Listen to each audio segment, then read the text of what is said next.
Yo, what's up guys, this is your favorite fanfic YouTuber, the Fanfic Majesty. Become a member of the channel to access more content, the link is in the description. 4TG Chapter 121 At Fanken sat there for a long time in silence. She didn't know what to do for a moment, so she opened, to Kafka, in her hand. Please enjoy your meal, both of you. At this time, Fanken Gongshan brought 2 cups of coffee. Thanks.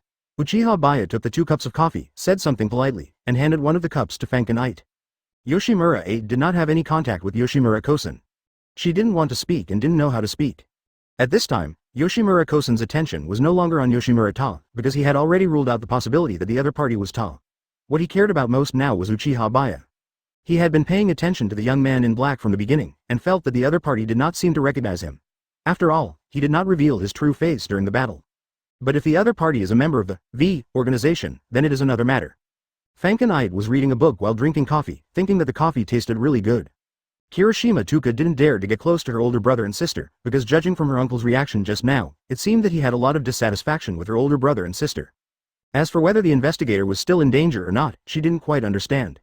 At this time, Kirishima-ko pulled Shiho Renshi to a corner and said, "Renshi, is that young man really the investigator you and Mr. Baiye encountered?" "Yes, I definitely won't make a mistake in remembering his appearance. Fortunately, he doesn't seem to be causing trouble for us today, otherwise the Enping district would probably have to close down." Shikata Renji knew the terrifying strength of the black-clad investigator very well, and you, sister, it's best not to contact him in the future. If he finds out that you are ghouls, it will be very dangerous. I know. Kirishima-ko nodded slightly. She also realized the seriousness of the matter, and for the safety of Dongshang and the others, she must not be careless. After chatting secretly for a while, Kirishima-ko and Shiho Renshi returned to the front desk. Kirishima-ko was not in a hurry to say anything to Tuka for the time being. She would have a good talk with Tuka after the young man left. At this time, Uchiha Baiye was also drinking coffee quietly. He didn't say anything to Fanken, nor did he intend to urge Fanken to get to know Fanken's store manager. This kind of thing would definitely be best done based on Fanken's wishes. But until the end, Fanken still hadn't figured out what to say to Fanken Gongshan, and her coffee was already finished. Advertisement seeing that there was no progress, Uchiha Baiye thought it was normal. After all, it was not as simple as saying it casually to ask Fanken to put aside his resentment. However, at this moment, a new customer came into the store. To be precise, it should be an employee of the Enping district. She was wearing a JK school uniform and was a very quiet and cute girl, none other than Reika Mitsumami. She had just finished school and immediately rushed to the Enping district to work. "I'm here." As soon as Reika Sanbo came in, she saw Uchiha Baiye and Fanken. She didn't expect to meet these two in the stable area.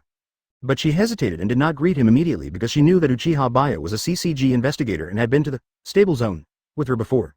If they recognized each other, she might be exposed.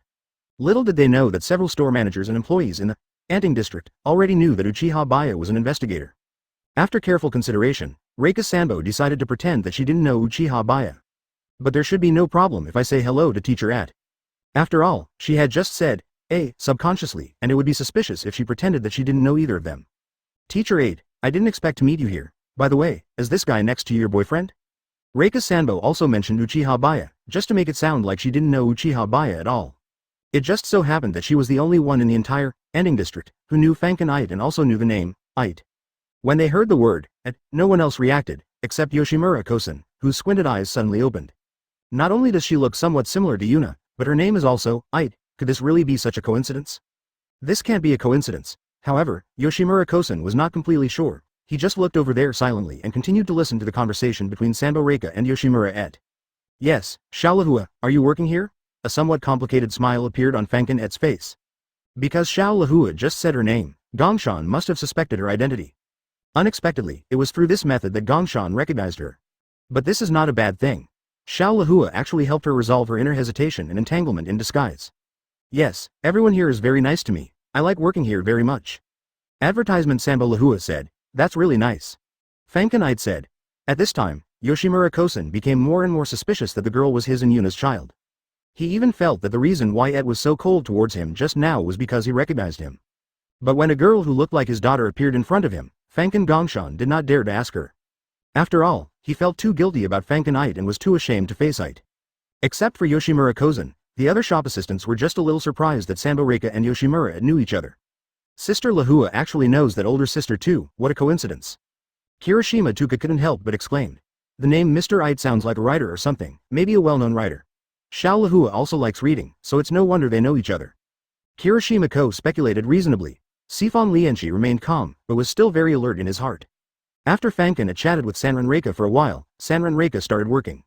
Fankin Ait's mood was no longer so conflicted, because from the serious look on Gongshan's face, she knew that he must have recognized her. That's enough, let's go back, Fankin Ait said to Uchiha Baiye. Uchiha Baiye root, he didn't say much, it was good enough that this matter could make some progress. Until the two were about to leave, Yoshimura Kosen still hadn't made up his mind to meet Ed, and at this moment he felt mixed emotions. But at this moment, Fankin had looked at Fankin Gongshan, his expression was no longer as cold as before, and he left a word in a calm tone. The coffee is delicious, I will come again next time. Chapter 122 I guess we're getting married soon. Fankin Gongshan was stunned for a moment, obviously not expecting Fankin Aid to say this to him. Sure enough, the girl in front of him was it, and she had already recognized him. Welcome to come again next time, Yoshimura Kosen smiled. Fankin didn't say anything else, but closed the Takatsuki in his hand and placed it on the table. Apparently she didn't intend to take it away, but left the book here. Afterwards, Yoshimura had left with Uchiha Baiye. Except for Fankin Gongshan, no one in the store could understand the meaning of what Fankin had just said in the book he left behind. Fankin Gongshan walked to the table where Fankin Ait had just sat down and picked up the book on the table. Looking at the title, Takatsuki, and the signature, Takatsuki Izumi, Yoshimura Kosen fell into deep thought. Of course, he didn't know that Takatsuki Izumi was actually the pen name of Yoshimura Ait, but after reading the contents of the book, he would probably be able to guess it. Fankin Gongshan did not plan to open it and read it immediately, but put it away and read it when he was free. I always feel like something has happened, what's going on? Kirishima-ko sensed something unusual based on his intuition. Sifon Lianchi didn't understand what his sister was saying, he just felt fortunate that the black-clad investigator didn't recognize them and nothing bad happened. At this moment, Fankin Gongshan felt a little relieved. Before this, he thought Ed wouldn't want to meet him. However, Yoshimura Kosen was still concerned about one thing, which was why Ito was working with the CCG investigators, and it seemed that they were not simple. It seems that next time if I have the chance, I have to have a good talk with that young man in black. But before that, it seems possible to have a chat with Reika Sanbo first. Sanbo, can you come with me to the second floor and talk? At this time, Yoshimura Kosen asked Miwa Reika. Okay, manager. Sanbo Lahua agreed immediately. Afterwards, Reika Sanbo followed Kosen Yoshimura to the lounge on the second floor. Advertisement, how long have you known the teacher you mentioned, Ms. 8? Yoshimura Kosen asked. We just met not long ago. Could it be that you, the store manager, also know Mr. At? Reika Sanbo replied. She had no idea of the true relationship between Yoshimura Kosen and that teacher named At. Fankin Gongshan just responded without elaborating. Then he continued to ask. The young man who came with her should be the investigator, do you know him? Of course, Yoshimura Kosen did not forget that when Sanbo Reika first came to the ending district, the young man in black and a young man with blue hair also appeared in the store at the same time. He felt that there were not so many coincidences in this world, so he could infer that there was a high probability that Sanbo Lahua knew the young man. Sanbo Lahua was stunned for a moment. She didn't expect that the store manager actually knew that Uchiha-kun was an investigator. Should she continue to hide it now? It seems that there is no need to hide anything anymore? Reika Mitsumami was at a loss for a moment, feeling that there was no need to hide anything but not wanting to betray Uchiha-kun. However, her brief hesitation revealed everything. Fankin Gongshan could probably guess what Sanbo Lahua was worried about, so he said, I have met him before and fought with him, so I know he is an investigator. If you don't want to tell me, I won't force you, because I have no hostility towards that young man. He told the truth. In his eyes, the difference between him and the young man was just a matter of stance, and having his 2 arms chopped off was also due to his lack of strength, so he would not bear a grudge against the incident. If we have to say what hatred he really cannot let go of, it is the Hexio and V organizations. But the revenge he couldn't do back then, he can't do now. And now that he knew that the young man in black knew Ed and even had a complicated relationship with him, Fankin Gongshan no longer had any hostility towards him. Alright. Mitani Rika realized that she had been exposed, so she could only admit it, I do know him. It was because of him that I met Mr. Ed. It was also Uchiha who suggested that I come to the stable zone to seek help. I'm sorry that I kept it from you before. Advertisement, it's okay, I totally understand your difficulties. Yoshimura Kosen smiled. Now he got some very useful information. It turned out that Reika Mitsumi was helped by that young man, and that young man also knew that the stable zone would help weak ghouls. The stable zone is no secret in the ghoul world, but because it is very honest, it has not received much attention from the CCG. Ordinary investigators do not know so much about the stable zone. Yoshimura Kosen felt that the young man in black was more and more mysterious. It was rare to find an investigator who was willing to help ghouls. Moreover, he felt that the young man should know Ed's true identity, but he was still able to stay with Ed. Ed should not be unaware of the young man's identity as an investigator. For a moment, Yoshimura Kosen couldn't figure out what had happened between Ed and the young man, and what their relationship was.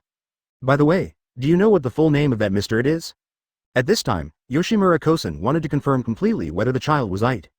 Uchiha Ed. This is the only name I remember about Sanbo Lahua.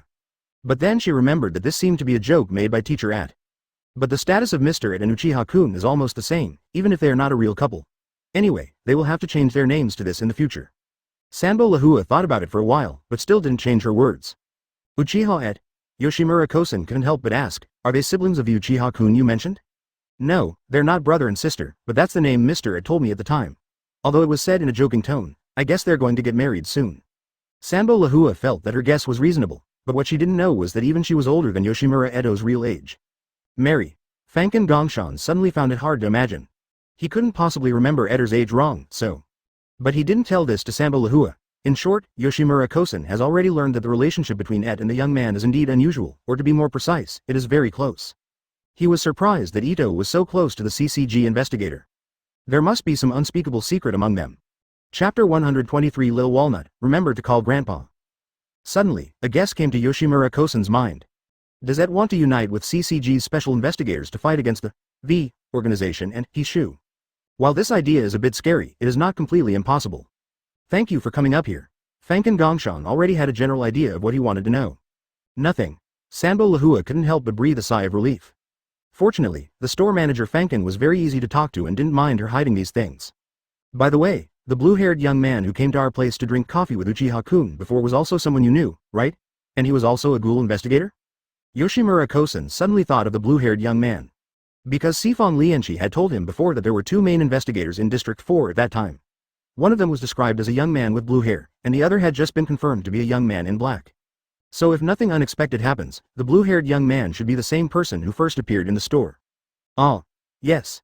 Sanbo Lahua couldn't help but exclaimed. Manager, you are so amazing. It seems that nothing can be hidden from you. That's not the case. It's just my guess. Otherwise, I wouldn't have to ask you. Yoshimura-kosen said. Arima-kun also knows about this stable area, but he's actually very gentle and probably won't hurt us. After spending such a long time together, Reika Mitsumi now trusts Arima Takamasa very much. It seems you are very familiar with him, Fanken Gongshan said casually. However, his casual words made Sanbo Liwa's face slightly blush. It's not that bad, after all, we are classmates. Whenever Reika Sanrin talked about Arima Takamasa, she would subconsciously become a little shy. Fanken Gongshan squinted his eyes with a smile on his face, obviously seeing through everything. I see, however, Fanken Gongshan only saw through it but did not say it out loud. Reika Matani is a ghoul, and the blue-haired young man should be a human, or possibly half-human. Yoshimura-kosen suddenly remembered his past with Yuna. It is undoubtedly precious to have a lover who does not care about your ghoul identity and even understands you. He sincerely hopes that Reika Sanrin and Arima-kun are doing well. Yoshimura-kosen smiled and said, if there is a chance, you can also invite Arima-kun to our store for a cup of coffee. Advertisement on the way back. Is it better now? At this time, Uchiha Baiye asked Fanken 8. Well, actually, it was nothing when we were in the store just now. Fanken 8 nodded and said, I just don't know what he was thinking when he saw me. It's definitely hard to put into words. Uchiha Baiye said, next time you go to the Ending district, you can talk to him more. Well, but by then, I might not know what to say again, just like today. Fanken had said with a little helplessness, it's okay. I think you can say anything. I think the last sentence you said today is good enough. Uchiha Baiye talks. Well, we'll see when the time comes. Now Fanken 8's mood has improved a lot, at least he got to talk to his father today. By the way, when we were hugging each other at the door of the store at the beginning, he also saw us. Suddenly I am a little curious about what he would think. The fact that Yoshimura Tag had the leisure to tease Uchiha Baiye also shows that her mood has recovered. Don't be curious about such things. Uchiha Baiye felt somewhat guilty. Considering Fanken 8's age, it was hard for him not to feel guilty in front of the other person's father. Will he think that someone is extremely evil? Fanken had teased. Uchiha Baiye was speechless. He plans to bring more gifts next time he goes to the Ending district. But speaking of which, I can probably take Little Walnut to the stable area next time. I just don't know if she would be willing to do so. Uchiha Baiye talks. That's nothing, she can stay in a stable area when she wants to, and stay at home when she wants to. Fanken had said casually. Yuyuki. Uchiha Baiye nodded slightly. Back home. Little Walnut is still watching TV obediently. Advertisement, Dad, Mom, welcome back. Little Walnut was immediately delighted. Uchiha Baiye felt that it was about time to talk to Xiao Hutao about the peace zone. He immediately sat down next to Xiao Hutao and said, your mother and I have something to discuss with you. What is it? Little Walnut asked with a puzzled look on his face. Next, we plan to take you to Area 20. There's a peaceful area there where there are some very friendly ghouls helping each other. Mom and Dad are also quite familiar with them. Uchiha Baiye talks. Little Walnut's first reaction was that it was not a good thing, so Am I going to have to separate from my parents? She suddenly looked a little depressed, thinking that she would not be able to live with mom and dad anymore. But she also knew in her heart that staying with mom and dad was indeed a burden. Dad is a special investigator of CCG. If he is found to have a ghoul like her in his family, his job will definitely be affected. So Little Walnut didn't intend to refuse. She didn't want to drag down mom and dad because of her willfulness. Not really, it's just that you can make more friends in the stable area, and you can come back anytime you want. Uchiha Baiye talks. Yeah, my dad and I go there often.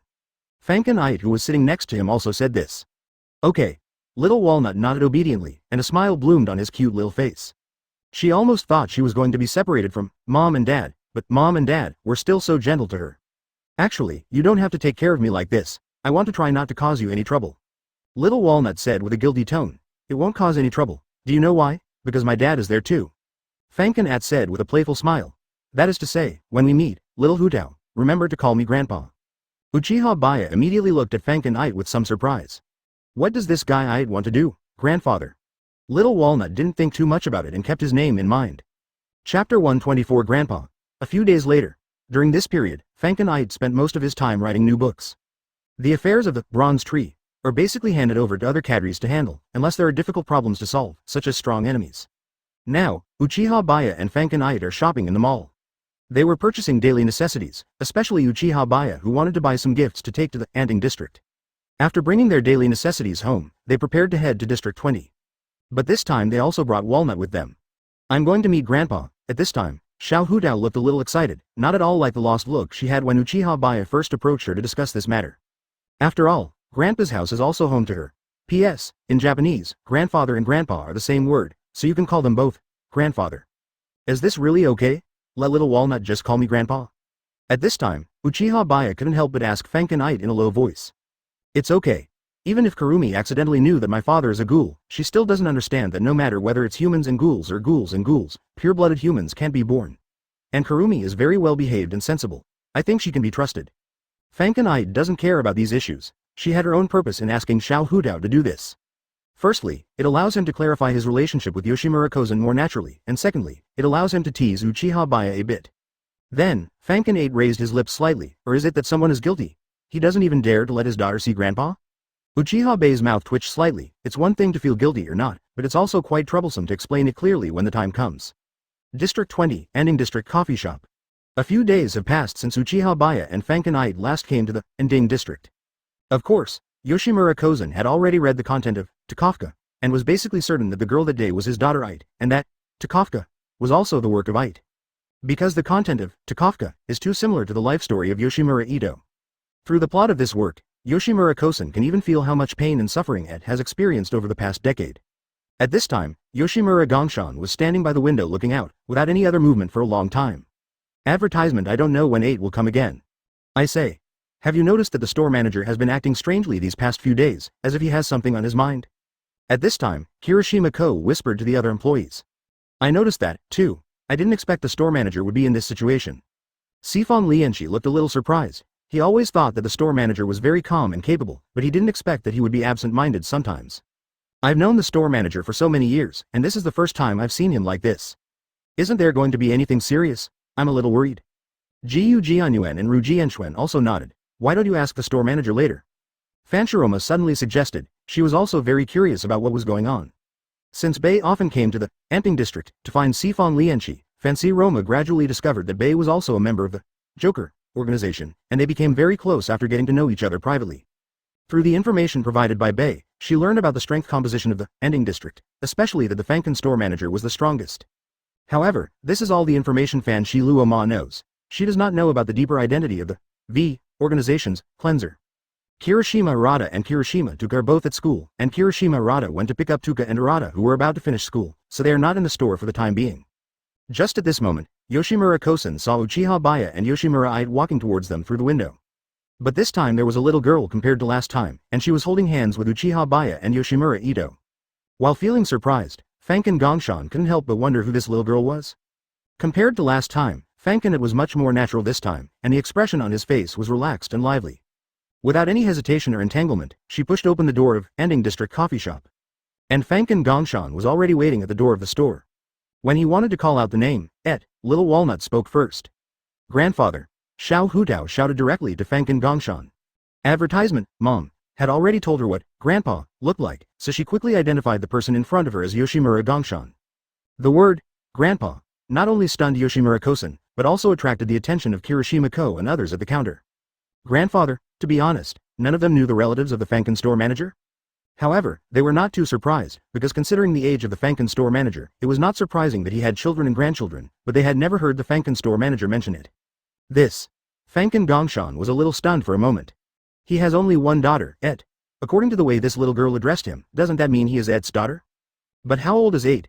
He already has a daughter who is almost the same age as Dongshang. This is impossible no matter how you think about it, right?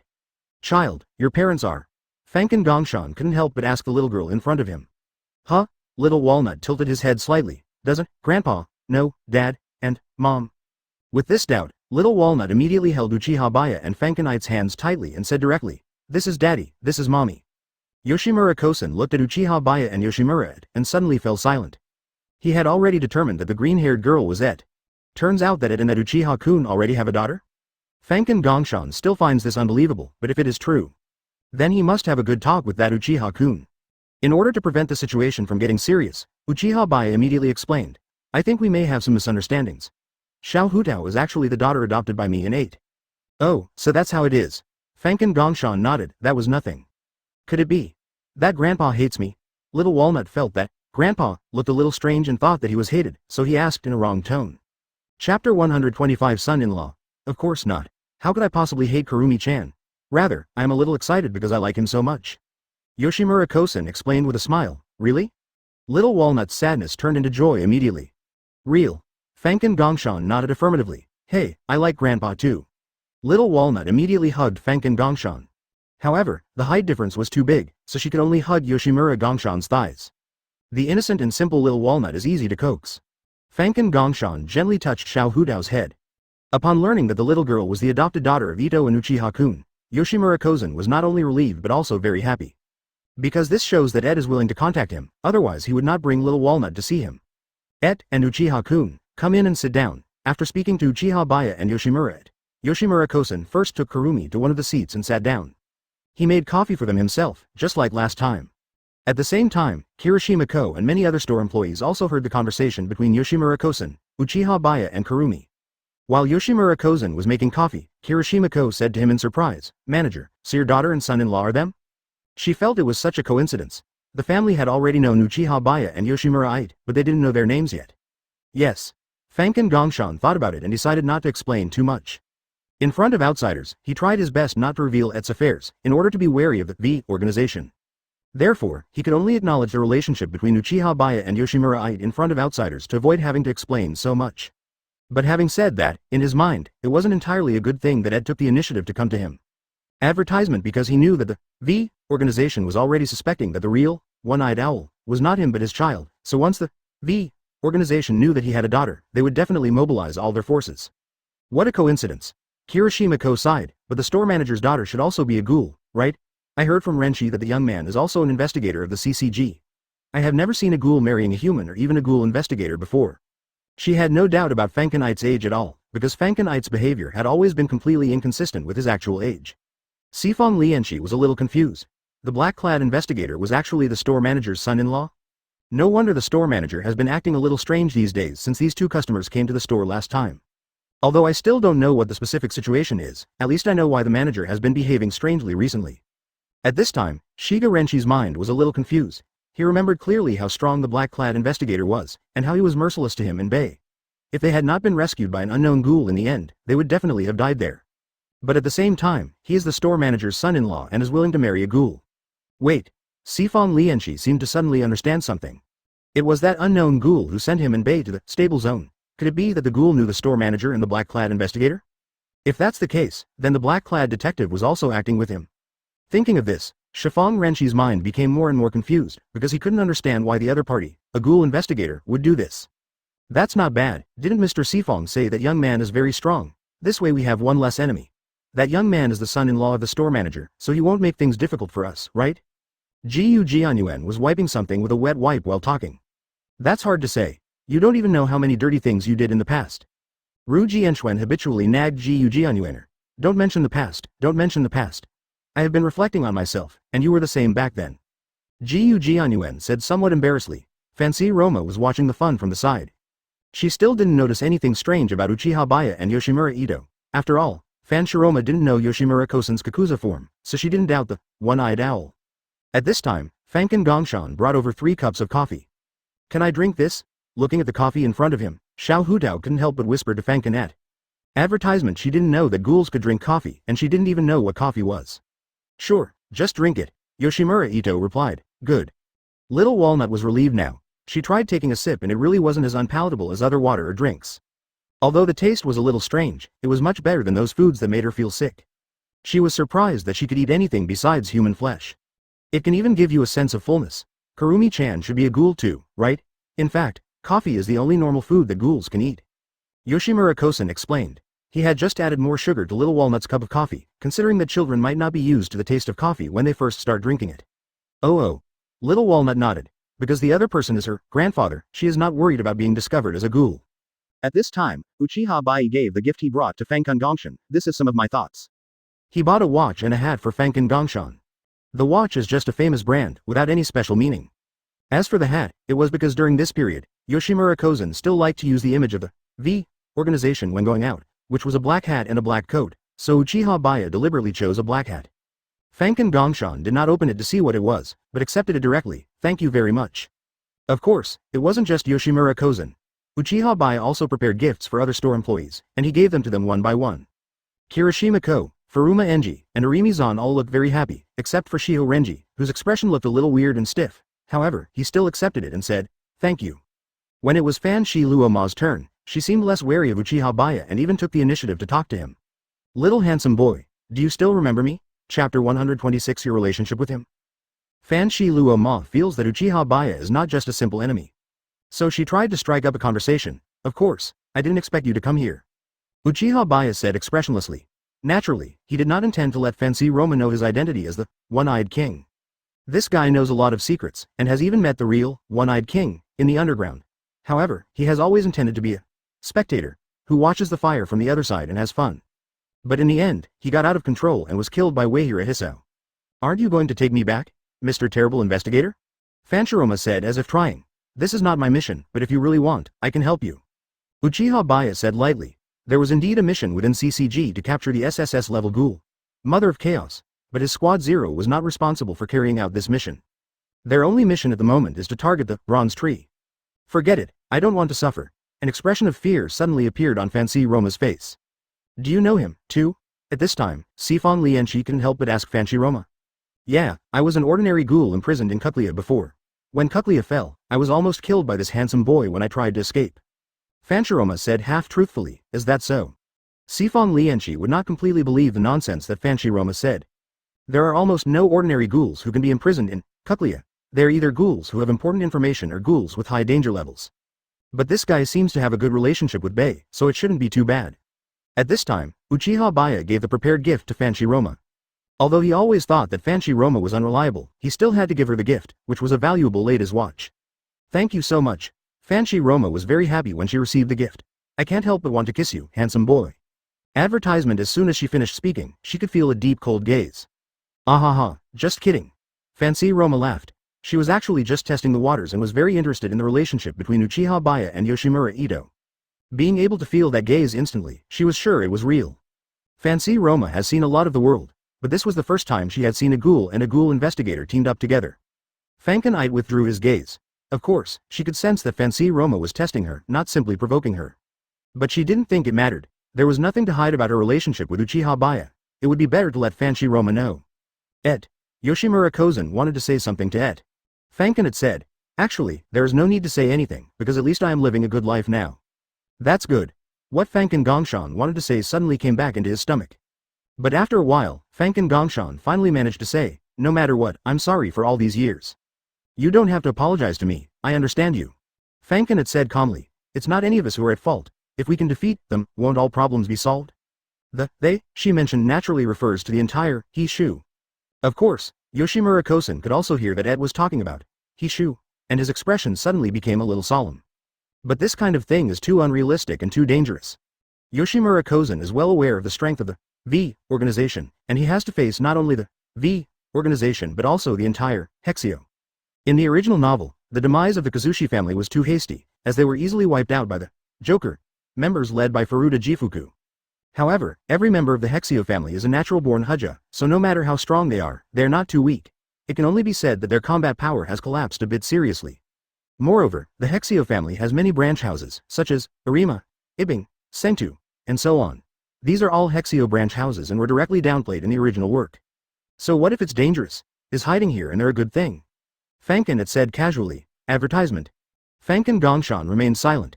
He could tell that it couldn't stand him hiding in such a place and living a miserable life, so he didn't refute it, in order to avoid breaking up the relationship that had finally eased. And compared to Ed, he also realized that he was indeed a coward.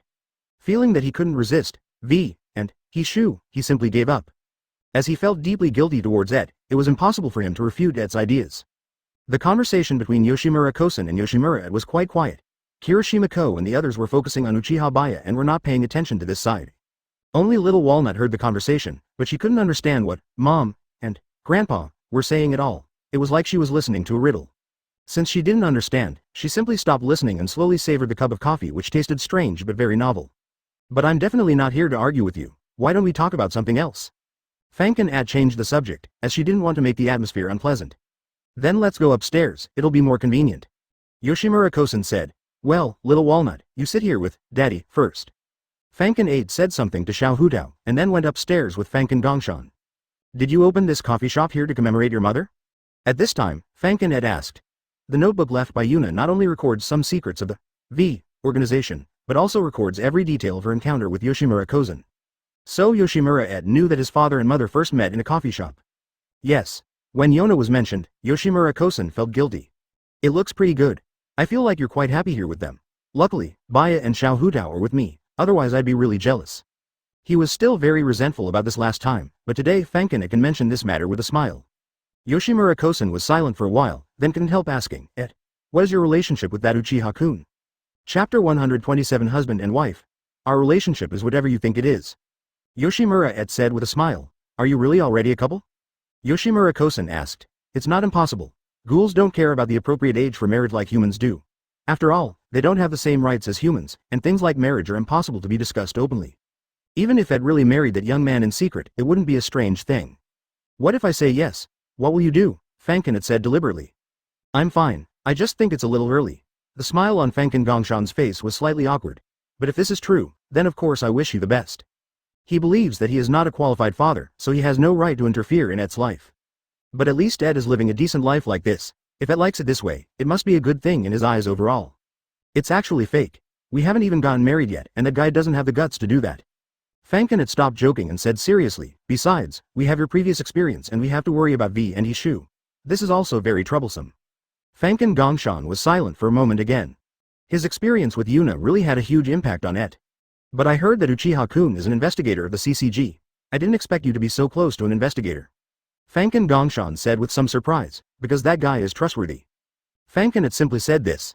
Even though the person in front of her was her father, she didn't intend to reveal too many secrets about Uchiha Baiye. Because she respected Uchiha Baiye's wishes, unless Uchiha Baiye voluntarily told Fankin Gongshan those things. I see, Fankin Gongshan nodded slightly. I'll go down and ask him to come up and have a chat with you. After reuniting with his father, Fankin didn't have much to talk about. What else could she talk about with her father, apart from small talk like what she just did? She could only complain and vent her grievances. Advertisement, but she didn't want to do that. Good. Fankin Gongshan also wanted to talk to the young man. Not long after Fankin 8 went downstairs, Uchiha Baiye came upstairs. Manager. Uchiha Baiye called out. Uchiha-kun, I have troubled you with my child all this time. Yoshimura Kosen said with a smile. No, Ed is very smart and capable. She hardly ever gives me any trouble. Uchiha Baiye talks. I'm counting on you to save my child from now on. Fankin Gongshan pleaded. He felt that the relationship between Ed and the young man must be complicated. It was true that they were close, but it was also very likely that they had reached some kind of cooperation. Considering some things that happened before, there is certainly reason for him to think so. For example, Sifong Lianqi and Bei, after fighting with this young man, were saved by Ed. I will do my best to fulfill your request, Senior. Uchiha Baiye heading. Senior. For a moment, Yoshimura Kosen didn't understand why Uchiha Baiye called him Senior. Yes, because I am also a cleaner at V, isn't Manager Yoshimura my senior? Uchiha Baiye directly revealed his identity, because he was about to fall out with Hishu. When he helped Nifuku and Rise to break away from the Kazushi family, that was the time when they fell out. Therefore, it doesn't matter if I reveal my identity to the Fanken store manager now. Fanken Gongshan's face suddenly looked a little surprised. He didn't expect that this young man was the current cleaner of V, and he didn't expect that the other party would directly expose his identity as a cleaner. Yoshimura Kozen couldn't help but become wary of Uchiha Baiye because he couldn't be sure whether the young man was still loyal to the V organization. Once the other party tells V the truth about the one-eyed owl, the consequences will be very serious. Which side are you on? Advertisement Fanken Gongshan asked in a deep voice. Of course it's on Et's side, otherwise she would have suspected me a long time ago. Uchiha Baiye stated his position, his eyes sharp as he said, that is to say, I want to overthrow the rule of Hishu. No wonder It is close to you. Fanken Gongshan suddenly realized, but you should also know how big the risk is. As a cleaner, the other party must know as much as he does.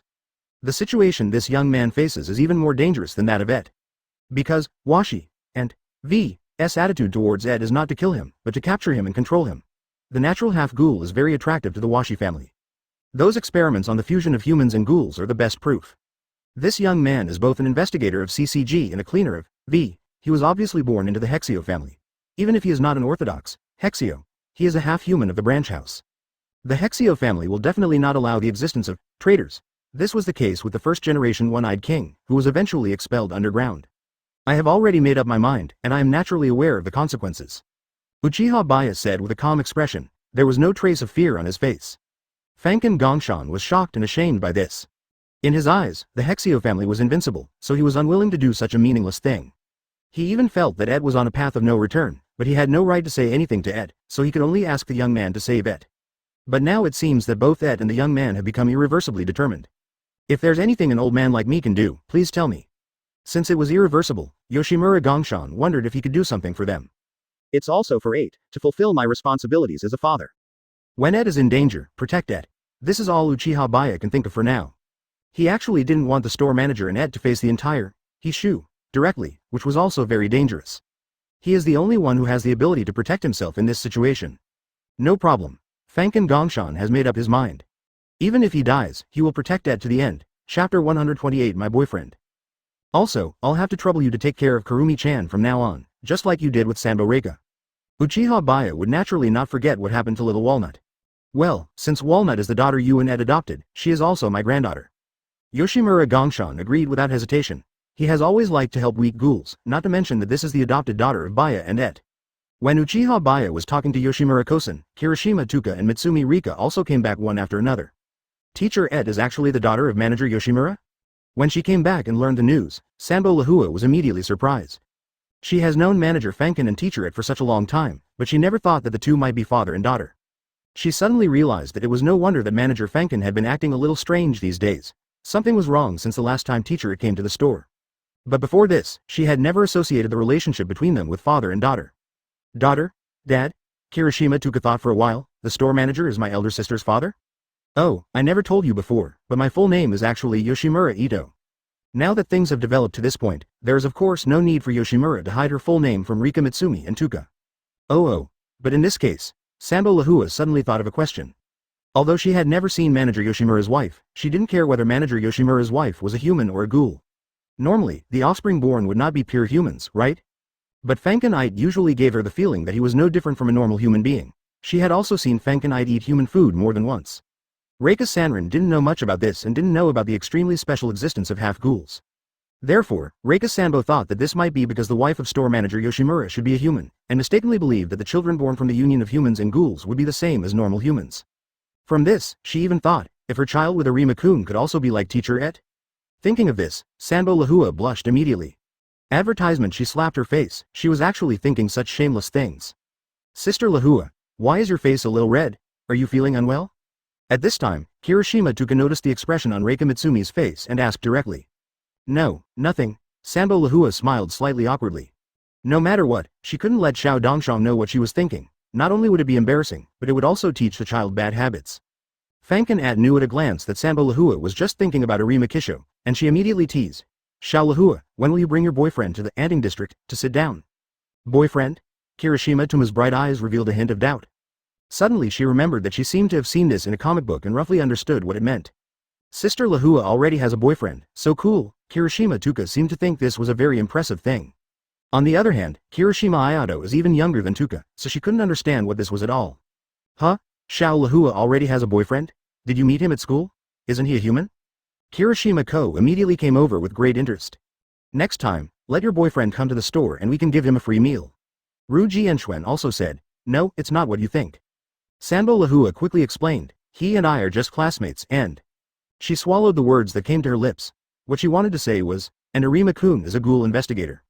Although the store manager already knows that Arima-kun is also a Ghoul investigator, she thinks it would be better for her not to take the initiative to tell him about this. I understand. We're just close classmates, right? Kirishima Ko smiled and said, after all, we are human beings. There may indeed be many obstacles, but we will all cheer for Xiao Lahua.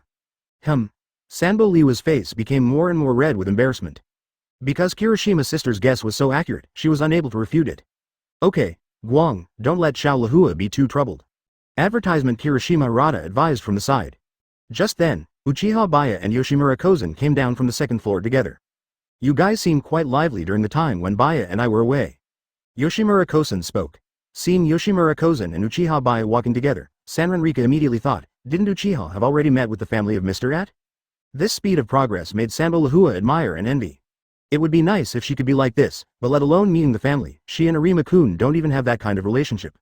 Afterwards, Uchiha Baiye gave the remaining gifts to Tuka, Arata, Kirishima Rada, and Reika Sanbashi. He has prepared gifts for everyone in the Ending district. The gifts he prepared for Dongshang and Zan were toys. Sanbo Liu's items are all kinds of stationery, after all, she is a studious nerd. As for Kirishima Rada, Uchiha Baiye was not very clear about Kirishima Rada's preferences, so the gift he bought was a watch, which was a more jack of all trades gift. I didn't expect that I would get a share, thank you so much. Kirishima Rada said in surprise. Are you used to being in the settled zone? Uchiha Baiye asked Kirishima Rada.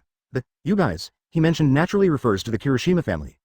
Kirishima's family joining the stable zone was actually part of his plan.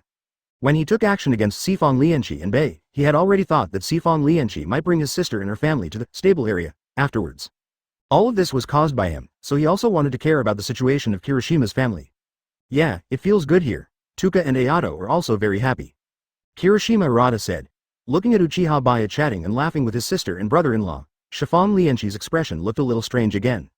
At this time, Uchiha Baiye noticed Sifong Renqi's expression, and he said in a calm tone. Although we have met in Area 4, I am not your enemy. Chapter 129 Breaking up with Ishu. Hearing this, Sifong Lianqi was stunned for a moment before reacting. The other party actually recognized him? Sifong Lianqi's face turned into one of shock. He simply couldn't believe it, but the other party would say this, and no matter how much he didn't believe it, he had to face the reality. So scary, Sifong Lianqi just felt that this young man in black was extremely scary. Not only was his strength crushed by the other party, but his true identity was also seen through by the other party. Okay. Sifong Lianqi didn't know what to say, so he just responded casually. The fact that he would say something like this and he has become the store manager's son-in-law shows that he is indeed not an enemy. Otherwise, he would have died there and would never have had the chance to join the stable zone. The other shop assistants also roughly knew what happened between Sifong Renqi and Uchiha Baiye. Although they were not clear about the specific details, the short answer was that Uchiha Baiye was not an enemy. Well, it's about time for it and I to go back. Little Walnut, you should start getting familiar with Grandpa today. Uchiha Baiye said to Xiao Hutao in a more tactful way. Okay, Little Walnut nodded obediently, showing no reluctance or unwillingness. After all, I had already told Mom and Dad about it before coming here. Karumi-chan wants to stay with us? That would be great for Tuka and Ayato to have another friend. Kirishima-ko said, Sister, I will protect you. If anyone dares to bully you, just tell me directly. Ru Jianxuan also spoke to Xiao Hutao in a very friendly manner. After just a short time of getting along, Little Walnut felt that everyone in the Ending district was very friendly. She was a little shy at first. Now that not only is Grandpa here, but everyone is so warm and friendly, she is not afraid at all. Then I'll leave it to you all. After saying this, Uchiha Baiye went back with Fankenite. Shortly after leaving the stable zone, Fankenite asked Uchiha Baiye, what did you talk to my father about? It seemed like you talked for quite a while. I directly stated my identity and my intention to overthrow the rule of Hishu, as well as the matter of Little Walnut. That's about it. Uchiha Baiye explained it briefly. Advertisement, do you trust him that much? To be honest, even I can't completely trust my own father. Fankenite said with a little surprise. She inexplicably felt that Baiye seemed to know her father better than she did. Uchiha Baiye nodded. In fact, it doesn't matter whether you believe it or not, because he will soon break with the Hexio family. But I have to say that he really trusts the Fanken store manager. If it weren't for his lack of strength, no one would hate Hishu more than Yoshimura-kozen, except for Yoshimura at least when it comes to fighting against Hishu, Fanken Gongshan is absolutely trustworthy. Alright. Fanken had said calmly, but to be honest, I was a little impulsive this time.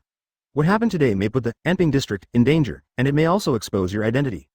When she calmed down, she felt that her behavior today was inappropriate, even quite reckless. It would be terrible if the V organization investigated her relationship with Uchiha Baiye and Yoshimura-kozen. It's okay, they don't stand a chance, Uchiha Baiye said calmly. Really, don't bother to comfort me in this situation. Fanken had said doubtfully. Apparently she had no idea what Uchiha Baiye was going to do next. I'm not trying to comfort you, I'm just telling the truth. Uchiha Baiye talks. Alright. Fanken Ite thought that Uchiha Baiye had some tricks up his sleeve. After all, this guy had so many magical tricks that it wouldn't be surprising if he really had some tricks. Every 1 or 2 days, Uchiha Baiye would go to the White Day Garden to take Nifuku and Rise out to play. But this time it's different. Urfu, how is your plan going? Juduo Urfu didn't quite understand what Brother Baiye meant. Ever since he took Nifuku and Rise out of Area 1, more and more people have been following them. At this time, Urfu was struggling internally. Task reward, 1000 attribute points. Advertisement afterwards, Nifuku and Rise ran desperately towards an alley, which was more complicated and difficult to catch up with. Juduo Urfu suddenly looked depressed. Sorry, I haven't thought about it yet. Nifuku was worried, but Rise held him back. He has been troubled by this matter for some time. Uchiha Baiye whispered to Nifuku and Rise. Urfu gradually realized that something was wrong. You don't have to worry about me. Just run as far as you can from now on. Don't stop until you can't run anymore. Also, you can go to Area 6. Uchiha Baiye asked Urfu directly. Rise said to Nifuku. Ding. Host successfully completed. Mission 3. Help Furuta Nifuku and Kamishiro Rise break free from the shackles of the Kazuo family, and received a reward, 500 attribute points. He has to stop these guys here so that Nifuku and Rise can successfully escape from the control of Washo. P.S. Still asking for free gifts as usual, what do you mean directly? Afterwards, Uchiha Baiye took Nifuku and Rise directly out of the White Day Courtyard, even out of Area 1. Then he pushed the two of them out and stopped. Task 4. Overthrow the rule of the Hexio family. But if that happens, Brother Baiye will be in danger. It's obvious what Brother Baiye wants to do. No matter how hard he thought, he couldn't figure out how he and Li Shi could escape successfully while ensuring that Brother Baiye was not threatened. Because there are always Hishu people behind them monitoring and tracking them. Members of the V organization can also be collectively referred to as Hishu. No problem, just come directly. Task 3 has been completed, activate Task 4. At this time, Li Zi was calmer and more rational than Urfu. Do you want to live up to Brother Baiye's kindness? And what can you do with your weak strength? Staying here will only hinder us. But what Li Shi said was right, now he can only listen to Brother Baiye obediently. Their usual training came in handy at this time, and they disappeared in the blink of an eye. This place doesn't seem to be Area 1 anymore. Brother Baiye, what are you doing? Just follow me. Urfu suddenly became worried. Brother Baiye. Chapter 130 inches V, organization goes out in full force. Furuta Jifu and Kamishiro Rise both remember deeply the last words that Brother Baiye told them. They ran to Area 6 as Brother Baiye said. As for why Uchiha Baiye told Nifuku and Rise this, it's because the manager of Area 6 is Kamishiro Harue. From a certain perspective, Kamishiro Chai is a very competent father. Due to his personality, Uchiha Baiye believes that Kamishiro Chai's personality will definitely help Nifuku and Rise. At the same time, the members of the V organization who were secretly following Uchiha Baiye and others became anxious and stopped acting in secret, trying their best to catch up with Nifuku and Rise. However, Uchiha Baiye held off the guys with a platinum briefcase. The people in front of him were all members of the V organization, wearing the same uniform, a black coat and a black hat, and holding quinkwe as a weapon in their hands. Uchiha, do you know what you are doing? Catch those two little guys back. We can plead for you when we get back. Otherwise, you will die a more miserable death. You'd better think carefully about the consequences of going against Hishu. They warned Uchiha Baiye with words and did not act rashly. Because they knew that Uchiha Baiye was very powerful, even if they attacked together, they would not be able to win. Moreover, they are also deceiving Uchiha Baiye, and the so-called plea is just a cover. In fact, not long after Nifuku and Rise left Area 1, almost the entire Kazushi family had already received the news. From this moment on, Uchiha Baiye was regarded as a traitor who must be expelled. As a Washushu of the purest bloodline, Rise's importance to the Washushu family is unquestionable, although importance does not mean high status. Now, these guys from the V organization are waiting for support, and it would be best if they could take down Uchiha Baiye in one fell swoop. I certainly know what I'm doing, Uchiha Baiye said lightly and stopped talking nonsense with these guys. He likes to win quickly, so he uses the SSS level, Owl. Although compared to other Quinkwe, Owl consumes the most physical energy, the opponents are all of special level combat power. Advertisement: if you use S-class Quinks like STK and Nita. The efficiency will be greatly reduced, and it will be easier to consume more physical strength. Because the opponent is strong enough and the quinkwe he holds is definitely not lower than S level, he is not so easy to defeat. Uchiha Baiye immediately took the initiative and used one of the owls. The other owl was still in the box, and the box was transferred into the Kamui space. The moment his Mangekyō Sharingan emerged, the men in black were stunned for a moment. Their first reaction was that they were seeing things. Uchiha Baiye, who was also half human like them, actually had red eyes. Taking advantage of this opportunity, Uchiha Baiye directly killed the man in black in front. The man covered his neck in pain, but blood gushed out like a fountain. Unlike ghouls, half-humans do not possess the amazing regenerative ability, but their physical fragility is about the same as that of normal humans. Ding! Host defeated the special level semi-human, and received the reward, 50 attribute points. Damn it, don't be careless, this guy usually hides a lot of things. The men in black then joined forces to attack Uchiha Baiye, blocking his retreat route almost from all angles. Since he could instantly predict the movements of the men in black, he easily found an extremely tricky breakthrough. Uchiha Baiye didn't even look at the guy, he just slashed his neck with his backhand. As people with top-notch combat power, they have never felt this kind of powerlessness. You should say this to yourself. The V organization has almost mobilized all its forces. Moreover, he has been here all the time to help Nifuku and Rise by time. Otherwise, Nifuku and Rise's speed would definitely be far inferior to that of the V organization, which has special combat power per capita, and they would be easily caught up. This also includes Mustard, the leader of the V organization. The laughter also stopped abruptly. Ding! Host defeated the special level semi-human, and received the reward, 50 attribute points. Advertisement, Baiye, you disappoint us. Why do you have to learn from Gongshan back then when you can learn from anyone else? Although such behavior was reasonable, after all, they were blood relatives, he thought that confronting Hishu alone was undoubtedly the most unwise choice. He had been very optimistic about and trusted Uchiha Baiye, but Baiye's behavior this time disappointed him greatly. Uchiha Baiye used owl to cut off the wrist of one of the men in black and snatched the Kaihei Quinkwe from his hand. He then used this shield-shaped Quinkwe to turn around and block the attacks of several other men in black. But perfect coordination is easier said than done, at least these guys can't do it. As long as he doesn't leave, he can continue to attract the firepower of Hishu. Uchiha Baiye didn't bother to pay attention to Mustard, and raised the owl in his hand and pointed it directly at Mustard's forehead. His plan was to save his physical strength, pupil power and RC cells, otherwise it would be difficult to deal with the entire Hexio family. He also has the ability to protect himself, so if he feels the time is right, he can just leave. Ha ha ha, you're dead. Gradually, there was only one man in black left who was still able to fight. But the key point is this, almost, Uchiha Baiye can see everything with the Mangekyō Sharingan. Uchiha Baiye certainly knew what they were thinking, but he was not in a hurry. If he were in a hurry, he would have directly used the double Kamui eye technique to attack them in a dimensionality reduction attack. The other men in black began to panic, especially with the appearance of the pair of bright eyes just now. Mustard sighed slightly. This is too weird. Let's switch from offense to defense and try to delay him as much as possible. Next, he defeated them one by one in this way. Soon the men in black were sweating profusely and they found that they couldn't touch Uchiha Baiye at all. The man in black changed his strategy and no longer dared to fight Uchiha Baiye head-on. He tried to delay the battle until reinforcements arrived. The only survivor, the man in black, burst into laughter. But at this moment, at least 20 men in black appeared around.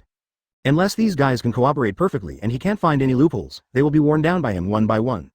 Uchiha Baiye no longer cared about the exposure of the Mangekyō Sharingan. Originally, he had hidden these blood-red eyes in order to prevent them from being discovered by Hishu. Now that they had already fallen out, what was there to care about?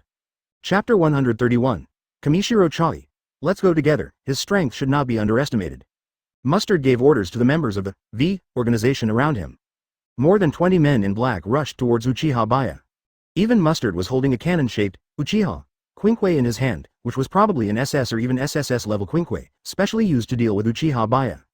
At this time, Mustard aimed the Quinkwe in his hand at Uchiha Baiye and fired an RC concentrated bullet. Uchiha Baiye was surrounded on all sides by the men in black, and theoretically there was nowhere to escape. The power of that RC concentrated bullet was so huge that it even looked like a shockwave to the naked eye. However, Uchiha Baiye glanced at his watch calmly without changing his expression. Sensing that the time was about right, his Mangekyō Sharingan suddenly emerged and a space Uzumaki appeared before his eyes. At the moment when the RC concentrated bomb was about to hit Uchiha Baiye, he transferred himself into the Kamui space. It just so happened that the RC concentrated bomb exploded, creating a big hole on the ground. The rolled up gravel, smoke and dust, as well as the effects of the explosion, greatly disrupted the vision. Mustard and the other men in black couldn't see Uchiha Baiye clearly. At this time, Mustard raised his hand to signal the men in black not to move, because he was not sure what Uchiha Baiye's current condition was. At least in the moment before the RC concentrated bomb exploded, he saw Uchiha Baiye motionless, as if he had taken the bullet head on. I don't know if this guy is confused or what, but he is using an SSS-level Hikoku Quinkwe. Its power is simply not something that the human body can withstand. Even the Hezer couldn't withstand a few hits against this Quinkwe. If nothing unexpected happens, he will definitely die.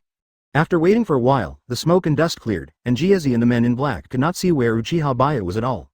It seemed that it had been blown to pieces without leaving any trace. There's not even a corpse to be found. Maybe some body parts are buried under the dust. Mustard sighed. He had never used this level of Quinkwe on a human body before, but considering the power of an SSS-level Quinkwe, it was not surprising that this effect occurred. But what puzzled him most was why Uchiha Baiye didn't even try to dodge just now. With Uchiha Baiye's strength, it was not difficult for him to dodge the previous attack. At most, he was affected by a small part of the power, and then gradually couldn't withstand their siege. This was the result that Mustard had originally expected. Maybe he has accepted his fate, Mustard murmured. In this situation, it would be difficult to escape even if you had wings, so giving up struggling would allow you to die more comfortably. Advertisement, however, in reality, Uchiha Baiye is already in Kamui space. He planned to go directly to Nifuku and Rise to see if he could completely trust Nifuku and Rise to Kamishiro Chai. It's a pity that without Admiral Baiye, you will be the next cleaner. Although something went wrong with Uchiha Baiye, Mustard did not stop trusting Arima Takamasa. In his eyes, there had always been nothing wrong with Uchiha Baiye before, and it could even be said that he had performed very well, until this time when he suddenly did such a stupid thing for Nifuku and Rise. Arima Takamasa had nothing to do with this matter. Their organization always needs a cleaner who can do the dirty work, and Arima Takamasa is the best choice. You can go back now. The traitor has been expelled. Nifuku and Rise still couldn't run fast enough. When Uchiha Baiye found them, they had just run into Area 3 and were already exhausted and out of breath. They were so tired that they hid in a remote alley to rest. They curled up with their legs hugged, the two of them pressed tightly together, sitting in the darkest corner. Rise. Do you think we'll have another chance to meet Brother Baiye in the future? Urfu asked in a low voice with a depressed look. Who knows? Brother Baiye is so strong, he should be able to survive. Li Shi was relatively calm. I hope so. Urfu was unsure. Because he knew better than Rise how powerful those people in the organization were. Besides, Brother Baiye is alone, and it would be difficult for him to escape once he is besieged. However, at this moment, they suddenly heard footsteps approaching slowly. My nerves suddenly became tense. I couldn't even breathe, let alone speak. Urfu's heart almost jumped out of his throat, and he kept praying in his heart that it was not Hishu's person. Rise's face turned slightly pale, and he subconsciously moved closer to Urfuku, as if this would make him feel safer. Plop. Plop. Nifuku could clearly hear his own and Rise's heartbeats, as well as the footsteps approaching from afar. Advertisement completion. Urfu realized that the other party was coming towards him and was most likely someone from Hexio. If they were caught now, all their efforts would be wasted. And there will be no chance of escape in the future, and Rise will definitely be imprisoned. Moreover, Brother Baiye's life or death is still uncertain. They have let Brother Baiye down. The next moment, Nifuku and Rise were able to see each other's front feet. They were so nervous and scared that they didn't even notice the familiarity of the shoe. Rest for a while and then continue walking. It wasn't until they heard this familiar voice that they realized something was wrong. Urfu was stunned for a moment, then asked in surprise, Brother Baiye? Lie. Uchiha Baiye made a hush gesture and said, the crisis hasn't been resolved yet, so we can't be too careless. Urfu immediately shut his mouth and nodded vigorously. Brother Baiye is fine. I thought our whereabouts were exposed. Li Zi also breathed a sigh of relief. I'm fine. Those guys won't be able to find us for a while. Let's set off to Area 6. Uchiha Baiye talks. Okay. Maybe it was due to the excessive secretion of adrenaline. Urfu didn't feel tired at all, and Rise was almost the same. Uchiha Baiye took Nifuku and Rise to Area 6 in secret throughout the journey and soon arrived there. However, it is still a bit troublesome to find Kamishiro Chai. He randomly fished for a ghoul, easily subdued it, and said, I can spare you, but you have to take me to see your leader. However, as soon as Uchiha Baiye finished speaking, Kamishiro Chai appeared. Don't bother, I'm right here. Chapter 132 Sending a Suicide Note. What appeared in front of Uchiha Baiye was a middle-aged man with a strong build, a dignified face, and wearing martial arts clothes. This person is none other than Area 6 leader, Kamishiro Hachiro, an SS-rank ghoul codenamed Shaw. After meeting Kamishiro Chai, Uchiha Baiye let the ghoul go. He was a man of his word. The ghoul immediately ran away without a trace. He thought that it was the CCG's special investigator who wanted to cause trouble for Kamishiro Chai, and he was afraid that a small fry like himself would be implicated. What do you want from me? This should be the first time we meet, right? Kamishiro Chai asked Uchiha Baiye. At the same time, his eyes glanced at Nifuku and Rise beside Uchiha Baiye. He felt a little strange. Why did the other party bring 2 children to District 6, which he was in charge of, and also came to look for him? Yes, this is indeed the first time we meet. Uchiha Baiye said calmly. but Fanken Gongshan is my predecessor, so I recognize you too. Who are you? Kamishiro Charong was silent for a moment, then immediately asked in surprise. At least before today, I was still a puppet of Hishu. Uchiha Baiye had nothing to hide and revealed his identity to Kamishiro Chai. I see.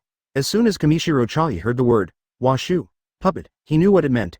After all, his old friend Yoshimura Kosen was the same in the past. There are many ghouls who know the secret of washu, and Kamishiro Chai is one of them, but he never tells it to anyone, as he doesn't think his life is too long. As long as this kind of thing is not told to others, Hishu will not be bored and do anything to him. So you were ordered to expel me? Kamishiro Chai asked in a deep voice. Of course not, I just have something to ask of you.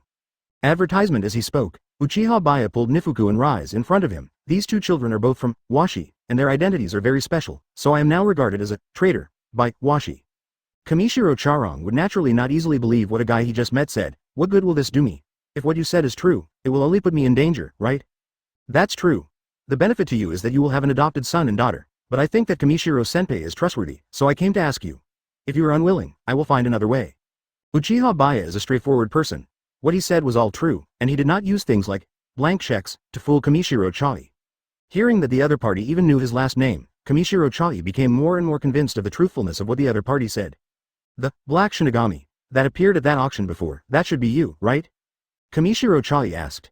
The auction incident at that time almost alarmed the entire ghoul world, because most of the upper-class ghouls were almost wiped out. Among them, there was an investigator in black who got his name because he killed the first lady of a very high status, and he was a special investigator himself. Due to various factors, he got his name. Kamishiro Chai had also heard of this rumor, and combined with some other deeds of the Black Shinigami, he felt that it was most likely the young man in black in front of him. That's right. Uchiha Baiye heading. It's not a wise move to fight against Hishu, but I will help you look after these two little guys for the time being, for Gongshan's sake. Kamishiro Chai still agreed. Thank you, Kamishiro Senpai. Uchiha Baiye then said to Nifuku and Rise, you will stay here in Area 6 for the time being. I will come to you after I have finished my business. Can't Brother Baiye hide with us like this? Fu couldn't help but ask. Uchiha Baiye shook his head slightly. It's not a good idea to keep hiding like this. With the methods used by Hishu, they will find us sooner or later. Besides, it's time for me to make peace with them. All right. Fu also understood that what Brother Baiye said made sense. Advertisement. Meanwhile, the Kazushi family has learned that Uchiha Baiye has been successfully expelled. But Nifuku and Rise have not been found yet, so they can only investigate secretly and dare not let the V organization act openly. Even the CCG investigators could not be mobilized, because this kind of mission was not self-consistent, and there was no reasonable reason for the investigators to arrest two children. This is also why, in the original work, Kamishiro Rise was hunting everywhere but was not caught by the Shu family. The fact that she was named Okugumi by CCG also shows that she was treated as an ordinary ghoul. Because they were very troubled by the affairs of Nifuku and Rise, the Kazushu family handled Uchiha Baiye's funeral in a relatively direct and casual manner. They simply announced to the public that Uchiha Baiye had died, without disclosing any specific circumstances. They also did not try to smear Uchiha Baiye's reputation.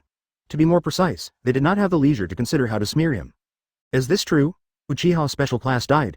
This is too sudden. I never thought that even the Uchiha Special Class would fail. Now our CCG has lost one of its most important admirals. I heard that Uchiha Special Class is now in charge of the Ghoul organization investigating the Bronze Tree in District 24. It is estimated that it was the Bronze Tree that killed Uchiha Special Class. Now the Bronze Tree is probably the biggest threat we face. Alas, it's really too sudden. At this time, the atmosphere within CCG was inevitably a little depressing. Although it is normal for Ghoul investigators to sacrifice themselves, the sacrifice of a special class investigator is completely different from the sacrifice of a second class investigator. The sudden loss of an admiral will definitely affect morale to some extent. Among them, Mado Wei and Mado Wushu were the most unbelievable. They didn't believe that Uchiha would sacrifice himself so hastily. Only Arima Takamasa could roughly guess what happened. It's nothing more than related to the Hexio family. But he didn't expect Baiye to die so suddenly. Baiye seemed to have done many things without his knowledge. No wonder the V organization was almost out in full force today. Now that Baiye is dead, their plan to join forces with the Bronze Tree looks even more hopeless.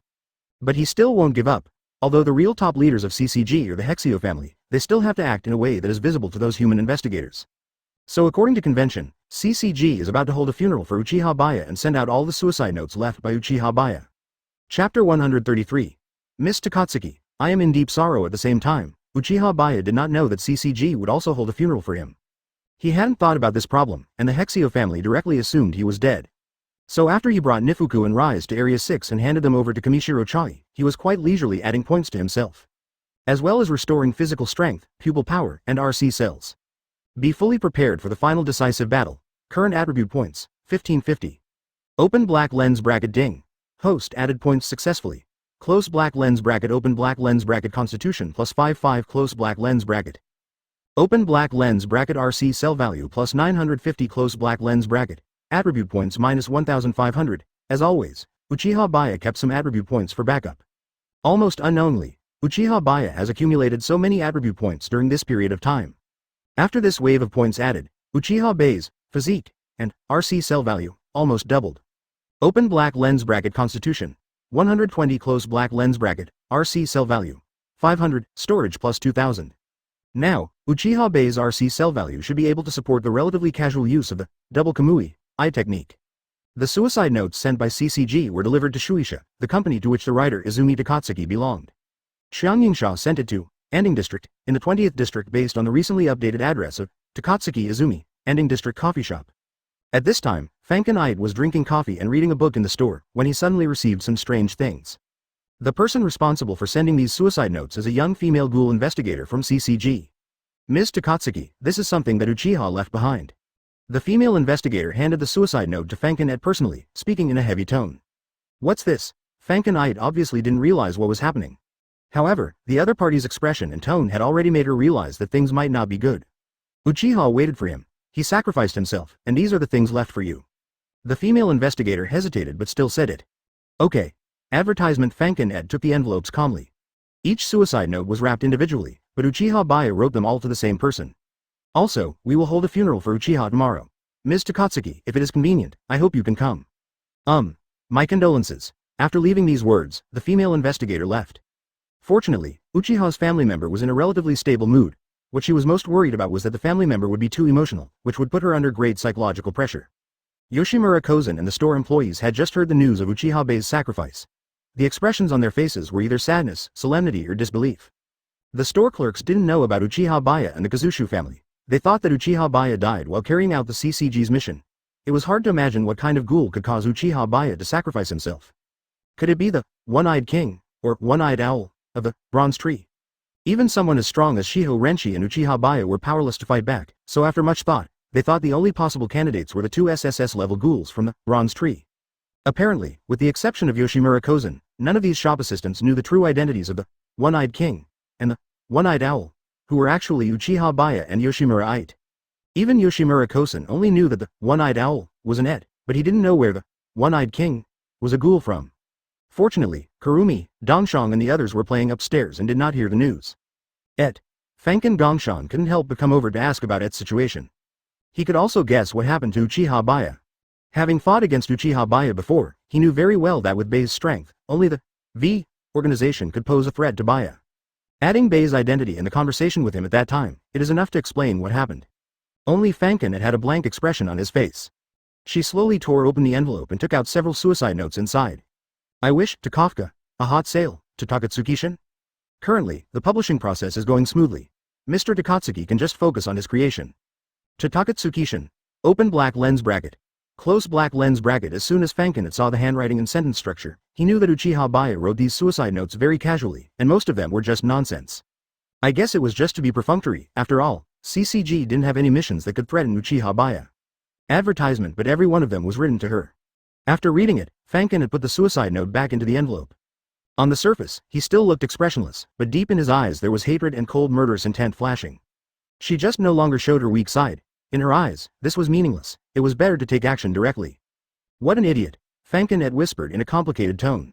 He insisted on doing it alone without even telling her. If she had been allowed to act together, perhaps the ending would not have been like this. Fanken suddenly felt a little numb. His mother, adoptive father, and the person he loved all died because of Shu. She would never be able to accept this in her life if she didn't take revenge. Although there was not much fluctuation in the look on Yoshimura's face as he pointed out, Yoshimura Kosen felt that Point would definitely not give up. Sure enough, the next moment Fanken put the book on the envelope and stood up. I have something to do and I'm leaving first. Fanken didn't say much and his tone was very calm. But Yoshimura Kosen could tell what it was going to do, and he was definitely worried. I'll go too, Fanken Gongshan said with a heavy expression. There's no need for that. I'll handle the problems that happened because of me myself. Yoshimura said with a smile, but the smile seemed forced. She just wanted to go alone and didn't even plan to bring other members of the Bronze Tree with her because she didn't want to kill them. This is her personal grudge. The only thing on her mind now is killing. She wants to kill some peaceful cultivators to vent her anger first. After saying that, Fankin At left directly. How could Fankin Gongshan feel at ease when he saw At's leaving? The Ending district will be handed over to you for the time being. After saying this, Yoshimura Kosen immediately changed his clothes and left the coffee shop. Chapter 134. Pretend to be dead. Arima Takashi was supposed to be investigating the Bronze Tree in Area 24, but he showed up in Area 1 CCG. Arima Juntoku, it's so rare to see you. Why did you come back so suddenly? A colleague saw Arima Takamasa and asked in surprise. There are some things that need to be taken care of, and tomorrow is the funeral of Uchiha, so I came back early. Arima Takashi replied expressionlessly, that's right. The man remembered that Arima Jun and Uchiha had been partners for quite some time, so he felt it was not appropriate to continue with this topic. He chatted with Arima Takamasa for a few words with a slight embarrassment and then walked away. In fact, the main reason why Arima Takamasa came back this time was not just to attend Uchiha Baiye's funeral. As he said, some things need to be dealt with. It was about the one-eyed owl.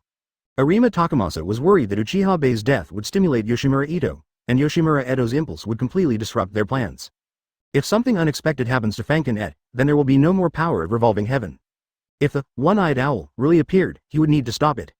Since there are many high-ranking members of the Kazuo family in the CCG headquarters in Area 1, including Chief Speaker Kazuo Tsunoyoshi and Director Kazuo Yoshidoki, there is a high probability that Yoshimura Et will launch an attack here. Once a high-ranking figure is threatened, the V organization will definitely take action. If Arima Takamasa could stop Yoshimura from attacking, at least he could still put on a show. But one thing will be beyond his expectations, there may not be only one owl that will appear.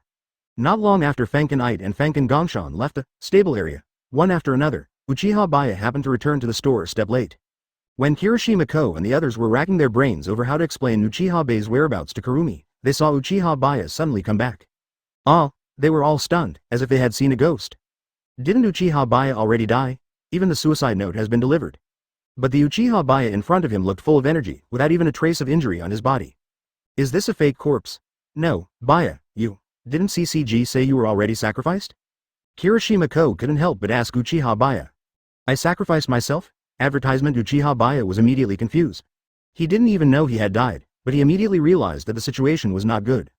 Since he didn't see Yoshimura Kosen and Yoshimura Et, could it be that CCG had already sent his suicide note? Yes, a Ghoul investigator came to our door with a suicide note and said that your funeral would be held tomorrow. We all believed it. Kirishima Ko said speechlessly. They never expected that this could be fake. Uchiha Baiye didn't know what to say for a moment. He could think that it was because he was transferred into the Kamui space at that time, so the people like Mustard thought he was dead. He walked to a table and took out an envelope that was under a book. The envelope had signs of being opened, and inside it lay several suicide notes. It has definitely seen it. Seeing his own handwritten suicide note being handed over to Fankin Et, Uchiha Baiye suddenly felt a little embarrassed. However, compared to embarrassment, there is more worry. The store manager and Miss Eder just went out. You should go find them right away. Miss Eder must be very sad. At this time, Kirishima Ko reminded, Uchiha Baiye responded and immediately left the stable area. I said, he definitely won't get into trouble so easily. Sifong Lianchi said, when did the CCG become so regular that it could make such a low-level mistake? Jiu Jianyuan complained. This is really a misunderstanding, but the store manager and Miss 8 should be fine. I just don't know what they're doing. Kirishima Ko exclaimed. Kirishima Ko and the others didn't know that Yoshimura Kosen and Yoshimura Ito had gone to look for the Kazushi family, so they were quite happy when they learned that Uchiha Baiye was still alive. At least I don't have to worry about how to explain it to Lil Walnut. However, now it is Uchiha Baiye's turn to have a headache. Advertisement Area 1, CCG Headquarters. Since Fankin Et immediately activated the Huja form after leaving the stable zone, he flew directly to Zone 1 at an extremely fast speed. That's right, flying. The one-eyed owl fell from the sky and landed in the lobby of CCG headquarters. The sudden attack by the one-eyed owl caught many CCG investigators off guard, and they all rushed to get their quinks in panic. Is this the one-eyed owl? He actually attacked our headquarters directly. Quick! Go and inform the director. Damn it! Why did you choose this time? Tomorrow is Uchiha's funeral. Some investigators were very angry because if the one-eyed owl caused too much damage, the funeral tomorrow would not be able to be held normally. Fankin 8 didn't have the time to deal with these ignorant guys. She went straight to the CCG's senior leader, He Shu. Everyone, please leave. Just then, Arima Takashi came out carrying a quinkwe briefcase. Arima-jun, wait, the investigators nearby were immediately excited. Since special investigators generally do not stay in the Area 1 headquarters often, they spend most of their time in other areas. Therefore, the strongest combat force at the Area 1 headquarters right now is Arima Takamasa, and other than him, there are only 2 quasi-special investigators. Of course, even if other special investigators are present, Arima Takamasa is still the strongest fighter. Therefore, the investigators present all hope that Arima-jun and others would be able to repel the One-Eyed Owl. It is said that Arima-jun's true combat power is comparable to that of a special investigator. He should have no problem dealing with the One-Eyed Owl. I believe Arima-jun special. He is the partner of Uchiha special. Let's retreat quickly so as not to disturb Arima-jun and others. Many investigators retreated further inside. Facing such a powerful enemy, their strength would only hold back Arima Juntoku and others. And it's human nature that most investigators are afraid of death. At this time, only Arima Takamasa and the One-Eyed Owl were left in the CCG lobby. Get lost. Fankin 8 didn't know why Arima Takamasa wanted to stop her at first, and said in a cold and deep voice. Maybe this guy betrayed them after learning about Baiye's death, but no matter what, she was not in the mood to care about it now. Chapter 135 General, you can stop now. Arima Takashi remained silent. Because the monitoring system within CCG is very strict, any words you say will be monitored, and those investigators just now only temporarily withdrew. Naturally, he couldn't say anything to Fankin et. At this time, Arima Takashi had already taken out the quinquay from the briefcase. Upon seeing this, Fankin et's eyes suddenly became fierce, and the single eye in the form of the Hujja flashed scarlet. Then go to hell. Yoshimura et immediately charged towards Arima Takamasa. Although Yoshimura Ito has become much stronger after many co-eating, recently, after all, the opponent is Arima Takashi who is in his prime. Even if he was replaced with the One-Eyed Owl, in its final form in the later part of the original work, it would be difficult for him to be a match for Arima Takamasa at this period. Yoshimura et in the Heger form was already moving at an incredibly fast speed, but he just couldn't touch Arima Takasho. Not only will he not be able to defeat Arima Takasho, he will even be counterattacked by the quinquay in Arima Takasho's hand. As long as the Kakubo is not hit, the One-Eyed Owl will be almost fine with its regenerative ability, but Arima Takamasa's defensive counterattack is fierce and accurate. After only a few moves, one of the One-Eyed Owls, Hercules, was injured. It seemed that it was only a matter of time before he was defeated by Arima Takashi. However, Arima Takamasa only wants to force Yoshimura et to retreat. Although he is now fully committed to dealing with Yoshimura et, he will certainly not kill him in the end. Fankun's mention of Tei is somewhat difficult to accept. I can't even get past Arima Takashi. In fact, it was because Uchiha Baiye had stolen the limelight before, and Yoshimura et al. Had never known that Arima Takamasa was currently the strongest individual combat force in the entire Kazushi family, except for Uchiha Baiye. However, Fankin was unwilling to retreat. No matter how strong a half-human is, she still has a flesh and blood body, and the human body is fragile after all. If she can hit it once, she wins. Boom! At this moment, a loud noise suddenly came from the side. A large hole was blasted open in the CCG's wall by something unknown. Advertisement. The attention of many investigators was drawn to it. Then another powerful figure, Shao, appeared. Another One-Eyed Owl. No, isn't the One-Eyed Owl already over there? There are actually 2 One-Eyed Owl. What on earth is going on? They are so similar. No, you can even say they're exactly the same. Although Ma Zunte and others have already gained the upper hand against the One-Eyed Owl, but another one has appeared. This time it's hard to say what will happen. The appearance of another owl stunned all the investigators present. They knew that related ghouls would have the same kind of Kagoon and very similar Kagoon, but they had never heard of 2 Kagoon forms that were exactly the same. After all, only high-level Hizurs can freely change their form. There are only a handful of high-level Hizurs in existence, and the only ones who can be confirmed are the father and daughter pair of Yoshimura Kozen and Yoshimura Ito. Therefore, it is normal that CCG has no relevant intelligence records. The second owl that just appeared was none other than Fankin Gongshan. He imitated Et's Heger form just like before. Just now, he used his own Heger to directly blast open the CCG's wall. Yoshimura Kozen's purpose was very clear. He ignored the investigator who was standing there with a look of astonishment on his face, and immediately rushed towards Arima Takamasa. Arima Takamasa's heart suddenly wavered, and he felt something was a little off. Arima Takashi's strongest point is his extremely exaggerated reaction and speed, which allows him to always remain unharmed. Naturally, the entire Hexio family was alarmed, but regardless of whether Arima Takamasa could deal with 2 owls at the same time, he was more concerned about the fact that it would be difficult for him to stop Yoshimura's at. Soon, Arima Takamasa was restrained by another owl, Yoshimura Kozen. My hands have been chopped off quite a lot recently. Yoshimura took this opportunity to break free from Arima Takashi and directly charged into CCG. If one of the owls is Fankin Gongshan, then who could the other owl be? He could guess that the owl in front of him should be the father of Yoshimura Ito, that is, Yoshimura Kozen, who also worked for the V organization back then. The voice that came made Arima Takashi lose his mind for a moment. Advertisement. At this time, Arima Takashi's eyes sank slightly. He definitely couldn't catch up with the One-Eyed Owl in terms of speed. All he could do next was pretend to deal with the other owl in front of him. The child born to Yoshimura Kosen and a human woman could only be half human or half ghoul. It doesn't matter if I die here, it can be considered as redemption for myself and the price I pay for my sinful life. Those more ordinary investigators didn't dare to rush forward to stop the one-eyed owl, as they felt that they would be courting death if they did. Uchiha Baiye continued to say to Arima Takasho, "It's a good thing that you are here, Takasho. It's time to make peace with V." The V organization, which was originally in Area 1, was immediately sent to CCG by the Hexio family. Ostensibly to support CCG, their actual mission was to capture the one-eyed owl, Yoshimura-eyed alive. The Hexio family once gave birth to a natural-born half-ghoul, so they are very clear about the characteristics of natural half-ghouls. Couldn't it be that the child could only be Fanken Gongshan's? P.S. Please give me some free gifts, of course. Yoshimura Kosen's performance against Arima Takasho was not very good, especially since Arima Takasho was now equipped with an S level instead of a B level Quinkwe. Yoshimura Kosen was increasingly at a disadvantage, and one of his Kagoon arms was soon chopped off. Although I don't know why Baiye came back to life, as long as he is okay, it's good. Fanken Gongshan couldn't help but sigh in his heart. So even though they had Quinkwe in their hands, none of them had the courage to step forward. Only then did he see the face clearly, and the person who appeared out of nowhere was Uchiha Baiye. When he came to his senses, a familiar figure suddenly appeared in front of Fanken Gongshan out of nowhere. Arima Takamasa, who was fighting fiercely with Owl just a moment ago, suddenly stopped. Two owls appeared at the same time. However, he had no intention of retreating. Instead, he quite enjoyed the battle. At the same time, with his understanding of the V organization, he knew very well that the blue-haired young man in front of him had stronger individual compatibility than a mustard seed, so he had to delay the blue-haired young man and buy as much time as possible for it. Since he can transform into a Haya and has one eye, the possibility of being an artificial half-ghoul experiment is ruled out, so the only possibility is that he is a natural-born half-ghoul. But compared to one-on-one and one-on-two, it is not difficult at all to remain unscathed. General, you can stop now. Chapter 136. Arima Takasho's Choice. That's Uchiha Special. Isn't Uchiha still fine? Why did the news of his death spread? It seems that the superiors have concluded that Uchiha Special Officer has died. They had originally planned to hold a funeral tomorrow. This is really a big mistake. Great. Even two owls are no match for Uchiha Special and Arima Jun Special. The investigators were shocked and delighted at once. The sudden return of Uchiha Baiye undoubtedly greatly boosted the morale.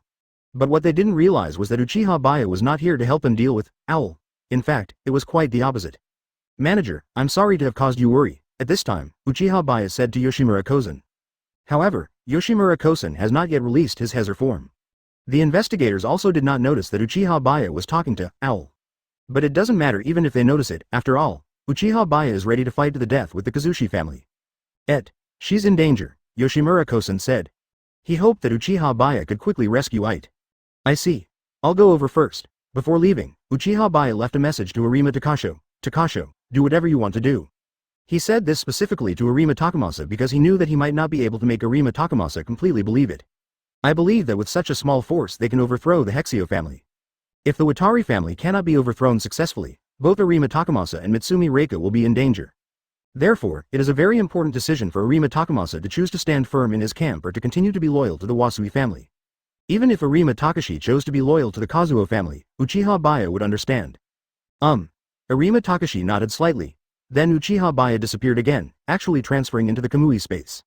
Advertisement. After Uchiha Baiye disappeared, the investigators on the other side gradually realized that something was wrong. Why did Uchiha suddenly disappear again? And the behavior of Arima Jun and Owl seems a bit strange. Yeah, why do I feel like we've reached some kind of agreement? Could it be that Owl surrendered immediately upon seeing the appearance of the Uchiha? There's no sign of fighting spirit in him at all. Although they had noticed something was strange, they still didn't think of it too seriously. At the same time, Yoshimura Kosen has not yet released his Hezer form because he is not sure whether the blue-haired young man in front of him is an enemy or a friend. From the conversation between Uchiha Baiye and the blue-haired young man just now, we know that the blue-haired young man's position is not clear for the time being. If he continued to fight, he could still hold the young man back for some time.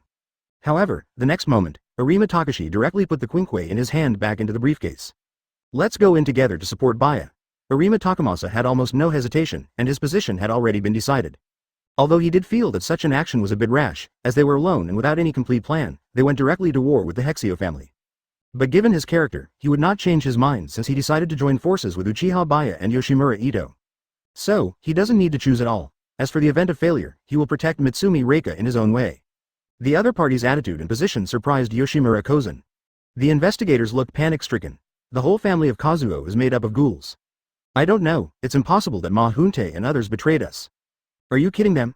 It was hard for them to believe that this was true, but the words spoken by Ma Zunte and others had a certain degree of credibility in their minds. They were so scared that they retreated again and again. Faced with the absolute gap in strength, how could they dare to stop Arima Takamasa and Yoshimura Kozen? P.S. I have a sore throat again for no apparent reason. I have had a sore throat 3 times in the past 3 months, and all of them were infected by the same roommate. Now I can't tell the difference between a common cold, the flu, and impotence. It's really a bit depressing. There is no way to even consider the shao now. With Ma Zunte and others, they can be killed all. Advertisement Arima Takashi was silent for a moment, then spoke in a calm tone. Is their enemy the human Juntoku Arima or the high-ranking ghouls? If what Ma Zunte and others said is true, what should they do next? There's no point in fighting and killing. Just surrender to Hishu. This way, you and Gong Shan can both save your lives and avoid suffering. Afterwards, Yoshimura Kozen and Arima Takamasa went deep into CCG together. If the owl that is fighting with your general is Gongshan, then you must be Gongshan's child. They were so shocked that even their pupils were trembling. The leader of this group of men in black was Mustard. The investigators who had retreated to the inner part were stunned. They couldn't believe their eyes. Arima Takashi was actually walking towards them with owl. Arima-jun, what on earth is going on? Their CCG is the Ghoul Countermeasures Bureau, and the founder of the Ghoul Countermeasures Bureau is the Kazushu family. A while ago, there was a hint of arrogance in Mustard's tone. Yoshimura Ito went deeper and deeper into CCG, but before she could reach where the top leaders of Kazuo were, she was stopped by a group of black-clad men from the V organization. Ghouls have set up a Ghoul Countermeasures Bureau specifically to deal with themselves. Who would believe this if I told others? At this moment, all the investigators were stunned where they were, their minds extremely confused. What's going on? Owl doesn't look like he's surrendering. Even his Hudja form is still there. Fankin 8 sneered disdainfully, I will never let go of the guy who killed my beloved. They all felt like they were going to die here.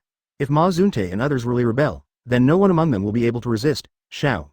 Fortunately, Arima Takashi and Owl didn't seem to have any intention of attacking them. At this time, a young man mustered up the courage to ask Arima Takasho. I can't figure it out anymore. You should still be our companion, right?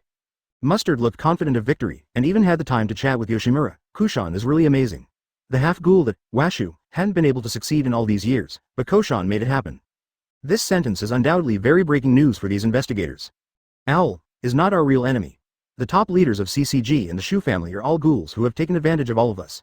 As for whether I am still a companion, it is up to you to decide for yourselves. Chapter 137 Am I late? The one you love? Mustard was stunned for a moment, and at first thought that One-Eyed Owl was referring to Yuna. It was indeed they who forced Yuna to death. He never imagined that the beloved one that Yoshimura Ed was referring to was actually Uchiha Baiye.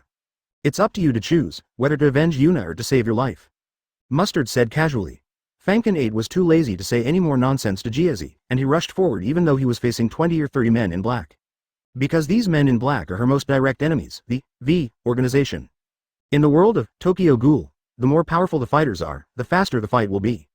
There is almost no situation where you can't tell who is better after fighting for a long time. It seems there is nothing to talk about. Jiezi stopped laughing and his face suddenly turned cold. The men in black, led by him, attacked the One-Eyed Owl at the same time. The V organization has top-level combat power per person, and there are as many as 20 to 30 of them. Even with Yoshimura Edo's current Hudja form, he is still no match for them. Only the One-Eyed Owl, in the later part of the original work, has a chance to defeat the V organization without Arima Takamasa and Furuta Nifuku. There are many forms of Higer of Yoshimura Ito, and the Bronze Tree period in the original work is not the strongest. The final form was during the Battle of Kuklia, when Kaneki Ken defeated Arima Takashi and became the One-Eyed King. He had an even larger body, estimated to be at least 10 meters tall.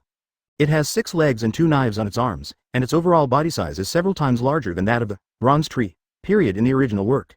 One-Eyed Owl, final form, One-Eyed Owl, final form.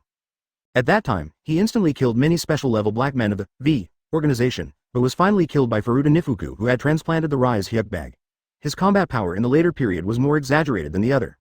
But that was more than 10 years later, and it is still unrealistic for the current One-Eyed Owl to deal with the entire V organization. After killing several men in black, Fankin Ed was besieged by multiple men in black and had his shell blown open by Mustard's SSS-level Yuhei Quinkwe. Fankin Edo's human form was immediately exposed. Oh, so it's a girl. Gongshan really gave birth to a naughty daughter. I will educate you for him. As soon as he finished speaking, Mustard fired another RC concentrated bullet. Advertisement His SSS-level Yuhei Quinkwe is extremely powerful, but it also has an obvious flaw. The cooling down is a bit long, and he has to wait a while before he can fire the second shot. But Fankin Et's regeneration ability could not keep up, and the outer shell of the Hudja was directly blown apart. In her human form, she had nowhere to hide and could only watch as another RC concentrated bomb was fired at her. Although he was unwilling, a smile appeared on Fankin-et's face. At least she had killed a few enemies and accomplished something. She did not close her eyes in fear, but faced death head-on. At least in the last few months of her life, she met Uchiha Baiye. Life is not all tragedy and pain, there are also bits of happiness and joy. It's a pity that she won't have the chance to recall those little moments in the past. This is indeed a pity. Baiye, I'm here to accompany you too, Fankin-et muttered. However, at this moment, Uchiha Baiye appeared in front of Fankin-et. Am I late? Fankin-et immediately laughed at herself. She had never expected that she would have such a childish hallucination at the last moment of her life, and could even hear voices. You be ************** D, you're already dead, and you still show up to tease me. Fankin-et complained quietly, she wanted to die in a glorious way. At this time, Uchiha Baiye turned his face to the side, and Mangekyō Sharingan suddenly appeared in both of his eyes. He looked at Fankin-et with his left eye, and opened a space Uzumaki with his right eye, transferring the oncoming RC concentrated bomb directly into the Kamui space. The expected explosion did not happen, and instead there was no sound at all. Mustard was immediately confused. The next moment, he suddenly realized that there was a person in front of the one-eyed owl, without him knowing when. Upon closer inspection, it turned out to be Uchiha Baiye, who was supposed to be dead. Baiye? Didn't you already? Mustard was suddenly shocked with an incredible look on his face. Not only Mustard, but the other men in black were also shocked. They saw with their own eyes that the boy had died without leaving any body left. If he escaped, there would be no way they wouldn't have seen him at that time. Advertisement, how on earth did this guy do it? You all thought I was dead, didn't you? But unfortunately, I'm still alive and well.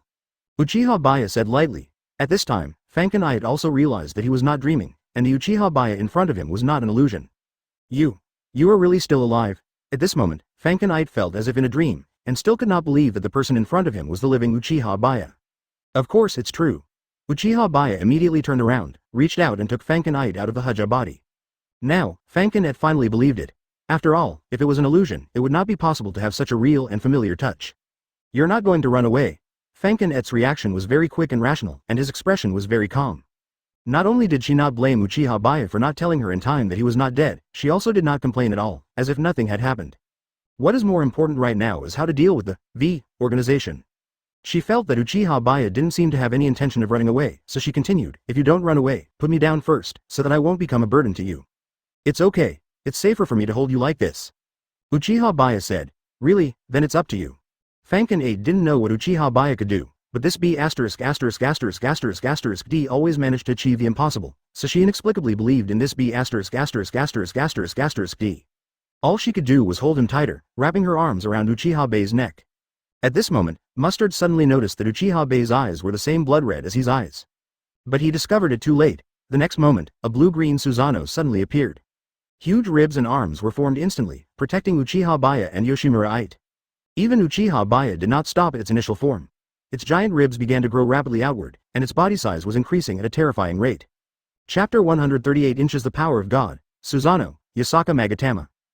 Compared to its initial form, Susanoo's first form is much taller, about 10 meters tall. The original giant ribs instantly grew into a skeleton-like upper body.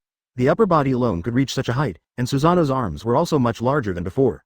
At this time, Uchiha Baiye and Yoshimura's bodies were completely wrapped by Susanoo. Although Susanoo has materialized under the influence of RC cells, Uchiha Baiye and Yoshimura inside Susanoo can see the outside, while Mustard and the man in black outside cannot see them inside. Are you a Uchiha? Seeing himself in the body of a giant, Fankin-et was shocked. After all, she had never seen such a tall and huge figure before. Moreover, Uchiha Baiye was even standing on the ground, and she was holding Uchiha Baiye. Baiye's transformation into a Hige did not affect her at all. The so-called materialization is actually just a visual change, and it is essentially the same as the original Susanoo. The original Susanoo is essentially the materialization of chakra, but the visual effect it presents is translucent. However, this does not prevent Susanoo from having extremely strong lethality and defensive capabilities. Therefore, as long as Uchiha Baiye wants Yoshimura to enter and exit freely or move freely inside Susanoo, Yoshimura can do it. On the contrary, the enemy cannot do this. The hermit? How is this possible? Mustard immediately looked up at the blue-green giant in front of him. Even though only the upper body was visible, the size was still unbelievable to him. But what puzzled him the most was why Uchiha Baiye could become a Hezer. He just noticed at one point that Uchiha Baiye's eyes were blood red.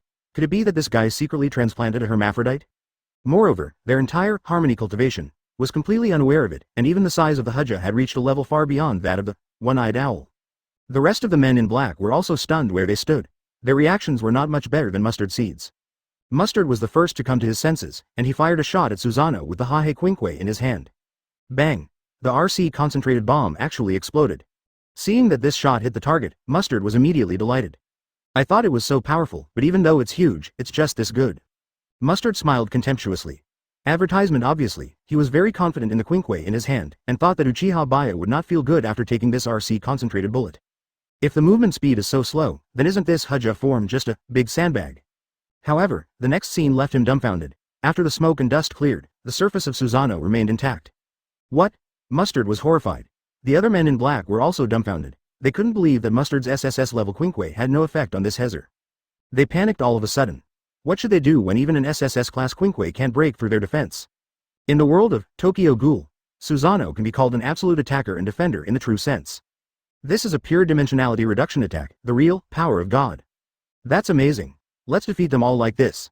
At this time, Fanken was also shocked by Susanoo's strength. Now she completely understood where Uchiha Baiye's confidence came from before.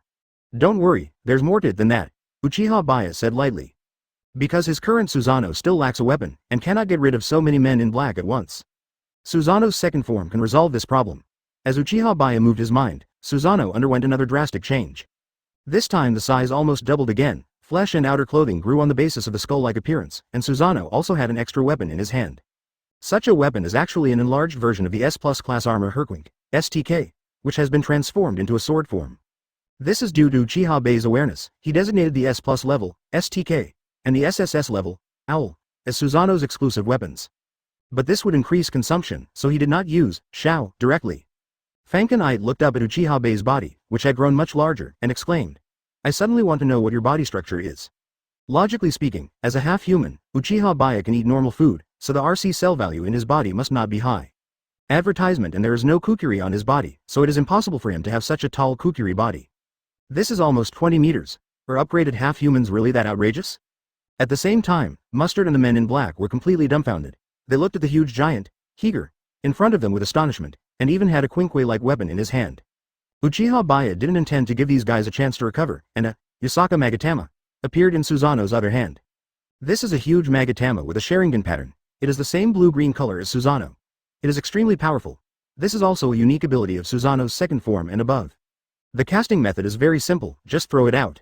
Although Mustard and the men in black did not know what this thing was, they felt a strong sense of crisis. However, it was too late. Uchiha Baiye controlled Susanoo to throw the Yasaka Magatama casually, and it flew towards Mustard at an exaggerated speed. The speed was so fast that Mustard and the men in black had no time to react. Bang! The terrifying energy that erupted from the Yasaka Magatama instantly devoured Mustard and the men in black. Not a single one survived, not even a trace of them was left. Ding! Host defeated the super special level, Mustard Seed, and received the reward, 300 attribute points. Ding! Host defeated the special level semi-human, and received the reward, 100 attribute points. Open black lens bracket. Close black lens bracket. At this moment, Uchiha Baiye gained a large number of attribute points. It was not until then that Arima Takamasa and Yoshimura Kozan arrived. It looks like the battle is over. Arima Takamasa couldn't help but look up at the huge creature in front of him. It was hard to imagine that this was Uchiha Baiye's Kakusha form. But there is no other possibility except Uchiha Baiye. This is Yoshimura Kozan, who was still in the Heger form, was immediately shocked by the giant in front of him. He never thought that one day he would appear so insignificant in front of others. Chapter 139. Countdown to the destruction of Hishu. It seems that Baiye's true strength is far beyond imagination. Yoshimura Kozan speculated that the owner of this giant cage was Uchiha Baiye. His original impression of Baiye was stuck on the time when he cut off his two arms. However, the absolute strength displayed by Baiye today completely overturned his perception. First of all, Baiye is half-human, but he can be transformed to this level, which makes him feel incredible. At this time, Yoshimura Kozan directly released the Hezer form. When he saw that the venue was in ruins, he knew that Baiye's battle with the V organization was over. I didn't expect it. It feels like I've never known the real him. Arima Takashi couldn't help but sigh. In addition to Arima Takamasa and Yoshimura Kozan, two other investigators arrived here. They were the other two quasi-special investigators stationed in CCG Area 1. They wanted to ask Arima Takamasa what was going on, but just as they were about to open their mouths, they were frightened by the giant in front of them. What? What is this? Is this the Huja? They suddenly lost all their will to fight, and their faces were filled with fear. This is not an enemy they can deal with at all. They had seen the strength of the half-he who already made them feel very difficult to deal with, not to mention the he who was superior to the half-he, and even had such an exaggerated size. The two quasi-special investigators were unwilling to desert the battlefield, but they also did not have enough courage to face the giant, Kakusha.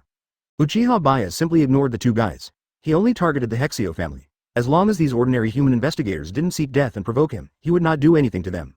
Mustard and the men in black were all destroyed, and Uchiha Baiye immediately released Susanoo. From beginning to end, he and Fanken Ite maintained this hugging posture. Next, it's time to settle accounts with the Hishu family. Uchiha Baiye said calmly, if you want to overthrow the rule of the Hexio family, there is no choice but to use violence. You D. You didn't tell me earlier that you had such a powerful method. I really thought you were gone. The battle was over, and Fanken Ite complained to Uchiha Baiye in a gloomy tone.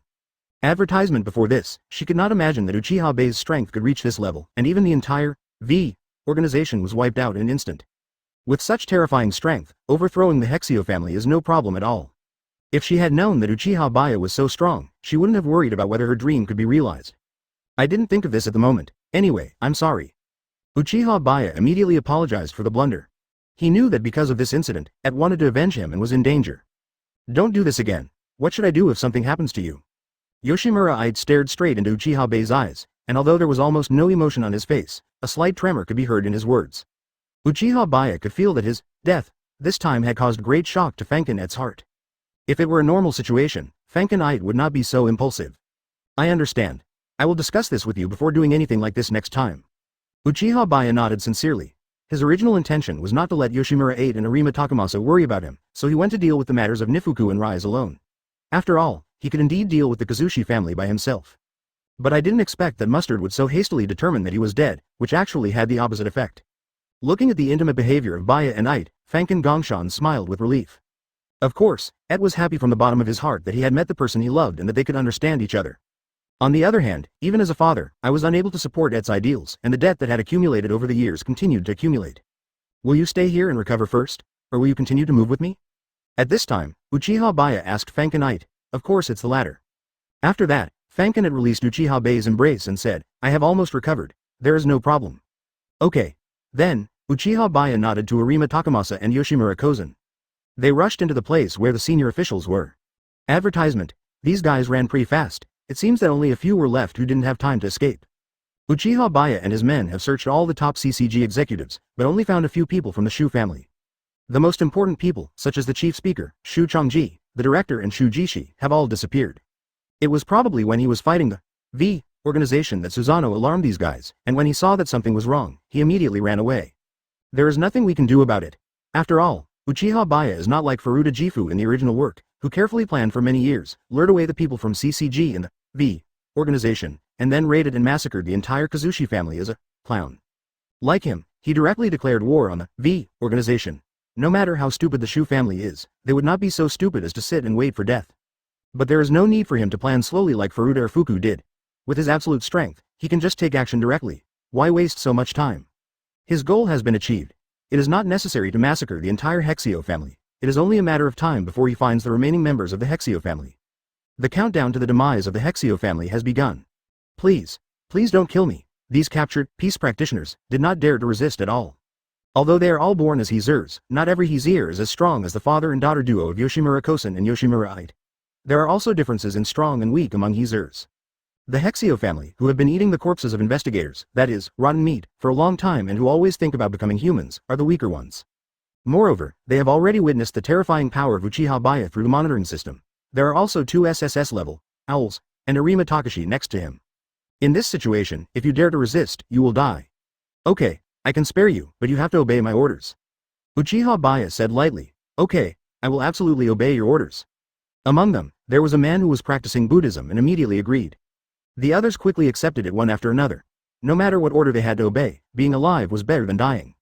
When the time comes, I need you to show up in the media and show your strength. Uchiha Baiye's cold tone was mixed with a hint of threat. It's such a simple thing, you will definitely not tell me that you can't do it. Chapter 140 taking over as director. Of course I can do it. At this time, they no longer care about the reputation of the Hexio family and just want to save their own lives first. Very good. Uchiha Baiye nodded slightly. That's why his goal has been achieved. As the Ghoul identity of the Hexio family is exposed to the world, the rule of the Hexio family will naturally collapse. Afterwards, Uchiha Baiye asked Yoshimura Kozen and Yoshimura Ite to go back first. He and Arima Takamasa continued to stay in CCG. After all, there are still funeral matters to deal with. If they just leave, the entire CCG will be in chaos. At this moment, the Ghoul investigators of Area 1 CCG were all in a state of confusion.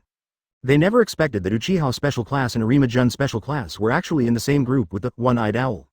In comparison, the fact that there were two SSS Class Owls, and that the Uchiha Special Class had been resurrected from the dead seemed like a small matter. Uchiha Special, Arima-jun Special, can we still trust you? Faced with Uchiha Baiye and Arima Takashi, many investigators were at a loss as to what to do. It's up to you what you think, but before that, wait for the other special investigators to come back. I want to announce something very important. Uchiha Baiye said calmly. The investigators did not dare to express any opinions and just waited anxiously. Fortunately, it didn't take long before all the special investigators except Uchiha Baiye gathered back. What is going on? Why do they all say that you and Arima Junto have rebelled? It can be seen that Uchiha has no hostility towards you. Can we sit down and talk? Uchiha, there must be some misunderstanding here, right? Advertisement. There are only a few special investigators in the entire CCG. Of course, they had heard about what happened in CCG Area 1 before they came back, and they found it hard to believe that Uchiha Special Officer and Arima-jun Special Officer would rebel. But, these people are. At this time, Marudasai noticed the people standing behind Uchiha Baiye and Arima Kisho. He felt that they looked very familiar. Aren't these the senior officials of District 1 headquarters? Of course, CCG is not composed entirely of Ghoul investigators. Above their special investigators there is a decision-making layer, as well as the director Kazuki Shu and the chief speaker Kazuki Shu. They usually follow the tasks assigned by these senior figures. Although all the senior figures are from the Hexio family, no major problems have occurred so far, so the entire CCG is still running well. Now Marudasai couldn't help but feel puzzled. Why were these high-ranking figures here? Could it be that they had been captured by Uchiha Tetsu and Arima-jun Tetsu? There were no signs of injury on his body, at most his clothes were a little messy, but the expression on his face showed obvious panic.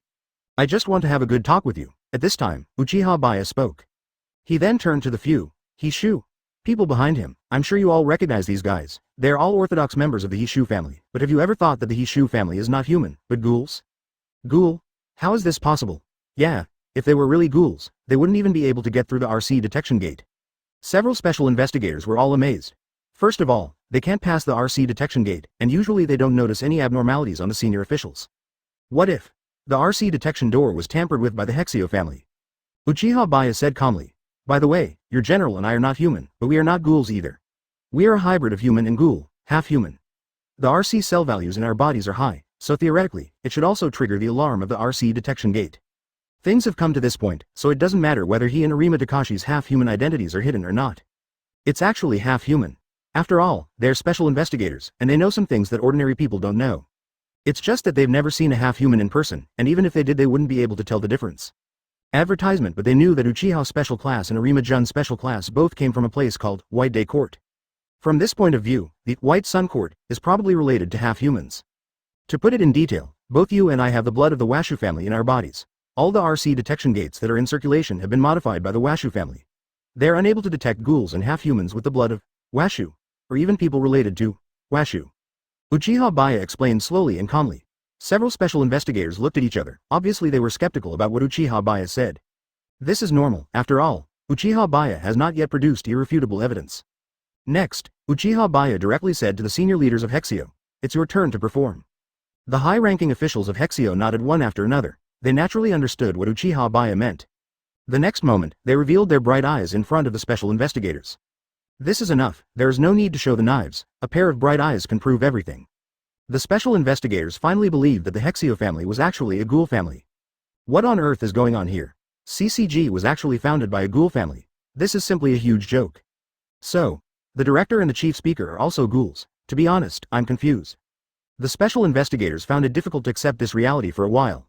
The fundamental and only purpose of the Hexio family in establishing the CCG is to maintain their rule. All ghoul investigators, including half-humans like me and Kisho, are pawns for the Hexio family to achieve their goals. Uchiha Baiye continued. There is nothing else to say. This is what I want to tell you. Let these most representative special investigators of CCG witness the true face of the Shu family with their own eyes, and the rest of the ghoul investigators will soon know the truth. Looking at the complicated expressions on the faces of these special investigators at this moment, it is clear that they need some time to adapt to such a shocking truth. Where are the director and the chief speaker? Are they gone now? The one who recovered the fastest was Marudasai, who immediately asked Uchiha Baiye. He's already gone. Uchiha Baiye answers. Marudasai said with a worried look on his face, the CCG is now in a state of chaos without a leader, and we need someone to step up. So, let Uchiha take over the position of director first.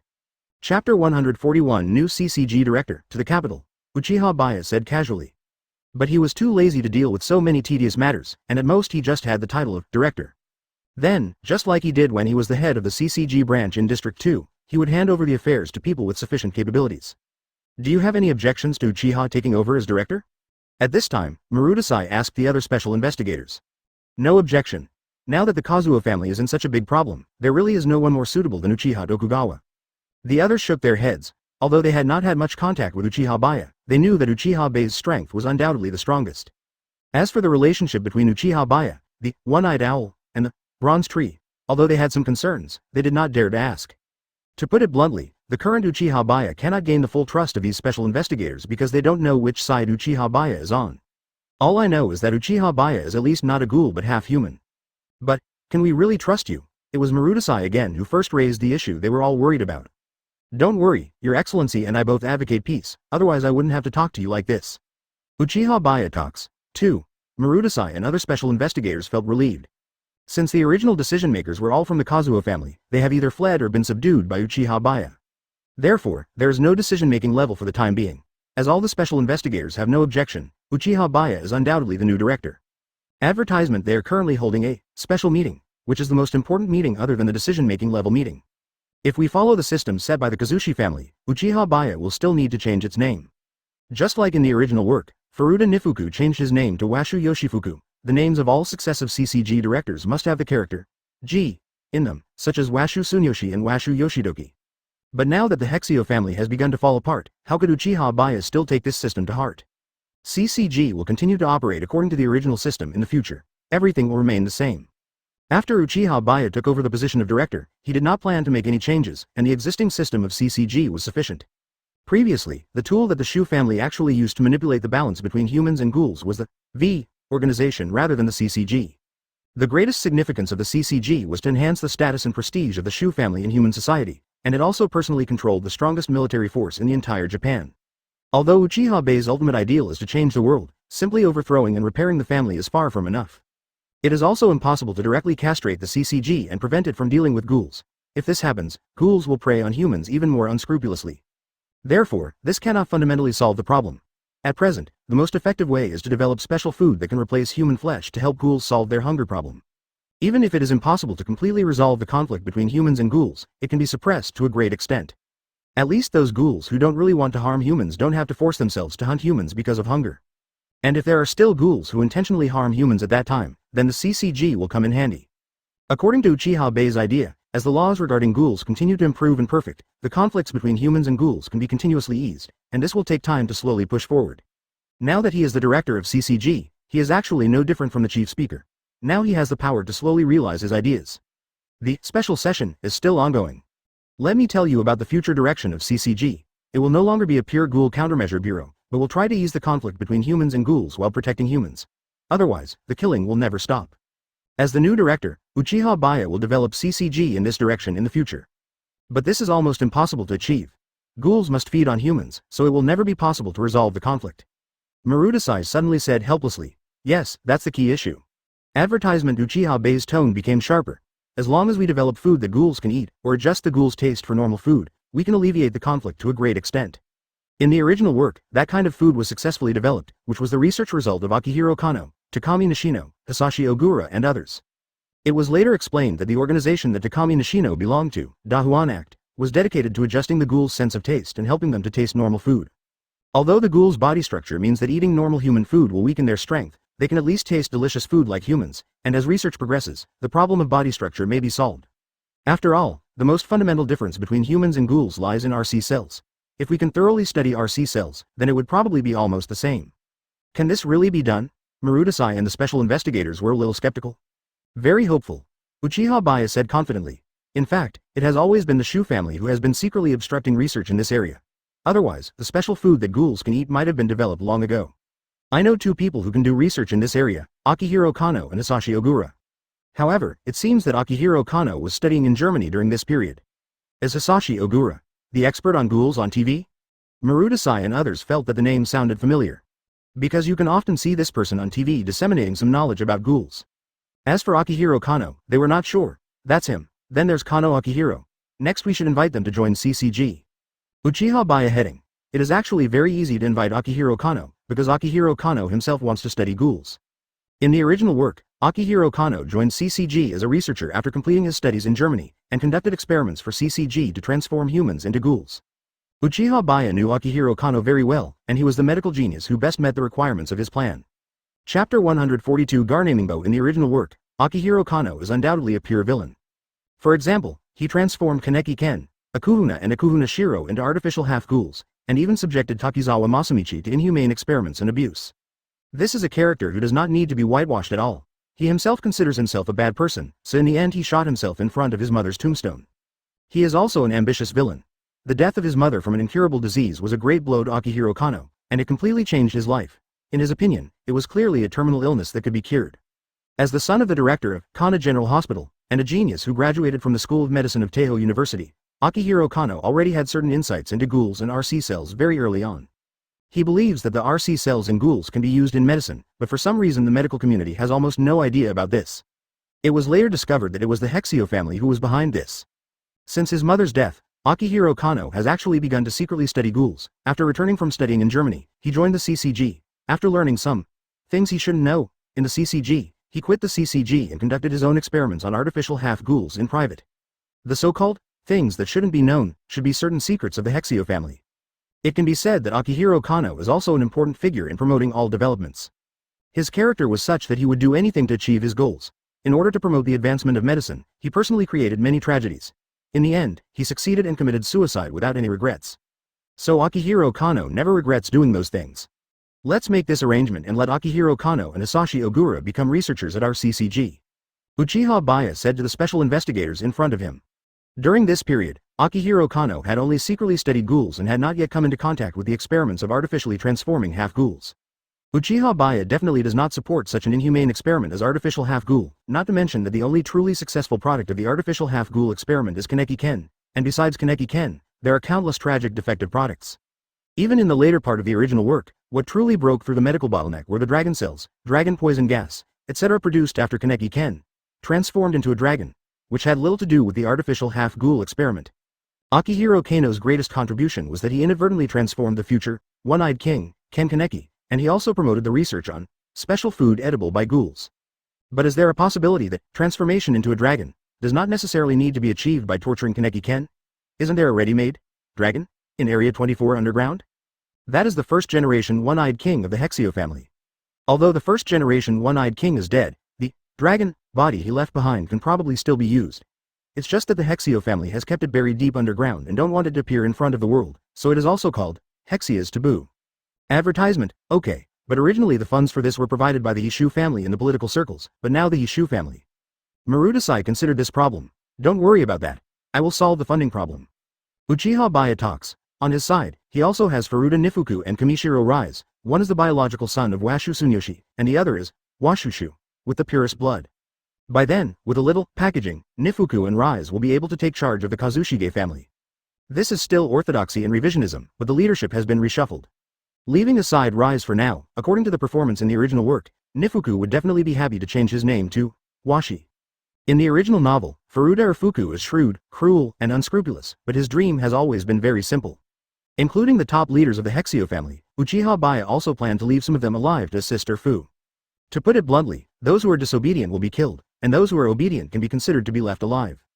Hishu Changji is Fu's father, although because of the traditions and system of the Hexio family, Fu cannot acknowledge Hexio Changji as his father in front of others. Since Rise had no surname, she was given the surname Kamio by Kamishiro Chai, and her identity as the daughter of Kamishiro Chai was also a legitimate identity in human society. That's fine. Brother Baiye, are you not hurt? Uchiha Baiye briefly described what happened in CCG today. So at this time, Fu was still more concerned about his biological father and Shu Changji. Uchiha Baiye said, but to be on the safe side, you should stay here for the time being. Do you feel you can adapt here? It has actually been less than half a day since Uchiha Baiye entrusted Nifuku and Rise to Kamishiro Chai. When he was halfway through his speech, Furuta Nifuku asked with some concern, where is Kazushu Tsunyoshi? Did he escape too?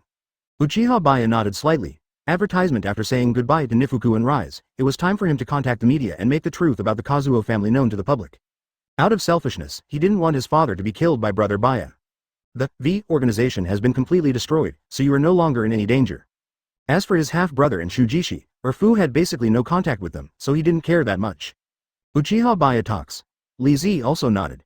Arima Takamasa went to look for the escaped Washu. The CCG side was almost settled, and Uchiha Baiye handed over the remaining trivial matters to the special investigators. But in fact, Fu is Hishu Changji's most beloved illegitimate son, and he would often read books with Fu in private. Seeing Uchiha Baiye coming back, Furuta Jifu immediately expressed his concern. "We can adapt. Uncle Kamishiro is very good to us." Uchiha Baiye first planned to go to Area 6 to report his safety to Nifuku and Rise. But he was also very rational and did not make such a willful request to Brother Baiye. In this way, the rule of the Hexio family will be completely destroyed.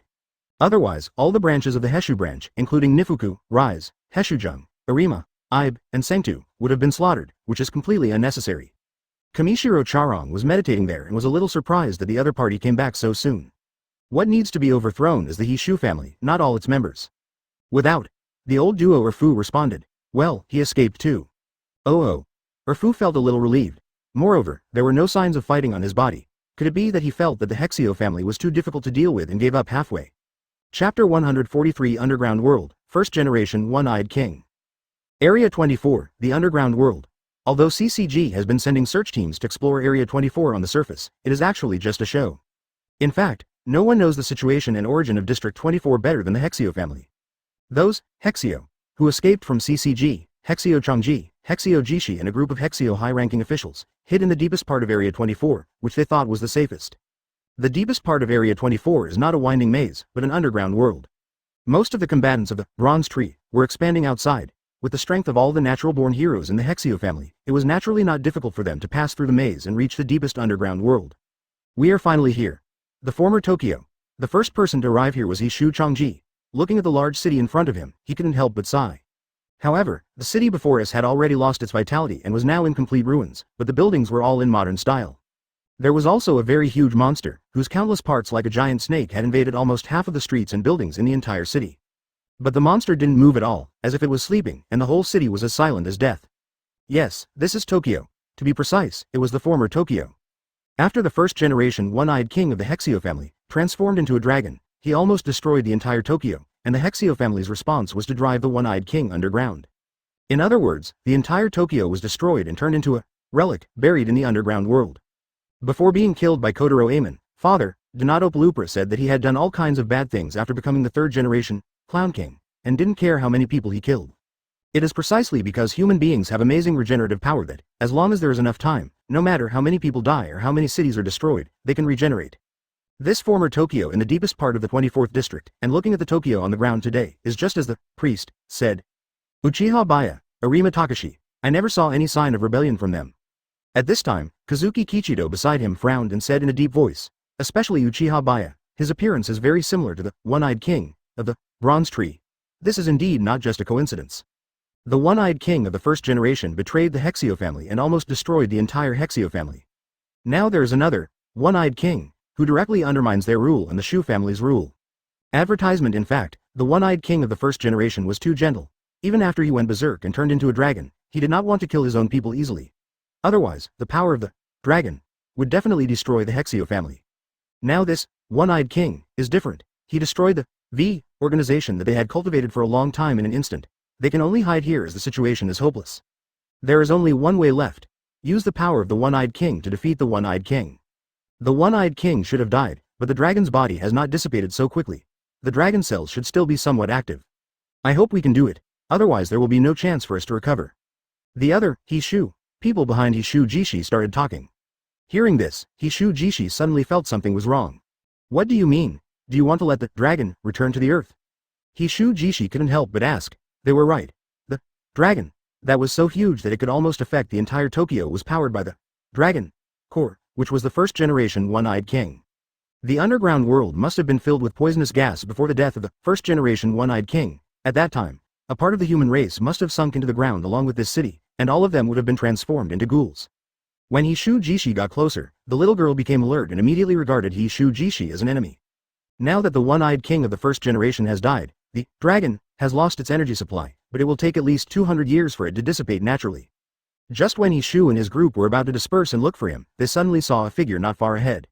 He immediately chased after the figure. After all, the underground world was once Tokyo, and its area is about the same size as the current Tokyo. it is not easy to find the core of the dragon. The minority obeys the majority, there is no need to say anything else. Yes. At this moment, Hishu person seemed to be planning to kill the little girl directly. After all, the little girl was the one who had the murderous intention towards them first. Then first, we need to find the core of the dragon. In the Hexio family, the father and son Hexio Jitoki and Hexio Jung are barely considered normal. Advertisement faced with these words from his tribesmen, Hishu Jishi looked conflicted. At this time, Hishu Chongji spoke. Since Hishu Chongji, who had the most say, said so, Hishu Jishi had no choice but to obey. Hishu Jishi stopped the man and said, "She is still useful. Maybe she can lead the way for us." Hishu Jishi was immediately surprised. Hishu Jishi couldn't bear to cause such a disaster. When I got closer and took a closer look, I saw that it was a young girl wearing simple, old clothes. There are still people? Could it be that they have survived from those years until now? That's right.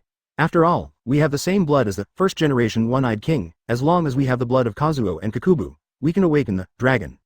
Hishu Jishi said to himself while holding the little girl to prevent her from resisting. This is the only countermeasure we can think of at the moment. Otherwise, do we have to hide here for the rest of our lives? I see. It seems that they are indeed the humans who survived that year. They probably turned into ghouls after inhaling the dragon's poison gas. Jishi, we know that you may not be able to accept it given your personality, but you also have to consider the interests of the entire family. Wait, however, as long as someone with the Hexio bloodline provides energy to the dragon, again, the dragon will be awakened. The little girl was caught in no time. The little girl was so frightened that her face turned pale and tears were about to burst out. However, since Hishuji was a natural-born haiku and had a quinkwe on him, it was naturally easy for him to deal with the little girl. But this also means that Tokyo will suffer a disaster like that again, and countless people and ghouls will die in this catastrophe. Chapter 144 Aboriginal. We won't kill you, but don't move, or you'll be in trouble next time. In order to make the little girl behave herself, Hishu Jishi warned her.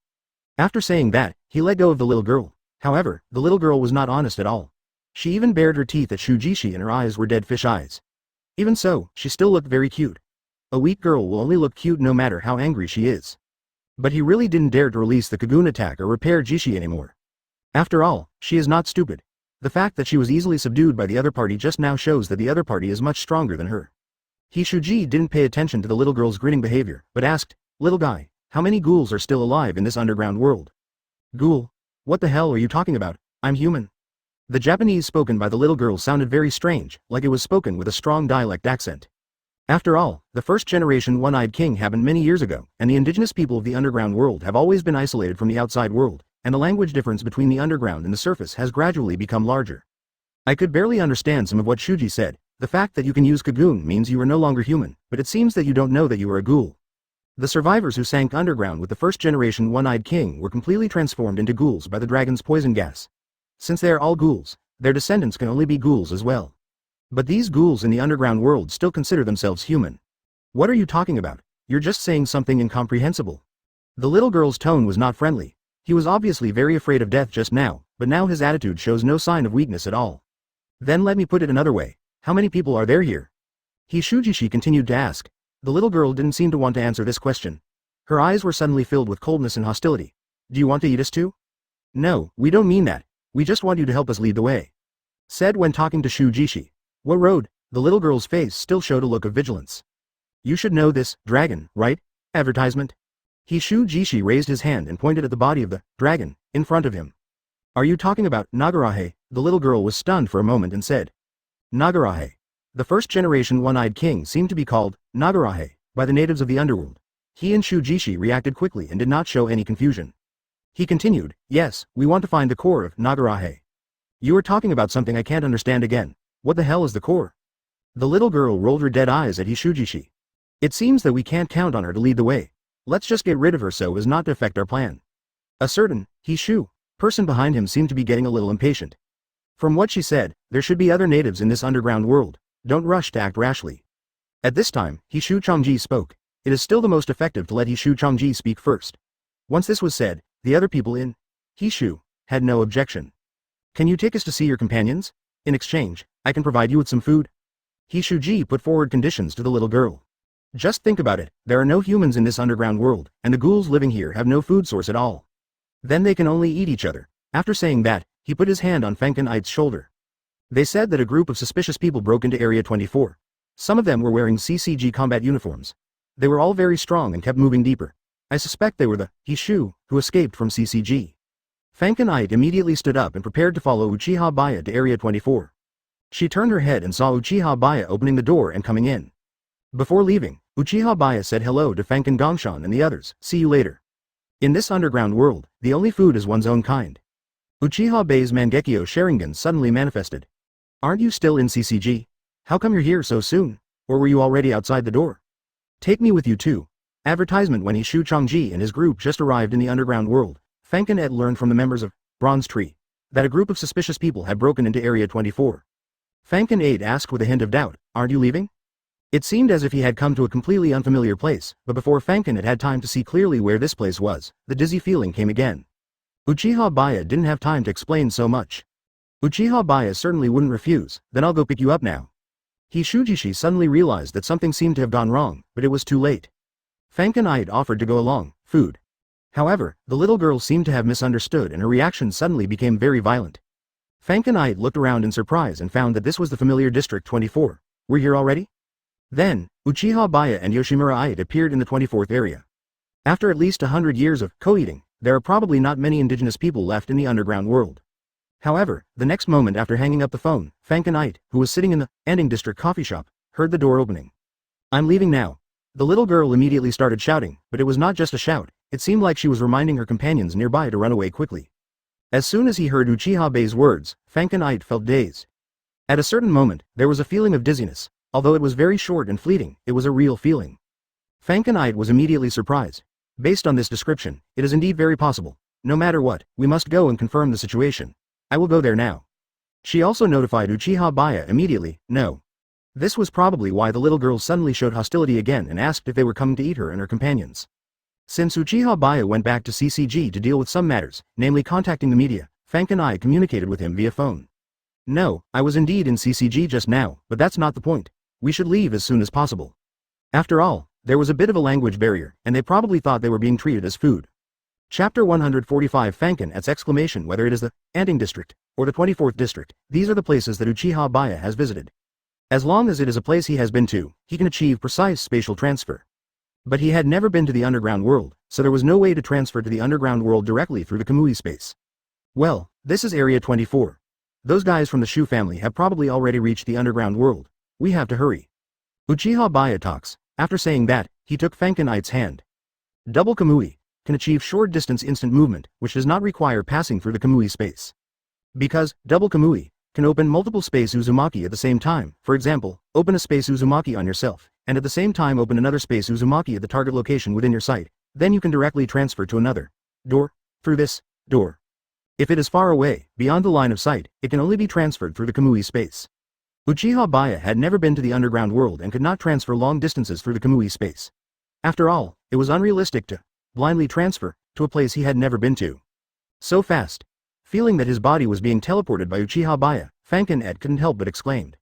This is much faster than her flying speed in the Huja form. It can be said that they are on completely different levels. It's just like the special ability, teleportation, in novels and comics. Is this another ability of your eyes? Fanken couldn't help but ask. Yes. Uchiha Baiye nodded slightly. You are such a jerk. Your eyes alone are full of secrets. Fanken immediately sighed. She had known Uchiha Baiye for such a long time, but she suddenly felt as if she didn't know this guy at all. She hadn't even had the chance to ask Uchiha Baiye about the previous form of Hezer that was more than 10 or 20 meters tall, but now it showed an ability that made her feel incredible. Soon, Uchiha Baiye found the entrance to the underworld. Although a series of space transfers consumed a lot of his RC cell value and pupil power, his current physique and RC cell value are strong enough to continue to support him in dealing with those guys from the Hexio family. Advertisement, and even if it's not enough, he now has a lot of attribute points. Is this the underground world? After all these years in District 24, this is the first time I know about this underground world. At this time, Fanken said, although there have always been a large number of ghouls living in Area 24, few ghouls go too deep. After all, there is nothing in such a deep place, and even if you want to eat together, you can't find anyone like you. So Fanken has never been to such a deep place before. This was caused by the one-eyed king of the first generation. After he transformed into a dragon, he destroyed the entire Tokyo. Everything sank into the ground with him. The Tokyo on the ground now has been rebuilt. Uchiha Baiye explained simply. Those guys from Washu came here, probably heading for the dragon body of the first generation one-eyed king. So there is such a hidden secret. No wonder the first generation one-eyed king is a taboo in the Hexio family. Fanken immediately understood. She knew about the one-eyed king of the first generation, but she didn't know about this underground world. People nowadays have no idea that Tokyo was ever destroyed, and the news related to this is probably completely blocked by the Hexio family, otherwise it would affect the status and reputation of the Hexio family. After landing, Uchiha Baiye and Fanken Ite saw a lifeless city in front of them. Especially the dragon, which brings a shocking visual impact. It was also the first time that Fanken Ite saw such a terrifying monster with his own eyes. The body of the dragon seemed to have no end in sight. However, it was obvious that their destination was different from those of Hishu. Uchiha Baiye did not see any Hishu people within his sight. The underground world is almost the same size as Tokyo on the surface. It's not easy to find those guys, but at least we can respond to emergencies in time.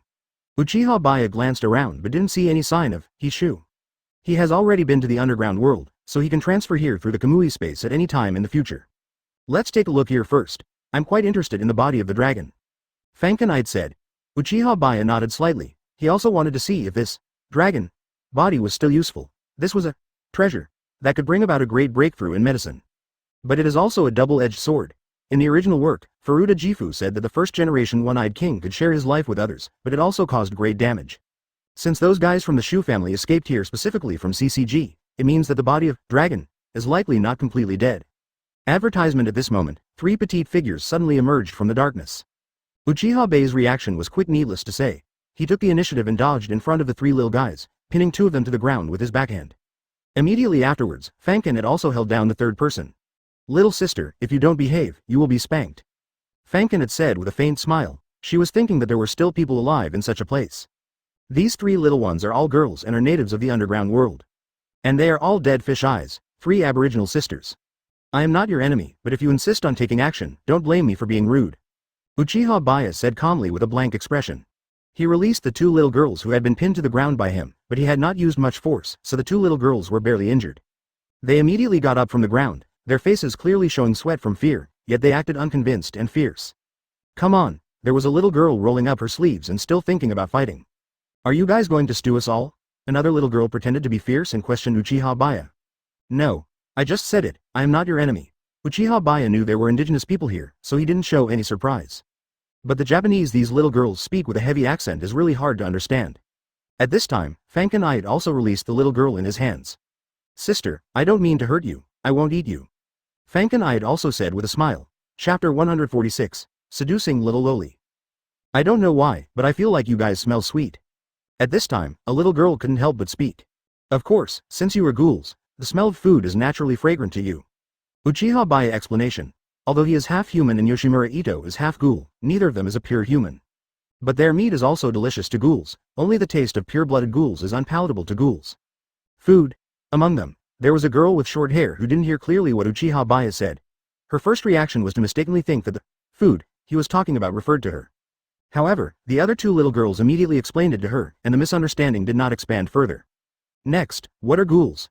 We are human. As expected, they all think of themselves as human beings.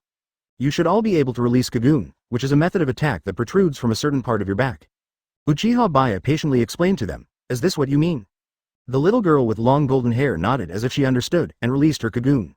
Her Kagoon is the tail Kagoon, and is also golden. That's right, normal humans don't have such a thing. Uchiha Baiye talks. How is that possible? Obviously everyone has it. The blonde girl said in disbelief. Wait, I'll get you something, and then you'll know. As soon as he finished speaking, Uchiha Baiye disappeared instantly. Gone. The 3 little girls looked around immediately, but couldn't see where the guy had run off to. At this time, Uchiha Baiye was transferred directly to his home through the Kamui space. He took out 3 boxes of meat that were still fresh from his refrigerator, then returned to the underground world through the Kamui space, and accurately located the location just now.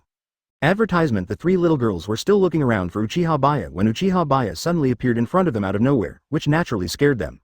What's wrong with you? You appear and disappear like a ghost. That's not the point. The point is these things in my hand. Uchiha Baiye handed 3 boxes of meat to the 3 little girls, 1 box each. Smells so good, even if it is kept in a box, they can still smell the fragrance. And it was a meaty aroma that they had never smelled before, completely different from the food they had eaten before.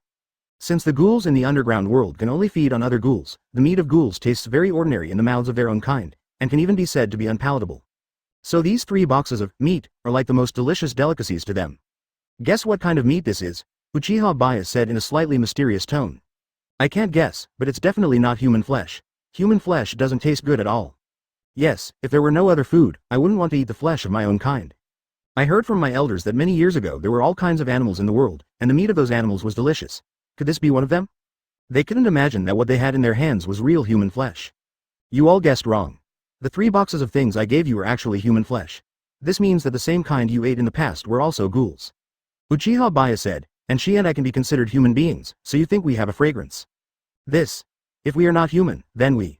The 3 little girls found it hard to accept it for a moment. Uchiha Baiye heading. Then, they couldn't wait to open the box and start to eat voraciously. Suddenly, Fankin came up with this idea. I see, so can I have a taste of this? Tasty. But then again, dragon poison gas can turn humans into ghouls. If those guys in the Shu family can really awaken the dragon, wouldn't it be possible for the dragon to turn all humans in the world into ghouls? As time goes by, food in the underground world becomes increasingly scarce. After all, their only food is their own kind. Uchiha Baiye said lightly. Advertisement: if he waits until the Hexio family awakens the dragon, and he is determined to protect the core of the dragon, then no one will be able to stop the dragon. Seeing the 3 little girls eating so happily, Fankin had immediately teased Uchiha Baiye in a joking tone. Are you trying to lure the little girls with delicious food? Uchiha Baiye talks. It can't be called deception. This is clearly something that we both agreed to. Then, he pointed at the dragon bodies that could be seen everywhere in front of him and continued. In fact, you were all supposed to be human, but this guy changed you from human to ghoul. They didn't care what it was and just wanted to taste the food first. Nagarahe. After all, they have always considered themselves human beings since they were young. The concepts they have formed over the years have suddenly been rewritten, and they will definitely not be able to adapt to it for a while. It's delicious. Good. They only knew that the world was destroyed like this by Nagalaji, and they didn't know that Nagalaji would cause such an impact. The other 2 little girls had the same idea and looked at Uchiha Baiye with eyes full of pleading and expectation. Uchiha Baiye explained in detail, it's a ghoul. If this happens, all humans in the world will gradually turn into ghouls. Moreover, the older brother in front of them didn't look like a bad person and even gave them delicious food. Yes, it is what you call Nagaraji. The dragon poison gas it releases can completely transform humans into ghouls. Your ancestors were like this, and all your descendants will also be ghouls. At this time, the short-haired girl was almost drooling at the smell of meat and couldn't help asking Uchiha Baiye. It doesn't matter whether we are human or ghoul. You can see that there is basically no difference in our appearance, right? If you suddenly have access to unprecedented delicious food, there will definitely be no reserve at all. So they are always in a state of difficulty in getting full. But they will definitely try to prey on their own enemies first. The 3 little girls all looked confused. Uchiha Baiye answered for them. If you really want to do this, in theory you can. Of course, you can eat as much as you want, but this is not given to you for free. You have to help us with something after you finish eating. Uchiha Baiye comforted them. Chapter 147 The World Above Ground. In the original work, Furuta Gifu urged Kaneki Ken to transform into a dragon, and it can be seen that his purpose was to turn all humans in the world into ghouls. This would change the entire world more thoroughly. The human race would disappear, and there would only be ghouls in this world. Then the conflicts between humans and ghouls would naturally no longer exist. However, while dragons are turning humans into ghouls, they are also breeding a large number of monsters called dragon abandoned children. Dragon abandoned not only attacks humans, but also attacks ghouls, thus becoming a common enemy of humans and ghouls. Therefore, if the dragon is really left alone, then Uchiha Baiye will be the biggest sinner. He didn't want to be so drastic. After all, he was not an extreme villain, and he didn't want the human race to disappear. Do you think this would be a good plan that could completely change the world? Yoshimura asked Uchiha Baiye for his opinion. It is indeed the most radical solution, but the sacrifices it causes are very exaggerated. In my opinion, there is a more suitable solution. Uchiha Baiye talks. What plan? Fankin had immediately asked. Dragons will breed a large number of monsters. Those monsters are hostile to both humans and ghouls. Now that humans and ghouls have a common enemy, they will naturally shake hands and make peace. Uchiha Baiye talks. In the original work, the greatest degree of relative peace can be achieved. In addition to developing special food that ghouls can eat, another important factor is the powerful public enemy, dragon abandoned, especially Sikken. Furuta Nifuku, who stimulated Kaneki Ken's dragonization, can be said to be one of the biggest contributors, and his importance is no less than that of Yoshimura and Arima Takamasa, who warmed up Kaneki Ken for the throne. However, it is not clear whether Kaneki Ken in the Holy Sword form is also part of Furuta Nifuku's plan. Perhaps Furuta Nifuku did not miscalculate. That's actually possible. So your idea is to wait for Yishu and the others to awaken the dragon, right? Fankin nodded slightly. She thought this plan was feasible. Well, but they probably won't be able to find the core of the dragon so quickly. They still need to make some adequate preparations before that. Uchiha Baiye could guess that if the Hexio family wanted to awaken the dragon, they must first find the core. As for the so-called adequate preparations, such as evacuating personnel, letting civilians in Tokyo hide in shelters or leave Tokyo can avoid casualties to the greatest extent. At this moment, the three little girls had finished eating the meat in the box and touched their little bellies with great enjoyment and satisfaction. It's been a long time since I've eaten so much, and it tastes so good. Advertisement. But the meat does look like our own, but the taste is totally different. It seems like what that brother said, we are not human, but the ghouls he mentioned. Forget it, don't think too much about it, a ghoul is a ghoul. For them, it doesn't really matter whether they're human or ghoul, it's just a little hard to accept for the time being. Whether they are humans or ghouls, they cannot change the fact that they are about to starve to death due to lack of food. At least I got to enjoy a delicious meal in the end. Uchiha Baiye was just about to give them some paper to wipe their hands, but he saw them licking the blood and meat residue off their hands, as if they were reluctant to part with them. Want a tissue? Uchiha Baiye was silent for a moment before asking. Paper towel. What is that? Apparently, they didn't know the word for tissue, because of some language barriers. That's it. Let me wipe your hands and mouth. Uchiha Baiye distributed some tissues to three little girls. Oh. They knew tissue paper, but they didn't understand the word Uchiha Baiye said. After wiping it clean, one of the little girls asked Uchiha Baiye directly, tell me, what do you want us to do? Take us to meet your companions. Of course, I have no ill will towards any of you. Rather, I want to take you to the world above ground.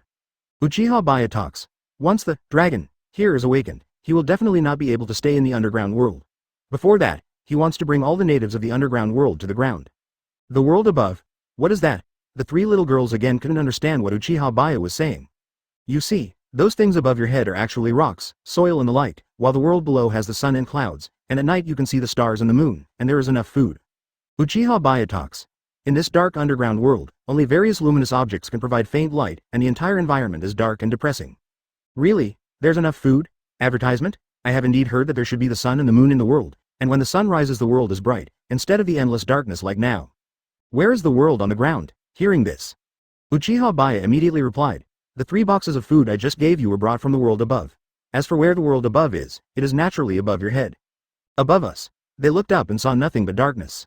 Or, we can take you up there first, and then you can consider whether to let us meet your companions. Uchiha Baiye's sincerity is sufficient. Then take us up there to have a look first. It's not that they don't trust Uchiha Baiye. The 3 boxes of delicious food just now have already won their full trust. But they can't wait to go to the world above. Okay, then you all hold on to me, and close your eyes to avoid being scared. Uchiha Baiye talks. The space transfer of double Kamui is very convenient and can save a lot of time. Okay, the 3 little girls casually reached out and grabbed a corner of Uchiha Baiye's clothes.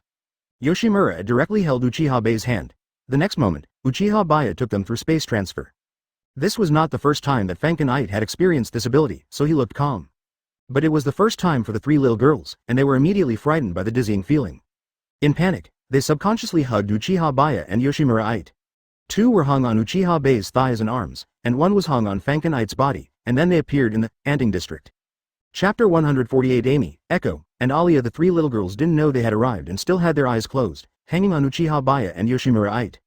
Seeing Uchiha Baiye and Yoshimura suddenly appear, and seeing them bring back 3 little girls dressed strangely, Yoshimura-kosen opened his mouth slightly, as if he wanted to say something but stopped.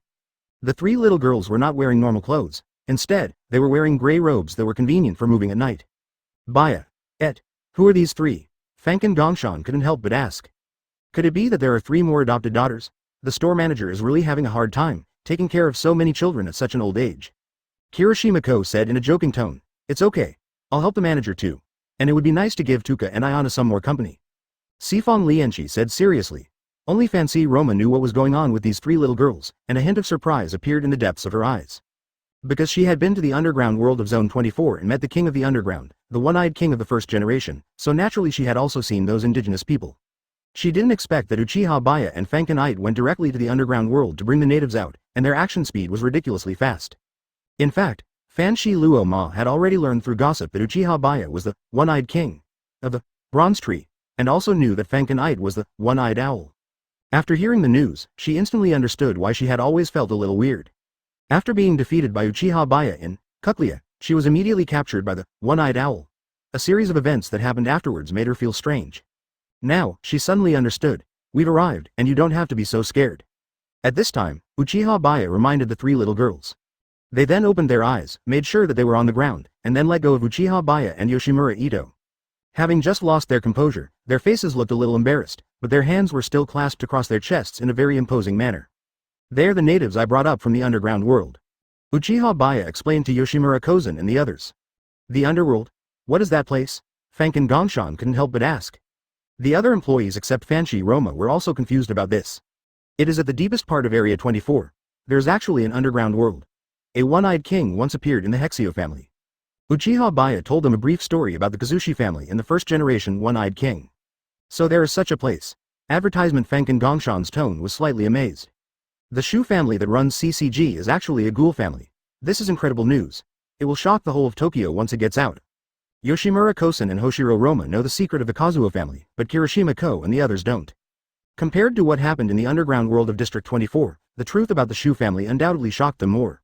By the way, it seems that Mr. Uchiha is in power now. It's incredible that the director and special investigator of CCG can talk to us peacefully here.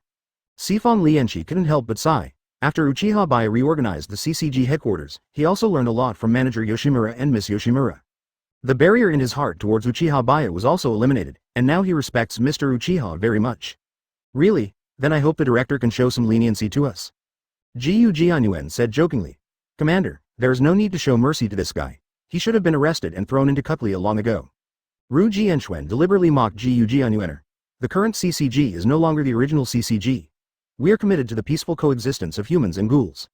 Uchiha Baiye said, but now we have to deal with the affairs of the underground world first. While they were talking, the three little girls couldn't help looking around. They looked here and there, and many of the things they saw were new and strange things they had never seen before, especially the bright blue sky outside the window, which was a wonder they had never seen in their lives. Uchiha Baiye then said to the three little girls, this is the world above ground, how do you feel? It feels magical. It's completely different from the world we're from. I want to go out and take a look. It seems there are more interesting things outside. The world on Earth is so beautiful, unlike where we are where the sky is just pitch black. The three little girls were all amazed. Iko nodded. The one with long blonde hair is Alia. Well, Amy is the older sister and Alia is the younger sister. I can let you walk around outside, but you can't cause any trouble for me, especially if you see a human with a scent. You can't do anything because there are humans everywhere here. Uchiha Baiye asked them, I still don't know your names, what are they? Alia. Advertisement, all right, I see. The girl with short hair is Amy. Even the way you name things is different from ours, but the name is nice. As shown, I know that too. I will definitely not do anything rash. Uchiha Baiye specifically emphasized this to the three Amy sisters. The girl with two braids is Echo. Yoshimura Kosen said with a smile. Amy. At this time, Uchiha Baiye said to Yoshimura Kosen, and I will take them out to have a look first. Uchiha Baiye talks. Uchiha Baiye nodded. When hearing the name, the first thing that comes to mind when hearing Uchiha Baiye is three sisters. Fankenite's smile is very friendly. Well, we can let them taste our coffee later. Good.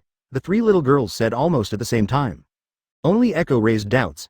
In her opinion, food can only be obtained by fighting each other. She was indeed not in a hurry, because at this moment she was very much looking forward to everything outside.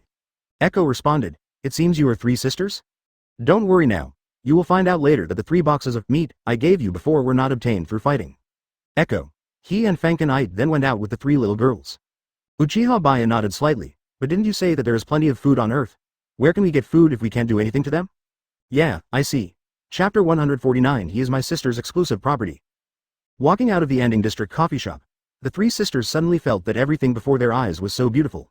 After all, they have stayed in that dark underground world for too long. Next, Uchiha Baiye and Yoshimura took the 3 sisters shopping on the street. Walking on the road, the 3 sisters met a large number of pedestrians.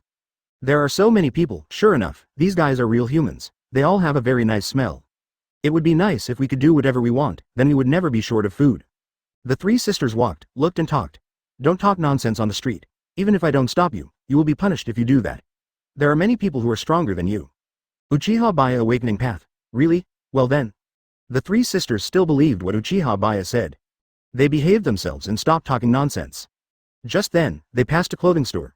Fankenite immediately said, speaking of which, how about giving them some beautiful new clothes first? That would also allow them to experience the beauty of the world above ground. That's a good idea. Uchiha Baiye heading, he immediately said to the 3 sisters, come on, I'll take you to change into some beautiful new clothes. Nice new clothes. The 3 sisters Amy, Echo and Alia have basically been wearing this kind of robes since they were young, which makes it convenient for them to move and hide at night, otherwise they would not have survived to this day.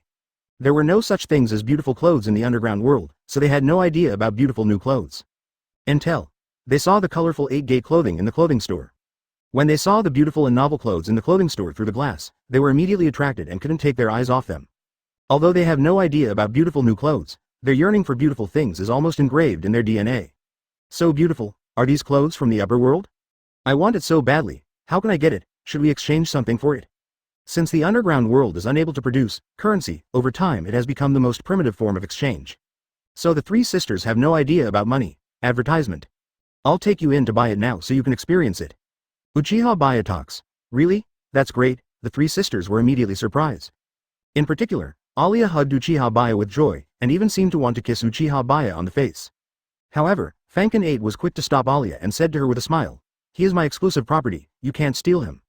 Ah. Aliyah's face was slightly stunned. Although this sister had a smile on her face, she gave her a cold feeling. Although Amy and Echo didn't quite understand, they felt that this sister seemed very strong. Don't scare me. Besides, I'm not an item. What is a special item? Uchiha Baiye was a little speechless. Afterwards, Uchiha Baiye and Yoshimura entered the clothing store with the three sisters. The strange attire of the three sisters immediately caught the attention of the store clerk, who wondered how anyone could go out dressed like that in these days. Are these three little sisters your daughters? They are all so cute. The clerk, as usual, greeted the customer by first coming up to give him some compliments. No, they are not my daughters. The corner of Uchiha Baiye's mouth twitched slightly. What if it was a daughter? How old are he and Fankin 8? However, it must be said that Fankin 8's current dress and temperament are indeed very inconsistent with his actual age. Huh? Sorry, I am sorry for offending you. The clerk quickly said, so what do you need? We have a special promotion today. Let's take a look first. Then, Uchiha Baiye let the three sisters choose the clothes they liked. They are not bad people, they came from the upper world, and they also gave us delicious food. After the three sisters finished their coffee, Uchiha Baiye returned to the underground world with their ability to transfer through space. Aiko asked Uchiha Baiye, although they are three sisters, they don't like exactly the same styles. Advertisement, is this also food? After tasting it, although the taste was not very delicious, it was much better than similar foods, and it could even increase their sense of fullness. P.S. Please give me free gifts, and I will use a single chapter in the next chapter to explain the current situation of this book. Hearing this, the three sisters picked up the coffee on the table without any hesitation. Uchiha Baiye talks. Afterwards, the three sisters were allowed to wander around the street for a while. After returning to the ending district, Fankin Gongshan quickly made 3 cups of coffee for the three sisters. Okay. Yes, and look at the beautiful clothes we are wearing, they were all given to us by our older brothers and sisters. Well, I bought them for you. Now these new clothes belong to you. Uchiha Baiye heading. Moreover, he even added the concentrated granules into the coffee. Feeling that the time was about right, Uchiha Baiye said to them, that's about it. Can you take us to meet your companions now? I will let them all come to live in the upper world. Then the three sisters led the way to their base camp. Who are these 2 people? Why did you bring strangers back? In fact, the number of humans who commit suicide every day in Area 20 is enough to keep the ghouls here alive. The three sisters immediately helped out. The three sisters thought it was the coffee in the cup that made them feel full. Is this all right? We can just walk through it?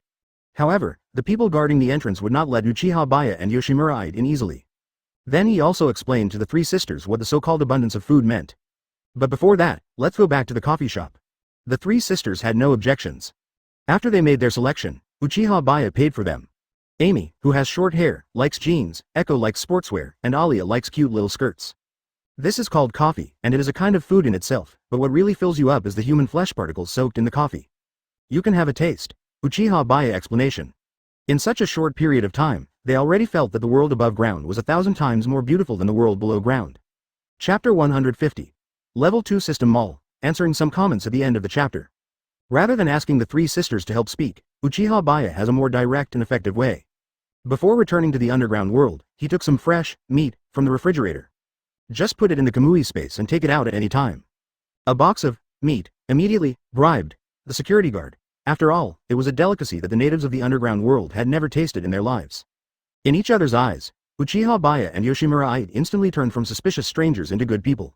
Afterwards, Uchiha Baiye and Yoshimura came into contact with the indigenous people in the base camp. After a rough estimate, there were not many people in total, only about 20 or so.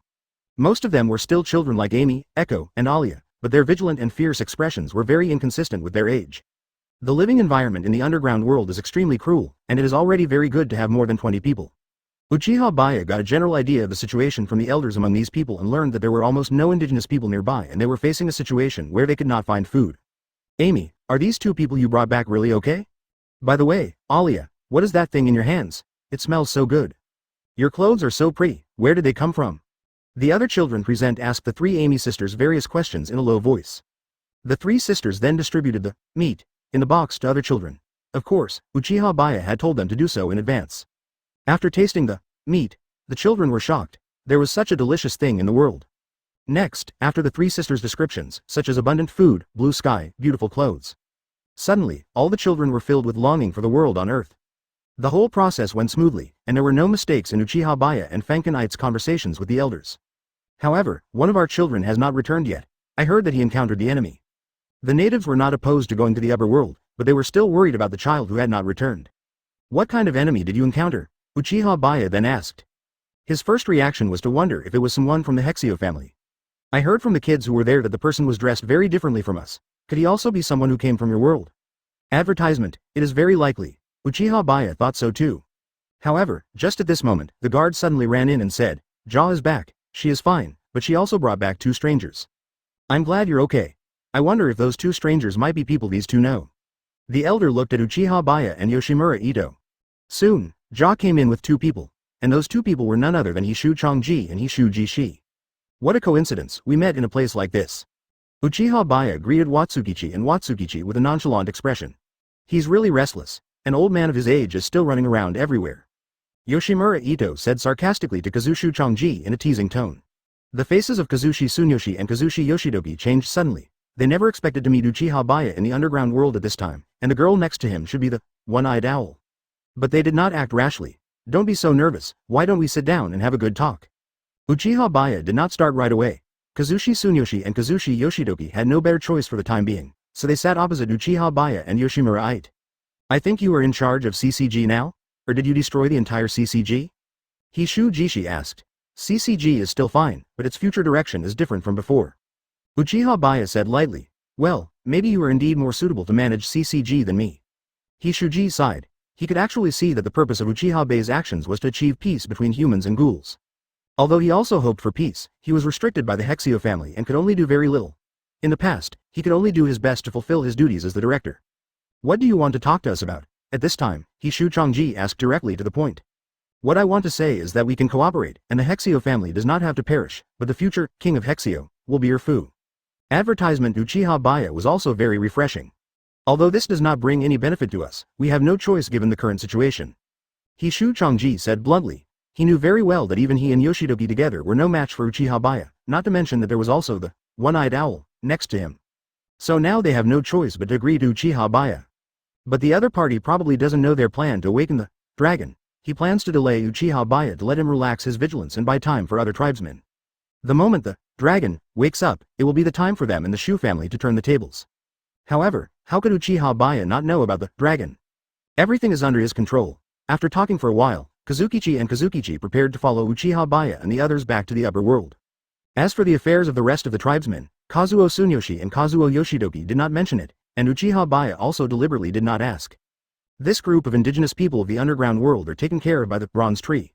Nowadays, there are bases of bronze trees in many areas of Tokyo except the 24 wards, and under the strict regulations of Uchiha Baiye, they can only collect human corpses who committed suicide or died accidentally as food like the Enjing district, and are not allowed to actively prey on humans. The affairs of the indigenous people have been almost arranged, and Uchiha Baiye should also continue to resolve the affairs of the Hexio family. It is imperative to expose the true face of the Hexio family to the world. The media has been contacted. Uchiha Baiye originally planned to let the previously captured people from Hishuji come forward, but now he temporarily changed his mind and let Hishu Yoshidoki come forward. It would definitely be better to let such a representative figure come forward. Hishu Jishi also seemed happy. I am the former director of CCG and Shujidoki. I am also a ghoul. In front of all the media, Hishu Jishi's eyes were immediately lit up. Ding! Host successfully completed Mission 4. Overthrow the rule of the Hexio family, and received a reward of 1,000 points. Ding! The most difficult mission of Tokyo Ghoul has been completed, and rewards are obtained. The first level system mall is upgraded to second level, and new products are unlocked. P.S. At present, most readers still hope to write a comprehensive comic, so I will answer some comments in the single chapter. 1. Next, Baiye will travel with Ito, and it will be after the Ghoul world ends successfully. 2. Changing worlds will not suppress combat power, nor will it cause malicious water content, and each world will be kept as exciting as possible. 3. This book will not be forced to be too long, it will be a little over 1 million words at most. As long as it is not too long, I will be sure that it will not be ruined. I personally also want to write a completed book of 1 million words on Tomato. Since I entered the industry, my performance has been mixed. I have written fantasy novels that achieved several times the performance of this one, but before I switched to Tomato, almost all of them ended badly. I also want to make up for the regret of not having written a normal completed book of 1 million words. 4. Finally, it's about my health. Actually, it's nothing serious. I just rested too much recently because of a cold, which led to a decline in the quality of the content I rushed out late at night. I will adjust the quality next time. During the serialization of this book, I had a sore throat 3 times, suspected to be a cold, flu, and COVID-19, plus kidney stones. It's not easy to not break down after all these tortures. Advertisement Chapter 151 The Request of the Eternal Mangekyō. As the true face of the Hexio family was revealed to the world, the system mission was finally officially completed. The system mall is actually broken through. This surprised Uchiha Baiye. But at the moment, he doesn't have the time to pay attention to the affairs of the system mall.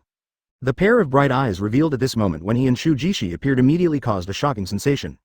The media at the scene were so frightened that they almost wanted to run away. As you can see, our entire Kazushi family is a Ghoul family. Kazuki said calmly, but don't worry, I have abdicated now. The current director of CCG is the special investigator Uchiha Baiye behind me. These words calmed the emotions of the media present slightly. After that, he said a few more brief words to Shujishi and then left. Uchiha Baiye, the current director of CCG, also had to show some respect in front of the media, and he symbolically spoke some official rhetoric. The entire story does not mention the peaceful coexistence of humans and ghouls, because now is far from the right time to talk about this. There's no rush on this kind of thing. If we say right away that humans and ghouls should coexist peacefully, first of all, most humans will not be happy about it, and this will only cause panic and unrest. Therefore, Uchiha Baiye needs to use the dragon. After the media thing is over, Uchiha Baiye finally had time to see what was going on in the system mall. As his mind moved, the interface of the system mall immediately appeared before his eyes. Open black lens bracket level 1 system mall close black lens bracket open black lens bracket. Close black lens bracket. There was no need to look at the products in the level 1 system mall, as he already knew them all. Uchiha Baiye opened the next interface and went straight to the products in the level 2 system mall. Open black lens bracket level 2 system mall close black lens bracket open black lens bracket product. RC cell concentrate close black lens bracket. Advertisement, description. Use can increase RC cell value, use with caution on humans. Price. 100 attribute points, bottle, open black lens bracket, close black lens bracket. Product. Ghoul special effect food recipe. Description. According to the formula, a special food can be prepared to solve the problem of Ghoul's hunger. It can barely maintain the activity of RC cells in the body, but the taste is relatively average. It can largely but cannot completely replace human flesh. The taste can be improved through in-depth research. Price. 300 attribute points, open black lens bracket, close black lens bracket. Product. Plane shifter, attack on Titan, description. After use, you can directly transfer to the attack on Titan plane. You can then gain attribute points by killing Titans. Of course, you can also transfer freely between the Ghoul and Giant planes through the Kamui space of double Kamui. Price. 500 attribute points, open black lens bracket, close black lens bracket. Product. Eternal Mangekyō Sharingan Activation Mission, Magic Revised Version. Description. This is an activation task, not a direct acquisition. You can activate the Eternal Mangekyō Sharingan by completing the task requirements.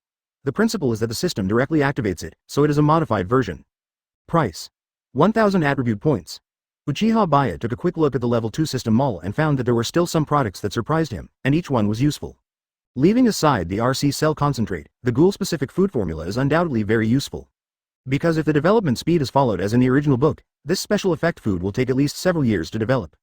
Now Uchiha Baiye can buy the recipe directly from the system mall, so there is no need to wait so long. Then there is the plane shifter, a simple and easy to understand thing that can directly travel to the plane of Attack on Titan. At the time, the 3 foodie anime that impressed Uchiha Baiye the most were Attack on Titan, and the other 2 were Tokyo Ghoul and Parasite. Being able to travel to the world of Attack on Titan is of course a happy thing for him, and with the double Kamui, he can come back anytime he wants. In theory, dual Kamui can really achieve travel between different planes. As for the last item, it was also the one that surprised Uchiha Baiye the most. He never thought that he would have the chance to activate the Eternal Mangekyō Sharingan. Once successfully activated, it would mean that he would have almost no side effects when using the double Kamui eye technique in the future. He had always wanted to be able to use the double Kamui at will. Advertisement. Only the modified version of the system can do this. After all, the principle of Eternal Mangekyō Sharingan is to fuse the Mangekyō Sharingan of the closest relatives, and Obito doesn't have a close relative with a Mangekyō Sharingan. In fact, when it comes down to it, isn't his own pair of Mangekyō Sharingan also a modified version? Of course, this doesn't mean that RC cells are useless after that. For example, the strength of Susanoo still depends on the value of RC cells. It's just that the importance of RC cells will not be as prominent as before. However, if you want to activate the Eternal Mangekyō Sharingan, you still have to complete the relevant tasks according to the product description. Uchiha Baiye was very curious about what the mission would be. Current attribute points. 2,850. At this time, Uchiha Baiye looked at the existing attribute points. There were already so many, enough to buy all the products in the level 2 system mall. Don't worry about the RC cell concentrate and the plane shifter. Let's first see what the activation mission of the Eternal Mangekyō is all about. Uchiha Baiye had already made plans in his mind. He bought the activation mission of Eternal Mangekyō without any hesitation. Ding! Host successfully purchased the Eternal Mangekyō Sharingan activation mission. Attribute points 1000, current attribute points, 1850. Once the purchase is completed, an item will immediately appear in the Mall Items column in the system panel. When you open it, the task page immediately appears in front of you. Mission 1. Overthrow the rule of the Hexio family, 1/1. Mission 2. Karasu Tengu form. Susanoo kills the dragon, 0/1. Mission 3. Kill 999 Immaculate Giants, 0/999. Mission 4. Kill 33 Strange Giants, 0/33. Mission 5. Karasu Tengu form. Susanoo kills monkey, 0/1. At first glance, these tasks are neither difficult nor easy. It is rather troublesome to kill so many pure titans, and then use Karasu Tengu, also known as Crow Tengu. Susanoo to slay the dragon, and chop the monkey. It is still a certain pressure for Uchiha Baiye to develop Susanoo into Karasu Tengu, which is the fourth form. There is no need to explain the dragon, and the monkey should refer to the beast titan. However, these tasks are generally just a matter of time, and there is basically no possibility of failure. Chapter 152 Dr. Garner Anyway, Uchiha Baiye wants to activate the Eternal Mangekyō Sharingan, and that's after crossing into the world of Attack on Titan. There are still many things that have not been dealt with in Tokyo Ghoul. He will not consider crossing over to Attack on Titan before they are dealt with. For example, Ghoul Special Effects Food. Ding! Host successfully purchased the Ghoul Special Effect Food recipe. Attribute points -300, current attribute points, 1550. With the recipe in hand, Uchiha Baiye is waiting for Akihiro Kano and Hisashi Ogura to join the company. After finding Marudasai, Uchiha Baiye asked, Marud Tokase, how are Kano Akihiro and Ogura Hisashi doing? Kano Akihiro is interested in this and has already returned from Germany. As for Ogura Hisashi, we are still considering it. I guess he is used to his job as a ghoul expert. Marudasai replied, okay, actually, it's fine if they invite either of them. If Ogura Hisashi really doesn't want to, there's no need to force him. Uchiha Baiye talks. Although Hisashi Ogura has good abilities, Akihiro Kano is the real genius. These two were classmates in college. Hisashi Ogura has always been the second, while Akihiro Kano has been the first for a long time. As for Akihiro Kano, he will probably be arriving at Tokyo Airport soon. Marudasai looked at the time and said, okay, I'll go greet him now. Uchiha Baiye talks. Chief, there's no need for you to go there in person, right? I think it would be fine to just send a senior investigator. Marudasai was immediately surprised. Although Akihiro Kano is a well-known genius in medicine, he has not achieved any results after all, and it is still a question whether he has practical ability. Fine. Uchiha Baiye didn't say much, only he knew that Akihiro Kano was not just some famous genius, but a devil. If Akihiro Kano could work for CCG wholeheartedly, then the research on ghoul-specific food would surely progress very quickly. Okay, I'll go with you, Chief. Marudasai was a little curious. Did the director really value Kano Akihiro so much? Since Chief Uchiha took over, the ghouls in several areas of Tokyo have become much quieter, and there are fewer vicious incidents than before. Advertisement. It is said that things became like this after the Bronze Tree ruled those areas, and he also knew that the director's other identity was the One-Eyed King of the Bronze Tree, so he naturally guessed what was going on. It can be seen that the director really wants humans and ghouls to coexist peacefully. As a result, Marudasai has had some free time recently. Originally his main job was to command large-scale operations, but now there are no large-scale operations for him to command. Marudasai knew approximately when the plane that Kano Akihiro was on would arrive at Tokyo Airport, and Uchiha Baiye and Marudasai also came at the right time. So they didn't have to wait long. Soon I met the relatively young Akihiro Kano. He is currently around 30 or 40 years old and doesn't seem to have many white hairs. Although I just came back from studying in Germany, medical students know this kind of thing. What's more, Akihiro Kano is a doctor. Dr. Kano, I am the Marudasai who contacted you earlier, and this is Director Uchiha of our CCG. Marudasai briefly introduced Kano Akihiro. Chief Uchiha, it is an honor. Kano Akihiro spoke in a respectful tone. He probably didn't expect that the director of CCG would come to the airport to pick him up in person. No need to be so polite. After all, we are the ones who invited you to join us. Uchiha Baiye spoke in a kind and genuine tone. Afterwards, Uchiha Baiye planned to discuss things with Kano Akihiro in private. So they returned to CCG first, and then only Uchiha Baiye and Kano Akihiro were in the director's office. I know something. Kano Akihiro, you should be researching ghouls in private, right? Uchiha Baiye got straight to the point right away. Kano Akihiro was slightly stunned, that's right. He obviously didn't expect that what he did secretly in private would be discovered by CCG. This kind of thing is not illegal, but it is definitely not a glorious thing. It is enough to be used as a handle by others and will affect your future. But it just so happens that Akihiro Kano doesn't care about the so-called future. He has his own, Kana General Hospital, at home, and he will definitely not give up his obsession because of this handle. So he admitted it directly. Advertisement, that's why I specifically invited you to work at CCG. Uchiha Baiye got straight to the point and asked, do you know what this recipe is? He had already copied the Ghoul special food recipe he had bought earlier onto a piece of paper and showed it directly to Akihiro Kano. Akihiro Kano took a look at the recipe and found it was a recipe he had never seen before and it felt very strange. But some of the materials used in it made him a little concerned. It seems to be something related to ghouls, Kano Akihiro replied. Yes, according to this formula, we can create ghoul food that can replace human flesh. It can be improved upon. This is not the final recipe, said Uchiha Baiye. Do you mean that you want me to be responsible for researching this formula? Akihiro Kano had already guessed something. Uchiha Baiye nodded and said, besides that, I personally think that the Kukuri and RC cells on ghouls can be used in medicine, and not just limited to the development of various weapons. Hearing this, Akihiro Kano sat up straight subconsciously. Isn't this his obsession? It was the first time he met someone who shared the same ideas as him, and the other person was even the director of CCG. If he could get the support of such a person, then he would basically have nothing to worry about and could devote himself to studying ghouls. I will provide you with assistance, and you don't need to worry about funding. You just need to focus on studying ghouls. Uchiha Baiye emphasized. At that time, the dragon cells and dragon gas can be handed over to Akihiro Kano for research, but it is too early to say that now. In this regard, Akihiro Kano had no reason to refuse and he agreed readily. P.S. The previous chapter originally wrote about the complete form of Susanoo, but I felt that something was not right so I changed it to Karasu Tengu, Crow Tengu, form. Another thing is to unify the form of Susanoo to avoid unnecessary disputes later. As we all know, Kishimoto likes to mess with the book, which means that the various settings are inconsistent. Among them, the Susanoo in the encyclopedia is different for Madara and Sasuke. Of course, the encyclopedia may be wrong, but I certainly can't read the original Hokage again, I really don't have the time. Karasu Tengu is Madara's fourth form, but in Sasuke and Itachi it became the third form. This should be due to the different settings in the early and late stages of Kishimoto's work. For example, I remember that Itachi said Karasu Tengu was the perfect form in the early stage, and it was not until the later stage that Madara opened the real perfect form.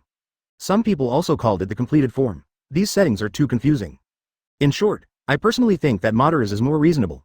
Madara's Karasu Tengu form in the stage before the complete form looks obviously much taller and more oppressive than the form with a lower body but no Karasu Tengu armor. So I chose to use Madara's Susanoo system to fill the double Kamui Susanoo setting. The third form has an additional lower body, the fourth form is Karasu Tengu armor, and the complete form is the complete form.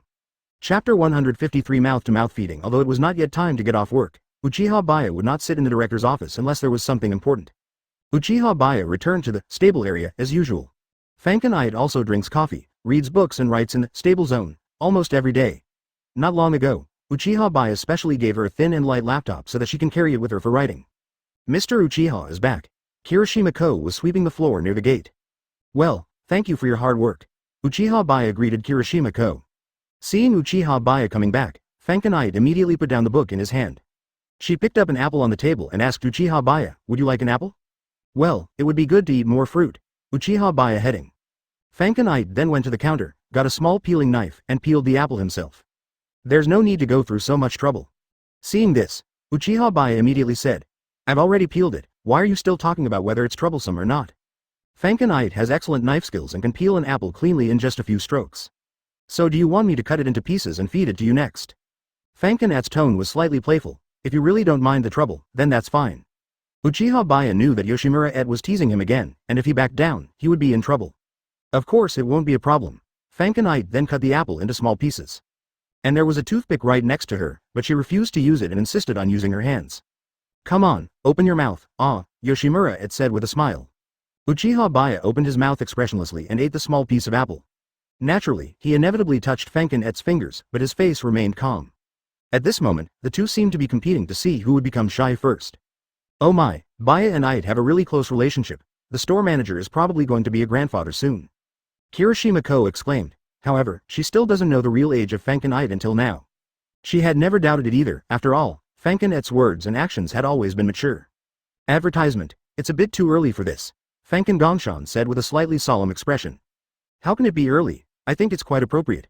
Kirishima-ko said. Then Yoshimura-kosen whispered something to Kirishima-ko. Of course, I am talking about Et's age. Eh? Is this true? Upon hearing this, Kirishima-ko was shocked. She never thought that Et's real age was so different from what she imagined. No wonder the store manager thought it was too early. It was indeed a bit too early. At the same time, Uchiha Baiye and Fanken are still competing there. Fanken thought that using hands wouldn't work, so he decided to use his mouth. She was seen biting one end of an apple slice with her teeth and extending the other end towards Uchiha Baiye. Wait. Are you serious? Seeing this, Uchiha Baiye was a little confused. What? You can't hold on any longer, weren't you standing still just now? Fanken immediately teased. No, there are others here. Uchiha Baiye talks, so what if there are others? Obviously, Fanken didn't care about being seen by others. But it would be a lie to say that she didn't care at all. A faint blush inevitably appeared on her cute face. After all, aren't you also shaken? Uchiha Baiye, who observed this scene, said immediately. Stop talking nonsense. Fanken grabbed Uchiha Baiye's collar with both hands, came over forcefully, and handed the apple piece he was biting to Uchiha Baiye. The lips were almost touching, but there was still a little bit of a miss. Only then did Fanken loosen Uchiha Baiye's collar, and Uchiha Baiye ate the apple with a slightly surprised look on his face. How does it taste? The smile on Fanken's face was very happy, but the faint blush on her cheeks never faded. Tasty. Advertisement Uchiha Baiye said this almost subconsciously, because he was still a little dazed. Then eat these yourself. I'll go wash my hands first. Fanken placed a small plate with apple pieces on Uchiha Baiye's table, and then she went to the bathroom. This scene also stunned Fanken Gongshan. Kirishima-ko covered his mouth with his hands in surprise because he couldn't close it. I didn't expect to see such an innocent and ambiguous scene. Mr. Uchiha and Ms. Yoshimura are so loving, my girlish heart is moved. Jiu Jianyuan, who was standing by, couldn't help but sigh. Honestly, you're a bit disgusting. Ru Jianxuan immediately rolled her eyes at Jiu Jianyuan and said with a tone of disdain. What do you know as a single guy? Jiu Jianyuan said with a faint smile. You talk as if you're not single anymore. Ru Jianxuan stared at Jiu Jianyuan with dead fish eyes. The movement of wiping the cup in Shifang Renshi's hand also froze. It was known that Mr. Uchiha was a human and Miss Yoshimura was a ghoul. He was really surprised to see that humans and ghouls could be so loving and affectionate. As for Fancy Roma, she was just there to watch the show. Although her personal freedom is now restricted by the bronze tree, there are more fun things to watch because of the appearance of the one-eyed king, Uchiha Baiye. Whether it's the forbidden love between half-human and half-ghoul, the natives of the underground world, or the change of dynasties, in CCG, in her eyes, it's all fun. Ever since she met the first-generation one-eyed king, and learned many secrets, Fanchiroma has been determined to play the role of Joker. At this moment, Uchiha Baiye fell silent as he looked at the apple pieces on the plate. On the other side, Fanken was in front of the sink, washing her hands while looking at herself in the mirror. I found that the faint blush on my face had finally disappeared. Her fingertips gently touched her lips as if she was savoring something. Just now, we almost kissed. It turns out that I can't be completely shameless. After coming out of the bathroom, Fanken returned to Uchiha Baiye's seat with a calm expression, as if nothing had happened. But when she was about to sit down, she suddenly noticed Uchiha Baiye's hair. It's okay if you don't look carefully, but if you look closely, you will find that there are dense white hair hidden among the black hair. Baiye, you already have so many white hairs. Chapter 154 Infinite Lifespan. White hair? Uchiha Baiye suddenly realized something. He never paid attention to his hair, not even in the mirror. And because of the special physique of half-humans, it seems that the speed at which their hair turns white is very fast. In the original work, it is estimated that Mikisho's hair turned white overnight, but it is a different story for someone like Kaneki Ken who was abused. Uchiha Baiye immediately went to the counter to get a small mirror, and took a look. He found that it was not obvious from the front, but it was more obvious when looking at the top of the head from above. A small part of my hair has turned from black to white. If nothing unexpected happens, it will probably turn completely white after tonight.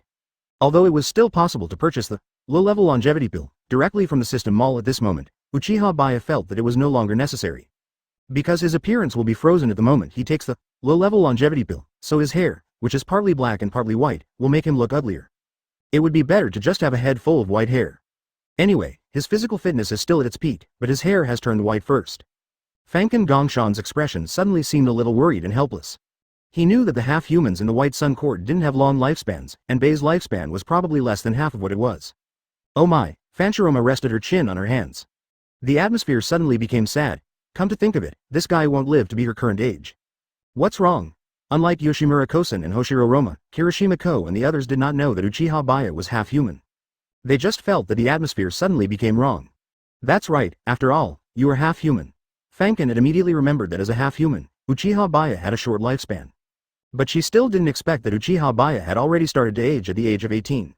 Although it was somewhat difficult to accept, it was an established fact and she had no choice but to accept it. Half-human? Kirishima Ko, Shiho Renshi and the others obviously don't understand this. I heard that the children born from humans and ghouls are almost all half-human. The physical fitness of half-humans is far superior to that of ordinary people, but their lifespan is very short. At this time, Fancy Roma explained, of course, I just heard this from others. Kirishima Ko nodded slightly, oh, so Uchiha-san is actually a hybrid of human and ghoul. Sanbo Lahua on the side suddenly thought of something. Advertisement in that case, could Arima-kun also be half-human? Reika Sanrin feels that this is very possible, because Arima-kun is also unusually strong, and his reaction speed is simply not something a normal person can have. She suddenly felt worried, it doesn't matter, I have a way to deal with it. Uchiha Baiye comforted Fankin-ite, what is the solution? Fankin-ite couldn't help but ask, keep it secret for now. Uchiha Baiye talks. There are too many people here, and although almost all of them are trustworthy, he doesn't want to tell that kind of secret in front of so many people. You're keeping us in suspense again. Fankin-ite's tone was slightly resentful. But now she was relieved, because based on her understanding of Uchiha Baiye, he must be sure of what he said. Reika Sanrin is very concerned about the affairs of half-humans, but she couldn't help but ask Uchiha Baiye. I saw Mitani Reika sitting down in the seat opposite Uchiha Baiye and asked in a low voice, Uchiha-kun, I want to know if Arima-kun is also half-human. I think it would be better if you just asked him. Uchiha Baiye answers. 2. Reika Mitsumami also felt that it was not good for her to pry into other people's secrets in private, so she decided to ask Arima-kun directly next time. However, at this moment, Sao arrived, because before, Reika Sanbo invited Takamasa Arima, and asked him to come to the store and sit down when he has time. Today, Arima Takashi came to the store to keep an appointment. I saw that Arima Takashi's blue hair had turned white without him knowing. Uchiha Baiye was not surprised to see Arima Takashi's sudden change. At this time, Sanbo Lahua opened her mouth slightly and seemed to be hesitant to speak. When she saw Arima Takashi's white hair, she understood without even asking. General, you've arrived just in time, come and sit over here. At this time, Uchiha Baiye said to Arima Takamasa. Arima Takamasa nodded slightly and then sat next to Reika Miwa. Arima-kun, your hair. Advertisement Sanbo Liwa's tone sounded a little worried. Arima Takasho naturally knew that Sanbo Reika was talking about his gray hair. He replied expressionlessly, it's normal, it doesn't matter. This was obviously not the answer that Sanbo Lahua wanted. She immediately leaned close to Arima Takasho's ear and asked in a low voice, Arima-kun, you should be half-human, right? Upon hearing this, Arima Takashi's eyes flickered slightly. He looked at the worried and concerned expression on Sanbo Liwa's face and fell silent. I heard that Uchiha-kun is half-human, so I was wondering if you were also. At this time, Sanbo Lahua added another sentence. After a moment of silence, Arima Takashi finally admitted it. Now that the Hexio family has collapsed and the threat of the V organization no longer exists, he no longer needs to deliberately conceal his half-human identity. Because I'm half-human, my lifespan is limited, I'm already starting to age. Arima Takashi said. All right. After receiving the least expected answer, Sanbo Lahua lowered her head slightly. Arima Takashi didn't know what to say for a moment. It doesn't matter. I have found a way to solve the lifespan problem. At most, your hair won't grow back. Uchiha Baiye consoled Arima Takashi and Mitani Reika. Really? Sanbo Lahua was immediately surprised. But she felt that this was unlikely. From the perspective of common sense, birth, aging, sickness and death are inevitable. Arima Takamasa looked at Uchiha Baiye with some surprise. Based on his understanding of Baiye, Baiye would never say anything that he was not sure of. But he still found it hard to believe. Of course it's true. Uchiha Baiye talks. In fact, not only can the lifespan be extended through the longevity pills in the system mall, but the dragon poison gas of the dragon can also allow half-humans to have the same lifespan as normal humans. But in comparison, system products are definitely the best because they can be purchased repeatedly. As long as you have enough attribute points, you can achieve infinite lifespan. Chapter 155 Prime Minister Return Home. Now that we are alone, can we tell each other, what method do you have? At this time, Fankin had asked Uchiha Baiye. It is actually a dragon from the underground world. Once the people of the Hishu family awaken it, the dragon poison gas it emits can make the lifespan of half-humans become the same as that of humans. Uchiha Baiye explained. I see. Fankin-ite nodded. She didn't doubt how Baiye knew that dragon poison gas had this use. After all, in her eyes, Baiye knew a lot of more outrageous things than this.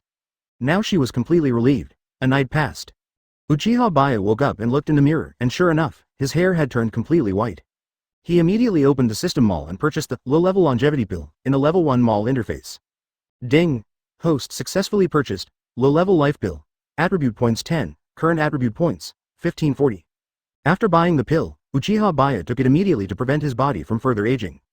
As a result, his lifespan was increased by 1 year, and his appearance was frozen at this point, and his body would not continue to age within this year. At this time, Uchiha Baiye thought that since he had enough attribute points, he might as well buy a few more at once.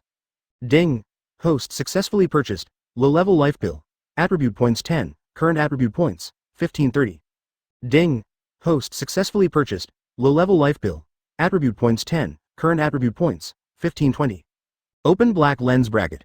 Close black lens bracket. Uchiha Baiye bought 4 more longevity pills, and had 1,500 attribute points left. Baiye, what is this in your hand? Seeing Uchiha Baiye holding something that looked like candy, Fankin had immediately asked. She had just woken up and noticed that Uchiha Baiye's hair had turned completely white. This is a special medicine that can increase life expectancy. Facing Fankin's attack, Uchiha Baiye did not hide it completely. However, he did not explain it in detail. After all, things like the system are best not to be revealed when there is no need to do so. Advertisement, is there really such a special medicine? Fankin was immediately surprised. You guys really always come up with some incredible things. Uchiha Baiye smiled faintly and didn't say much. He ate 3 of the longevity pills and intended to leave the remaining one for Arima Takashi. As for Fankin, he doesn't need the longevity pill now. The body has not yet fully developed, and taking longevity pills may do more harm than good. So, will the bronze tree continue to expand as usual? No need to worry about the lifespan of Uchiha Baiye anymore. Fankin had changed the subject. Well, we will try to develop the bronze tree into a CCG in the ghoul world, protecting the weak ghouls while restraining those dishonest guys. Uchiha Baiye heading. That's a good idea, so let's take over the entire Tokyo as our next goal. Fankin said. By the way, special food that ghouls can eat has also been developed. The first batch of special food will be produced and distributed soon, and then the food needs of ghouls will be solved. Uchiha Baiye said to Yoshimura, it must be your credit again, right? It's no wonder that Fankin knows that this must be related to Uchiha Baiye again. I guess so. It's mainly because the Hishu family has been secretly obstructing research in this area. Otherwise, it should have been developed long ago. Uchiha Baiye didn't mention the system at all, but it sounded reasonable. As expected. In this way, the most important food problem can finally be solved. Hishu Changji was quite honest, because he was just waiting for his tribesmen who were still in the underground world to wake up the dragon. And this is only the apparent status. The Hexio family, which originally possessed the strongest military force, is the one that can truly cover the sky with one hand. So he was wary of Uchiha Baiye. If he admitted that he knew the first-generation one-eyed king, then this would most likely become a handle for the other party. Although he did not completely believe what Uchiha Baiye said, if the people of the Shu family really went to the underground world, they could indeed awaken the dragon. Because he has to be careful with his words and actions, because every word he says may become a handle in the hands of the other party. Advertisement. Even the Prime Minister has to give face to the CCG President. Uchiha General Speaker. Because they were restricted by Uchiha Baiye to the Hexio family's mansion, Uchiha Baiye would definitely not let them run around freely. I see. While Uchiha Baiye was talking to the Prime Minister, Kazuyoshi Tsuneyoshi and Kazuyoshi had no idea what was going on. Now that there is no one in the underground world to hinder them, they will probably be done soon. I'll get straight to the point. You should know the first-generation one-eyed king of the Hexio family, right? Uchiha Baiye could see that the Prime Minister was worried about something, but he didn't care and continued. The first-generation one-eyed king became the king of the underground, and after transforming into a dragon, he slept underground forever. But now the Kazuo family is about to awaken the dragon underground. By then, the entire Tokyo will suffer a catastrophe again, and the severity will only be worse than before, because the first-generation one-eyed king was already very kind back then. The Prime Minister was silent for a moment and then nodded slightly. Uchiha Baiye gets straight to the point. Although his original position was director, he could take the position of chief speaker if he wanted. In order to deal with the dragon that is about to revive in the underground world, Uchiha Baiye plans to meet with the Prime Minister in the name of CCG Chief Chairman. He wouldn't dare to make that bet. The position of the CCG Chairman in Japan is roughly equivalent to that of a cabinet minister. Obviously, he also understood what the consequences would be if the dragon from the underground world reappeared. If he loses the bet, something bad will happen to him too. P.S. Ask for some free gifts. As the Prime Minister, how could he not know the secret of the Hexio family? It would be better to say that the cabinet headed by him was in collusion with the Hexio family. Fankin's tone was somewhat emotional. Of course, the Prime Minister already knew what happened between CCG and the Hexio family. Uchiha Baiye revealed his true intentions. Upon hearing this, the Prime Minister's eyes trembled slightly. So, I want to discuss with you about organizing all the civilians in Tokyo to temporarily take refuge outside of Tokyo. The word, interest, can sum it up. The Prime Minister looked heavy-hearted and did not answer. Chapter 156. The King of Hishu Tokyo District 1, Kazuo's residence. The entire mansion was empty, with only Hishu Changji and Hishu Jishi left. The rest of the Harmony cultivators are either in the underground world or serving as puppet decision-makers in CCG. Uchiha Baiye did not directly cut off the decision-making level, but allowed those Hishu people he had captured before to continue to hold decision-making positions. But they have no real power and are just puppets of Uchiha Baiye. Today, 3 uninvited guests came to Hishu's mansion. Nifuku, Rise, and Kamishiro Chai. The first person to meet them was Hishu Jishi. Nifuku, Rise, why did you come back? Hishu Jishi asked immediately. Come back and take a look. Come to think of it, I rarely come back to this house. Obviously, I am also a member of the Hexio family. Furuta Nifuku said with a smile, but soon his name will be changed to Hexio Urfu. Before this, Urfu had come to this house only a few times, and each time he came secretly with the permission of his father and Shu Changji. Even so, other members of the tribe cannot see it.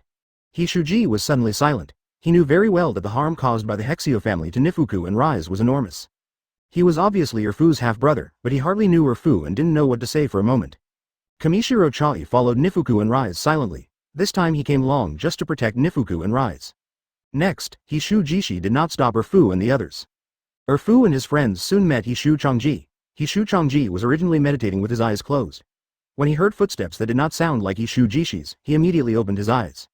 Urfu, Hishu Changji was surprised to see a very familiar face. Compared to Nifuku, Kazuyoshi Tsunoyoshi didn't have any reaction to Rise beside him. Advertisement. If we look at it from the perspective of the entire Kazushi family, Rise, as the mother, is definitely more important than Nifuku, who is not the principal wife. But for Hishu Changji personally, what he cares about more is undoubtedly Urfu. Given the current situation of the Hishu family, can I call you father? Urfu asked Hexio Changji directly. Of course, no problem. Hishu Changji's eyes suddenly became a little complicated, and he didn't know whether to be happy or sad. Now that the Hexio family has been destroyed by Uchiha Baiye, who would care about the so-called tradition of the Hexio family? But compared to father, Urfu prefers the less serious title, dad. Hishu Changji responded immediately. On the other hand, Rise was not in a good mood towards Kazushige Tsunoyoshi. To be more precise, she hated the entire Kazushige family.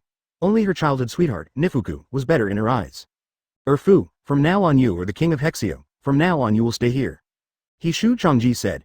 What he said was not a lie, because he wanted to take advantage of the chaos in the Hexio family to completely change the Hexio family. It is true that he was originally the head of the Hexio family, but he was still restricted by the decision makers in the family, and the V organization did not completely obey him. The V organization actually worked for the Hexio family rather than him as the head. Under the checks and balances of many parties, he had to follow the traditions of the Hexio family. Therefore, Hexio Changji wanted to take advantage of this opportunity to let Urfu take power. If a person from a branch house who was not from the main wife became the king of Hexio, he would be able to destroy the tradition of the Hexio family to the greatest extent.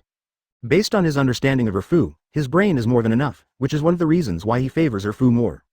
Can Rise stay too?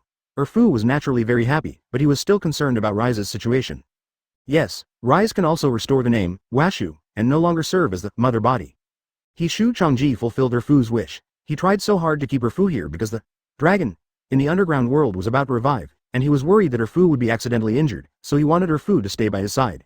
As for Rise, in his eyes, she is just an accessory, and she can also make Nifuku obedient. No, I'm not interested in the name, Washu, I'm Kamishiro Rise now. However, Rise spoke indifferently. Hearing this, Kamishiro Chai was a little surprised. Advertisement. He originally wanted to persuade Rise not to be so willful. After all, Nifuku would be the future king of Heshu, and it would do more good than harm for Rise to restore the name of Heshu. But after thinking about it, I decided to give up and decided to respect Rise's wishes. Compared to Kamishiro Chai, Nifuku's reaction was completely different. He looked deeply shocked, because according to Rise, didn't that mean she didn't want to marry him? Although the Hexio family has always felt guilty towards you, I still thought you would be willing. Hishu Changji was also a little surprised by this. He had long noticed that Nifuku and Rise had an unusual relationship, but he just didn't interfere. But it is obvious that Rise did not think as much as Washu Tsunoyoshi and Nifuku, she just simply disliked Washushu. Urfu, you can stay if you want, I don't want to stay in such a disgusting place. Li Zi said casually. Urfu suddenly felt very conflicted. Now there are two choices before him. One is to give up the name of Washu, and the king of Washu, and continue to live an ordinary but happy life in Area 6 with Rise. The second is to take on the responsibility of the king of peace and cultivation, but it is estimated that Rise will leave him. Although he likes Li Zi very much, however, he respects and admires Brother Baiye very much, and also recognizes Brother Baiye's ideals. Change the birdcage that imprisoned countless people and promote peaceful coexistence between humans and ghouls. He also wants to contribute to this, and to do so he must become the king of peace and cultivation. At this time, Nifuku seemed to have made up his mind, and said to Rise with a smile, I will wait for you until you change your mind. He said it politely, but his determination was revealed. In fact, in the original work, Furuta Nifuku also gave up his simplest dream in order to change the world. His dream was to live an ordinary life with Rise. Very good, you are worthy of being my son, Hishu Changji praised without any reservation. In his eyes, only with this kind of courage can one be worthy of the position of King of Harmony and Cultivation. Due to a certain degree of misunderstanding, Rise felt inexplicably irritated, and she immediately said to Kamishiro Chai, "Let's go and ignore this guy." Chapter 157 The battle to defend Tokyo is about to begin. Well, Fu, please be careful, Kamishiro Chai said to Nifuku with concern. Well, you don't have to worry about me, Fu nodded slightly. That's all. Rise and I will go back first. Before leaving, Kamishiro Chai said something to Nifuku. It seems that there is some misunderstanding between you two. I will talk to Rise about it after I return. Sorry to bother you, Uncle Kamishiro, Fu said politely. After Rise and Kamishiro Chai left, there was still no regret on Nifuku's face. However, no one knows what he is actually thinking. From today on, you will be called Hishu Fu, and stop using the branch house's last name. At this time, Hishu Changji said to Fu, Juduo, the surname of Hexio branch house, is also the surname of Fu's mother. Now there is no need for Fu to have the surname, Juduo, anymore. Good, Hishu Fu nodded. After all, Hexio Changji still counted on the dragon of the underground world to help their Hexio family turn the tables, and appointing Fu as the king of Hexio was only after planning the turnaround. After all, before the successful turnaround, there was no point in their internal fighting with the Shu family, and they could only obey Uchiha Baiye. After Uchiha Baiye reached a cooperation with the Prime Minister immediately began to arrange the evacuation of civilians within Tokyo. However, in the face of a disaster that has not yet occurred, it is natural that some civilians are not so cooperative. Fortunately, Uchiha Baiye has called on the Bronze Tree to launch a system to disrupt demonstrations in various areas of Tokyo. Simply put, it is to scare people and will not cause actual casualties. On the CCG side, special investigators like Marut Sai cooperated with him and notified the investigators below to avoid direct conflict with the Bronze Tree Ghouls unless a Bronze Tree Ghoul harms civilians. Marut Toku told us not to bother with the ghouls in the Bronze Tree. Did you receive that notice as well? We are the same. It seems that this large-scale operation of the Bronze Tree was ordered by the Uchiha General Speaker. It is probably to cooperate with the Prime Minister's actions. Speaking of which, the Prime Minister's move this time was indeed too sudden, and the reason was not very sufficient. He wanted to evacuate everyone in Tokyo. Advertisement. There are many things that ordinary people like us don't understand, so let's just trust what General Speaker Uchiha does. Now most people in CCG know that Uchiha Baiye, then Director and General Speaker, has another identity as the One-Eyed King of the Bronze Tree. Although it feels weird, it's better than the original Hexio family. Tokyo, District 1. A certain ghoul group is being attacked by the Bronze Tree. One-Eyed Owl. What on earth are you guys thinking? Are you so naive as to want to coexist peacefully with humans? The leader of the ghoul group was very confused and angrily shouted at the One-Eyed Owl in front of him. You don't need to know this, you just need to think clearly, surrender or die. Yoshimura Ito, who was already in the form of a Hezer, said in a calm tone. It's you who are going to die. Obviously, the other party is unwilling to comply. Then Fankin Ait will not give him another chance. Although there are many ghouls in Area 1, none of them are very powerful, otherwise they would have been cleared out by the V organization sent by the Shu family long ago. Now, Yoshimura Ait is undoubtedly the strongest ghoul, and killing these ghouls in Area 1 is as easy as chopping melons and vegetables. Moreover, Fankin Ed deliberately expanded the battlefield to the streets where many civilians could see it. In this way, they, the Bronze Trees, can not only occupy Area 1, but also intimidate the civilians in Area 1. After a co-eating in Area 1, Yoshimura mentioned another Kakuba. Her current Hujja body size is much larger than that of Yoshimura Kozen at this period, and she is no longer satisfied with her original Hujja appearance. For the first time, Yoshimura Ito transformed his appearance into that of the original work, becoming more like a monster. Now, One-Eyed Owl. Speaking of the most terrifying and special Hezer, this form of One-Eyed Owl is unique. The fundamental reason lies in Fankin Ait's absolute strength and wild imagination. Of course, the One-Eyed Owl, in the later part of the original work, is a masterpiece. It's just that Fankin Edo's current RC cells and Hercules are not as strong as the level in the later period of the original work. At most, they have developed to the state in the early period of the original work, which is 10 years later. Advertisement. Under the leadership of Fankin Ait, the Bronze Tree quickly occupied Area 1 with almost no pressure. Moreover, they created enough panic that the civilians of Area 1 were willing to follow the Prime Minister's instructions and leave Tokyo under the protection of the police and CCG investigators. In just a few days, considerable results were achieved. Most civilians have already evacuated Tokyo. As for the few who insist on staying in Tokyo, Uchiha Baiye doesn't have the leisure to persuade them one by one, but if they insist on seeking death, no one can stop them. CCG, Ending District, Bronze Tree. These forces have all established their own defense lines to deal with the upcoming Battle of Tokyo. Uchiha Baiye did not announce the dragon in advance, but he had informed them that a very powerful enemy would soon appear.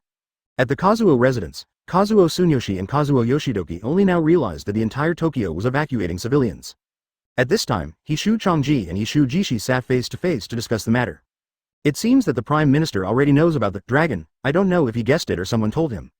Hishu Chongji said in a deep voice. It's hard to say, but there's no reason for Uchiha Baiye to know our plans. Said when talking to Shu Jishi. I hope so, Hishu Chongji sighed. Now, Hishu Chongji and Hishu Jishi are unable to leave Hishu's mansion, so naturally they cannot confirm the real situation.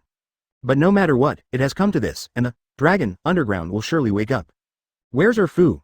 Is he still reading? At this time, Hishu Chongji suddenly asked about Erfu.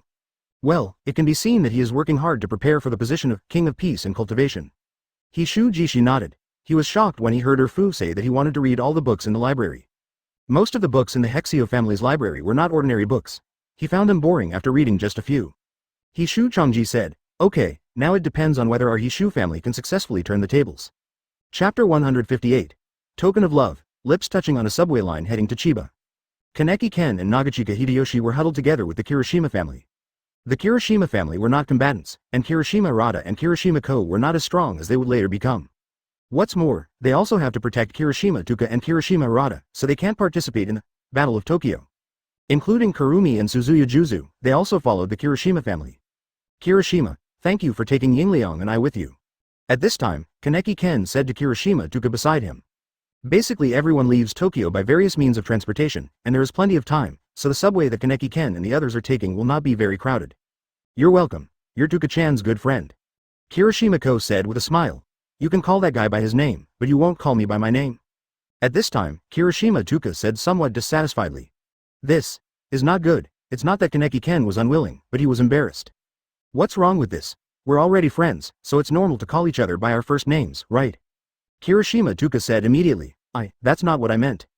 Kaneki Ken scratched his face lightly and said embarrassedly. How should I put it? I just feel a little embarrassed. Hearing this, Kirishima Tuka was slightly stunned and immediately understood something. Her face turned slightly red. Huh? You're disgusting like that. I don't mean anything special.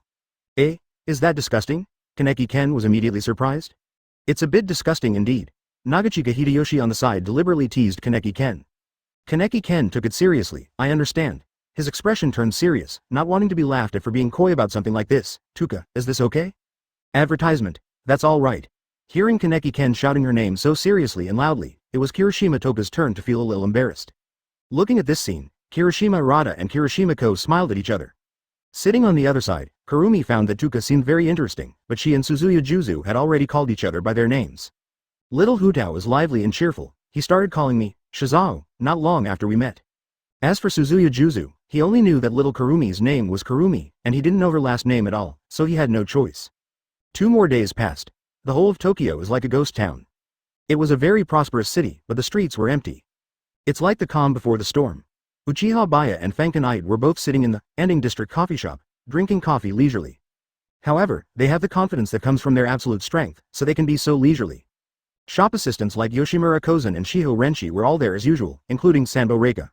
Although Reika Mitsumi is the only one who is not sulfur monosulfide level left in the stable zone, she wants to fight with Arima Takasho. Before the war came, Uchiha Baiye told Yoshimura Kozan and others what kind of powerful enemy they were facing. So, the next enemy we have to deal with is the dragon of the underground world. Arima-kun's lifespan was undoubtedly a question that always troubled her.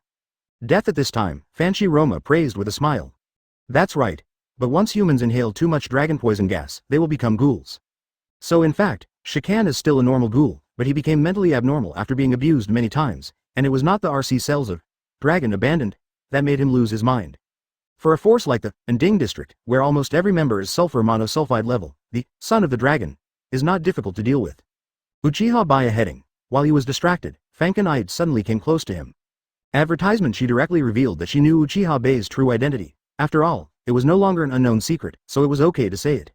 In other words, we just need to protect the stable zone when the time comes. Just then, Fanken suddenly poked Uchiha Baiye's side with his elbow. But she was serious. Even she, who had met the first-generation One-Eyed King before, didn't know him as well as Uchiha Baiye. Yoshimura Kozan had heard of the taboos of the Kazushi family, but he did not expect that such a dangerous existence was sleeping underground in Tokyo. Shikata Renshi asked Uchiha Baiye Awakening Path. I didn't expect that the trouble could be solved in this way. Lips touch. In the original work, Son of the Dragon, is the original title of Abandoned Dragon Children. It was only after the death of Rise, the core of the dragon, that those monsters were called Abandoned Dragon Children. Fankin took out an apple from his arms and said, "It is said that the forbidden fruit that Adam and Eve ate was the apple. What do you think of using this as a token of our love?" Hearing this, Sanbo Liwa's eyes widened immediately, and she was very surprised. She nodded vigorously and said, "Okay. A token of love. Well, once the dragon reappears, it will release dragon poison gas and produce dragon children. You just need to be careful and everything will be fine." Perhaps, this is the real token of love. What is really difficult to deal with is the dragon's true form, but that can be left to him. It can also be seen that Fancy Roma's death had a great impact on Sikon. He certainly didn't want the store manager and his men to take risks. It would be relatively safer to stay within his own defense line and resist those sons of the dragon. Can I only say that he is worthy of being called the One-Eyed King? He has such a deep understanding of the first-generation One-Eyed King.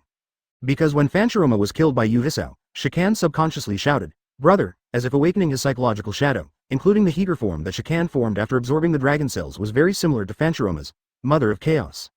Uchiha Baiye was slightly stunned. And by then, the dragon poison gas will make the half-humans, including me and the general, have a lifespan comparable to that of normal humans, so Sanbo-san must protect himself. Uchiha Baiye turned his head and looked at Fankin with a puzzled look. In fact, dragon poison gas has little effect on ghouls, and it is more of a blessing for half-humans, allowing them to have the same lifespan as normal humans. Uchiha Baiye said this to Sanbo Lehua intentionally. As for the Sikken in the original work, he was actually the one who absorbed the cells of Dragon Abandoned, and became that appearance after transforming into a Heihei. Chapter 159. The dragon appears because Yoshimura's action was too sudden. Uchiha Baiye almost used hollow subconsciously. But he reacted very quickly, didn't sense any hostility, and ultimately didn't use hollow. Although their lips only touched for a brief moment before separating, it still brought a great shock to Uchiha Baiye. Moreover, Fankin Gongshan, Sifong Lianchi and others nearby were also watching. "Wow!" Fancy Roma exclaimed immediately. Fankin Gongshan was stunned for a moment and then smiled with relief. However, he felt that this was already the limit and it was not appropriate to do anything more extreme, as that would be really excessive. Sifong Lianchi couldn't help but glance at the store manager Fankin. I found that the store manager was not displeased at all. It seemed that it was a foregone conclusion that Mr. Uchiha would become the store manager's son-in-law. Jiyu Jianyuener and Ru Jianxuan both had an ant smile on their faces. Sanbo Lehua shyly covered her eyes with her hands, but her eyes were visible from the gap between her middle finger and ring finger. She immediately thought that it would be nice if she and Arima-kun could be like this. Sanbo Lehua couldn't help but imagine that scene, and the blush on her face became even deeper. Uchiha Baiye and Fankin at sudden action actually eased the somewhat tense atmosphere in the stable zone. At this time, Uchiha Baiye's pupils were trembling slightly. "Why are you suddenly?"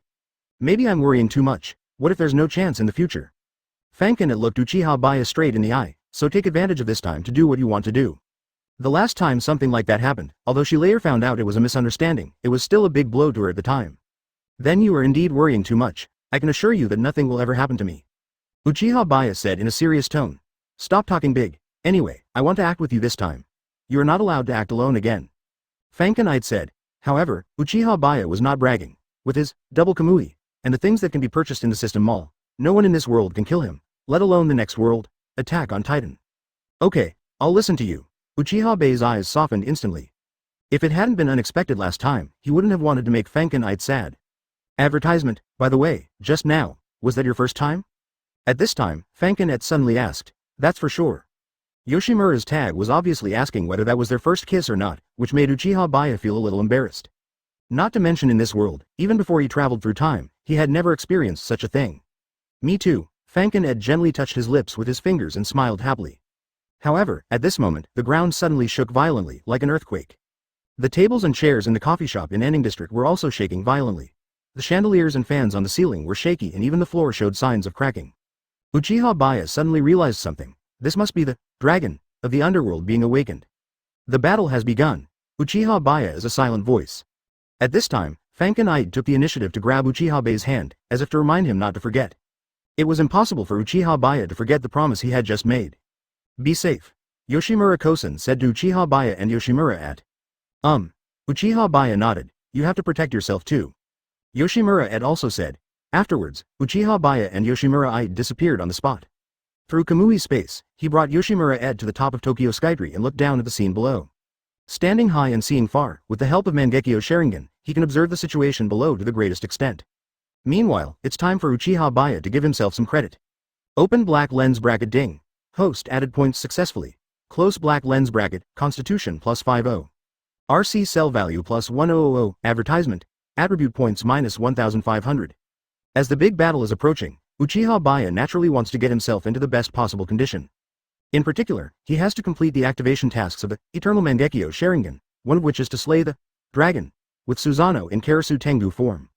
If he doesn't have enough RC cell value, it will be a problem whether he can even open Susanoo in Karasu Tengu form, let alone maintain it. But now it seems that it is worth a try. Open black lens bracket physique. 170 close black lens bracket. RC cell value. 500, storage plus 3000. Now, Uchiha Baiye's 2 attributes have reached this progress. After he finished adding points, the dragon of the underground world just broke out of the ground. The first to suffer would definitely be the underground maze in Area 24. Fortunately, Uchiha Baiye had already brought all the ghouls in Area 24 back to the surface. Weaker ghouls can evacuate Tokyo together under the supervision of CCG investigators. Boom boom boom.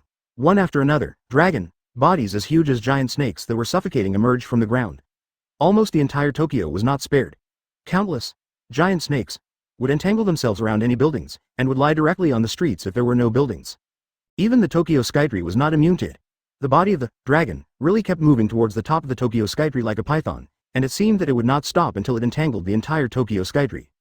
The ground was cracking as if there was a major earthquake. If it weren't for the large number of cocoon walls in Area 24, the entire underground maze would be very stable and Tokyo might have collapsed again because of the appearance of the dragon. Only Uchiha Baiye and Yoshimura, who are at the top of Tokyo's highest point, the Tokyo Skytree, can most directly feel such a strong visual shock. This scene is exactly the same as when Kaneki Ken transformed into a dragon in the original work. Because Kaneki Ken was also underground at that time, after he became the One-Eyed King, he led the ghouls to live deep in the 24th area. At this moment, Uchiha Baiye was not watching the show leisurely, but was capturing with his naked eyes the core of the dragon. The entire body of the dragon is too huge to be found in a short time. The dragon began to release dragon poison gas, and dragon children were also produced everywhere. Sons of dragon can be said to be the cells of the dragon. As long as the dragon does not die, sons of dragon will continue to be produced. After a while, Uchiha Baiye finally captured the suspected core part. It's time to go. At this moment, Uchiha Baiye grabbed Fankenite's hand and his body fell straight down. Chapter 160, The End of the World. Updated. The disaster in Tokyo spread quickly throughout the country. Because the evacuation of civilians in Tokyo had already caused news, the whole of Japan was paying close attention to the situation in Tokyo.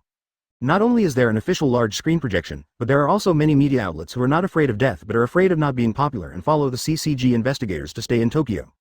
Through various means, the appearance of the dragon was shown to the world. Is this true? I thought it was a major earthquake. How could such a horrible monster emerge from under Tokyo? Is this the end of the world? Who can stop such a huge monster? It's almost as big as the whole of Tokyo. Even CCG probably can't do anything about it. It's over. It's really over. This giant monster looks like it can move, and it will soon destroy all of Japan. Go to hell. Stop scaremongering. We need to trust the country. With the appearance of the dragon, the whole of Japan suddenly fell into chaos. Especially those who had just evacuated from Tokyo a few days ago were still in shock. Fortunately, they retreated obediently at that time, otherwise they would be dead today. In the original work, after Kaneki Ken transformed into a dragon, he ate countless humans and ghouls in Tokyo. Wait. What are those pink monsters? Ghoul. No, there is no ghoul like this. They look so disgusting, and they're wreaking havoc everywhere. They look scarier than ghouls. Many people have noticed the large number of monsters appearing on the screen.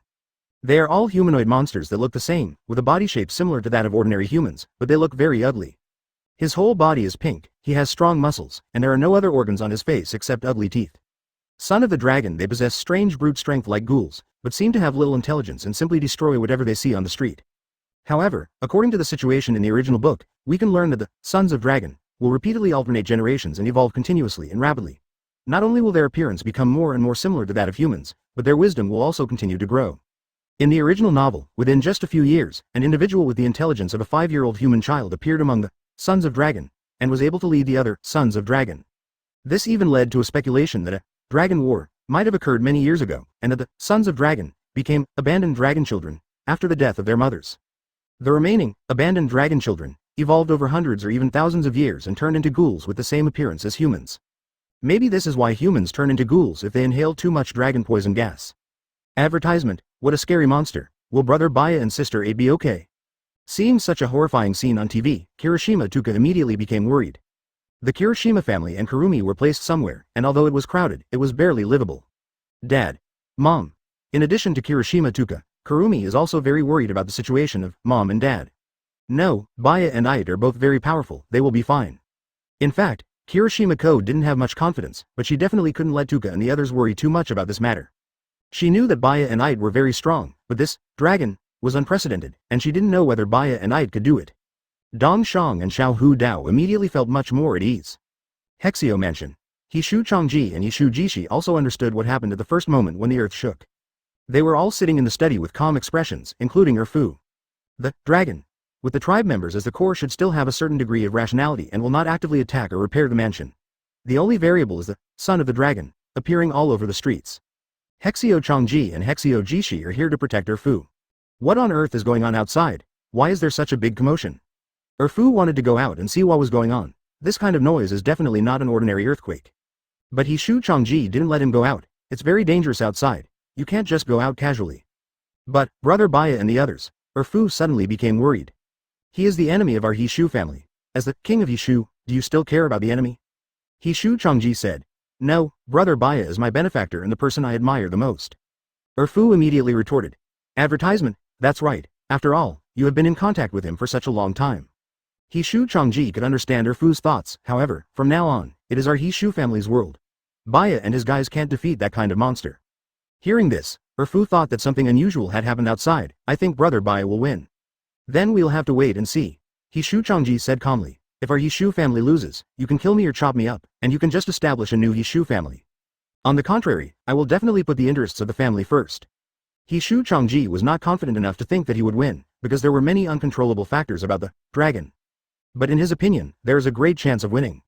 Erfu nodded slightly. He said that he believed Brother Baiye could do it, but he was not completely sure in his heart. I can only wait here anxiously.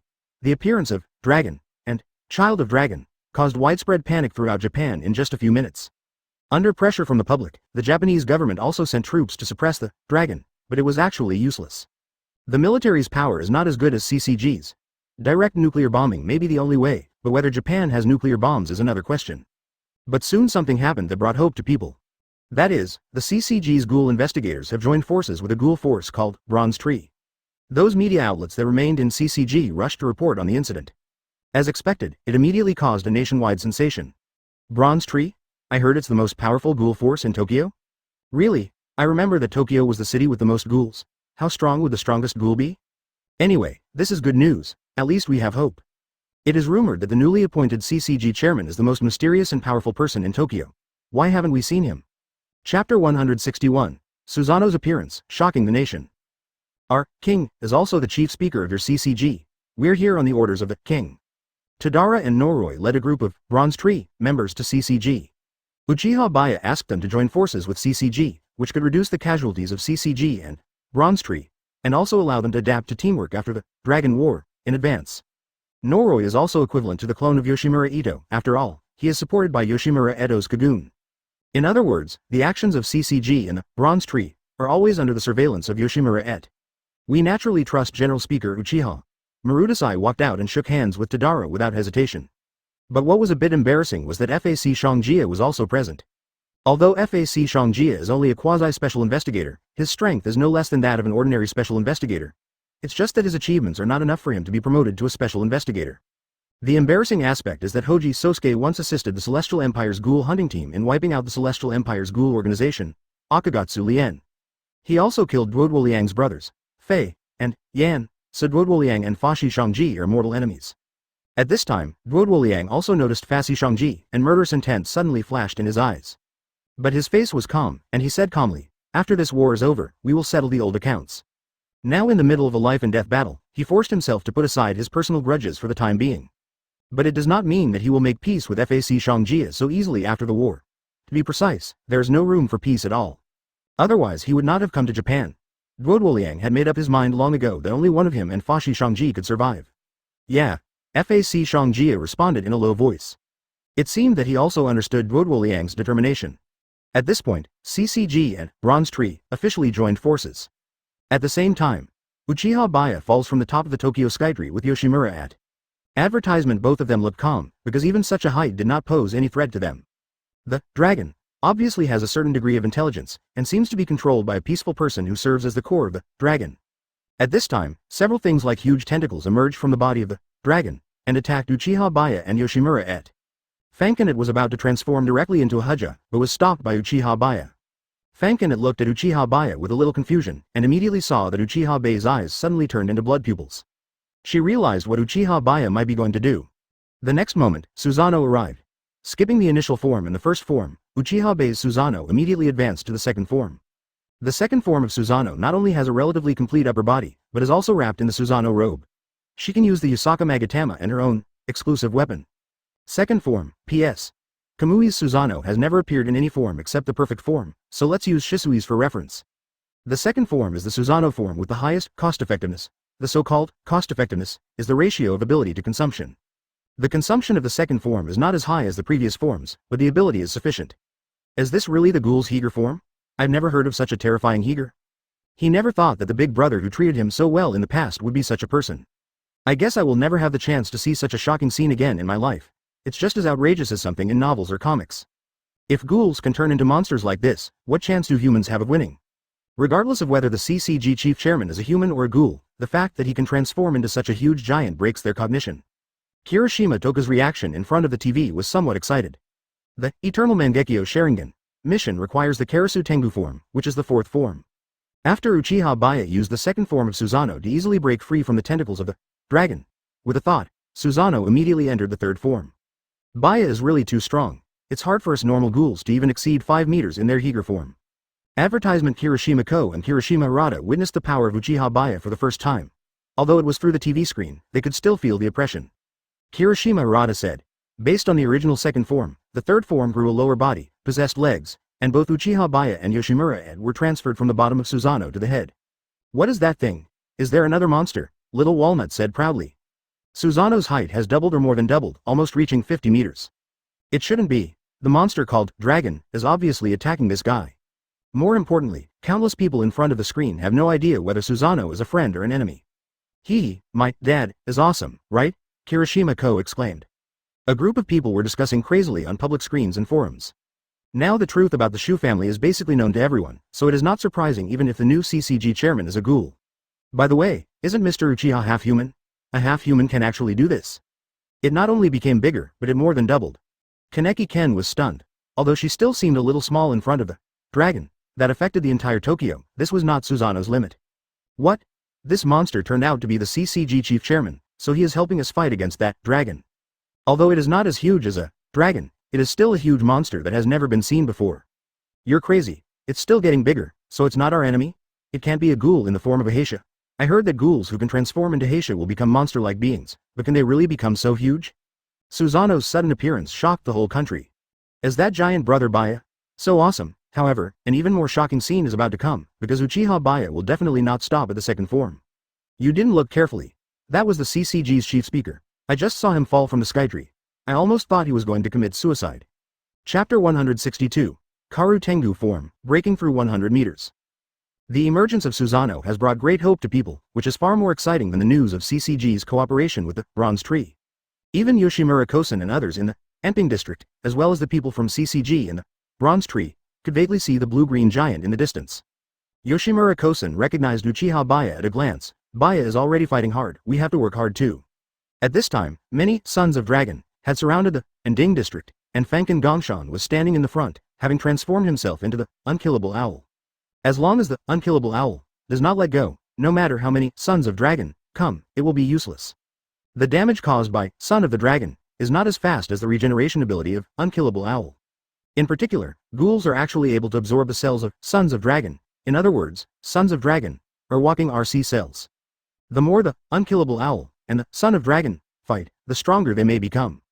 It's a bit troublesome, but I'll do my part. At this time, Fancy Roma also transformed into the Hercules form, Mother of Chaos. Although she likes to watch the fun the most, she still has to contribute when it is necessary. If you make some contribution, you will be able to have more fun in the future. Renji Shiho, Enji Furuma and Zan Arimi also played a big role. They respectively gathered members of the ghoul groups such as Clown Mask, Demon Ape, and Black Doberman. Lienshi, I have brought all the people you need. Bei suddenly appeared beside Sifong Lienshi like a ghost and raised his hand to put it on Sifong Lienshi's shoulder. However, it was avoided by Sifong Lienshi. Xiao Bai, you are here too. Fancy Roma greeted Bei like an old friend. Although the Demon Ape and Black Doberman had been disbanded long ago, their members are still very loyal to their original leaders, Furuma Yuanji and Rumi Zan. Basically they come when called. Furuma Yuaner and Rumi Zan put on the masks of Demon Ape and Black Dog for the first time in a long time. Black Dog, I never noticed before, your mask is so ugly. At this time, Jiu Jianyuan looked at Ru Jianxuan's mask and complained. You are the same. Ru Jianxuan immediately glared at him and said, but don't die at the hands of those ugly sons of dragons later, or I will laugh at you for the rest of my life. Advertisement, you're overthinking it. Even though I haven't exercised for many years, it's still easy for me to deal with these guys. Jiu Jianyuan stretched his joints and immediately rushed towards the group of sons of dragon, as soon as he finished speaking. Of course, Reika Matani and Takamasa Arima were also present. Arima-kun, I'll help you keep an eye on the back. At this time, Reika Sanran and Takamasa Arima were standing back to back. Although Arima Takamasa was able to defend and dodge in all directions without blind spots by himself, he did not say anything. It can be said that the power concentrated in the stable zone, war zone is even more terrifying than that of CCG and the Bronze Tree. The entire Battle of Tokyo is mainly divided into two main battlefields, the stable zone and the CCG plus Bronze Tree, followed by scattered ghouls in various areas who spontaneously fight against the Son of Dragon. The existence of the stable zone was also made public by the media. Who would have thought that a small coffee shop would gather so many high-level ghouls? However, it is the ghoul Reika Matani and the investigator Arima Takashi who can fight back-to-back that is the most touching. It turns out that humans and ghouls can have such mutual trust. Your Hujja form has grown larger again, it must be several dozen meters long. Fankin looked at himself in midair and was once again shocked by Uchiha Baiye's transformation into a Hujja. I thought you had already reached your limit in CCG, but I didn't expect you to be so exaggerated. Yoshimura exclaimed. Actually, this isn't even the limit. Uchiha Baiye said with a smile, isn't this it? Fankin opened his eyes wide, and his beautiful eyes blinked. You are really good at hiding. You never reveal your true strength. You'll know soon enough. Uchiha Baiye wasted no time and immediately advanced to the fourth form, which was the Karasu Tengu form he needed. Hexio Mansion. While learning about the outside world through his cell phone, he lost his composure when he saw Susanoo's third form.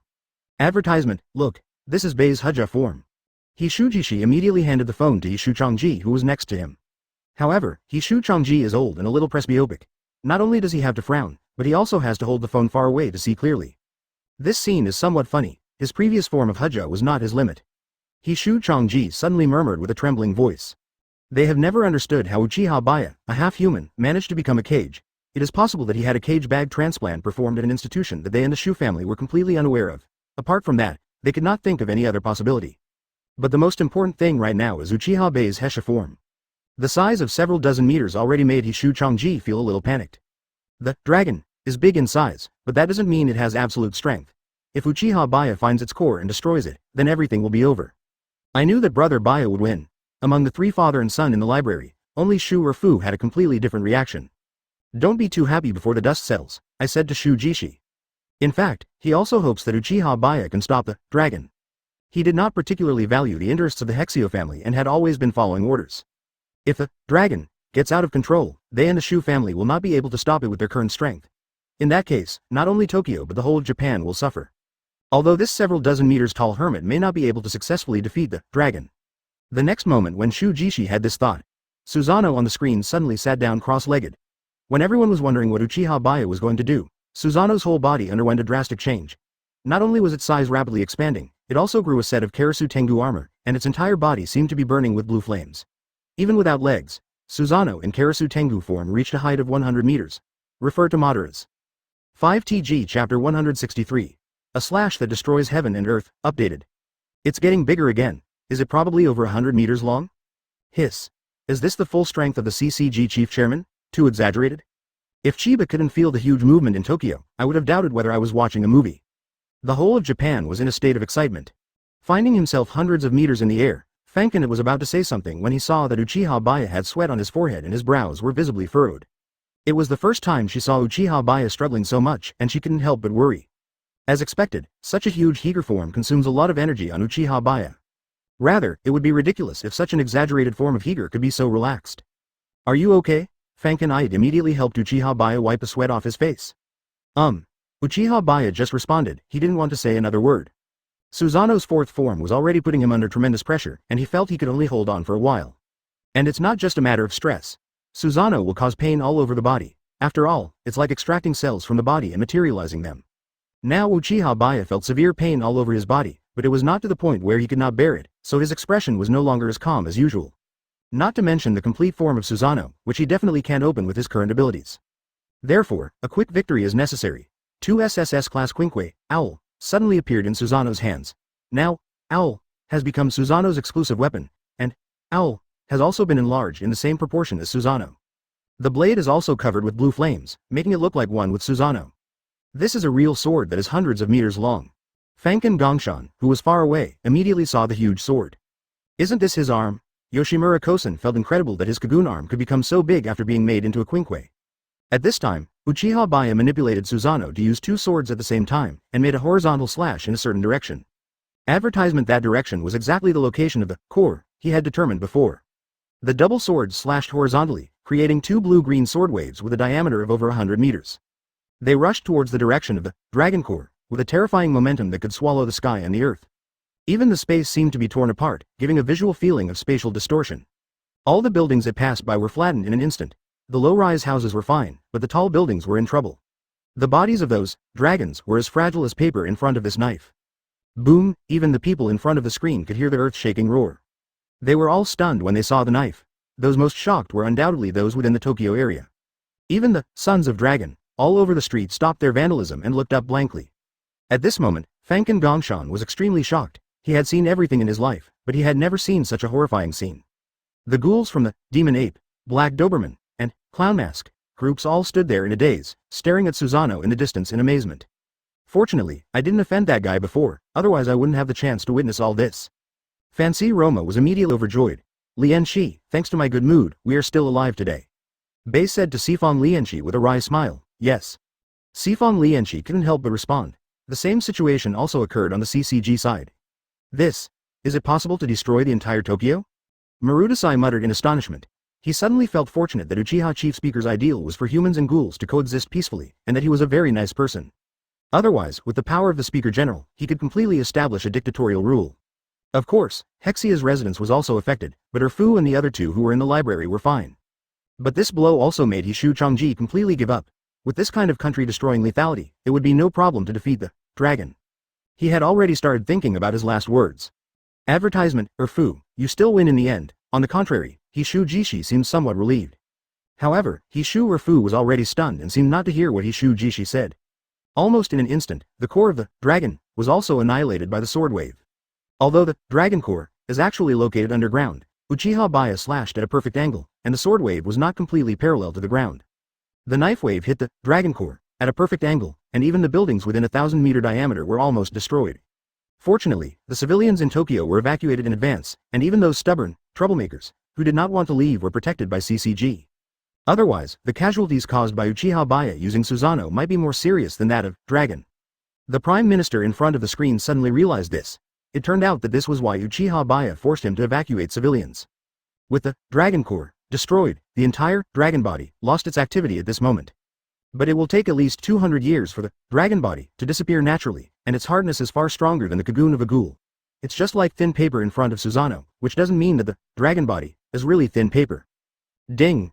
Host defeated the X-level dragon and received a reward, 1,000 attribute points. X level means that it has exceeded the evaluable level range, and the attribute points obtained are also surprisingly high. It was not in vain that Uchiha Baiye risked his life to transform into the Karasu Tengu form, especially the slash he just made, which really took away half of his life. Not only that, the eternal Mangekyō Sharingan's taskbar has also been updated. Mission 2. Karasu Tengu form. Susanoo kills the dragon, 1/1. After just one slash, Uchiha Baiye couldn't bear it anymore, and his overloaded body almost reached its limit.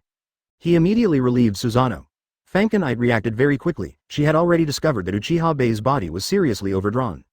Don't be so stubborn, leave the rest to me. After hearing what Yoshimura had said, Uchiha Baiye was relieved and handed over to Yoshimura. He didn't even want to move, let alone use the double Kamui eye technique to protect himself. They are about to fall down, and there are a large number of dragon-abandoned children waiting for them below. When he was about to fall from midair, Yoshimura Ito hugged Uchiha Baiye tightly and instantly transformed into a Hudja. Chapter 164 Lap Pillow. Is this a win? In just a split second. That should be it. The dragon has completely stopped moving. It looks like it's dead. But those humanoid monsters that fill the streets are still there. It should be okay to leave them to the CCG and those ghouls. On the other hand, the army we sent over was completely useless. In the end, it was the ghouls who saved us humans. Many people suddenly had an indescribable feeling. Ghouls were supposed to be their mortal enemies, but today they were saved by them. Apparently, they all thought Uchiha Baiye was a ghoul. Little did they know that Uchiha Baiye could be considered neither human nor ghoul. However, as a half-human, Uchiha Baiye's physique has been sublimated after being affected by the dragon's poison gas. The lifespan became the same as that of humans, and the strength was not reduced at all. This is of course also true for Arima Takamasa. Yoshimura Ito directly turned into the one-eyed owl in midair, and Uchiha Baiye was held by her, both inside the body of the Hezer. Although squeezed inside the body of the one-eyed owl, Uchiha Baiye did not feel uncomfortable. At best, it's just not as comfortable as inside Susanoo. Now, Fankin Et's Huja form is about 7 or 8 meters tall, and this is not the limit of the one-eyed owl. As long as Yoshimura Ito continues to co-eat or absorb RC cells, the Heger form will continue to grow. Although the one-eyed owl is far less oppressive than Uchiha Baiye's Susanoo, it is still a huge monster in front of those dragon children. To be precise, they are now dragon's abandoned children, because the mother dragon has died, and the remaining dragon's children are like being abandoned. Yet, those dragon abandoned are all made of RC cells. You can try to absorb them. At this time, Uchiha Baiye suddenly spoke up to remind Fankin Et. Although his body was still very weak, his constitution attribute was high enough that he had recovered a lot in just a short while, and was much better than when Susanoo was just released. If Shikan was able to become that strong by absorbing the cells of dragon's abandoned son, it might not be impossible for Yoshimura to become that strong as well. Advertisement, really? Then I'll try. If Uchiha Baiye hadn't said it, Fankin Et really wouldn't have had this idea. For the one-eyed owl, dealing with those dragon's abandoned children is as easy as cutting melons and vegetables. The Kagun arm is the most commonly used weapon of the one-eyed owl. With a casual slash, it can cut off the head of dragon abandoned son, and then stuff its body directly into the mouth of the one-eyed owl. Eating it directly is the most crude and effective way to absorb RC cells. At this time, Fankin Et really felt that the number of RC cells in his body had increased, which meant that it really worked. From then on, Fankin Et began to absorb the cells of those dragon abandoned children on a large scale. The Huja form is also growing at a slow rate. Soon, all the dragon abandoned children on this street were eaten by the one-eyed owl, and only a few of them escaped. However, Fankin Et did not go around looking for the dragon abandoned son to absorb the cells, but immediately set off to return to the stable zone. Although there should be no problem in the stable area, normally, she still had to go back to check the situation in order to be safe. Although the mother dragon has died, those abandoned dragon children have not stopped their actions. The dragon's abandoned son, located in the stable zone, is of course no exception. Anyway, just lie down and rest. The huge, one-eyed owl caused the ground to crack when it landed, and also crushed 2 dragon abandoned children to death. But this time, Et's Huja form had changed too much, and his body was much larger than him, so he could no longer imitate the appearance of the one-eyed owl. But now that the threat from the Shu family no longer exists, there is no need for him to imitate Et anymore. At this time, the one-eyed owl grabbed the 2 dragon abandoned children under its feet and swallowed them directly. After absorbing a large amount of dragon abandoned cells, the one-eyed owl has now reached a height of almost 10 meters. Fankin Et immediately opened the big mouth of the one-eyed owl, because the one-eyed owl was now too big. Her petite body could easily get out of the mouth of the one-eyed owl. Their individual strength is not that strong, but their numbers are too large. There are countless dragon abandoned children appearing throughout Tokyo. Yoshimura Kosen could see that Baiye was not in good condition. Bang! Advertisement. What about you? There was a hint of heartache in Fankun's tone. In fact, Uchiha Baiye's current condition is much better than at the beginning. At least there is no problem in moving normally. P.S. I can't update today. The old book needs to be revised, because the old book, the previous book, has been put into the black room again. If you look at my homepage, you will know that the book is gone, and you can only see it in the bookshelf. Recently, the review has suddenly become very strict. There are always readers complaining that I didn't write anything in the previous book. You see, I have been clean enough, but it still went into the black room. What can I do? I also need to slightly change the previous text of this book to avoid risks. However, this group of dragon abandoned children had some intelligence from the beginning. After their mother died, they became timid and wanted to retreat to save their lives. Just after killing a batch of dragon abandoned sons, another batch came up. The abandoned dragon, who was already timid, now had the idea of running away. At this time, Fankin Et helped Uchiha Baiye into the coffee shop in a firm tone. Basically, as long as Uchiha Baiye gets a good night's sleep tonight, his physical condition will be perfectly restored. I'm fine now, you don't have to worry about me. At this time, Yoshimura Kosen had already released his Hezer form, and couldn't help but ask Yoshimura Et. When they came out, Yoshimura Et was still holding Uchiha Baiye. It seems like Baiye is having a hard time. Moreover, in comparison, he felt that Baiye could protect It better than himself. With me. Then have Uchiha Baiye lie on the sofa, using her own thighs as a pillow. His current form of Hujja is actually an imitation of the original appearance of the one-eyed owl. The appearance of the one-eyed owl suddenly changed the style of the painting, because the one-eyed owl not only killed people in all directions, but also devoured those dragon-abandoned children, becoming stronger and stronger. At this moment, the one-eyed owl fell from the sky. Fankin did not chase after those abandoned dragons, but returned to the people in the stable zone. He glanced at everyone in the stable area, and found that basically no one was injured. When Yoshimura Kozen discovered that Et's Hezer form had become like this, he was a little surprised.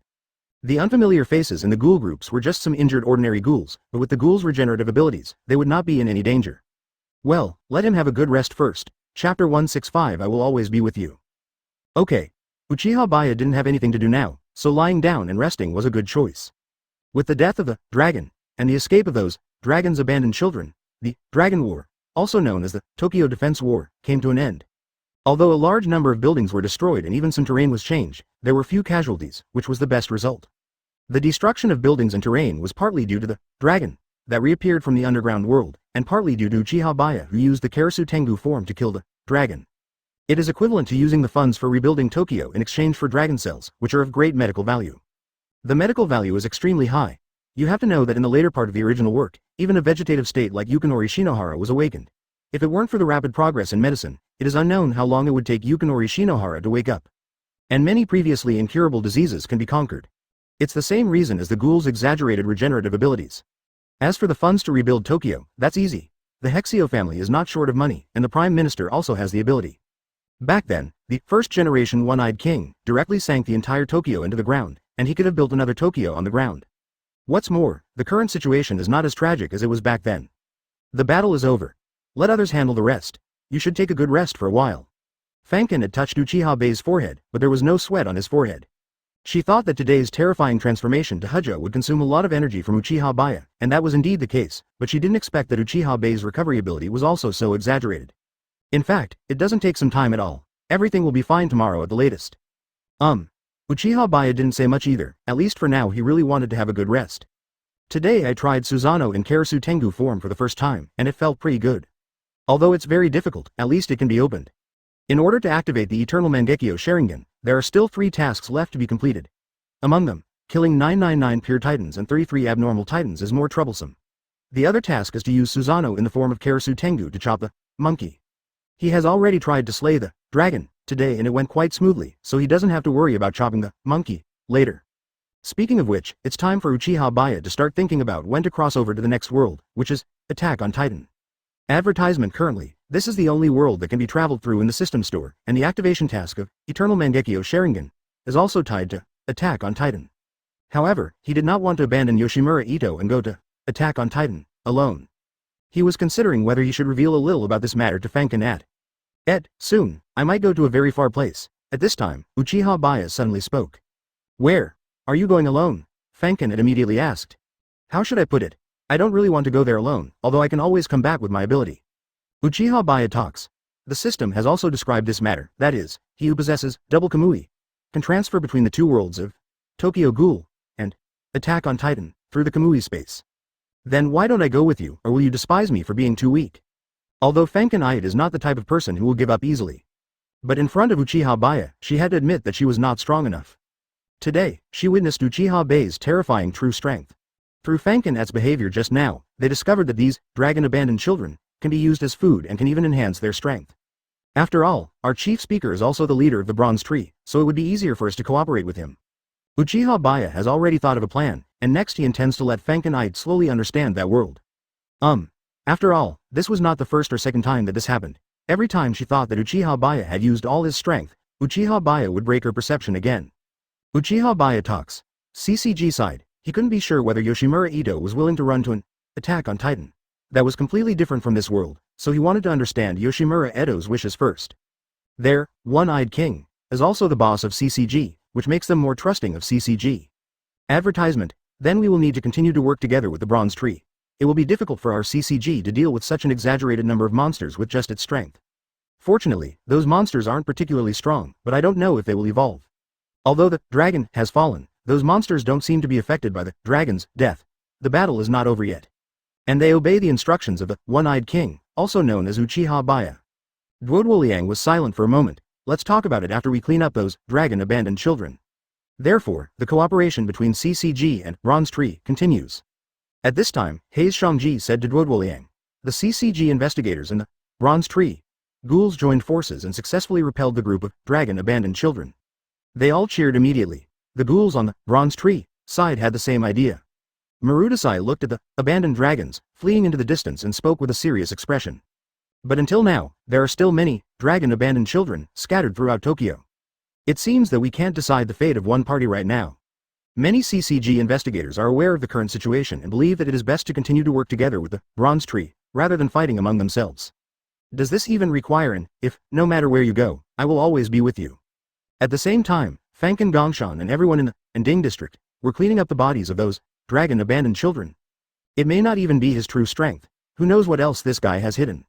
Fanken had said without hesitation, so they planned to preserve it as food to see if it could replace human flesh. Otherwise, if both sides suffer losses in the fight, those dragons' abandoned children will take advantage of the situation. Chapter 166. Creation of Attack on Titan. After the Dragon War, Tokyo began to rebuild. In those areas that were not severely damaged, civilians have begun to be evacuated back home. The CCG and the Bronze Tree have increased their patrols to guard against the dragon abandoned, who may appear at any time. Those abandoned children of dragons don't just attack humans, they also indiscriminately attack ghouls. They are the biggest public enemy for both humans and ghouls. The body of the dragon that affected most of Tokyo was preserved, but there was no need to preserve it deliberately, as normally no one could destroy the body of the dragon. Under the direction of CCG General Chairman Uchiha Baiye, the body of the dragon is controlled by the CCG, and research in this area is conducted by researchers led by Akihiro Kano. Of course, it's time for CCG to change its name. It's definitely inappropriate to still use the name Ghoul Countermeasures Bureau. However, Uchiha Baiye did not disband CCG directly, but changed its name and consisted of the original team plus the ghoul of the Bronze Tree. To put it simply, the original CCG and the Bronze Tree were merged into one, and the name was changed to TSC, like the original, and the full name is Tokyo Security Committee. This saves Uchiha Baiye the trouble of thinking of a name. It probably won't be long before Tokyo can return to its former tranquility. Not only that, the first batch of ghoul special food also began to be distributed. Humans and ghouls entered a state of relative peace. Of course there can be no absolute peace. After all, there are many criminals even among humans, let alone ghouls. This kind of thing can only be restrained by the power of TSC, and the appropriate punishment will be imposed. Everything is moving in the direction Uchiha Baiye had envisioned, but he hasn't finished what he wanted to do yet, so he's not in a hurry to go to Attack on Titan just yet. Hexio Mansion. Today, Uchiha Baiye came to visit specially. However, he did not look aggressive. He sat opposite Kazuo Tsunoyoshi and Kazuo Yoshidoki, while Rafuku sat next to him. This is my suicide note. At this time, Hishu Changji didn't say any more nonsense and just put the suicide note on the table. Hishu Jishi had also written a suicide note, which he wrote for Hishu Jung. Hishu Jung is his son and the person he cares about most. He is now in Germany. Looking at the suicide note on the table, Rafu felt very upset. Although his father was hostile to Brother Baiye, he was still his father after all. Advertisement: I never said I would kill you. If you can behave yourself, I won't bother to do anything to you. Uchiha Baiye said calmly. Now that Rafu is the king of Hexio, it will be up to him to decide how to deal with you. He directly gave the decision-making power to Rafu. Because killing cannot solve the problem, and it still has value when it comes to Hishu Changji and Hishu Jishi. For example, compared to Rafu, the newly appointed king of Hexio, Hexio Changji and Hexio Jishi are definitely more prestigious, and it is more convenient for them to ask the cabinet to do something. It's not like Uchiha Baiye will stay in the world of Tokyo Ghoul forever, so it's impossible for him to control everything by himself. Unless they still have some evil intentions until now, Uchiha Baiye will have to crush them like ants. Both Kazushige Tsunoyoshi and Kazushige Yoshidoki were a little surprised. They didn't expect that Uchiha Baiye would spare their lives. However, they knew very well that they could not make any waves now and had no chance at all in the face of absolute strength, so they had given up hope. Not only is Uchiha Baiye not in a rush to cross over to the world of Attack on Titan, he has also signed a contract with Shueisha for a production. Given his status as CCG's chief speaker, even if he wrote a defense letter, we would sign the contract with him with our eyes closed. Of course, he certainly didn't write anything too bad, but it was Attack on Titan. Although the original work of Attack on Titan is a manga, Uchiha Baiye is not good at manga and is too slow in drawing manga. So Uchiha Baiye created Attack on Titan directly in the form of words, and his pen name was Fujimoto Hajime. In fact, it doesn't matter whether he can capture the essence of the original manga, because he is writing it purely for Yoshimura, but he will definitely try his best. Isn't it easy to just write down the plot as you remember? Therefore, Uchiha Baiye's creation speed is extremely fast. Fankin had also noticed that Uchiha Baiye seemed to be busy writing something recently. At first, she thought it was something from TSC that needed Uchiha Baiye's attention. Gradually she discovered that this guy was just typing. Are you writing a book too? Tonight, Fankin finally couldn't help but ask Uchiha Baiye. Yes. Uchiha Baiye admitted it directly, and while speaking, his fingers still tapped the keyboard at the same speed. What are you writing? Advertisement. Fankin was immediately curious. Attack on Titan, that's the title of this book. Uchiha Baiye talks. Attack on Titan. Fankin didn't have any special feelings about the title of this book, because her preferences tended to be literary works. But she was still very interested because it was a book written by Uchiha Baiye. Have you finished the first volume? If you have, can you show it to me? She didn't want to read Uchiha Baiye's halfway point directly, because she wouldn't understand anything then, so it would definitely be best to start from the beginning. It will be soon. I will send you the electronic version directly when the time comes. Uchiha Baiye wrote. He originally wanted Ed to be the first reader in this world. By the way, what's your pen name? Fankin was a little curious about what kind of pen name this guy would choose. Fujimoto Hajime. Uchiha Baiye talks. It sounds like a very common name, doesn't it? Does it have any special meaning? Yoshimura Ed asked. It doesn't have any special meaning. I just merged the names of two people I know. Uchiha Baiye is talking nonsense in a serious tone. In fact, it is a combination of the two names, Fujimoto, and Izayama Hajime. I see. Fankin nodded slightly. She was looking forward to what kind of story Uchiha Baiye would write. At the same time, she couldn't help but sigh again that Uchiha Baiye's typing speed was really fast. Chapter 167 Fankin Te urged online.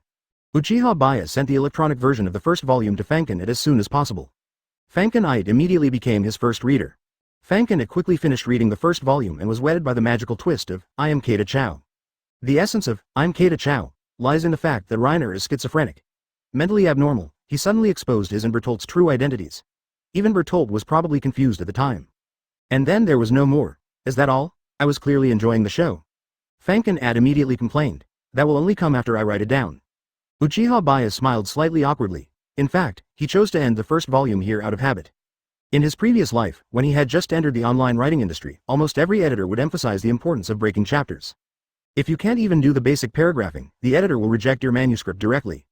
The most extreme case is that every free chapter before the paid version is put on the shelves will be interrupted, and the last chapter before the paid version is put on the shelves will be the most severe. The chapter will continue to be interrupted after it is put on the shelves. The performance of this kind of book is often very good on the wireless new media payment end. Over time, it becomes a habit. Write quickly, or I'll have to urge you to update. Fankin raised his little fist with a fierce look on his face. However, if Fankin really wants to take action, he will not show this expression, but will just open his heart to you with a happy smile. Not as cute as looking fierce. I know, I'll get back to you as soon as possible. Uchiha Baiye said with a smile. In the next few days, Uchiha Baiye continued to work hard. I start with 20,000 words every day, and I write whenever I have free time. Uchiha Baiye wants Yoshimura Ito to learn about the world of Attack on Titan as soon as possible, and then he can almost travel directly there. Soon, he wrote the entire Attack on Titan in text form and sent the complete electronic manuscript to Yoshimura at first. Of course, Uchiha Baiye did not have any personal opinions about the ending of the original work, so it was basically not changed. Advertisement. While Uchiha Baiye was reading the manuscript in Fankin he went out. District 2, Xiangyang Community. Although Uchiha Baiye is 100% signed, the basic procedures still need to be followed. The editor-in-chief of this work was Shunji Shiono. Out of curiosity, Shunji Shiono has also read the first draft of his first volume. I was immediately shocked by her beauty. One reason is that Uchiha Baiye is now the general speaker of TSC. He holds a high position of power and has a lot of affairs to deal with, but he still has the energy to create such works. The second reason is that this work is very exciting and from a commercial perspective, it is likely to be a bestseller. Shunji Shiono doesn't dare to say anything too absolute, but he is very optimistic about this work. I never thought that Uchiha General Speaker could create such an excellent work. Shiono Shunji praised from the bottom of his heart. Thank you for the compliment. Uchiha Baiye is modest and authentic. To be precise, he is not being modest. After all, Attack on Titan was not entirely conceived by him, but was basically written according to the original plot. There are even many essences in the original work that are difficult to express in words because the original work is a comic. However, text certainly has its advantages over comics in some aspects, and it is definitely not all about shortcomings. I think the Speaker General will definitely become a best-selling author, although I don't think he will be admired. Said Shunji Shiono. Uchiha Baiye smiled but said nothing. Whether he can become a great writer is really not important to him. Of course, if it is possible, that would be best. Subsequently, Uchiha Baiye signed a contract with Shunji Shiono. Shunji Shiono did not ask about the pen name, Fujimoto Hajime, although he thought it would be better for Uchiha Baiye to use his real name as his pen name. Since the Battle of Tokyo, The speaker general has become famous, and using his real name as a pen name will help increase sales. Advertisement. When she returned home from Shangyingsha, Fankenite had already finished reading the manuscript given to her by Uchiha Baiye. As soon as Uchiha Baiye came back, he saw Yoshimura sitting in front of his laptop in a daze, apparently because he was filled with emotion after watching Attack on Titan. Ed, I'm back. At this time, Uchiha Baiye spoke. Why did you write that ending? Fankenite immediately turned around and asked. What do you mean? Uchiha Baiye just wanted to hear Fankenai's review of the movie. It's not about whether the ending is good or bad, I just don't think this is something you would write based on your personality. Fankenite said calmly, but putting aside my doubts, this outcome is really unavoidable. She read Uchiha Baiye's entire work almost word for word, so she realized that under the existing worldview and setting, it was impossible to create a better ending than this.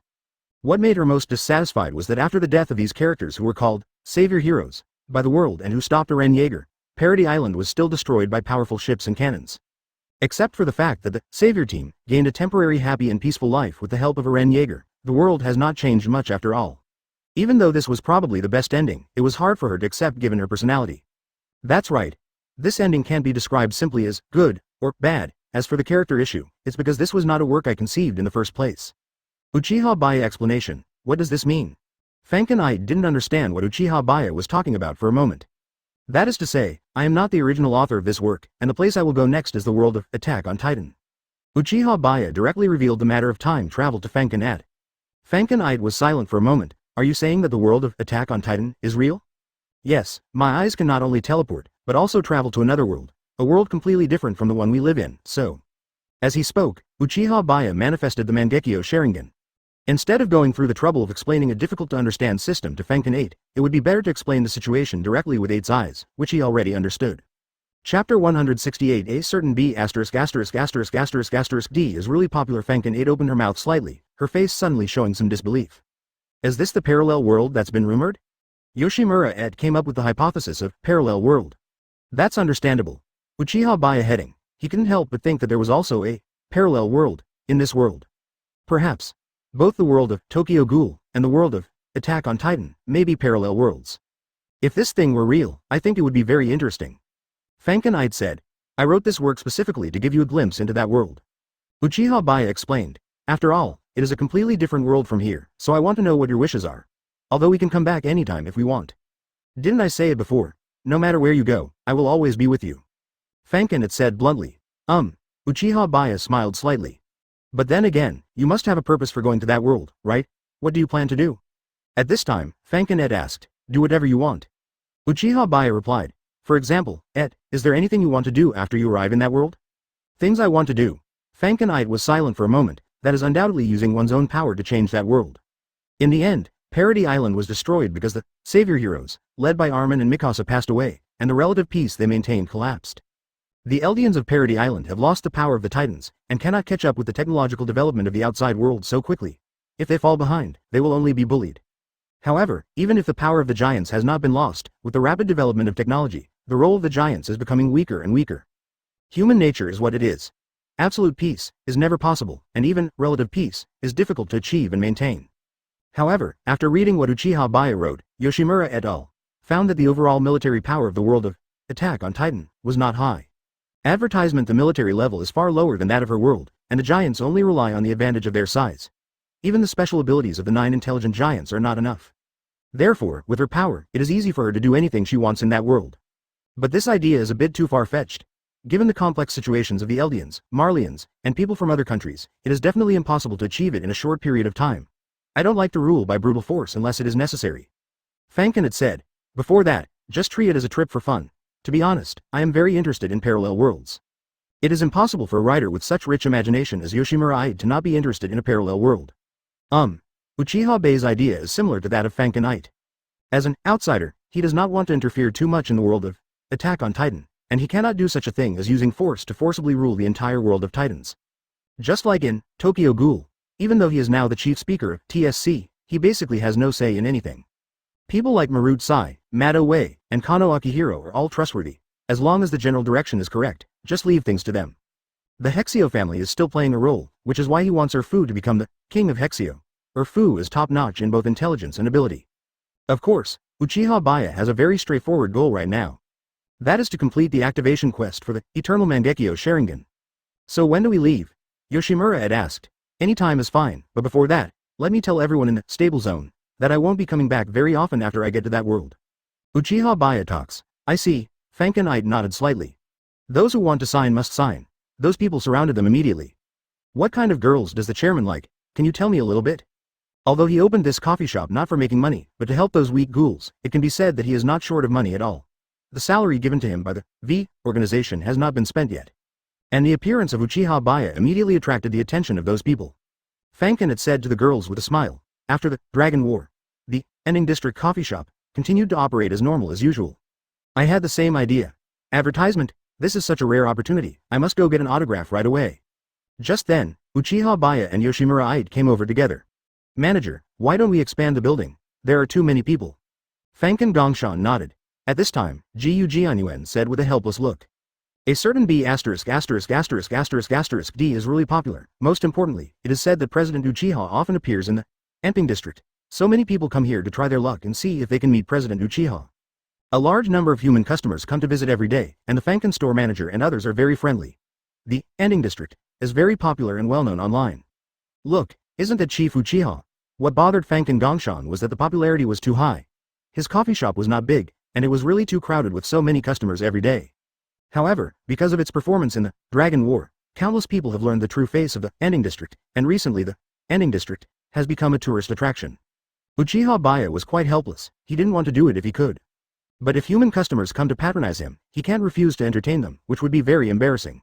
You might as well just ask me. We really want to know, Chairman Uchiha, are you dating someone now? It's really Uchiha, the chief speaker. I'm so lucky today. I ran into this chief speaker right after I arrived. Uchiha Baiye suddenly felt a little helpless. Being too famous is not necessarily a good thing. At present, the Ending District has enough staff and enough employees, but the store is too small. They all seemed eager to take photos with him and get his autograph. Among them, many girls have become fans of Uchiha Baiye. Before they even reached the store door, they found that the store was already packed, and there were quite a few people even outside the store.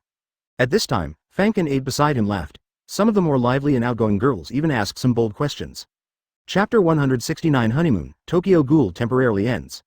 Asking you, are you the person that Uchiha Chief Speaker is currently dating? The girls were stunned for a moment, then they realized something.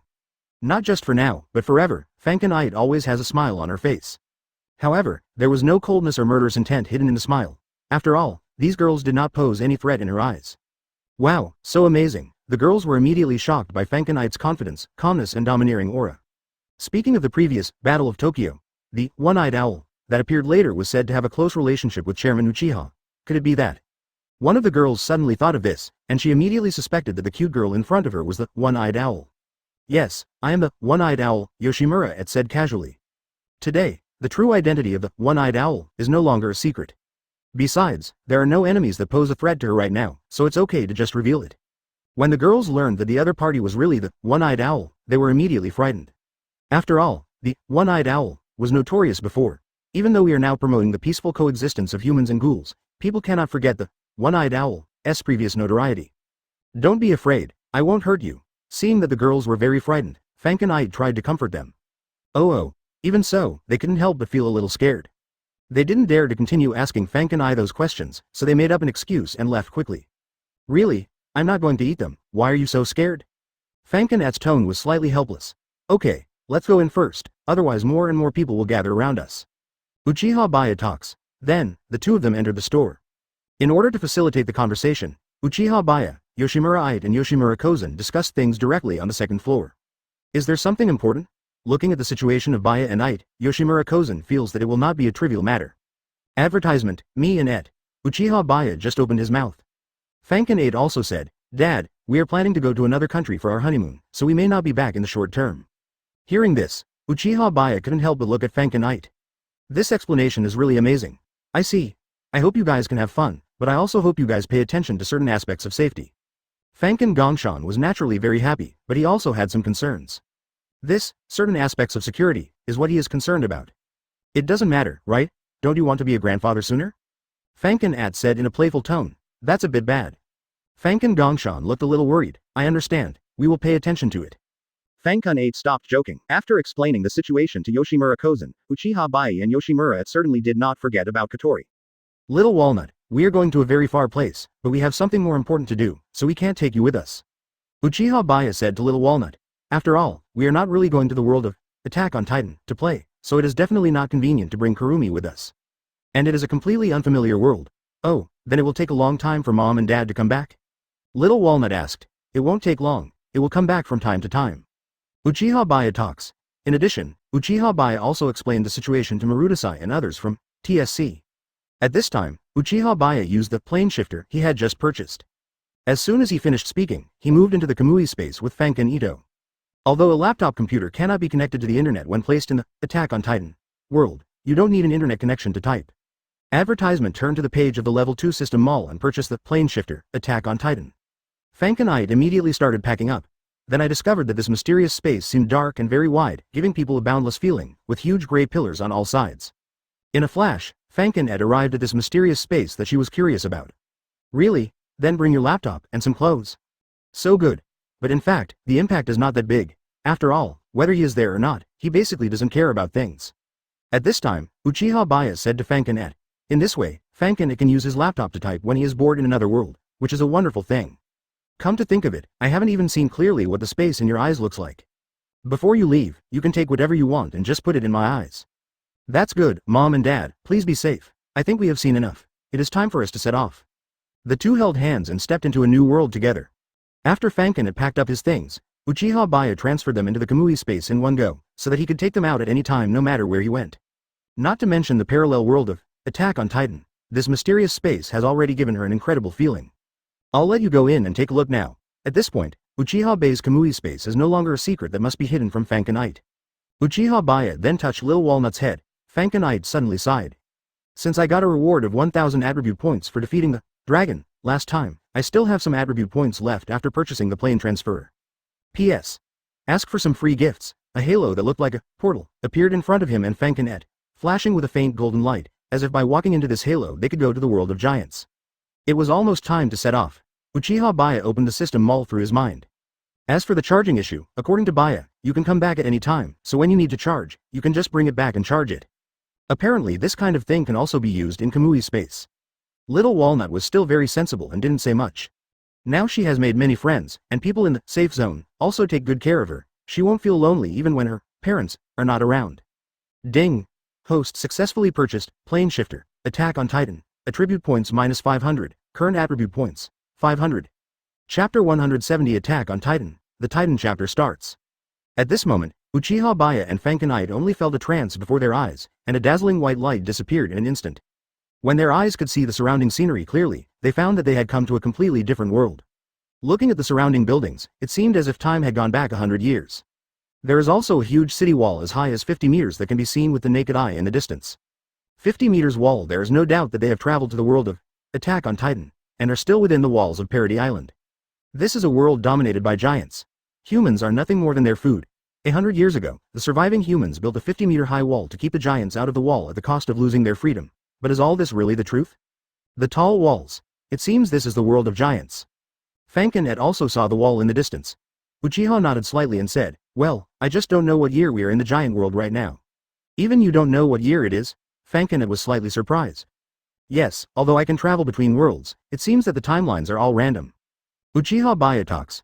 Just like when he first traveled to Tokyo Ghoul, it was also a timeline he had never expected. I see. By the way, could it be that you are not originally from my world?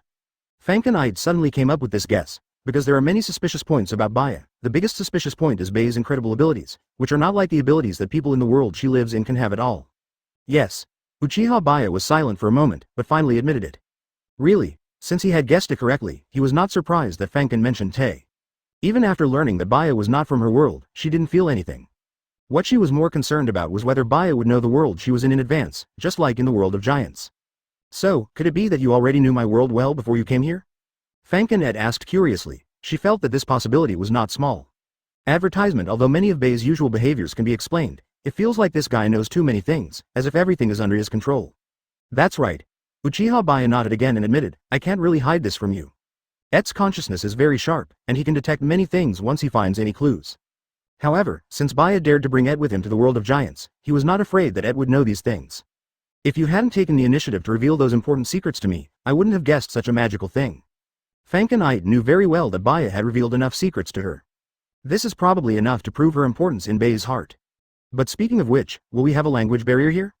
At this time, Fankin suddenly asked. No, just speak normal Japanese. Uchiha Baiye talks. Japanese is actually also commonly used in this world. Fankin's tone was slightly amazed. Uchiha Baiye didn't explain too much because it's quite difficult to explain. Because Uchiha Baiye and Yoshimura Edo's attire seemed somewhat out of place in this world, their conspicuousness immediately attracted the attention of many Eldians. The clothes those two people are wearing are a bit strange. Who are they? I don't know, he must have come from some village. But they all look quite outstanding. Maybe they are descendants of some fallen noble family? At this time, many people around were talking about Uchiha Baiye and Fankin. Fankin discovered that he could indeed understand what these people were saying, and he immediately felt quite amazed. However, at this moment, there was a sudden noise in the distance. Immediately followed by a deafening roar, countless pieces of large and small gravel flew in the air. Everything happened so suddenly that the people on the street were almost stunned. Uchiha Baiye's first reaction was that the colossal titan had destroyed the city wall, and he was deeply impressed when he first saw this scene. But the location where he was blocked by the buildings and he could not see the colossal titan. Advertisement, however, through the violent commotion just now, he had already determined the direction of the colossal titan by listening to the sound.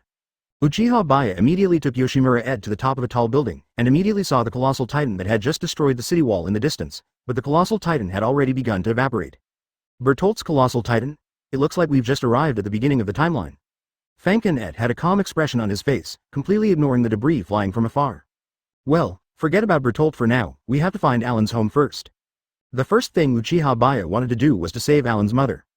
That's what I thought, Fankin said. Let's search by feeling first. As soon as Uchiha Baiye finished speaking, a huge piece of rubble flew towards him. Just as Fankin was about to remind Uchiha Baiye, she found that her body suddenly seemed to have disappeared, but her vision and consciousness were still there. Then she watched helplessly as the huge piece of rubble passed through her and Uchiha Baiye's bodies. She suddenly remembered that Baiye had demonstrated this ability before, but she didn't expect that he could let her do the same. The next moment, Fankin felt her body back again. The feeling of not existing just now made her feel very strange. At the same time, Uchiha Baiye immediately used double Kamui to move himself and Fankin in various directions. Basically, he would move to the top of the tallest building in each direction, so that he could quickly find the target by scanning the surroundings with his Mangekyō Sharingan. It didn't take long before Uchiha Baiye still hadn't found Alan's home. After all, many of the buildings here looked almost the same, making them difficult to recognize. His memory was not heaven-defying enough to remember the detailed appearance of Alan's home. But he did see Iren and Mikasa, so he just had to follow the two little guys. Young Ai when Iren and Mikasa turned the last corner, they saw that their house had collapsed under a huge piece of rubble, and Iren's mother Carla was trapped under the collapsed house. Iren's expression suddenly changed drastically, and Mikasa's face also showed tension. Mother! Alan hurriedly ran over shouting. At this time, Carla was almost unconscious and only woke up when she heard Alan's cry. Karula Chapter 171 A completely different giant. That day, humans finally remembered the fear of being dominated by them and the humiliation of being imprisoned in the birdcage. Parody Island, Shiganshina District at the southern end of Wall Maria. City wall map. Mikasa, go over there and let's move this board together. Good. A large and heavy wooden board was pressing down on Carla's back, making it impossible for her to move. Hurry up. Mikasa. Alan urged anxiously. However, many giants have already entered the Shiganshina district and are wantonly killing and preying on humans on the streets. These are innocent giants without intelligence, ranging from 3 meters in height to 15 meters in height. The advantages of height and body size mean that they are destined to be stronger than ordinary unarmed humans, and these pure giants all have the ability to regenerate. As long as the weak point of the back of the neck is not completely destroyed, there is no way to completely kill the giant. Therefore, ordinary humans have almost no room for resistance even when facing a giant that is only 3 meters tall. They wailed, crying, screaming, some were killed or injured by flying rocks, and some were killed and eaten by giants. The entire Shiganshina district instantly turned into a living hell. Even humans hiding in the house are not immune. The giants can simply use brute force to destroy windows and walls and catch the humans hiding in the house. Carla had been expecting Ren and Mikasa to rescue her, but at this moment she heard the noise of the giants wreaking havoc, the shaking of the earth and the dull, huge footsteps, which she could feel more clearly as she was pressed to the ground. The giants are coming. Ren and Mikasa, run, Carla shouted hurriedly. Although she was also very scared, she hoped that Ren and Mikasa could survive better than her own life or death. Of course we have to run together. Alan refused to abandon his mother and insisted on rescuing her and escaping together. Although Mikasa, who was relatively calm and rational, felt that it would be very dangerous to continue like this, she still helped Ren move the heavy wooden boards. No, Mikasa, please take Ren away from here quickly. My legs have been crushed. Even if you rescue me, I will only become a burden to you. Advertisement Carla insisted that Ren and Mikasa abandon her and run away. Don't want. but no matter how hard Alan tried, he couldn't move the heavy wooden board because there was a huge rock pressing on it. Why don't you listen to your mother? If you keep going like this, we will all be eaten by the giant. Carla suddenly broke down and cried. Almost no one can face death calmly, and Karula is just an ordinary person. It's just that she deliberately suppressed her emotions in front of Eren and Mikasa.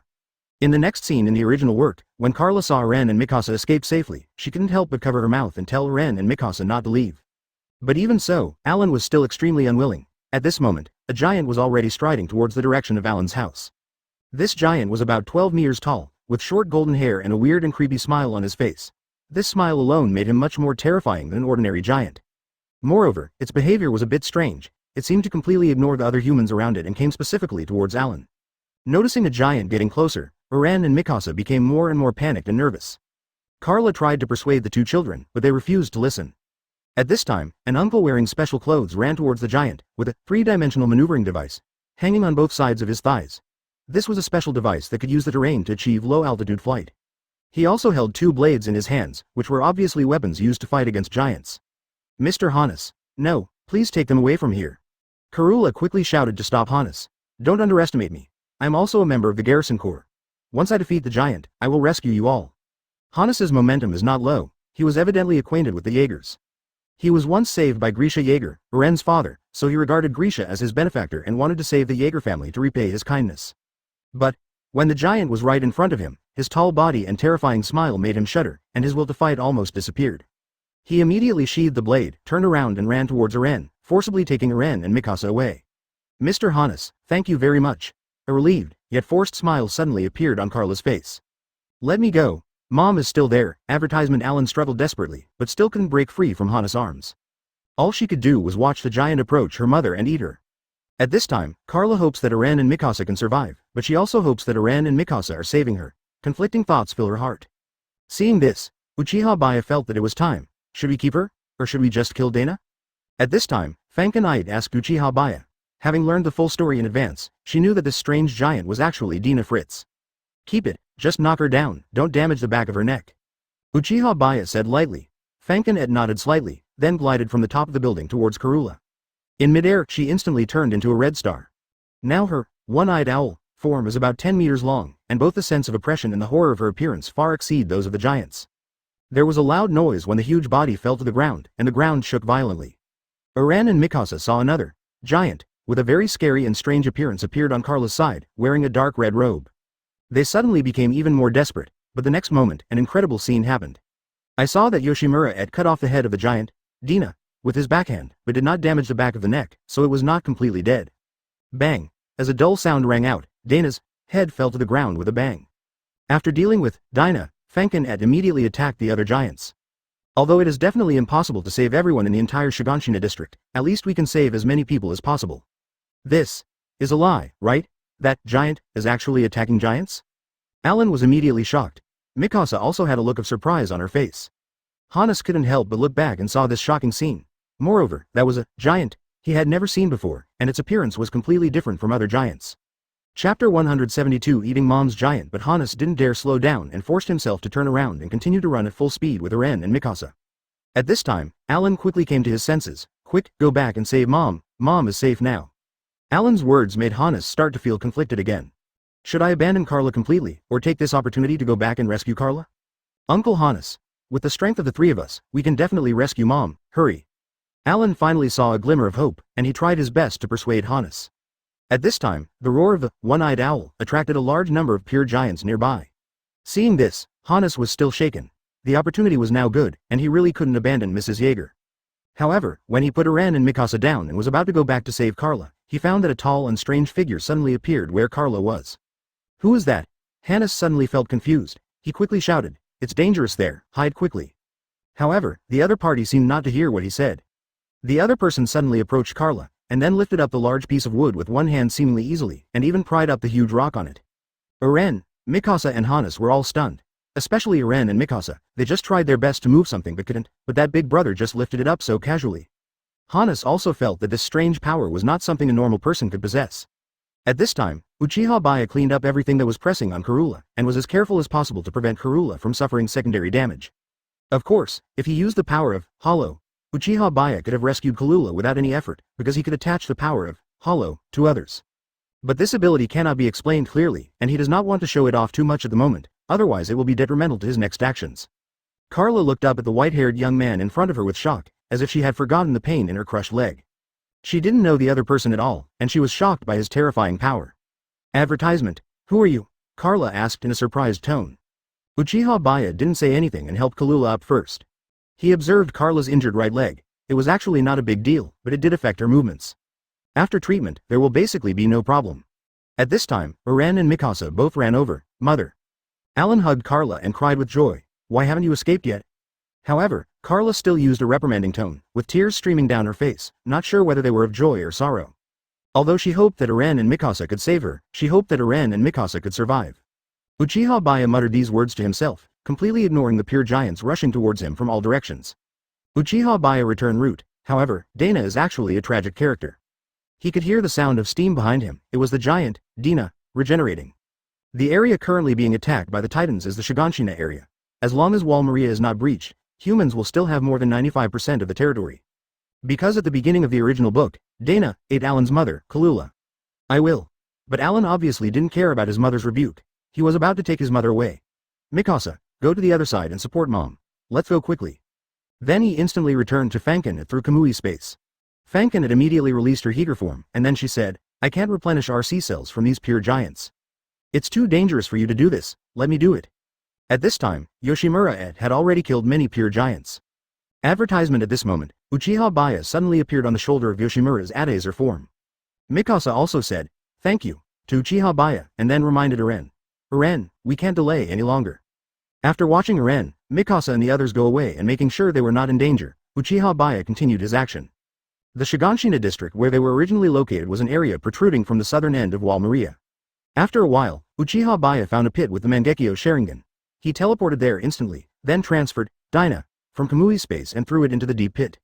After all, in this giant world, there are no RC cells unique to the Ghoul world. He was deeply impressed by this giant. Apart from the name Dana, the most well-known title for him was the Mother-Eating Giant. She even tried tasting the giant, but it had no effect. She neither felt fuller nor gained any RC cells. Afterwards, Uren, Mikasa, and Hannes carried Kalula and fled to Wall Maria. Before leaving, Alan said to Uchiha Baiye, thank you, big brother, you should also be careful. He wanted to find a place to imprison the giant, Dina, to ensure that nothing would happen to this guy, and then find him when needed. Since there was no effect, Fankin didn't continue to eat the giants and just killed them directly. Mikasa nodded and cooperated with Uren to support Kalula on the right, while Uren was on the left. Hannes is going to run with Kalula on his back. Uren and Mikasa are in good physical condition and can keep up with him, so this is the safest option. He then instantly moved to the top of the 50-meter wall and used the Mangekyō Sharingan's vision to observe the terrain outside the wall. Uchiha Baiye said to Yoshimura. To her, the skin of the pure giants was not much harder than that of humans, and was as fragile as tofu in front of her anyway. Of course, it's a completely different world after all. Not long after, Fankin killed all the nearby pure titans, but many more pure titans poured into the Shiganshina district through the huge gap in the city wall. The surviving residents here have all been evacuated. The Jaeger family is now safe. Leave the remaining Immaculate Titans to me. Uchiha Baiye walked up to Dina and directly transferred it into the Kamui space. Uchiha Baiye explanation. Now that you are a giant, you won't feel lonely anymore, so just stay here for now. Chapter 173 Methods of Replenishing RC Cells. All right. Fankin thought so too. But if that's the case, she shouldn't be able to absorb RC cells from humans in this world, so how can she replenish and enhance her RC cell value becomes a problem. P.S. The end of the previous chapter has been changed. I feel that an unreasonable setting is too forced and not good. In this case, it seems that if I want to replenish RC cells, I will have to return to my original world. Fankin couldn't help but say, that's not necessary. I have another way to help you replenish your RC cells. Uchiha Baiye talks. He remembered that there was an RC cell concentrate in the level 2 system mold that could be given to others. Not only could this thing replenish RC cells, it could probably help Fankin become stronger quickly. The prerequisite is that Uchiha Baiye has enough attribute points. However, he does have enough attribute points now, and he himself does not have an urgent need to use them at the moment. Really, don't tell me you want me to eat your flesh? This was the only thing Fankin could imagine. That's not it, but based on what you said, it doesn't seem impossible. Uchiha Baiye suddenly felt that the idea that Fankin had mentioned was really feasible. Now his physique and RC cell values are extremely high.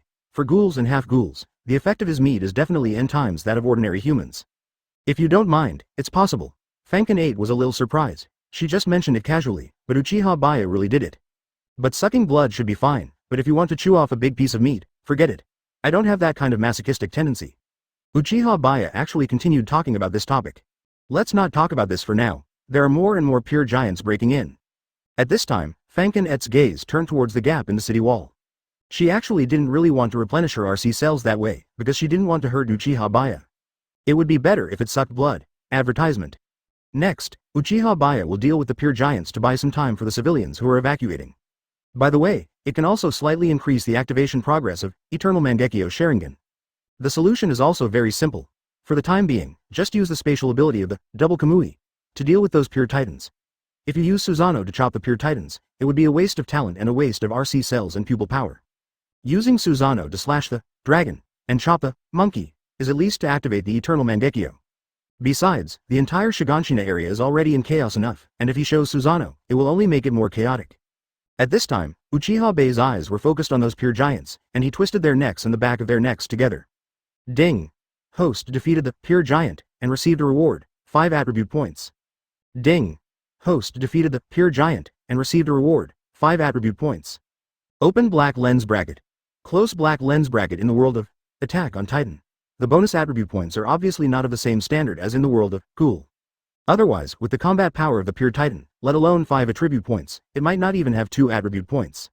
Although there are still innocent giants breaking in from outside the wall, there is no need to worry about them anymore. Uchiha Baiye sighed slightly. Yes, I will stop Grisha. I can't let him eat the founding titan, and I can't let him pass the power of the founding titan and the attack titan to Alan. Luckily it doesn't seem to be interested in us. Hopefully it can get rid of all those giants. It just so happened that this giant attracted the attention of other giants. They didn't want to continue taking the risk of fighting those giants, but instead went to escort the surviving civilians and maintain order. The worse the order, the slower the evacuation efficiency would be. But before they could be happy for long, the strange giant suddenly disappeared. Even the Survey Corps, which trains the most diligently and has the strongest individual qualities, suffer heavy casualties every time they return from investigations outside the wall, let alone ordinary soldiers like them stationed in the Corps. Just at this time, Uchiha Baiye and Yoshimura Ito met Eren, Mikasa and others again. There are many members of the Garrison Corps stationed in the Shiganshina district. They lost a lot of troops shortly after fighting with the pure titans. Completely disrupt everything and rebuild it? This is indeed better. Fankin-ite and Uchiha Baiye have killed 2 waves of pure giants together. You really understand me. Advertisement inside the wall of Maria. Afterwards, Uchiha Baiye and Yoshimura-ite followed the large group of refugees and entered the gate of Wall Maria. At this time, Uchiha Baiye said to Fankin-ite. Fankin-ite said, "Is that giant really a giant? Why does he look completely different from other giants?" Yoshimura-ite speculated about Uchiha Baiye's thoughts. As soon as you come in, you will see a big river. There are no residential areas nearby. Almost all refugees take ships to the residential areas inside. But it can only be a giant, right? It's probably at least 10 meters tall. I heard the shortest giant is 3 meters tall. P.S. Ask for some free gifts. Since the combat effectiveness of their garrison troops was not high and they usually spent their days drinking and having fun, facing the giants was no different from committing suicide. The pure giants summoned by the intelligent giant, female giant, have basically been killed, so there will be no more beast tide like phenomena with many giants in one wave. He has already traveled through time, so it would be meaningless if Alan inherited the power of original and attack, like in the original work. And that giant is so strong, it looks like he's fully armed and has weapons, and he can kill other giants with just 2 strikes. Although all the giants nearby were killed by the giant just now, a large number of giants will soon come in to hunt them down. They dared not delay any longer and hurriedly quickened their pace to escort the civilians. Well, you're probably going to try to stop Grisha next, right? She felt that given Baiye's personality and the fact that he had just saved the Jaegers, Baiye's next move would be like this. Let's go to the other side of Wall Maria as well. Because this would completely cut off the plotline created by Alan. Both the appearance and strength of the one-eyed owl shocked everyone stationed in the Corps. It was not until the appearance of the one-eyed owl that the garrison troops breathed a sigh of relief. For the time being, there hasn't been any strange giant running in. If a strange giant appears, he must deal with it, otherwise the threat to civilians will be too great. Chapter 174. I am his fiancé. Since Hannes is a member of the Garrison Corps, it is convenient to find medical personnel from the Garrison Corps to treat Carla's injuries. But the current situation is urgent and we cannot waste too much time. The medical staff gave Carla's injured area a simple treatment and bandage. Then Eren and Mikasa quickly helped Kalula onto the ship. Hannes stayed behind to protect the civilians and block the giants who might chase them at any time. The gate at the southern end of Wall Maria was wide open, allowing civilians who had not yet evacuated from the Shiganshina district to evacuate quickly.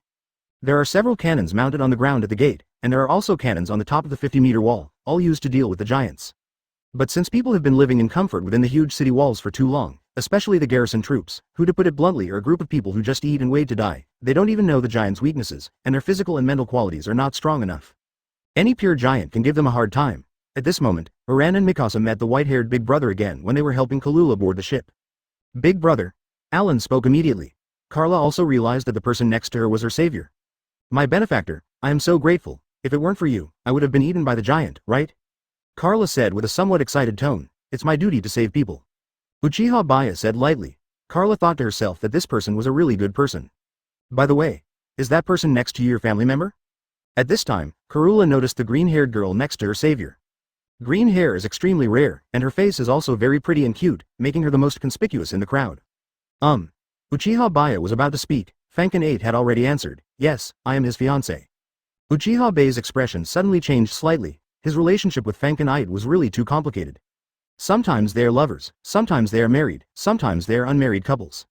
Advertisement, I see. Carla nodded. Alan had a confused look on his face, because he didn't understand what fiancé meant. He then whispered to Mikasa beside him, hey, Mikasa, what does fiancé mean? Mikasa's eyes suddenly widened slightly and her face turned slightly red. She turned her face away, as if she didn't dare to look Alan in the eye. You ask me this, I don't understand what it means. However, the change in her expression revealed everything. It's just that Uren didn't notice the change in Mikasa's expression at all, or even if he noticed it, he wouldn't think much about it. All right. Without getting an answer, Alan could only continue to hold on to this doubt. A large group of people were crowded together on the same ship. Uchiha Baiye, Yoshimura and Alan stayed in the same place. Although it was crowded, at least they could sit on the deck. Okay, this ship is full, you guys should wait for the next one. Don't worry, the next ship will be here soon. We all know that giants are dangerous and scary, but the more anxious we are, the less efficient we will be. The garrison troops are maintaining order. The civilians were extremely panicked by the invasion of the giants, and if order was not maintained, chaos would break out. When the ship that Uchiha Baiye was on was about to leave the shore, there was a sudden commotion at the city gate. Close the door. Close the door. The giant is about to rush in. I know, I'm turning it off. Quickly use artillery to stop it and never let it rush in. I saw a giant, covered in armor and 15 meters tall, rushing towards the city gate at an astonishing speed. Moreover, its running posture is not like that of ordinary freak giants, some of which are weird or funny, but rather a normal human running posture. This is neither the pure titan nor the abnormal titan, but the armored titan, one of the 9 intelligent titans. Advertisement armored titan, seated titan. The artillery of the station core posed no threat to the armored titan at all, and there was hardly even a crack on the armor on his body after being hit by the artillery. Why? The shells didn't do any damage to it at all. It's over, it's coming in, it's over. The next moment, the armored titan, with his armor-like body and the impact of his full-strength sprint, directly broke through the door that had not yet been completely closed. Boom, with a loud bang, a huge gap was knocked out in the door. The armored titan just reached the 15-meter upper limit of the pure titan, so the height of the gap in the gate is naturally at least 15 meters. Now Wall Maria was breached, unable to stop the pure giants of any height from breaking in. Wall Maria was breached by the titans just like that. Alan looked at the gate that was broken by the armored titan in astonishment. Now all human territories between Wall Maria and Wall Rose will fall, and humans are currently unable to stop the invasion of a large number of giants. Originally, the total area of human territory was about 720,000 square kilometers, but now 240,000 square kilometers will be lost, and the activity area of all people will be reduced to the second city wall, Wall Rose, which means only 480,000 square kilometers will be left. Karula immediately hugged Uren and Mikasa, and couldn't help but shed tears in this sad and desperate situation. Mikasa couldn't help but reveal a slightly sad look on her face. However, facing the tall and ferocious armored titan, there was no fear on Uren's face, but instead a very determined expression. As if determined to defeat the giant, he wanted to pursue freedom outside the city walls. Uchiha Baiye noticed Alan's expression and he was not surprised. Because that's how Alan was born. The timeline is now in 845, and in 844 was the first time Uren met Mikasa. Uren, who killed the human trafficker, had already shown his innate character at that time. Now that human territory has been compressed within the Wall Rose, it further stimulates Uren's pursuit of freedom. However, compared to the original story, where Karula was saved by Uchiha Baiye, Alan's emotions naturally wouldn't be as intense as in the original story. So he didn't say the line, I will drive them all out of this world without leaving a single one. At this time, Fankin Ide couldn't help but glance at Uchiha Baiye. Because she knew that if Baiye wanted to, the armored titan would have no chance of destroying Wall Maria. Since he failed to stop the armored titan, Baiye must have his own plans. Chapter 175 Born this way. That's right, Uchiha Baiye deliberately did not stop the armored titan. In fact, when he was at the top of the city wall, he saw the hometown trio, namely Annie, Reiner and Bertolt. If he really had that idea, he could have taken down the hometown trio at that time. But he didn't do that. In this regard, Fankin Ed did not ask any questions. Because there are many outsiders around, including Eren, Mikasa, and Kalula, it is definitely not a suitable time to discuss this topic. However, at least the civilians within Wall Maria were able to evacuate in time. Because the reaction of those pure giants was not so quick, the group of pure giants that the female giant had specially summoned were all dealt with by her and Uchiha Baiye. The atmosphere on the ship was heavy along the way. Almost everyone was emotionally devastated because their homes had been invaded by giants, and humanity was once again facing the fear of being dominated by giants. What should we do now? Wall Maria fell so easily. Even Wall Rose and Wall Sina will probably fall sooner or later. What the hell is going on? How can there be a giant taller than the city wall? The city wall is 50 meters high. Are we humans really going to be extinct? Those good-for-nothings in the Garrison Corps are no match for the Titans. The military police and the Survey Corps probably aren't much better. You're right. Every time the Survey Corps returns from outside the city walls, they return empty-handed and with heavy casualties. Even the Survey Corps is nothing but food in front of the Titans. People's emotions were very unstable at this time, and they began to complain about all kinds of hardships. When Eren heard someone insulting the Survey Corps, he could no longer sit still. The Survey Corps is his most admired object, and his biggest goal is to join the Survey Corps. Unable to bear it any longer, he stood up and said, "What qualifications do you have to look down on the Survey Corps? Isn't it because you are all too weak that you have ended up in such a situation?" Hearing these words, almost everyone around was attracted to Alan. "You little brat. What are you talking about? You dare to say another word? You are such a boastful fellow. Do you still want to fight the giant?" Advertisement. Many people were immediately enraged. Seeing that the situation was not good, Carla immediately stood up to protect Alan. She whispered to Alan, "Alan, stop talking." Then she smiled apologetically to everyone and said, "I'm really sorry. It's my fault for not disciplining my child well." However, there was no way Alan would listen to the advice, so I want to join the Survey Corps and drive out those Titans, unlike you weak guys who only know how to complain here. When these words were spoken, everyone was stunned. Then many people smiled with relief. It was as if he was thinking, since such a little brat said he wanted to join the Survey Corps, why not obey him? Of course, there are also people with bad tempers who get angry when a little kid keeps calling them spineless. One of the bald men stepped forward and said, "Didn't you say we are weak? Then I want to see how strong you are. If you can't even beat me, how can you fight the giants?" Alan seemed to be getting excited, and he specifically told Mikasa, "Mikasa, don't meddle in other people's business. This is a fight between him and me." Seeing that she couldn't persuade Eren, Karula immediately said to Mikasa, "Mikasa, please, help Eren later." Mikasa nodded. Compared to Eren's childish and straightforward temper, she would definitely listen to her stepmother. Wait. At this time, someone reminded the bald man. "My son said that little girl seems to be very powerful. You should get a few people to watch over her." Because Armin's thoughts are different from those of ordinary people, he is often bullied by children of the same age. Armin is Eren's only friend, and Eren will definitely help Armin defeat those children. However, he usually cannot win in a one-on-many situation, and Mikasa always loses in such situations. After a while, Alan started fighting with the bald man. "Mr. Baiye, please can you help my child?" The bald man burst into laughter. "Stinky boy, I finally caught you." At first, Alan was able to gain some advantage by relying on his cleverness, but soon the huge gap in strength and size made it difficult for him to do so. Carla could only worry. "No problem. No, this guy just likes to meddle in other people's business." Karula could only put her hope on Uchiha Baiye and begged Baiye. His other hand immediately let go of Alan, and then punched Uchiha Baiye as well. Advertisement. Then he walked to the edge of the deck, pressed the bald man with one hand, and pushed half of his body out of the deck. The bald man suddenly became angry. However, Uchiha Baiye dodged the punch by casually turning his head, and then hit the opponent in the abdomen with a knee. At this moment, she suddenly thought of her savior. He seemed to be very powerful and could easily lift the heavy object that was pressing on her. All he saw was a fist as big as a casserole coming towards him. Uchiha Baiye nodded. To the extent that later on, almost all the kids in the Shiganshina district knew that there was a very powerful girl named Mikasa. The bald man suddenly showed a look of pain on his face. The severe pain in his abdomen made his body curl up, and he was about to vomit out the food he had eaten last night. But at this moment, the bald man's wrist was suddenly grabbed. Carla's face lit up immediately. "Thank you very much. I have been causing trouble to Mr. Baiye. I don't know how to repay you."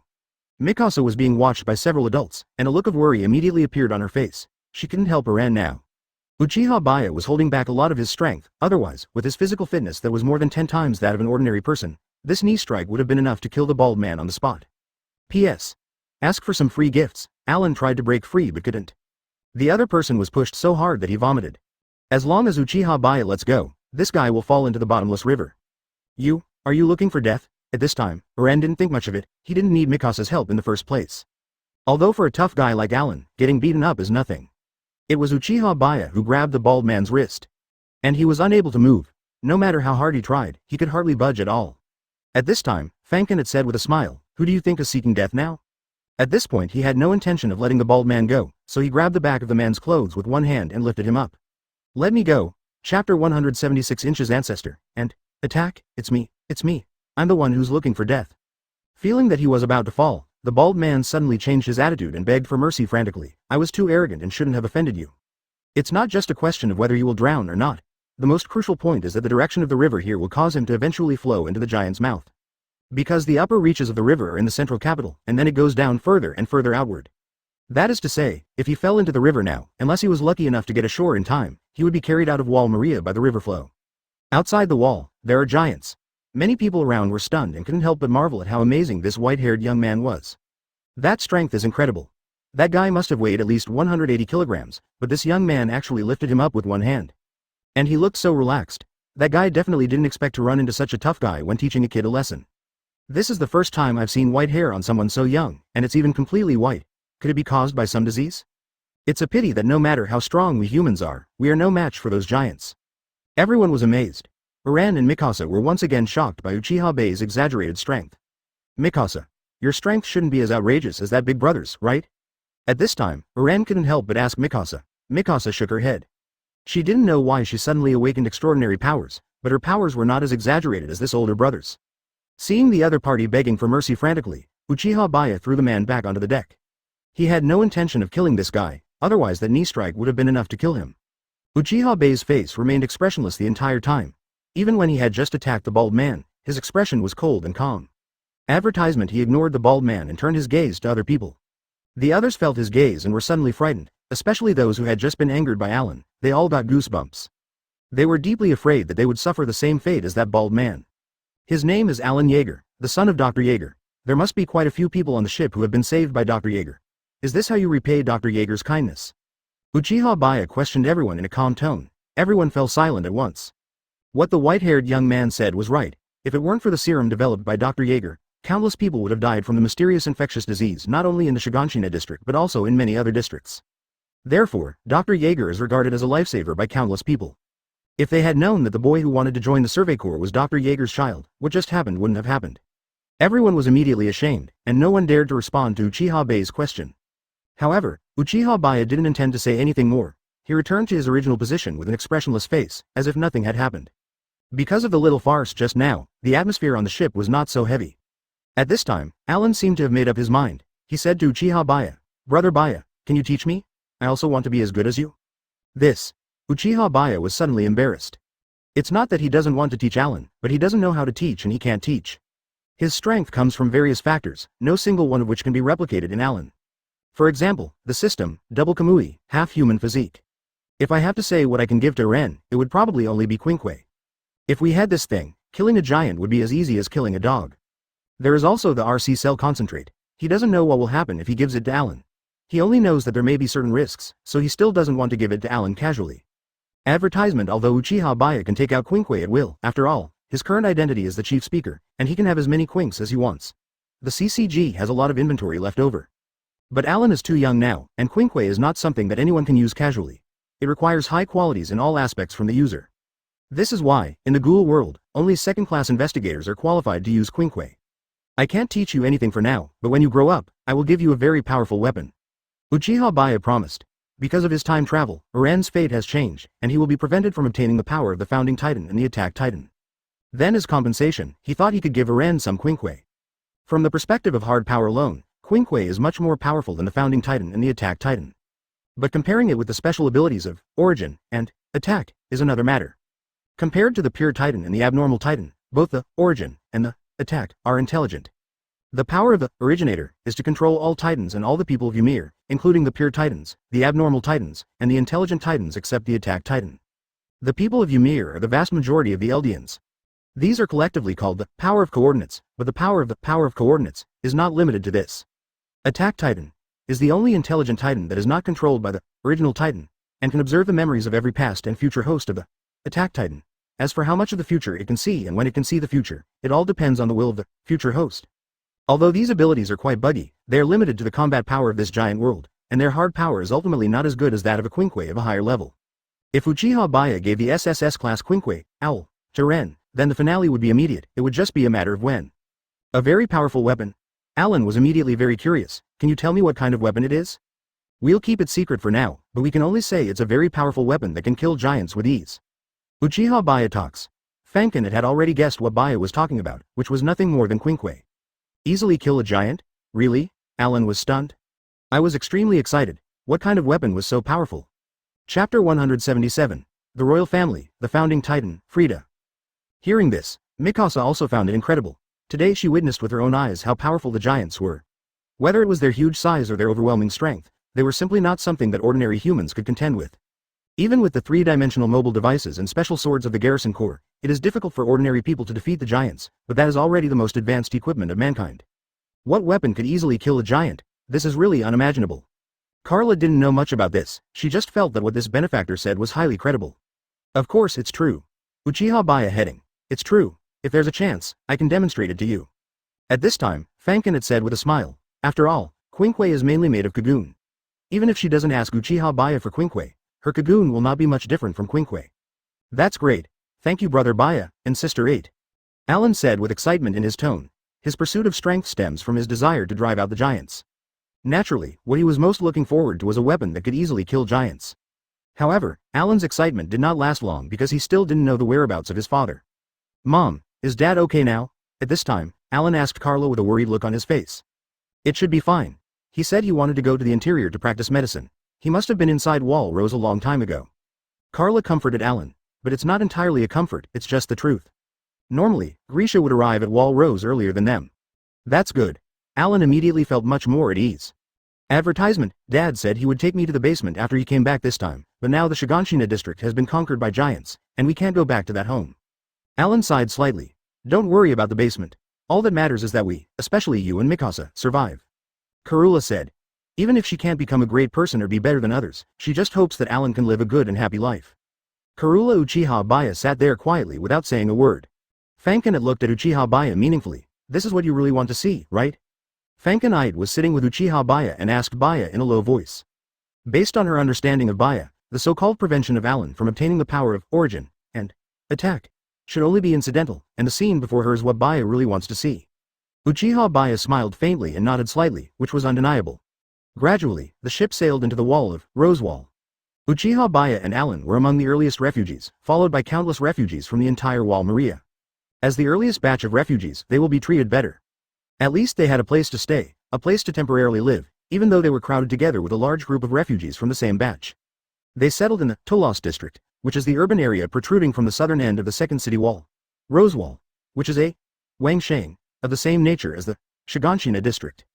A characteristic of the pure titans and the abnormal titans is that they will gather in places with a relatively concentrated population. The protruding city wall is used to attract these giants, thereby reducing the distribution pressure of the station troops and the manpower and costs of maintaining the city walls. The Garrison Corps is mainly stationed in the 4 city walls in the southeast, northwest, northeast and southwest to maintain the city walls and guard the giants.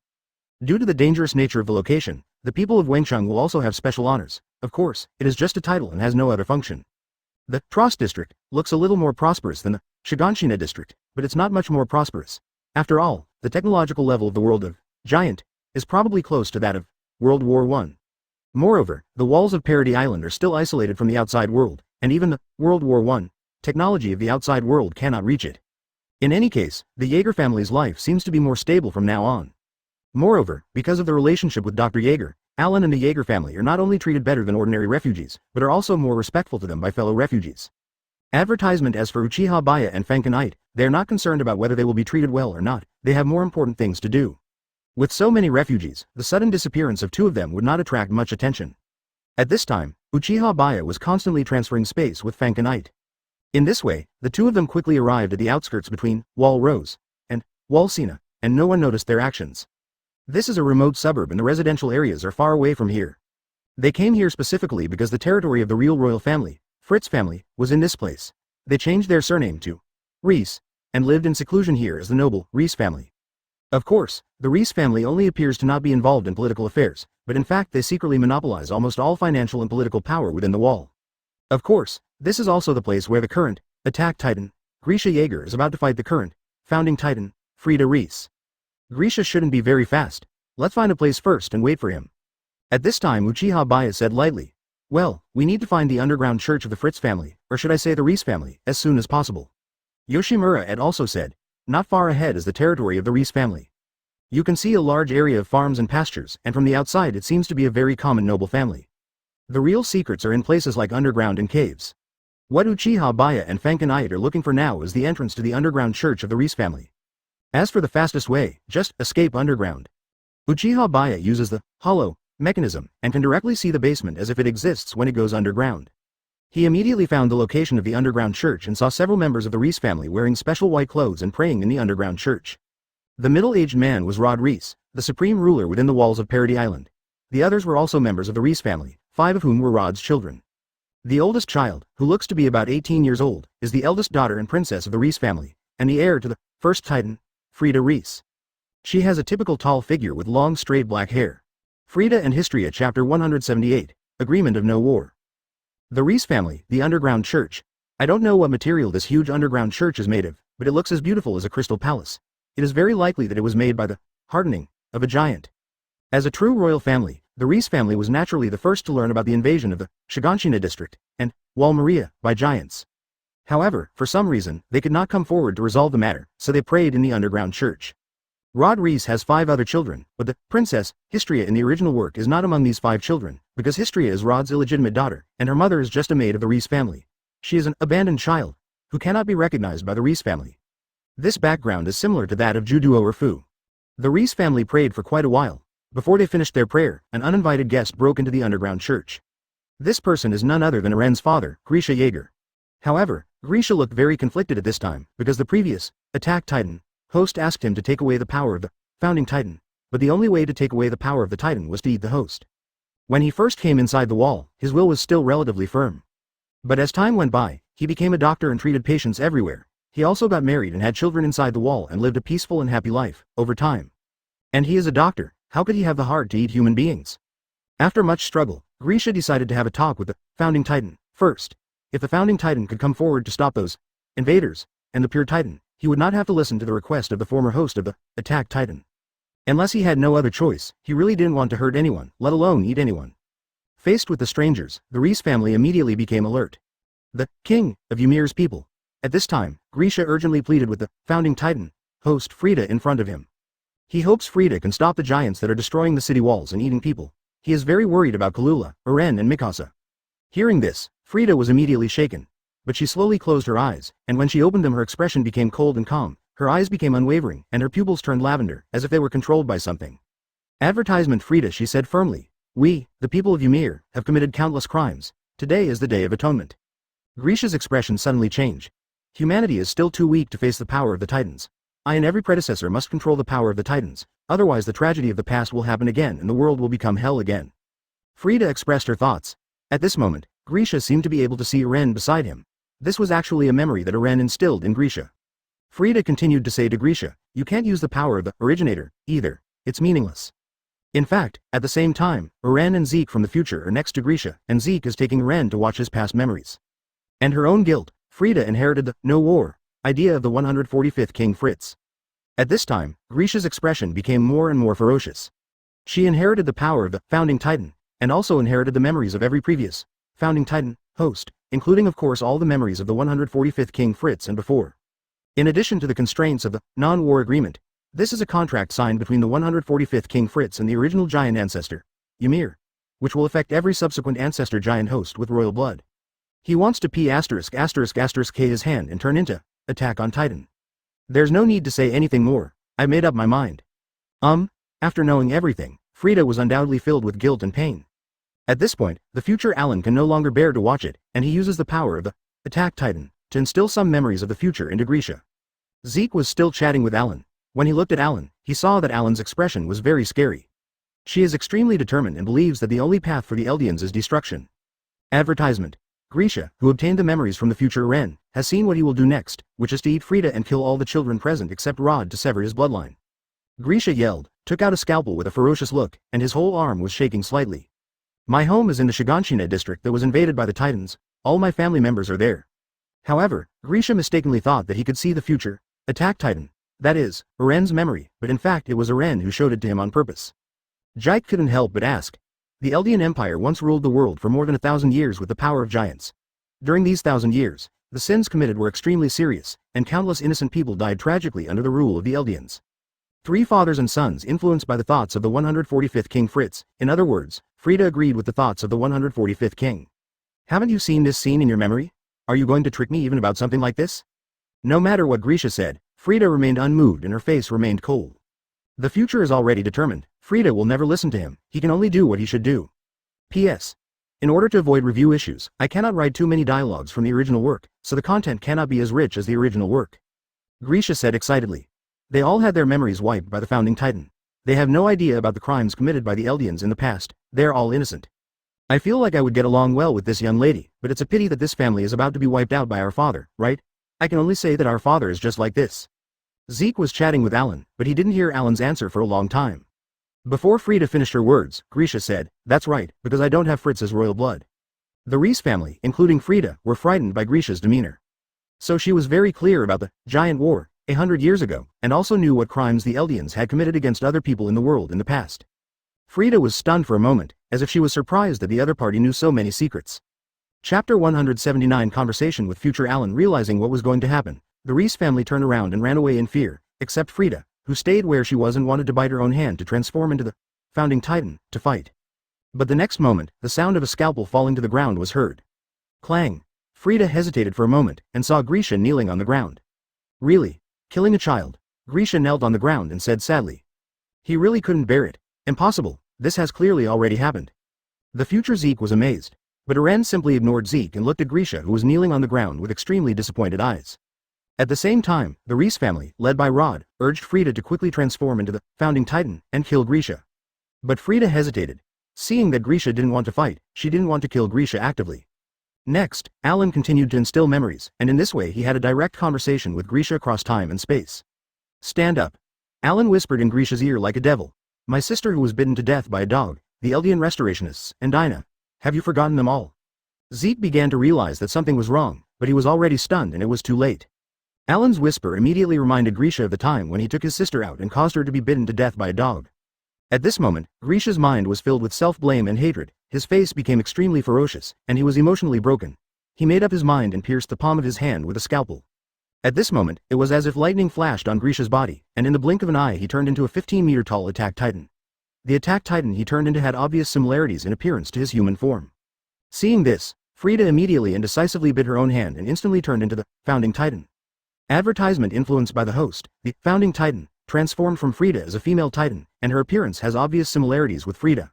Although its height is also about 15 meters, compared with the attack titan, the founding titan is much smaller.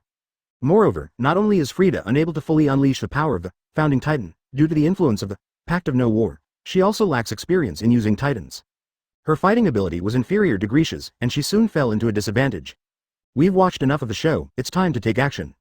At this time, Uchiha Baiye suddenly spoke. He didn't know why this happened, but he still wanted his father to complete what was supposed to happen, and pass on, origin, and attack, to him, and keep moving forward. As a result, even this matter was hindered by the white-haired young man. Alan could see that the power of that strange giant was overwhelming, and Grisha could not obtain the power of the founding titan from Frida, and all this would come to an end. Dina had obviously already turned into a pure giant, so how could she survive? But the past he personally experienced was still rewritten, and his mother survived, together with his past self and Mikasa. And now, Uchiha Baiye is here to stop future Alan. He really couldn't believe that the other party knew so much and even claimed that his mother, Dana, could survive. He continued, Alan, I don't know what impact all this rewriting will have on you in the future. You just need to know that you and Mikasa in the past, as well as Kalula and Grisha, including all your friends, even Sasha, Hanji, Markbot, will all live well. Before the attack titan and the founding titan could react at all, their arms from the shoulder joints down were gone. Hearing this, Alan's eyes widened. Although Uchiha Baiye cannot see Eren and Zeke in the future, he knows they're here.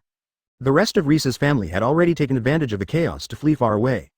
But what he didn't understand was why the other party knew so much and even knew that he and Zeke were spying on this memory. Advertisement. The method was also very direct and brutal. He cut off the arms of the attack titan and the founding titan. The blade-like Kagoon arms were so fast that one could not even see the movements clearly. Especially Alan, he remembered the strange giant who suddenly appeared. Zeke was completely stunned. His brain had been hit by the continuous attacks and was in a mess. Uchiha Baiye flashed to the side of Eren and Zeke. Even though he couldn't see Eren and Zeke, it did not prevent Eren and Zeke from hearing what he said. Because before that he also went to the memory of the colossal titan kicking the door, and saw that strange, giant, and the white-haired young man saving his mother. However, Uchiha Baiye couldn't hear what Zeke said at all, but he could imagine what kind of reactions Eren and Zeke would have. I'm sorry, Alan. Neither your nor Zeke's wishes will come true. Grisha will not obtain the power of the founding titan, and you, who are only 11 years old now, will not inherit Grisha's titan power. The story of all this will be rewritten by her and me. Uchiha Baiye looked at the one-eyed owl and spoke lightly. To put it bluntly, Grisha didn't want to kill Frida and those children, but was forced and guided by the future Eren to do this.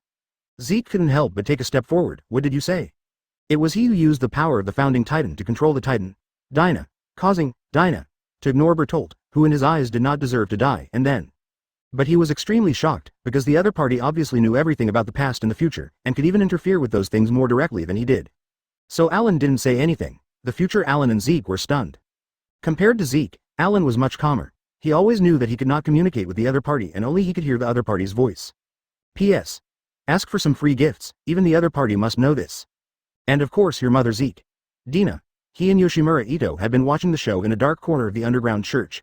Eren, Zeke, Grisha and his son, and the Reese family had not noticed them. You. Why? Do you know all this? Yoshimura had suddenly transformed into the Hercules form, one-eyed owl, and rushed towards the entangled attack titan and founding titan at an extremely exaggerated speed. Chapter 180. Guess what memory it will be. Although Alan couldn't understand how Uchiha Baiye did it.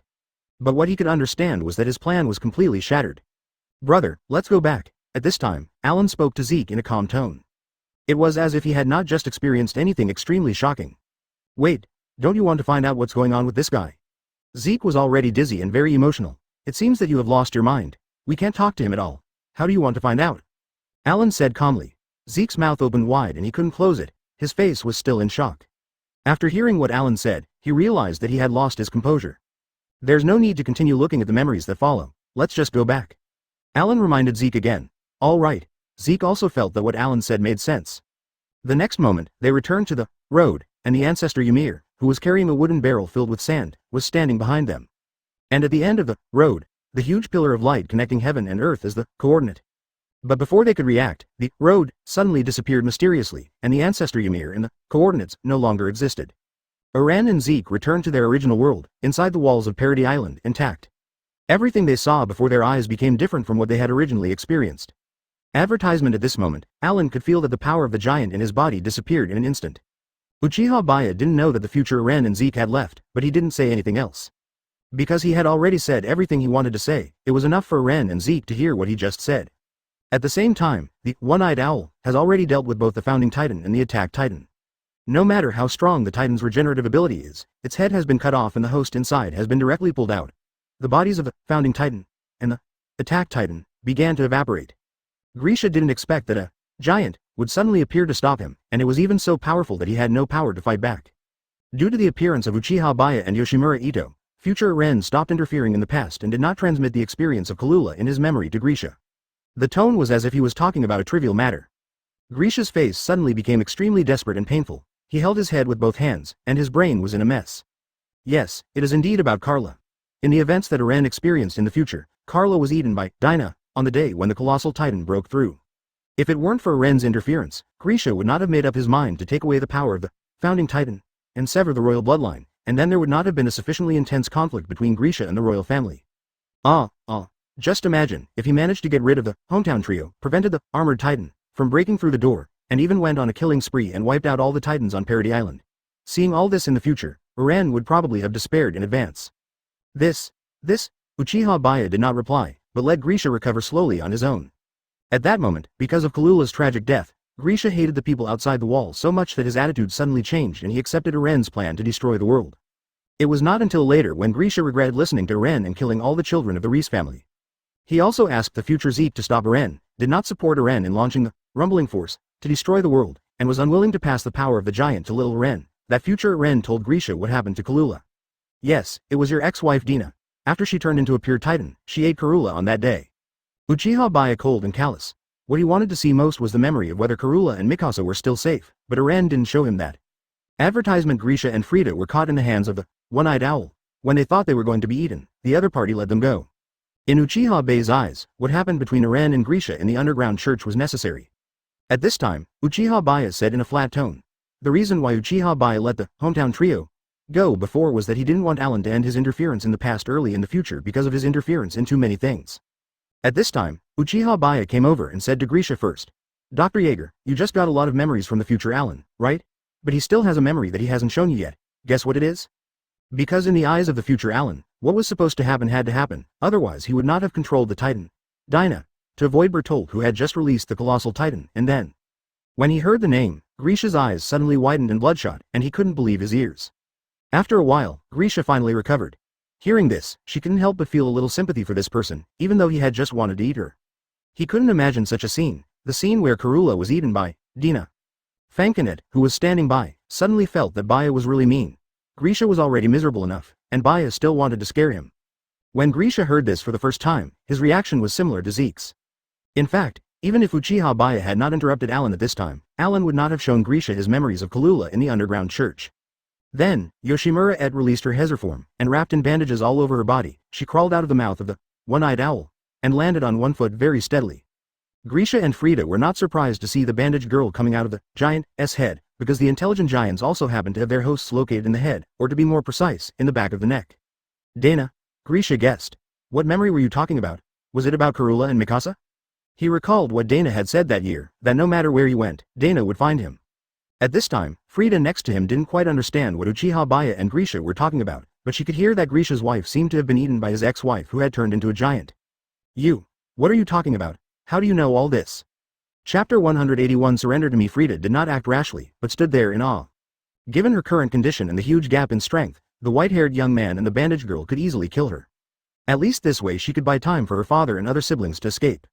But I also said that that was what Alan experienced in the future, and Karula is still alive and well now. At this time, Uchiha Baiye said. At this moment, Grisha's wailing stopped abruptly and his body stiffened. Alive. Still alive. Well, Karula, Uren, and Mikasa have all taken refuge in the Trost district. Seeing that Grisha didn't seem to hear clearly, Uchiha Baiye reminded him again. They are really all alive and well?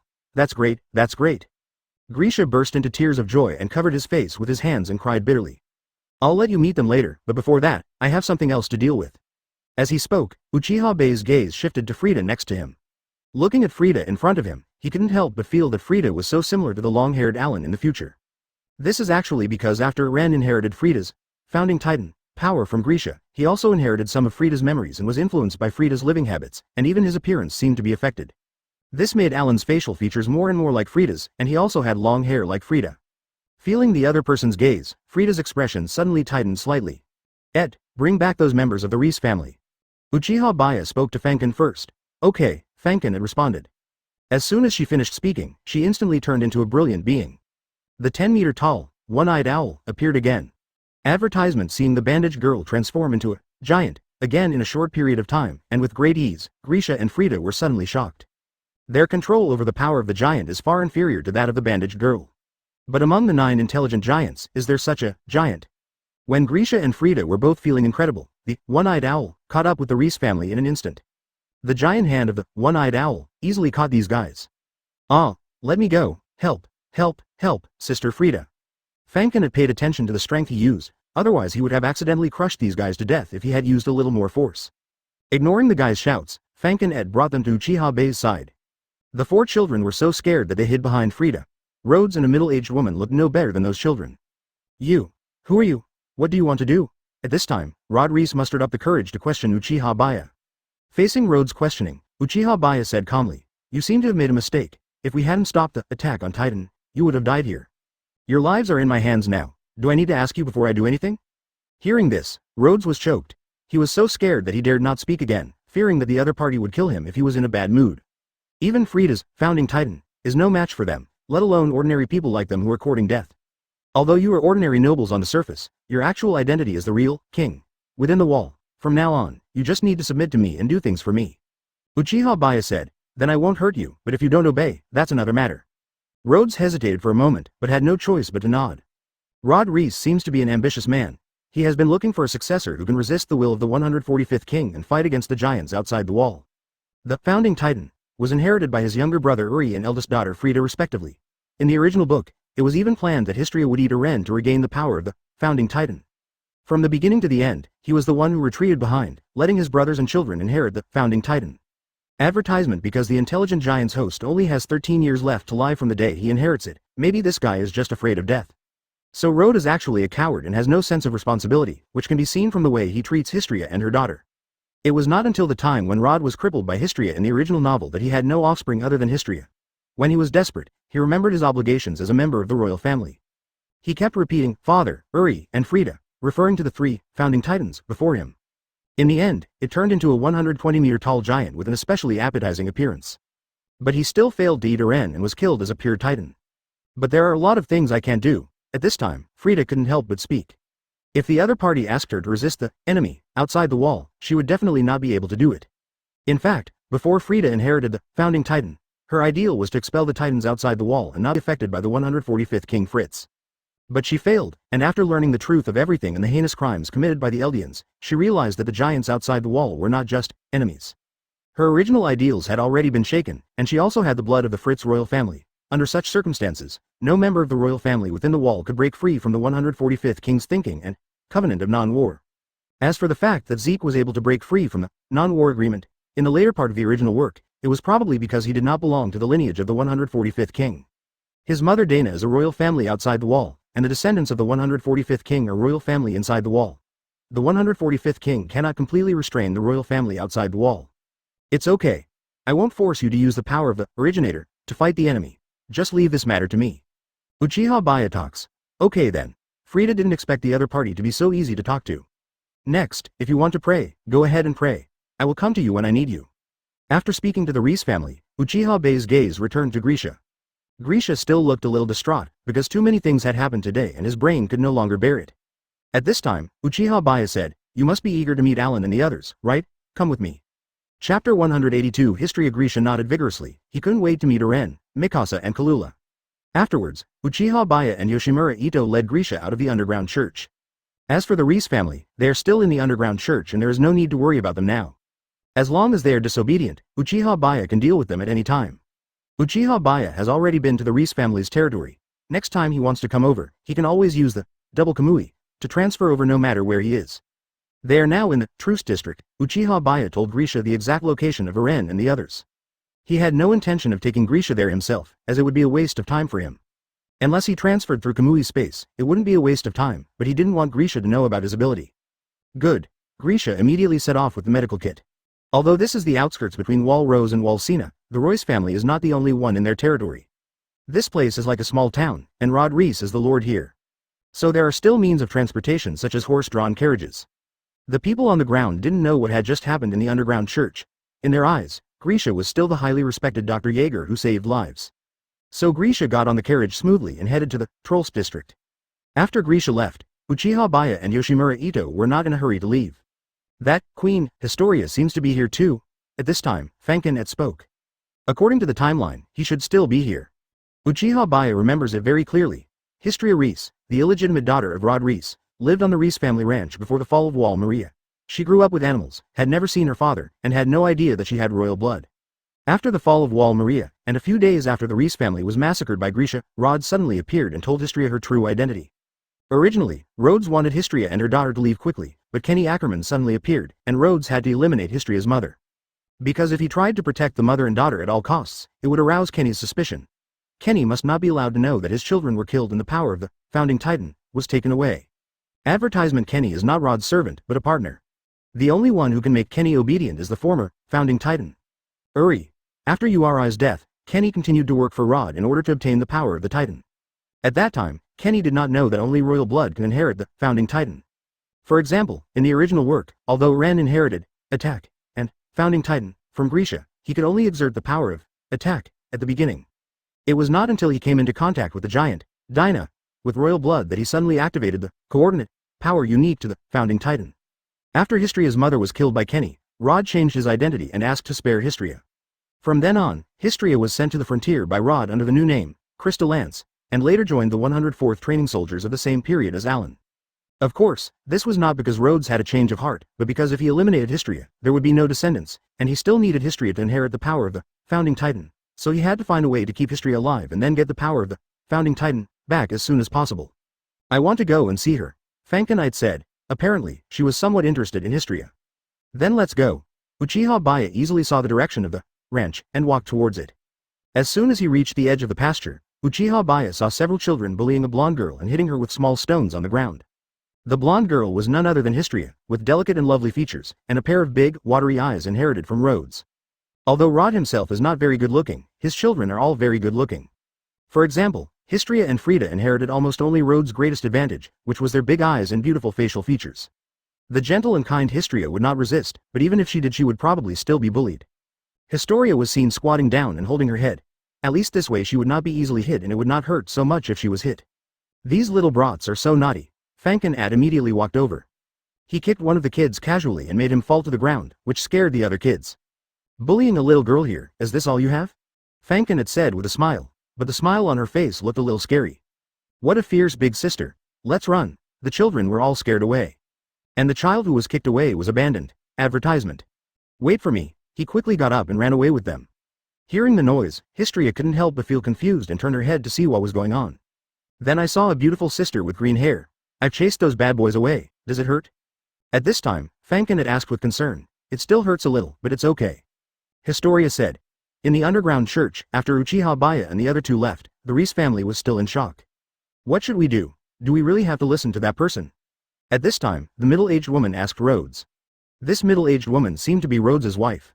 There is no other way, Rhodes said in a deep voice. Now they were in no mood to pray anymore. Let's go up and take a look. Frida led the Reese family out of the underground church. As the strongest fighting force of the Reese family, Rhodes and his companions were counting on Frida to protect them. When they came to the ground, they did not see the white-haired young man and the bandaged girl at first. However, not long after, Frida saw Uchiha Baiye and Yoshimura Ito at the ranch. The two sat together with Histria. It was obvious that Histria was not bullied because she looked very happy and was talking and laughing with the two men. At the same time, Histria also saw Frida not far away. Chapter 183 A strange person who is hard to understand. Histria suddenly felt that the black-haired older sister in the distance was very kind, and even had an inexplicable sense of familiarity. But in her memory, she clearly didn't know that older sister at all, but she didn't know why she had such a feeling. In fact, Frida is the only one in the Reese family who loves Histria, and she often comes to the ranch to play with Histria. But every time Frida left, she would use the power of the founding titan to erase Histria's memory of her. So much so that Histria could never remember Frida. Frida did this to protect Histria, because once Histria's identity was exposed, she would be killed. But now, even though Histria seemed to be chatting and laughing with the other two, Frida was still worried. She felt that the white-haired young man and the green-haired girl might know Histria's true identity. Could there be some purpose for their sudden contact with Histria? At this time, Uchiha Baiye and Yoshimura Ito also saw Frida. Would you like to come and sit for a while? Uchiha Baiye greeted Frida directly. Frida was stunned for a moment, obviously not expecting the other party to say this to her. Not only that, she also saw the green-haired girl waving at her. It's like meeting an old friend whom I haven't seen for a long time. Frida couldn't help but feel a little doubtful, but she still walked over. Brother Baiye, sister Ite, do you know that sister? Seeing this, Historia couldn't help but ask Uchiha Baiye and Yoshimura Ito. Because she was a little concerned about the black-haired older sister. Yes, we know her. Uchiha Baiye heading. At this time, Frida had already walked over and sat next to Histria with a slightly nervous mood. I really don't understand, what do you want to do? Freya looked at Uchiha Baiye and Fankin Ite and couldn't help asking. Although Histria was still by her side, she could erase this part of Histria's memory afterwards, so she had no scruples. Advertisement, as you can see, we did what we wanted to do. Uchiha Baiye said, to be more specific, we didn't want your founding titan to be taken away by the attack titan, so we saved you. We have no hostility towards you, so we can sit down and chat with Histria. I do not understand. Frida's eyes were a little confused. From your perspective, you probably don't want the founding titan to stay on me. Even though she is a staunch inheritor of the ideas of King Fritz the 145th, she can understand, for example, Grisha's request to her. Normally, Frida's personality is actually no different from before she inherited the founding titan, but once she has an idea that goes against the thinking of the 145th King Fritz, she will be affected by the pact of non-war. Just like when Grisha first asked her for help, she was still shaken by the danger of her people, but was immediately bound by the non-war pact. Therefore, in Frida's opinion, Uchiha Baiye and Yoshimura Ito, who are not the heirs to the 145th king, should prefer to use the power of the founding titan to fight against foreign enemies and protect the Eldians. In fact, for us, it doesn't matter who the power of the founding titan remains in, as long as it is not in the attack titan. Uchiha Baiye said calmly, but I don't want you to die like this, otherwise it would be a pity to have such a beautiful face. As soon as the words fell, the soft flesh on Uchiha Baiye's waist was twisted. At the same time, I felt the icy cold gaze, which even contained a hint of murderous intent. Obviously, Fankin Ite was not happy about this. Pretty, Frida obviously didn't expect the other party to say such a thing. She was stunned by what she heard. After all, this world is so cruel. She felt it was unbelievable that her life was spared just because she was beautiful. But being praised for being beautiful is definitely not unpleasant. No, nothing. Just pretend I didn't say anything. Uchiha Baiye immediately changed his words. Fankin Ite's cold eyes finally returned to normal. Meanwhile, History sat aside with her head tilted, not understanding anything. The content of the conversation between Brother Baiye and the black-haired older sister was too profound for her. Historia couldn't help but whisper to Fankin Ito, who was sitting next to her. Sister Ito, what are they talking about? Sister, I don't know either. Ask Brother Baiye later. Fankin had said with a smile. Advertisement, as for fighting against foreign enemies, we will handle it ourselves. We are not Ymir's people, so you can't control us or modify our memories anyway. At this time, Uchiha Baiye continued to return to the topic. He almost got straight to the point with Frida. Frida fell silent immediately. She knew she had no ability to stop the two of them. However, the other party also said that they were not Ymir's people. No matter how they dealt with foreign enemies, at least they did not deepen the sins of Ymir's people. The other party also said that he would not force her to go against the will of the 145th King Fritz. Of course, if the other party breaks his promise, there is nothing she can do. In short, don't have any bad ideas. Just keep doing your job as usual with the Reese family. I will find you when I need you. That's all. Uchiha Baiye talks. Okay, Frida nodded, then I should also. She was about to put her hand close to Histria's forehead to erase Histria's memory of the conversation just now, but Uchiha Baiye stopped her. I don't think it's necessary. She is also a member of your Reese family. It doesn't matter if she knows these things. I only heard Uchiha Baiye say lightly. Hearing this, Frida's pupils suddenly shrank and her movement towards Histria froze. As she had guessed, the other party knew Histria's true identity. But, Frida was about to say that this would put Histria in danger. Then Uchiha Baiye said again. Ite and I will protect her. If anyone dares to do something to her, we will not sit idly by. Frida opened her mouth slightly and swallowed what she was about to say. She didn't expect that the other party was willing to protect Histria. What a strange person who is hard to figure out. Chapter 184. Operation to recapture Wall Maria. Uchiha Baiye felt that it was about time, so he said goodbye to Histria. Brother Baiye, Sister 8, goodbye. Histria immediately spoke to them with some reluctance. Because she didn't have any friends here, the kids of her age always bullied her, and even her mother didn't know why she hated her. When she wanted to contact her mother, she would be scolded, looked at with disgust, and even beaten. In fact, this is because Histria's mother was a very snobbish person. She originally wanted to climb up the social ladder and become a phoenix, so she secretly gave birth to such a daughter with Rod Reese. But not only did she not live the aristocratic life she had imagined, but because of Histria's existence, she could only stay at the ranch as a lowly servant and had to live in fear. So she hated Histria very much, and even until the moment she was killed by Kenny Ackerman, she still said that she regretted giving birth to Histria. However, she did not reveal her relationship with Rode until the very end. This was her only remaining conscience because she protected Histria. Otherwise, Kenny would have killed Histria as well and Rode would not have had any room for maneuver. In short, Histria was very reluctant to leave these two brothers and sisters who protected her and were willing to chat with her. After Uchiha Baiye and Yoshimura Ito left, Frida continued to accompany Histria. As an older sister, she cares about and feels sorry for her half-sister. However, due to some factors, she had to be careful when interacting with Histria. But now there is no need to worry about those factors. At this time, Uchiha Baiye and Fankin Ite went directly to Rod Reese. What else do you two need? Seeing these two people, Rhodes couldn't help but feel scared, and he didn't dare to speak too loudly. After all, he had already seen the strength of the opponent, especially the green-haired girl. Even if Frida became the founding titan, she would not be able to match her. I just want to talk to you about one thing. The real power in the wall is in your hands now. How do you want to deal with the large number of refugees pouring into Wall Rose from Wall Maria? Uchiha Baiye asked directly. Of course, advertisement. Rhodes was about to say something nice. Then Uchiha Baiye added, I don't want to hear some hypocritical words. Rhodes fell silent and looked uneasy. After a while, he slowly said, given the situation inside the wall, after losing a large amount of territory in Wall Maria, we can't afford to support so many refugees. He was telling the truth this time. In the original work, after the fall of Wall Maria, the royal forces launched an operation to retake Wall Maria, also known as the Wall Maria Recapture Operation. To put it nicely, it is a recapture operation. To put it bluntly, it is a refugee clearance plan.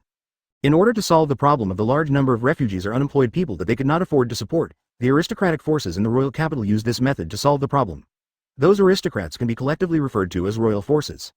On the surface, the man sitting on the throne in the capital was just a pure puppet.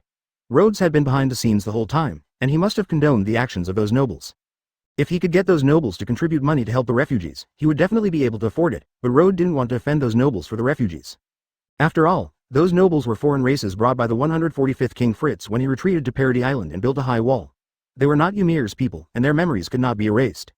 In order to silence them, he made them nobles and gave them high treatment. This was a historical issue. To put it bluntly, Rhodes could not control those families.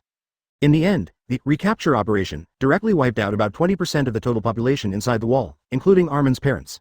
P.S. The comics are parents, the anime is grandfather. It was a tragic battle where an average of 30 lives were lost to barely exchange for one giant, but they still failed to recapture Wall Maria.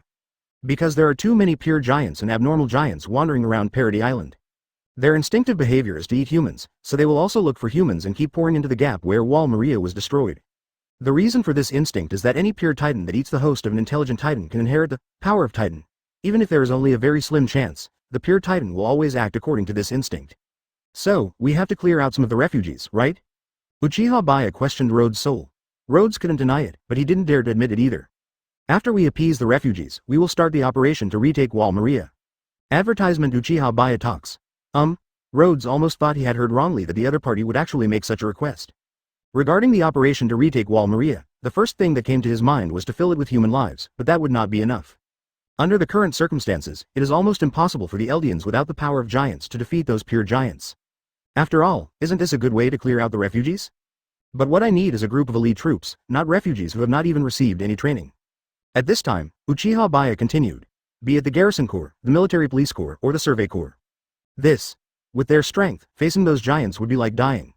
Rhodes couldn't help but say, it doesn't matter, because I and the person next to me will also participate in the battle. Uchiha Baiye said lightly. He needed a group of elite soldiers from the Garrison Corps, the Military Police Corps and the Survey Corps to track the pure Titans, such as to where he was, which would be more efficient. All right. Rhodes nodded. Now the final say is entirely in Uchiha Baiye's hands, and Rhodes has no choice but to work for him.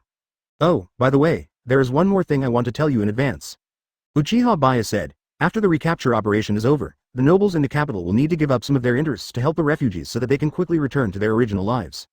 But if that's the case, Rhodes was concerned about the secrets held by those nobles. However, Uchiha Baiye said calmly, there's no but, it doesn't matter if they expose the truth about the Eldians' past. I don't care about the will passed down by your 145th King Fritz. Rhodes' eyes widened immediately. The other party actually knew all this clearly. Chapter 185 Lifesaver Rhodes really couldn't figure out who the other party was. Could it be that the Daiba family of the Marley Empire leaked the secret? If the other party came inside the wall from the Marley Empire, and the Tiber family violated the agreement and leaked the secret, then it could be barely explained. Dr. Jaeger, who possesses the power of the Attack Titan, obviously came from the Marley Empire, because except for the Founding Titan, the other 8 intelligent Titans were handed over to the Marley Empire by the 145th King Fritz, including the Attack Titan. However, Dr. Jaeger obviously didn't know as much as the white-haired young man in front of him. That's it. I've said everything I wanted to say. I hope you can be more efficient. Uchiha Baiye left these words and then left. Rhodes did not dare to disobey. He would send people to speed up the efficiency of accepting refugees and arrange a Wall Maria recapture operation, soon. At this moment, Uchiha Baiye had already taken Fankenite out of the Reese family's territory and returned to the Trost district, through the Kamui space. Just at this time, Grisha had also arrived at the Trolls district by carriage. He followed the specific location Uchiha Baiye told him and found Alan and his 2 companions in a shelter. Carla. Seeing that the 3 were all safe, Grisha burst into tears of joy, and immediately hugged the 3 tightly, unable to help shedding tears. Ren, Mikasa, I'm so glad that you're all okay. Dad. Alan suddenly recalled the time when he went to Mikasa's house last year, when he and Mikasa killed 3 human traffickers together. My father had almost the same reaction at that time, and this time his reaction was even more intense. Mikasa also smiled reassuringly. She had long regarded Grisha and Kalula as her parents, and she didn't want to experience the feeling of losing her family and being homeless again.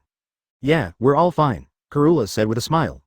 At this time, Grisha noticed Karula's injured thigh and asked, Karula, your leg. It's okay. It's nothing serious now, it should be fine after a few days of rest. Karula said, but if there were no 2 young men who saved me, I would have been eaten by the giant, right? Grisha fell silent for a moment. The giant that Karula mentioned is probably Dana. He really couldn't have imagined that after so many years, he would meet Dana again in this way. Advertisement etc. 2 young men? Grisha finally reacted belatedly. His mind immediately recalled the white-haired young man and green-haired girl he met in the Reese family territory, who fit the description of 2 young men. And it was the other 2 who told him that Alan and the others were here. So he felt that the 2 young men mentioned by Karula were most likely those 2. Is it a young man with white hair and a petite girl? Grisha immediately asked Kalula. Ah, yes, husband, how did you know? Carla looked puzzled. Logically speaking, Grisha should not have met those 2 young men, right? Those 2 are your saviors, and they are also my saviors. Grisha said. According to the white-haired young man and Carla at the time, it was the white-haired young man who saved Carla, so Carla was not eaten by Dina. If Kalula was really eaten by Dina, he really couldn't bear the pain. He didn't hate Dina, he hated the Marley Empire, especially those Marley people. In this case, he will definitely pass the power of giant to Ren, and his natural end will be to be eaten by Ren. The white-haired young man and the green-haired girl not only saved Carla, but also stopped him from taking away the founding titan. So they not only saved Carla, but also saved him. Really? You met them too? Grisha didn't know who it was when he heard the name, and when he turned around, he trembled all over. If you insist, there is nothing wrong with this. Isn't a founding titan that fought against Grisha also a titan? I heard from my husband that you rescued him too. Was he also attacked by the giant? When the topic of Survey Corps came up accidentally, Alan immediately became very excited. Yeah, about the same. Advertisement. Carla nodded. I really don't know how to thank you. Our whole family owes you our lives. She always advised Alan not to think about joining the Survey Corps, but Alan just wouldn't listen. However, it is such a person who can chat with Eren and Mikasa, and the way they talk and laugh doesn't seem like an act. Really, Alan, you started it again. Grisha just nodded without going into detail about what happened. Next, Uchiha Baiye and Yoshimura Ito stayed in the shelter with the Jaegers.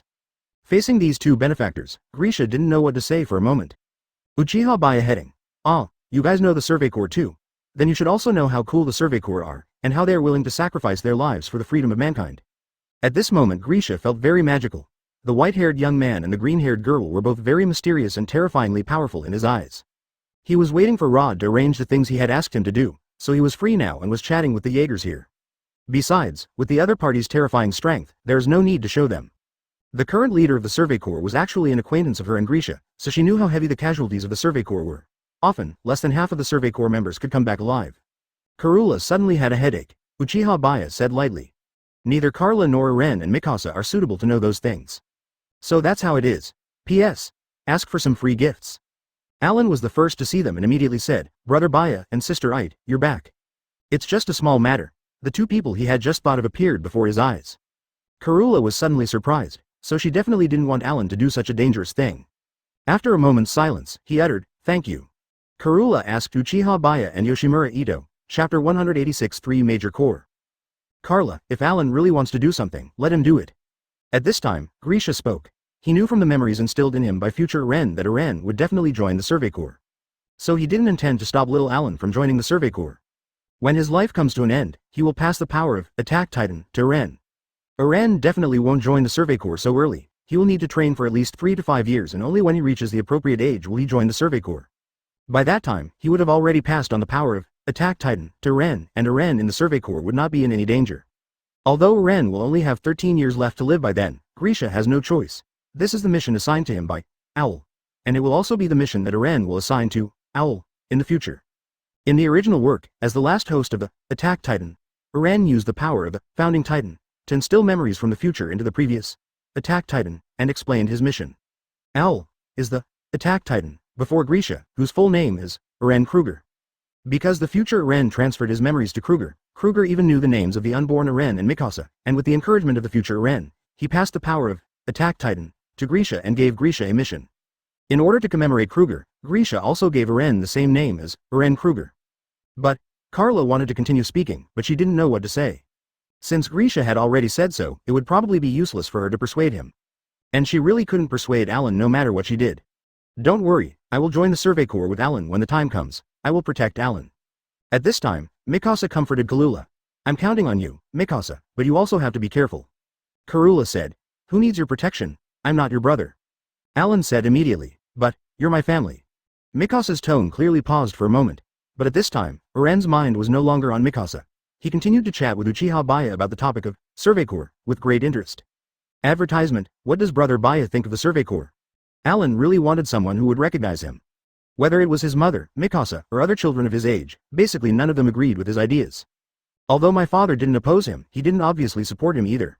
My opinion of the Survey Corps is pretty much the same as yours. They are all a group of brave warriors worthy of admiration. Uchiha Baiye answers. He was speaking from the heart, not just to please Alan. Really? Alan was immediately excited. He finally met someone who recognized him. Me too. If there were no Survey Corps, humans would never know what the world outside the wall is like, right? Fankenite also said, although what she said was based on the premise that Alan's current worldview was limited. But it is also true from another perspective. If those people in the Survey Corps hadn't existed, if Eren hadn't joined the Survey Corps, many things would probably have been different. At this moment, Alan suddenly thought of this problem and immediately said to Grisha. This also includes the recapture of Wall Maria and what Alan saw in the basement. But there is a problem. No one in the three major corps knows Uchiha Baiye. Of course, in addition to the three major corps, there is also a training corps and a central gendarmerie corps. As the name suggests, the training corps is dedicated to training recruits and supplying talents to the three major corps. In the memories that Alan instilled in him in the future, he saw a lot of things. Even now, Grisha felt that the situation was still unclear. First of all, he must meet with the commander of the military police, the commander of the Survey Corps, and the commander-in-chief of the Garrison Corps. By the way, Dad, what should we do with the basement you mentioned earlier? We can't go back to that home anymore. But it should not be a problem to support it for a few months or even a year or two. Advertisement, it's okay. We will take back Wall Maria sooner or later, then you can go to the basement. Uchiha Baiye has to solve this problem himself. Still under Rhodes' secret promotion, the Garrison Corps, Survey Corps and Military Police Corps all received orders soon. With Uchiha Baiye as the commander-in-chief, each of the three corps sent a certain number of elite troops. Grisha said seriously. Because of this, Grisha didn't dare let Eren know those secrets too early. When all the refugees from Wall Maria evacuated to Wall Rose for refuge, with Rhodes' promotion, this group of refugees was quickly settled. Alan is so happy today. It would certainly be difficult to convince others to let a total stranger be the commander-in-chief. The military police will maintain order and security in various regions, and the Central Military Police serves the royal power in the capital and has close ties with the Reese family. For example, Kenny Ackerman is a member of the Central Military Police. Grisha said. What the hell is in that basement? Why can't Dad just tell me? Those things in the basement are actually some of the secrets known by Grisha. Although the secrets he knows have certain limitations, they are enough to refresh the cognition of all Eldians. At this time, Alan couldn't help but ask, so he didn't want to tell Eren those secrets so soon. He would only let Eren know those secrets after Eren inherited his Attack Titan. Next, it's the operation to recapture Wall Maria. Once the Reese family finds out that Alan knows those secrets, he will definitely be silenced. This is a common tactic used by the royal forces. All Alan could do was continue to be curious. As for civilians, if they have not received special training, fighting against Titans is tantamount to suicide. Even if they are equipped with three-dimensional maneuvering devices, it will not be of much use. For example, Captain Erwin's father was executed because he wanted to peek into the truth about the Eldians that was sealed up by the 145th King Fritz. Brother Baiye and sister Eight actually both agreed with his point of view. Because those things are best seen by yourself. Alright. The Central Gendarmerie Corps is quite special, although they are both called the Gendarmerie Corps. The Central Gendarmerie Corps and the Gendarmerie Corps are actually independent of each other. Chapter 187 Commander-in-Chief. No, it's fine that we had to fight so hard to retake Wall Maria, but who is that Commander-in-Chief named Baiye? I don't know. Is there such a person in our military police corps? Let alone our military police corps, I heard that the Survey Corps and the Garrison Corps don't have such a person either. I originally thought that Commander Pixis was the Commander-in-Chief, isn't it too ridiculous? But this was decided by the big shots in the capital, so we can only follow their orders honestly. After the news of the Wall Maria recapture operation was released, the three major corps were in an uproar for a while. Especially those elite soldiers who had been selected were almost reluctant. The soldiers of the Survey Corps were better off, as they usually fought Titans outside the wall. The military police and the Garrison Corps, who were used to being at ease inside the wall, were. What's more, the Commander-in-Chief is a person they don't know at all and they don't know whether he is reliable or not, which makes them even more unhappy.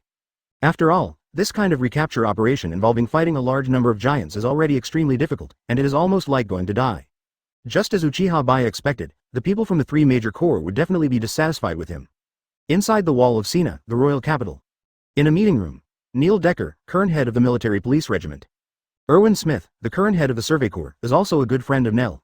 He and Nell are from the same class and training class.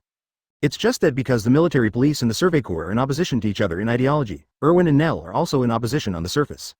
The military police are equivalent to the conservatives, maintaining order within the wall, while the Survey Corps are equivalent to the radicals, investigating the world outside the wall. However, Erwin is the newly appointed leader of the 10th third generation of the Survey Corps. The leader of the 10th second generation before him was Keith Shaddis, who is the bald instructor in charge of the 104th trainee batch where Eren is in the original work. Finally, there is Pixis, the supreme commander of the southern wall of the garrison. Advertisement. Even though the average combat power of the Garrison Corps is not as good as that of the military police and the Survey Corps, the Garrison Corps has the largest number of people and is also a regular corps, so Pixis is actually higher than Nell and Erwin in terms of position. However, in addition to Pixis, there should be commanders of the north, east, and west of the city wall, but they almost never appear in the original book. Therefore, Uchiha Baiye only planned to meet with these three most important people. As for the supreme commander of the three corps, named Darius Zachary, Uchiha Baiye had no intention of meeting this man. At this moment, Uchiha Baiye, Neil, Alvin and Pixis were all sitting at a larger round table, and Fankin was also sitting next to Uchiha Baiye. There are also some soldiers from the 3 major corps guarding this meeting room. Are you the commander-in-chief of the Wall Maria recapture operation? Even the soldiers guarding the meeting room were stunned by Lei's surprise. Even they knew that this combat plan was simply nonsense. This is basically sending all the elite troops of their 3 major corps to their deaths. In a blink of an eye, a large number of Kagun wrapped around Fankin-et's entire body, turning him into a 10-meter-tall, one-eyed owl. Okay, I know you don't understand yet, so I'll explain it in more detail. When the time comes, all the giants that are attracted will be handled by me and 8 next to me. All you need to do is attract the giants and pay attention to your own safety. All the soldiers guarding here subconsciously pointed their guns at the one-eyed owl. Once there was any threat to them, they would pull the trigger without hesitation. Lingnell was very confused. Moreover, the big shots above didn't seem to be joking. They asked their 3 major corps to send out their elite troops and did not allow civilians to participate. Yes, I will formulate the battle plan for this operation to recapture Wall Maria. At this time, Neil asked first. They couldn't understand the point of doing this. To attract all those pure giants to the other side, and then let the other side and the elite of their 3 major legions be surrounded and wiped out by a large number of giants? When everyone was wondering what this cute little girl wanted to do. It's definitely not enough to just talk about it. Uchiha Baiye didn't say a word of nonsense and went straight to the point. You should have already selected the elites of the 3 armies. When the time comes, you just need to attract the pure giants from all directions to my location. The battle plan is that simple. Advertisement. They really couldn't understand why the big shots above would allow such a brainless idiot to be the commander-in-chief. But they had never seen a giant with this appearance before, and it was even more unheard of that one was transformed from a human being. Because there is really no battle plan more sloppy and chaotic than this. P.S. Ask for some free gifts. He was very confused as to why the big shots above would let someone who was completely unknown to their 3 major corps serve as the commander-in-chief of this operation. As he spoke, Uchiha Baiye called out its name. It just so happened that the space of this conference room was large enough and the height was more than 10 meters, allowing Fankin to display his talents. At this time, Nal couldn't help but say, one giant is already difficult enough to deal with. If a large number of pure giants gather together, and maybe even attract abnormal giants, we will have no chance of winning at all. What kind of monster is this? Even if all the 3 armies attack together, the success rate would be very low. What the hell is this? Isn't this too chaotic? Everyone's first reaction was, giant. They were all frightened at once, and in panic they were also very wary of the giant. Alvin and Pixis thought almost the same thing. They were both wondering who this white-haired young man was and why he was trusted by the big shots above. This operation is an unprecedented super battle, fighting against a large number of giants that have invaded the entire Wall Maria. He had to let them see a little bit of Et's strength before he could make them act according to his battle plan. Fankin 8 immediately stood up and jumped to an empty spot in the conference room step by step like an innocent little girl. A large amount of strange and terrifying substances suddenly grew on Fankin 8's body. Neil, Alvin and Pixis were all stunned by these words. Such a serious and difficult super battle, but the only thing that was so careless was the selection of the commander-in-chief. Chapter 188. 8. You must marry me in the future. Neil, Alvin, and Pixis could hardly sit still. In particular, Pixis remembered that many soldiers stationed in the Shiganshina district claimed that on the day the city wall was destroyed, which was yesterday, they saw a strange-looking giant attacking other giants. He didn't take it too seriously at the time because he had never heard of such a thing and he had never seen it with his own eyes. But the scene before his eyes today immediately reminded him of the giant that the soldiers had mentioned. If you want to die, you can just try shooting yourself. At this time, Fankin 8 spoke in a cold voice. Her temper has never been very good. She does things as she pleases and will use any means to achieve her goals. She could kill those guys who were pointing guns at her if she wanted to. However, Yoshimura makes the sound through the Kagun, which sounds very strange. Moreover, her Kagun has reached the level where she can speak. This is because her Kagun is influenced by her imagination, and also because the strength of her Kagun and Kagun lining is high enough. It's talking. It can actually talk? The soldiers from the 3 major corps were all shocked. It was also the first time they saw a talking giant. Their hands holding the guns were shaking uncontrollably, and it was obvious that they were in a state of panic. Frightened by Fankun's words, they didn't dare to shoot casually. They even lowered the muzzle of the gun a little, not daring to aim at the giant's head. As you can see, she can transform into a giant, and killing those pure giants is a piece of cake. At this time, Uchiha Baiye said calmly, if you still have any doubts, you can check her strength yourself. Captain Neil of the military police was speechless for a moment. So many incredible things happened in such a short period of time. Captain Alvin looked serious and seemed to be in deep thought. Commander Pixis was the first to speak. When the Shiganshina district was invaded by giants yesterday, many of my subordinates said that they saw strange giants attacking giants in the Shiganshina district. I guess it was the lady just now, right? That's right. Uchiha Baiye heading. On the other hand, Neil and Alvin didn't know about this, and they looked at Pixis with surprise and suspicion. Advertisement because Pixis himself didn't quite believe it at the time, he didn't spread the news. That's no problem at all. My men at the time claimed that the giant could easily kill a large number of pure giants. whether they were a few meters or more than 10 meters long, and even the abnormal giants were effortless. Pixis continued, I strongly agree that Mr. Baiye should be the commander-in-chief of this operation.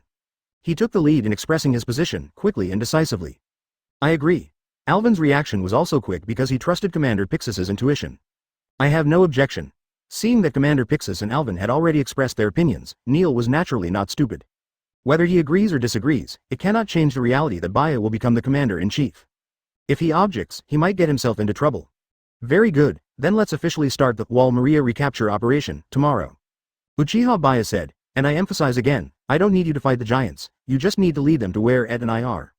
After all, he wanted the elite troops of the 3 legions to track the giants in order to improve efficiency, not to let them die. With horses and 3-dimensional mobile devices, it's just a mere attraction. As long as they don't fight against the pure titans head-on, they won't die. After all, they're all elite. Only the strange-looking giants are more threatening to these people, and at that time he will focus on taking care of the strange-looking giants. At this time, Neil, Alvin and Pixis nodded. Uchiha Baiye felt that what needed to be done had been done, so the meeting ended. He didn't care what the people from the 3 military groups thought of him, as long as they did what he said. After the meeting, Uchiha Baiye and Yoshimura Ito left the royal capital. But they didn't do anything, just found a place to rest. Uchiha Baiye intends to replenish Fankenite's RC cells, or to be more precise, to strengthen the RC cells. After learning about Uchiha Baiye's idea, Fankenite immediately asked, you don't really want me to eat your flesh, do you? Advertisement, that's not the case. Uchiha Baiye shook his head slightly. He then opened the system mall through his mind and turned to the page where the RC cell concentrate was located. Ding! Host successfully purchased RC cell concentrate. Attribute points -100, current attribute points 500. Ding! Host successfully purchased RC cell concentrate. Attribute points -100, current attribute points 400. Uchiha Baiye directly purchased 2 bottles of RC cell concentrate, naturally for Fankenite. I don't want to eat you either, but on the wedding day, the wedding ceremony still needs to be performed. Yoshimura had said with a chuckle, wedding ceremony. Hearing this, Uchiha Baiye suddenly remembered that the wedding ceremony of ghouls was different from that of humans. As for the specific wedding ceremony of ghouls, it is to leave indelible bite marks on each other's shoulders. Given the ghouls' regenerative abilities, it's not easy to leave indelible bite marks, but this also proves the sincerity and determination of both parties. Yeah, you should know that too, right? Fankenite said. Yes, I know. Uchiha Baiye heading, however, he was a little surprised that Fankenite suddenly mentioned the matter of marriage. What's wrong? Fankenite noticed that Uchiha Baiye had a subtle expression on his face, and immediately teased. Some B*************** D uses sweet words to deceive others every day, but in the end he doesn't want to take responsibility? Ahem. Uchiha Baiye coughed slightly and said, I haven't thought about this kind of thing, but I haven't considered getting married either, if you hadn't suddenly brought it up. Is that so? Then I have to make it clear to you in advance. You must marry me in the future. You can only be my husband, and I can only be your wife. Even when saying such cheesy words, there was no trace of shyness on Fankenite's face. With a faint smile on his face, his expression was exceptionally calm, and his tone revealed a hint of unwillingness to be refused. Chapter 189 Alan's wooden head. Well, I won't forget it. Uchiha Baiye smiled and nodded. That's more like it. Fankenite said lightly. Then, Uchiha Baiye took out the 2 bottles of RC cell concentrate he had just purchased from the system bar. It's this thing, called RC cell concentrate. After drinking it, not only will it replenish your RC cells, it will also strengthen them. Uchiha Baiye talks. He only bought 2 bottles at first because he didn't know how effective this thing was. Prepare 1 bottle for yourself and give another to it, and then try the effect. There is such a thing, I really have to give it a try. Fankenite said. As for Uchiha Baiye conjuring something out of thin air, Fankenite was no longer surprised. Because she often saw Uchiha Baiye transfer things out of his eyes. Although Uchiha Baiye did not use double Kamui, this time, Yoshimura did not notice it. Afterwards, Uchiha Baiye and Fankenite drank a bottle each. RC cell value 500, storage plus 3100. Uchiha Baiye immediately opened the system panel to check his RC cell value, and found that there were exactly 100 more RC cell values. He suddenly felt that there was no surprise, but it was also expected. The RC cell concentrate, bought for 100 attribute points, can increase his RC cell value by 100 points, just right, not more, not less. It may seem like a waste of effort, but the most important point is that this thing can not only be used by himself, but also by others. It's a good idea to buy this thing for At this time, Uchiha Baiye asked Fankenite, how do you feel? Not bad. The RC cells in the body have indeed increased significantly. Fankenite said, that's fine. Uchiha Baiye nodded slightly. It seems that the effect of Fankenite's taking is the same as his. It's a pity that he doesn't have many attribute points now, otherwise he could buy a few more bottles for Advertisement. It just so happens that the Wall Maria recapture operation will begin tomorrow, and I will use those unsullied giants to gain more attribute points. Night. Uchiha Baiye and Yoshimura Ito did not go out of their way to find some luxurious place to spend the night, but instead stayed with the Jaeger family. In addition to the Jaegers, they also saw Armin. After all, Armin is a good friend of Eren and Mikasa, and he will definitely come to find Eren and Mikasa after settling down with his family. Brother Baiye, this is my best friend Armin. Seeing Brother Baiye coming back, Alan immediately introduced him to him. The best friend and the only friend. Due to Ren's personality, he has no other friends besides Armin. As for Mikasa, she is of course family. Hello, Armin. Uchiha Baiye greeted in a friendly manner. Although he doesn't like Armin that much, he doesn't hate him either, and he can be considered a rather controversial character. Hello. I heard from Alan and the others that you saved them. Thank you very much. Armin specifically thanked Uchiha Baiye and Yoshimura et. In the subsequent chat, Uchiha Baiye and Yoshimura Ito did not mention the operation to recapture Wall Maria to Eren and the others, but Eren and Armin talked about it themselves. Alan, have you heard? The battle to retake Wall Maria will begin tomorrow, and this unprecedented battle is a joint effort of the three major armies. Armin spoke about it first. Really? Alan immediately became excited. Three major corps? Does that mean the Survey Corps is also among them? Of course. The three major corps are the Garrison Corps, the Military Police Corps, and the Survey Corps. First wonder which corps commander will be in charge. Only Armin would enjoy discussing this topic with Eren. Alan was immediately unhappy. She just hoped that Alan could live well with her. But if you insist on doing that, then, I will go with you. Seeing this scene, Armin obviously understood something. He suddenly didn't dare to speak and an awkward smile appeared on his face. However, he never mentioned that he was actually the commander-in-chief of this operation. It seems that they will set out from the four city walls in the southeast, northwest, and northeast at the same time, which means that we can also see a group of warriors from this side. Advertisement. One of the main reasons why Eren longs for freedom in the world outside the wall is because he was influenced by Armin. P.S. Ask for some free gifts, Uchiha Baiye talks. She simply didn't want Eren to go to the battlefield and die. The power gap between humans and giants was too great. If someone like Alan goes to the battlefield, he will definitely be eaten by the Titan.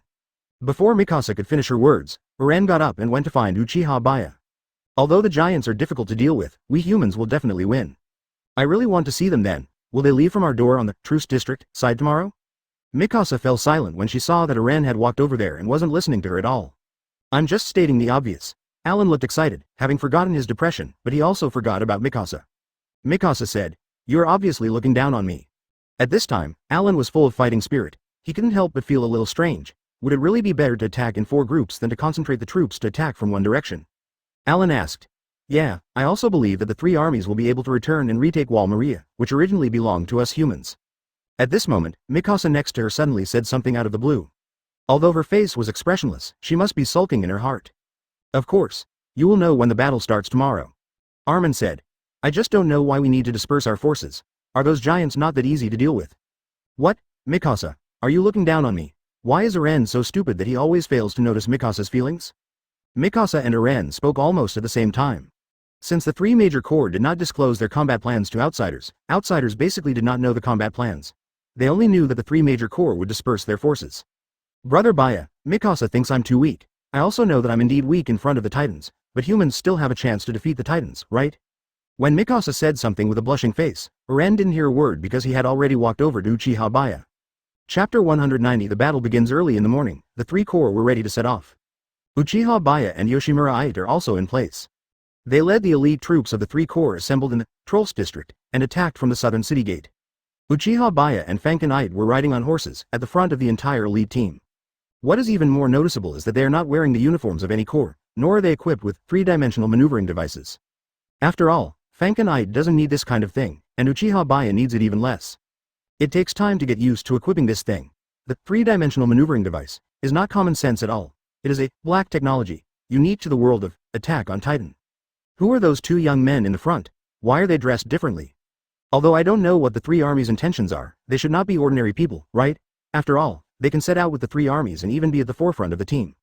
Maybe it's a noble from the capital, coming to cheer up the soldiers, right? Every time the Survey Corps goes out on a mission, they attract a large crowd of people to watch. What's more, this time the three major corps were fighting in coordination, and it was the operation to retake Wall Maria that concerned the fate of mankind. The entire street was almost packed with onlookers. Eren, Mikasa, and Armin finally managed to grab a good position, which was relatively high and their view would not be blocked by the adults in front of them. Luckily we made it in time. Just when Alan was congratulating himself for being timely, he saw Brother Baiye and Sister Ate passing by. Brother Baiye, did I see that correctly? Brother Baiye is actually at the front of the team? And so is Sister Et? Alan was immediately shocked. Why are the elder brother and elder sister here?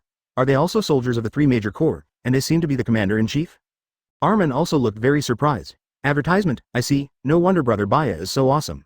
Alan immediately understood why Brother Baiye was so strong. He immediately shouted, come on. Uchiha Baiye immediately heard Alan's voice, and he immediately turned his head and nodded and smiled at Alan. Mikasa, let's cheer for Brother Baiye and Sister Ito together. At this time, Uran also said to Mikasa. Mikasa originally wanted to be quiet, but after hearing that she had no choice but to join in and shout, come on. Before they could recover, they saw the commander-in-chief suddenly disappear out of thin air again. A large black and white sword appeared in his hand at some point. It was the S+ grade armor Herquink, STK. When the city gate rose to a similar height, everyone drove their horses towards the wall almost at the same time.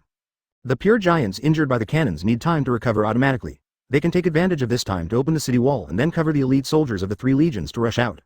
After all, they are all elites, and their combat skills and abilities are not comparable to those of ordinary soldiers.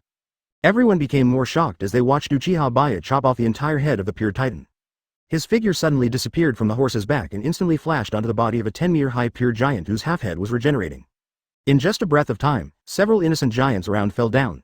Their heads could be seen falling to the ground, but Uchiha Baiye's figure could not be seen clearly. Ding! Host defeated the pure giant and received a reward, 5 attribute points.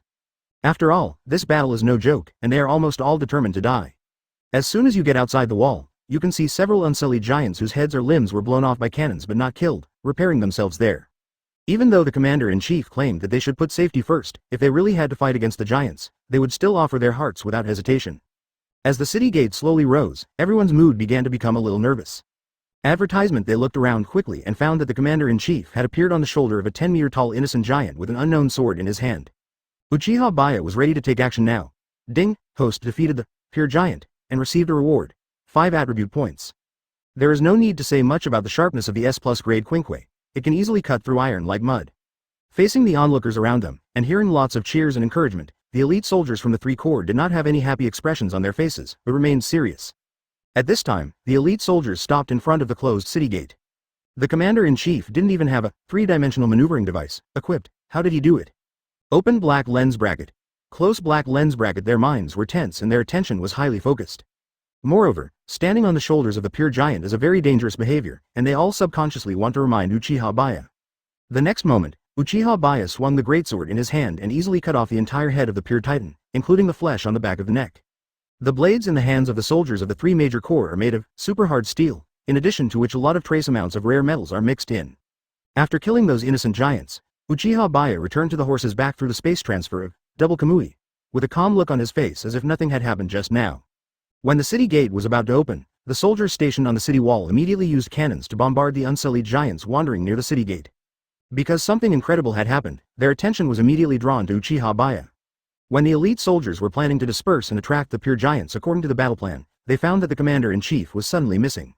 Although it was difficult for them to kill those pure giants with their cannons, their mission was only to restrict the actions of those pure giants. Ding! Host defeated the pure giant and received a reward, 5 attribute points. They could only barely cut off the flesh on the back of the giant's neck with a special blade, but the other party was able to chop off the entire head, and it looked so easy. So it can be said that not all ordinary weapons can hurt the pure titan, but it was just attacked by the quinkwe in Uchiha Baiye's hand. In fact, in the world of Attack on Titan, the skin and flesh of the pure titan are very hard. The only material inside the wall that can cut through the flesh of the titan is something called super hard steel, which is both tough and flexible. Chapter 191. Susanoo clears the field. The elite soldiers of the 3 corps were all dumbfounded at this moment. Because the abilities demonstrated by Uchiha Baiye have completely overturned their cognition. Fanken felt a little emotional when he saw the expressions of these soldiers. With Baiye's ability, who wouldn't have the same reaction? Especially in a world like Attack on Titan, when the soldiers were stunned and couldn't recover for a long time.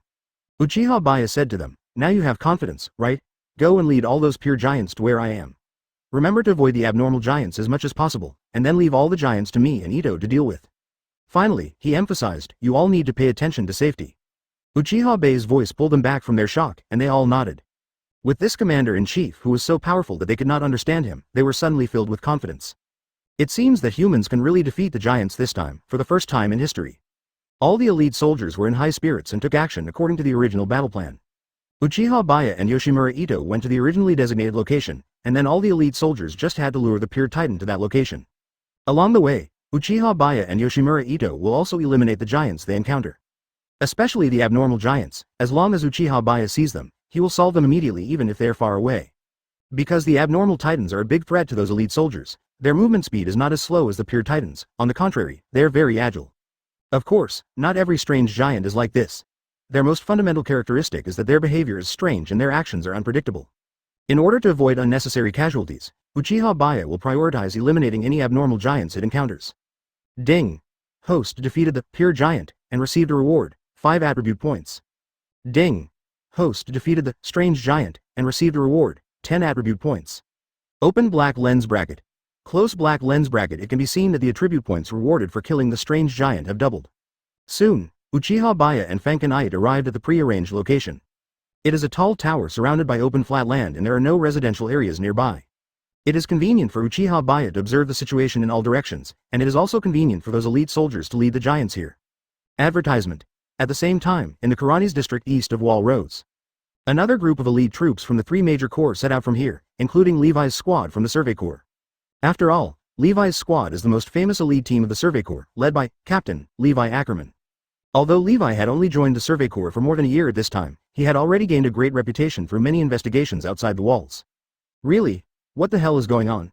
They actually asked us to attract the giants and attract all the giants to the commander-in-chief. Isn't this too ridiculous?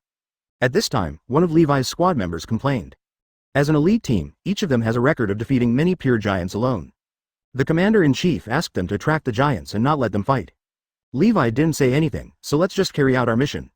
The girl next to her with blonde hair and golden eyes named Petra advised. Senior Levi, are we really only going to do what the commander-in-chief says? The man immediately asked Levi, P.S. Ask for some free gifts. He transformed Susanoo into its second form, a Susanoo with a coat and an upper body of flesh and blood, reaching a size of about 20 meters, and able to use exclusive weapons. Such amazing efficiency of the expedition stunned all the soldiers. Fanken Ite nodded slightly. Then, Uchiha Baiye disappeared instantly.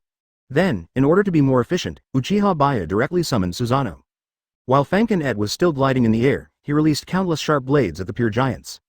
The sword, which was dozens of meters long, was swung out, and the heads of a dozen innocent giants who were closer to him fell to the ground instantly. Levi said calmly. Uchiha Baiye simply inserted the owl into the ground, and countless huge, sharp blades suddenly broke out of the ground with a diameter of nearly 100 meters, affecting all the innocent giants within the range.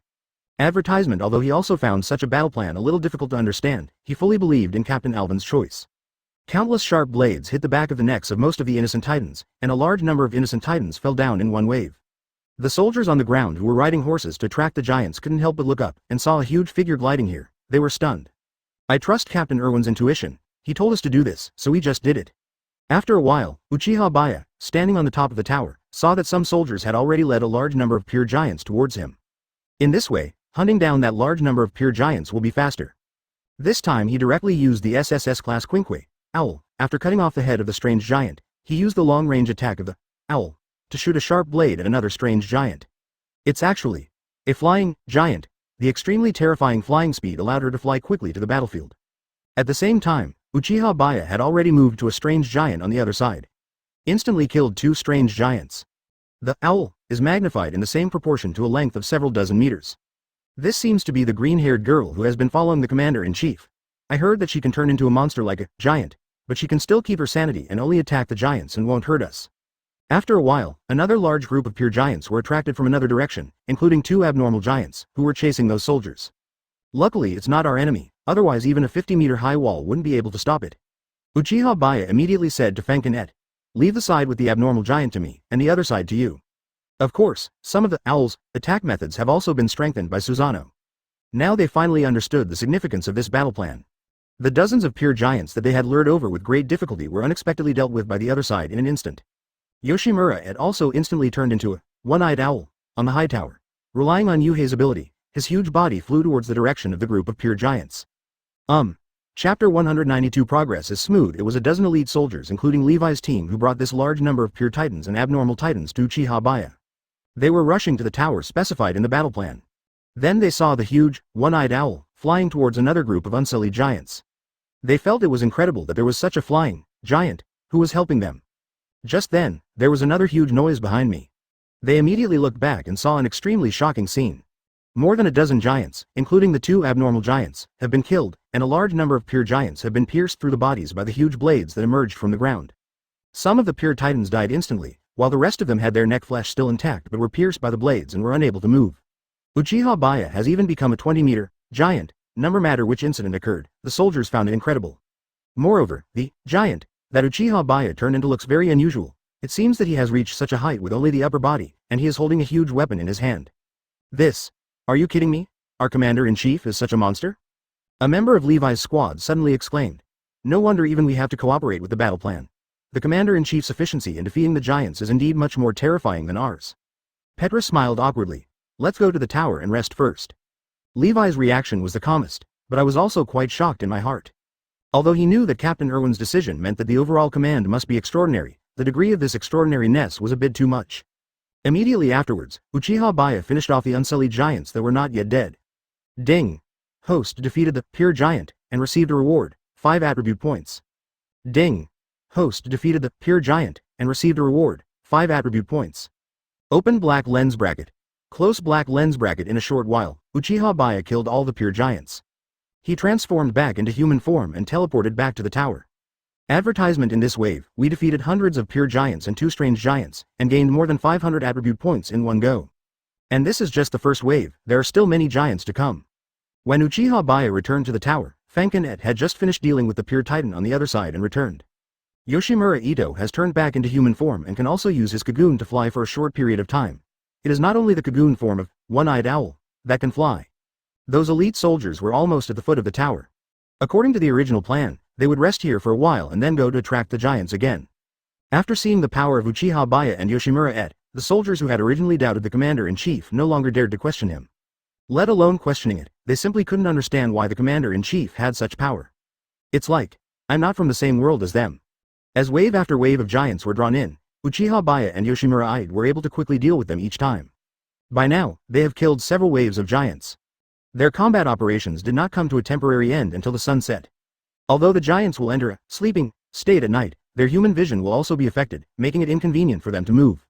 Moreover, once the giants are awakened, they will chase them, so it will be even more dangerous for them to act at night. The soldiers used the tower as a temporary camp. Of course, they had carriages to transport supplies, so they had no worries about food and drink. When the sun rises early tomorrow morning, we can continue our action. Mission 3. Kill 999 Immaculate Giants, 423 999s. Mission 4. Kill 33 Abnormal Giants, 1533s. At this time, Uchiha Baiye, who was resting in the tower, took a look at the progress of the Eternal Mangekyō Sharingan mission and found that missions 3 and 4 were almost halfway through. It probably won't take long before Task 3 and Task 4 can be completed. Then the last task left is to use Susanoo in the form of Karasu Tengu to chop the monkey. However, Zeke has not appeared so soon. The Zeke that Uchiha Baiye met in the underground church before was also the future Zeke. When resting at night, the elite soldiers from the 3 corps were in a good mood. Because today's battle went so smoothly, it was not difficult for them to attract the pure giants. After all, it was not a direct confrontation with the giants. Advertisement. Although they might run into strange giants occasionally due to bad luck, as long as they are led to the tower, they will be easily defeated by the 2 commanders. If this trend continues, the operation to recapture Wall Maria will be a great victory. This was the first time in human history that humans defeated a giant, and they were all very excited. Originally, strictly speaking, only Uchiha Baiye was the commander-in-chief. But because Fankin also showed amazing strength, they regarded Fankin as the commander-in-chief. When they were drinking and chatting, they all wanted to find Uchiha Baiye and Fankin to toast, but suddenly they couldn't find where the 2 commanders were. I just ate with them. In fact, Uchiha Baiye and Yoshimura moved directly to the top of the tower as soon as they saw that the situation was not good. You don't want to drink either? At this time, Uchiha Baiye asked Fankin. Well, I haven't drunk it and I'm not interested in it. Fankin nodded. Uchiha Baiye was pretty much the same. He thought being toasted was too much trouble, and he himself didn't really like drinking. Why not lie on the top of this tall tower and enjoy the stars and moonlight? By the way, what are you going to do with those 3 guys from Reiner? At this time, Fankin suddenly asked. Of course they are useful, but there is no need to alarm them now. Uchiha Baiye talks. Late at night, Uchiha Baiye and Fankin fell asleep directly on the top of the tower. The 2 hugged each other and fell asleep in each other's arms under the moonlight. Sleeping in this position may seem dangerous, but it depends on the person. Any strange movement around would alert Uchiha Baiye, and no one could launch a sneak attack on them. And even if they allow others or giants to attack them, it doesn't matter, because there are no humans or giants in this world who can kill them. Chapter 193 Inches Mad Scientist. Hanji. Since the operation went very smoothly, everyone was very excited that night. but they also controlled their drinking in order to prepare for the next day's operation. Early the next morning, all the soldiers continued their operations. Throughout the whole day yesterday, Uchiha Baiye and Fankin had defeated nearly 1,000 giants together.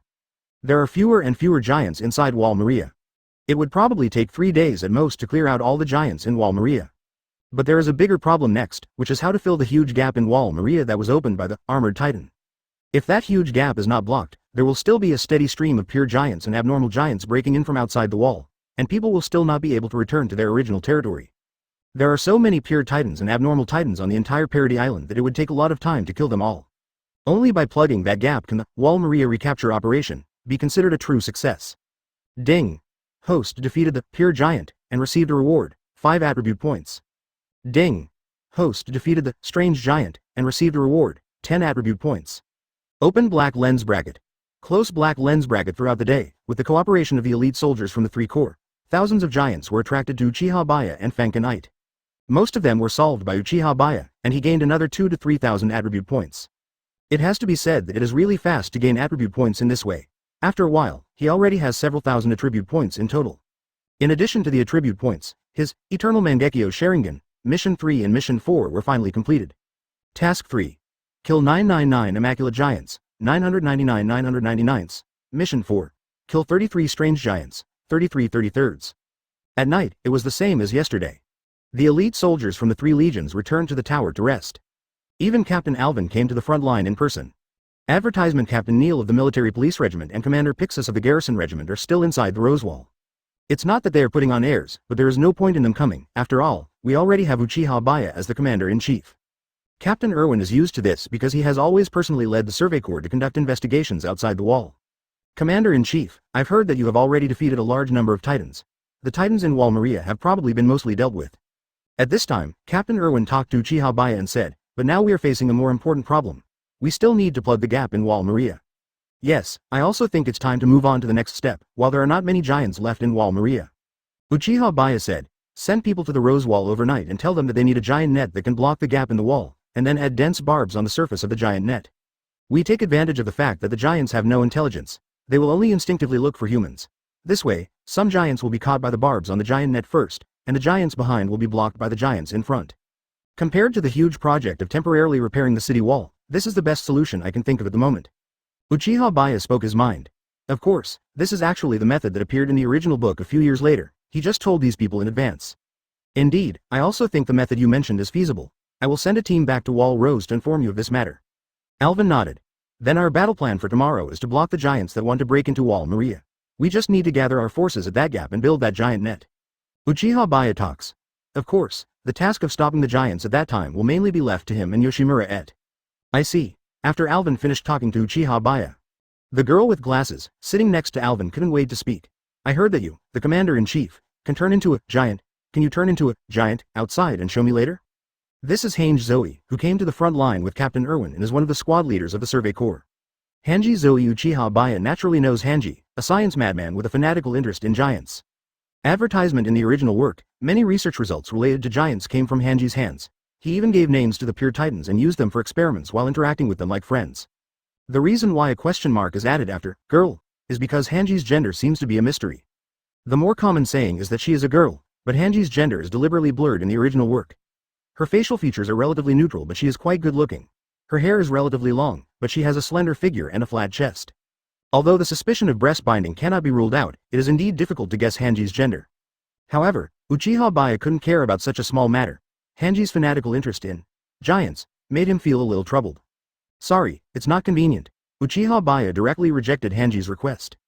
It was no big deal for him to just open the second form of Susanoo, but Hanji wanted to study his Susanoo. Of course he wouldn't agree so easily. If he didn't refuse directly the first time, given Hanji's personality, he would definitely want to study his Susanoo again and again, or even do experiments on it. It won't be inconvenient. The Titans in Wall Maria have been mostly defeated. If I find an open place to transform into a Titan, it won't attract other Titans. Hanji still refused to give up. At this time, Irwin reminded Hanji, be a little more moderate. Hanji's interest in the Titans is too exaggerated, but the Survey Corps has always tolerated Hanji's behavior. Because this has great benefits, Hanji's research on the giants is quite effective. Alright. Hanji failed at Uchiha Baiye. However, Hanji was not discouraged, and turned her target to Fankin Ito. Ms. Ito, I heard that you can also turn into a giant, like the Commander-in-Chief. Can you let me see it? Sorry, you can't do that, Yoshimura Ito replied with a smile. Why is it always like this? After being rejected for the second time, Hanji suddenly looked frustrated. Chapter 194, Humanity's Victory. Having read the original novel of Attack on Titan, written by Uchiha Baiye himself, Yoshimura certainly knows what kind of person Hanji is. She didn't like the feeling of being stared at and studied. At this moment, Hanji suddenly thought of something, and she immediately said, "Then when you two fight tomorrow, it will be okay for me to watch from the side." P.S. Although Hanji's gender is unknown, I'll still use she, for now. After all, she looks more like a girl. Of course you can. Uchiha Baiye nodded slightly. He couldn't possibly not let Hanji watch the fight, that would be a bit too much. That's fine too. The frustrated look on Hanji's face suddenly disappeared. Although Hanji's plan to watch the battle from the sidelines was too dangerous, Captain Erwin knew that Hanji would never be persuaded once it came to matters related to the giant, so he did not intend to persuade her. Hanji, you need to be careful when the time comes. Erwin simply reminded Hanji. No problem. Hanji immediately gave her a thumbs up. After their conversation, Erwin and Hanji left. Alvin immediately sent people back to Wall Rose and did as Uchiha Baiye said. After dinner, Alvin also gathered the elite soldiers from the 3 corps on behalf of Uchiha Baiye and informed everyone of the Commander-in-Chief's battle plan for tomorrow. According to the Commander-in-Chief, tomorrow's battle plan has changed. We will no longer attract the giants in Wall Maria to the tower. Erwin said, because there are not many titans left in Wall Maria, all our forces will be gathered at the gap destroyed by the armored titan to prevent titans from breaking in and provide a safe environment for the soldiers who are building the defense facilities. The defensive facility that Alvin mentioned was naturally the giant net with barbs that Uchiha Baiye mentioned. Everyone nodded. Advertisement. After 2 days of fighting, no one dared to question the Commander-in-Chief. Without the extremely exaggerated combat power of the Commander-in-Chief, they would not have been able to almost completely eliminate the giants inside Wall Maria in such a short time. Therefore, even the soldiers of the military police, who have always been at odds with the Survey Corps, are willing to listen to Captain Erwin's message. If tomorrow's battle plan succeeds, we humans will have our first unprecedented victory. At this time, Alvin's tone became excited, so, for the freedom and victory of mankind, please donate your heart. After saying this, he clenched his right fist and placed it on his heart. This is the Survey Corps, or more precisely, the salute of all the Survey Corps. Everyone present made this gesture almost at the same time. They were all very excited. Although real victory is imminent, they still feel like they are dreaming. Can humans really win? Just when Captain Erwin subconsciously wanted to give the order to expel the giants, Uchiha Baiye had already taken action. He has to be the Commander-in-Chief.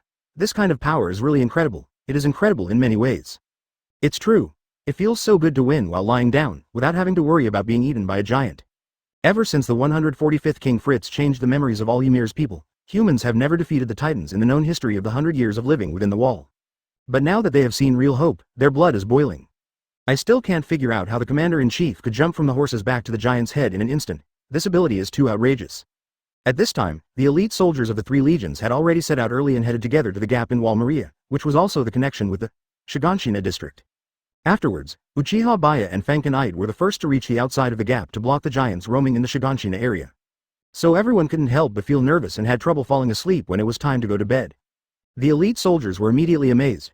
The Survey Corps that went outside the wall to investigate returned empty-handed every time, and also suffered huge casualties in the conflict with the Titans.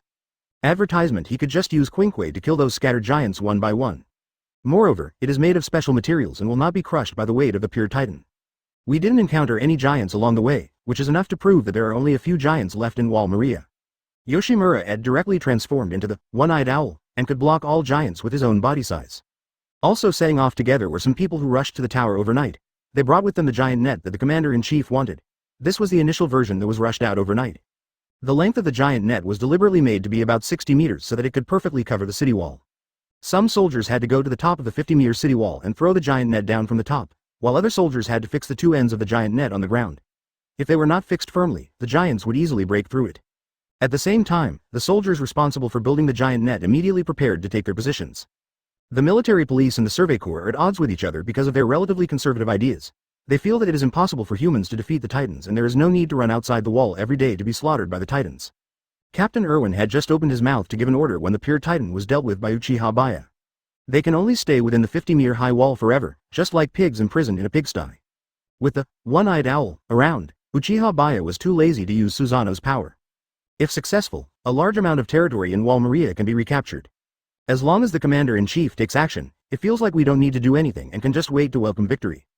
Ding! Host defeated the pure giant and received a reward, 5 attribute points. The sun had not yet risen, but it was bright enough not to affect one's vision. As the sun rose, everyone finally reached the gap in Wall Maria. As his figure suddenly appeared behind the pure titan, the huge head of the pure titan fell to the ground. Everyone knows that tomorrow's battle is extremely important and concerns the fate of mankind. First, plug the gap in the city wall, and then slowly clear out all the giants remaining inside the wall, so that the large number of refugees can return to their homes. Of course, the soldiers on the top of the city wall also have to secure the upper end of the giant net. This huge gap is more than 10 meters high, and you can see a 15-meter tall pure giant walking in from the Shiganshina area. Chapter 195 Guy returns. This series of processes for building a giant network may seem simple, but it is actually quite troublesome and time-consuming to do. Therefore, it would be difficult to successfully build a giant net if the giants in the Shiganshina area were not blocked. Of course, if Uchiha Baiye and Yoshimura were not there, the elite soldiers of the three major corps could also use their physical bodies to attract those giants. However, the range of activities in the Shiganshina district is relatively small, and more titans may pour in from the gap destroyed by the colossal titan at any time. Without Uchiha Baiye and Yoshimura to help them deal with the titans, their situation would be quite dangerous. It is estimated that many lives will have to be sacrificed before the giant network can be successfully built. At this time, except for the soldiers responsible for building the giant net, the elite soldiers of the three corps could only watch the battle from higher buildings. With Uchiha Baiye and Yoshimura there, they didn't even have a chance to help, so they could only watch. As for their horses, they were all placed inside the wall. Otherwise, once the giant net is built, their horses will not be able to return. They themselves can use the three-dimensional maneuvering device to climb walls. Even the most capable Captain Levi felt that there was no need for him to help. The time it takes him to kill one giant is enough for others to kill 10 or even more. Especially since Hanji was the closest, she admired the one-eyed owl in front of her as if she were admiring a treasure. Hanji, it's dangerous over there, won't you stand with us? Petra couldn't help but shout to Hanji worriedly. However, Hanji was so focused that she couldn't hear what Petra said. Don't worry about her. That girl is just like that. Besides, her vitality is surprisingly strong. Levi looked at Hanji with dead fish eyes and said lightly. The so-called tenacious vitality actually means that Hanji often takes great risks to get close to the giants, but manages to survive every time. But then again, what on earth is that weapon in the commander's hand made of? It's much sharper than our blades. We are clearly using the most advanced materials and technology. At this moment, a soldier nearby suddenly spoke. Who knows? You can ask him later. Levi said casually. Let's just forget about this. Advertisement. The man didn't dare to ask the commander-in-chief about this matter face to face. The commander-in-chief's strength was so terrifying that he didn't dare to get close to him. Ding. Host defeated the pure giant and received a reward, 5 attribute points. Ding. Host defeated the strange giant and received a reward, 10 attribute points. Open black lens bracket. Close black lens bracket. Whether it is a pure giant or a strange giant, Uchiha Baiye kills them one by one. Once the soldiers have finished building the giant net, he and Fankin can finish their work. Alright, it's already built. At this moment, the soldiers on the city wall shouted and fired corresponding flares to notify everyone. Uchiha Baiye vaguely heard shouting coming from the top of the city wall. Fankin then changed back into human form and was brought to the city wall by Uchiha Baiye. Seeing Uchiha Baiye and Fankin suddenly appear out of thin air beside them, the soldiers who had just built a huge net on the city wall were suddenly frightened. Although they roughly knew that the commander-in-chief had this incredible magical ability, they were still shocked to see it with their own eyes at such a close distance. At this time, Uchiha Baiye also checked whether the giant net was fixed firmly enough, and it seemed to be perfect. The elite soldiers who were originally watching the battle on the building immediately used the three-dimensional mobile device to quickly approach the city wall and then climb to the top of the wall. Everyone rested on the city wall for a while. Looking below, the innocent giants were blocked by the giant net, and the giant in the front would be controlled by the barbs of the giant net, and the giants behind were also blocked by the giants in the front. In this way, all the giants were perfectly blocked outside the wall. Everyone became more and more excited. At this point, the operation to recapture Wall Maria can be considered a complete victory. We humans have finally defeated the giants. It's really not easy. No, it doesn't seem that difficult. I can only say that without the two commanders, it would be almost impossible for us to succeed, right? Yes, there are too many giants wandering in Wall Maria. If we do it by ourselves, we don't know how many people will be sacrificed. There is even a possibility that more and more giants will continue to pour in from outside. Many people cried with joy. Advertisement. This victory was the first victory for mankind and also the most important victory. They knew very well that without the two commanders, things would never have been so smooth. In just 2 or 3 days, 2,000 to 3,000 giants were killed, including dozens of strange giants. This is something they dare not even think about. They all felt quite ashamed when they thought about how they had doubts about the commander-in-chief at the beginning. However, Uchiha Baiye and Yoshimura, who were the biggest contributors, looked calm at this moment. After all, they had experienced so many things in their original world. In comparison, dealing with the pure titans and the abnormal titans was too easy, so naturally they didn't feel much. This way, we can slowly repair the city wall. At this time, Uchiha Baiye said, before this giant net is damaged to the point where it can no longer be used, try to repair the wall as much as possible. He spoke mainly to those in the garrison corps, because the garrison corps is specifically responsible for matters related to the city wall. After having rested for a while, everyone returned to Wall Rose in high spirits. I want to convey this exciting news to everyone. Although there may still be some giants that slip through Wall Maria's net, those missed giants can be cleaned up slowly later. All the elite soldiers of the 3 corps returned to the nearest Trost district. The soldiers stationed on the city wall of the Trost district saw several flares from afar. That is the signal flare that means Guy is back. The soldiers' eyes widened immediately. Although they had received great news last night, they still felt it was unbelievable when they actually saw the message that Guy had returned. They hurriedly prepared to open the city gates to welcome the return of the savior of mankind in their eyes. As the city gate slowly rose, it immediately attracted a large number of civilians to come and watch. After all, they don't know whether the battle was successful or not, and they all want to know the victory or defeat of mankind as soon as possible. Chapter 196 The Puppet King. 2 chapters in 1. The civilians surrounding the city walls were still relatively optimistic. They were all very excited because the great news that came back last night had already been widely spread among the civilians. When Aren, Mikasa and Armin heard the news of the return of the 3 armies, they all ran over to watch. Grisha and Kalula even came along. Carla was mainly worried that there were too many people here and that something might happen to Alan and the others. The city gate has been opened. Brother Baiye and the others are coming back soon. Watching the city gate slowly rise, Alan suddenly said excitedly. Don't worry, Alan, they will succeed. At this time, Grisha said. When he heard that Uchiha Baiye was the commander-in-chief, he knew that this Wall Maria recapture operation could not fail. Not to mention the pure titans and the abnormal titans, even the entire Marley Empire would probably be overthrown by Baiye and the green-haired girl. The current Marley Empire still has the status of a world hegemon. The city gate stopped when it rose to a similar height, and many elite soldiers from the 3 major corps also rode their horses and slowly entered the city gate. There are so many people here, and why do I feel like almost no one is injured this time? I've always seen heavy casualties when the Survey Corps goes out on missions. Didn't you hear the news that came back yesterday? The 2 commanders defeated thousands of giants in one day. Just 2 people accomplished such an impossible miracle. Yeah, I really don't know how they did it. This record is too exaggerated. Looking at their expressions, they must have succeeded. Could it be that we humans have finally defeated the giants?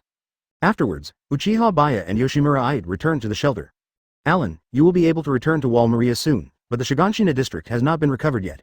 We will retake the Shiganshina district in the same way soon. Uchiha Baiye came here to inform Alan about this matter. But Alan's mind was obviously not on this. He immediately said to Uchiha Baiye in admiration, Brother Baiye, I heard that you and sister had killed thousands of giants in total. Is this true? It's true. I think I killed more than 2,000 people. I haven't counted them exactly. Yoshimura replied, This is simply amazing. Alan said excitedly. Grisha immediately gave an awkward smile. Because he remembered that time in the underground church, and he was also deeply shocked by these 2 people. Mr. Grisha, when the time comes, take Alan to see what's in the basement. At this moment, Grisha suddenly heard Uchiha Baiye say to him. He was stunned for a moment. He didn't expect the other party to suddenly say such words to him. Okay. Although he didn't know what the other party's intention was, Grisha nodded anyway. He originally planned to pass the power of Attack on Titan to Alan and then let Alan see the things in the basement, but now, the plan has to change. At night, Grisha deliberately found an opportunity to talk to Baiye privately. Uchiha Baiye also agreed to Grisha's request. Mr. Baiye, do you want me to hand over the power of Attack on Titan to Ren right now? Grisha asked directly. He actually didn't care, he just wanted to confirm with Baiye. Because he only had about a year left to live. 12 years ago, he took over the power of the Titan from the previous Attack on Titan host, and in another year it will be 13 years. As the intelligent giant host, his life is coming to an end.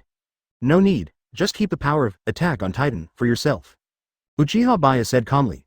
Mr. Grisha, you are just worried that Alan will be in danger after knowing those secrets. Don't worry about that. Ito and I will protect him. Of course, you can protect him too. But I only have 1 year left to live. If I don't give the power of the Titan to Alan by then, the power of Attack on Titan will disappear. This is what Grisha is worried about. Just disappear, and you can all live normally. Uchiha Baiye talks. What? Grisha didn't understand what Uchiha Baiye was saying for a moment. Anyway, you don't have to worry about these things. Uchiha Baiye didn't plan to tell Grisha too much. Advertisement. Well, anyway, if you can protect my son, I'll leave it to you. Grisha requested. Now, in his eyes, the power of Attack Titan is no longer as important as the lives of Aren, Mikasa, and Kalula. He also began to waver in his belief in the mission passed down to him by the former Attack Titan host, Owl. I just hope that Alan and the others can survive. Uchiha Baiye nodded and said nothing more. Seeing Baiye nod, Grisha felt relieved. After hearing the news of the successful recapture of Wall Maria, the entire Trost district was in an uproar. This shocking good news quickly spread throughout the Wall Rose and Wall Sina. Even Rod Reese, who had seen the strength of Uchiha Baiye and Yoshimura Ito, was shocked when he heard the news. He knew that the two were very strong and the recapture operation would have a high chance of success. But I didn't expect it to be so fast, and it succeeded in less than 3 days. After all, what he saw was just the tip of the iceberg of Uchiha Baiye and Yoshimura at. Only the nobles in the capital soon lost their joy, because Rhodes took this opportunity to inform those nobles of Uchiha Baiye's request for refugee relief. Just as they returned from a successful battle, everyone realized Uchiha Baiye's strength, so Rhodes directly said it was Baiye's request to see how the nobles would react. But even so, there were still nobles who secretly resisted. All Rhodes could do was to inform Uchiha Baiye. He just wanted to offend no one as much as possible, neither Baiye nor the nobles. That's the current situation. At this time, Rhodes told the details to Uchiha Baiye and Fankin Ite in front of him. Then let's see how they express their opinions. We can ignore the nobles who are willing to help the refugees, but if not, then we should settle accounts with them. Uchiha Baiye said lightly. He had long disliked those nobles. In the royal capital, he indulged in wine and women all day long, and paid no attention to the common people. Although the Reese family is not much better, at least they are willing to obey now. Okay. Rhodes' body trembled slightly. He couldn't help but feel fortunate that he was sensible, otherwise he would have been liquidated as well. After finishing the conversation with Rhodes, Uchiha Baiye and Fankin Ite stayed in the Reese family's territory for a while. They got a little understanding of Histria's situation. From that day on, Frida no longer tried to erase Histria's memory. However, she did not take the initiative to tell Histria her true life story, because if it was too sudden, she was afraid that Histria would not be able to accept it. Recently, more and more people in the Reese family's territory have come to know that Frida and Histria are very close. Although I don't know why, now no one dared to bully Histria. Finding that things were moving in a positive direction, Uchiha Baiye did not interfere. A few days later, after a carpet search by the 3 legions, the few remaining pure giants in Wall Maria were also wiped out. Refugees can return to Wall Maria. All the nobles in the royal capital also expressed their opinions. Although most of the nobles were reluctant, they were afraid of Uchiha Baiye's strength and had to give up part of their profits to help the refugees. However, there were a few nobles who simply pretended to be dead and did not make any statement. They seemed to think that Baiye and the Reese family would not really break off relations with them, so they insisted on fighting with Baiye to the end. After all, there is the non-war agreement of the 145th King Fritz, so the Reese family still has to be a little wary of them. The reason why these nobles dared to be so unscrupulous is because of the King Fritz back then. But what they didn't know at all was that Uchiha Baiye didn't care about the so-called non-war agreement and didn't represent the interests of the Reese family. To be precise, the current Reese family is his puppet. It's time to start the reckoning. After hearing the news, Uchiha Baiye and Yoshimura Ito immediately arrived at the royal capital. He already knew the whereabouts of every noble. Let's start with the king. Even though he is just a puppet pushed up by the nobles, he is still the king in name only. Uchiha Baiye talks. Advertisement? Who do you plan to give the throne to? Or do you want to be the king yourself? Fankin Ite suddenly asked with some curiosity. I won't be the king myself. I'll leave it to Frida. It's time to let Ymir's people know their true king. Uchiha Baiye talks. He is not interested in the position of king. And no matter what, Frida is the most legitimate king. He wanted the Eldians to know the true history and who the real king was. Indeed, there is no one more suitable than her at the moment. Fankin Ite nodded slightly. Then, Uchiha Baiye and Yoshimura Ito broke directly into the palace. There were soldiers from both the military police and the central military police stationed at the palace. Almost all the soldiers from the military police knew Uchiha Baiye and Yoshimura Ite, but few from the central military police knew them. After all, the soldiers of the central military police corps are almost always in the royal capital. Who is it? How dare you break into the palace? Immediately, soldiers from the central military police regiment questioned Uchiha Baiye and Yoshimura Ite. These two were the commanders-in-chief of the last recapture operation. Immediately, someone from the military police corps took the initiative to speak up for Uchiha Baiye and Yoshimura Ite. The main reason is that they are afraid that these guys from the central gendarmerie will cause trouble, and they don't want to be implicated by these idiots. With the strength of the two commanders, if they get angry, all of them will die here in an instant. Although these people from the central gendarmerie did not know Uchiha Baiye and Yoshimura Ite, they had all heard of their names. After hesitating for a while, they let Uchiha Baiye and Fankin Ite pass. You must know that only the nobles in the royal power group and the Reese family knew his puppet identity. Of course it's time for you, the puppet king, to abdicate. Uchiha Baiye naturally would not vent his anger on them, but said calmly, I don't have a pass. If you want to stop me, you will only die. Think carefully. How could these two completely unfamiliar faces know his true identity? One of the soldiers from the central gendarmerie said, the real power of speech is still in the hands of those nobles. Although Rod Reese is the real king, he generally does not care too much about those nobles. Most of the time, those nobles do whatever they want. The second problem is that Baiye's combat power is too invincible. There is no plot to write in the world of Attack on Titan. It is quite boring and bland all the way through.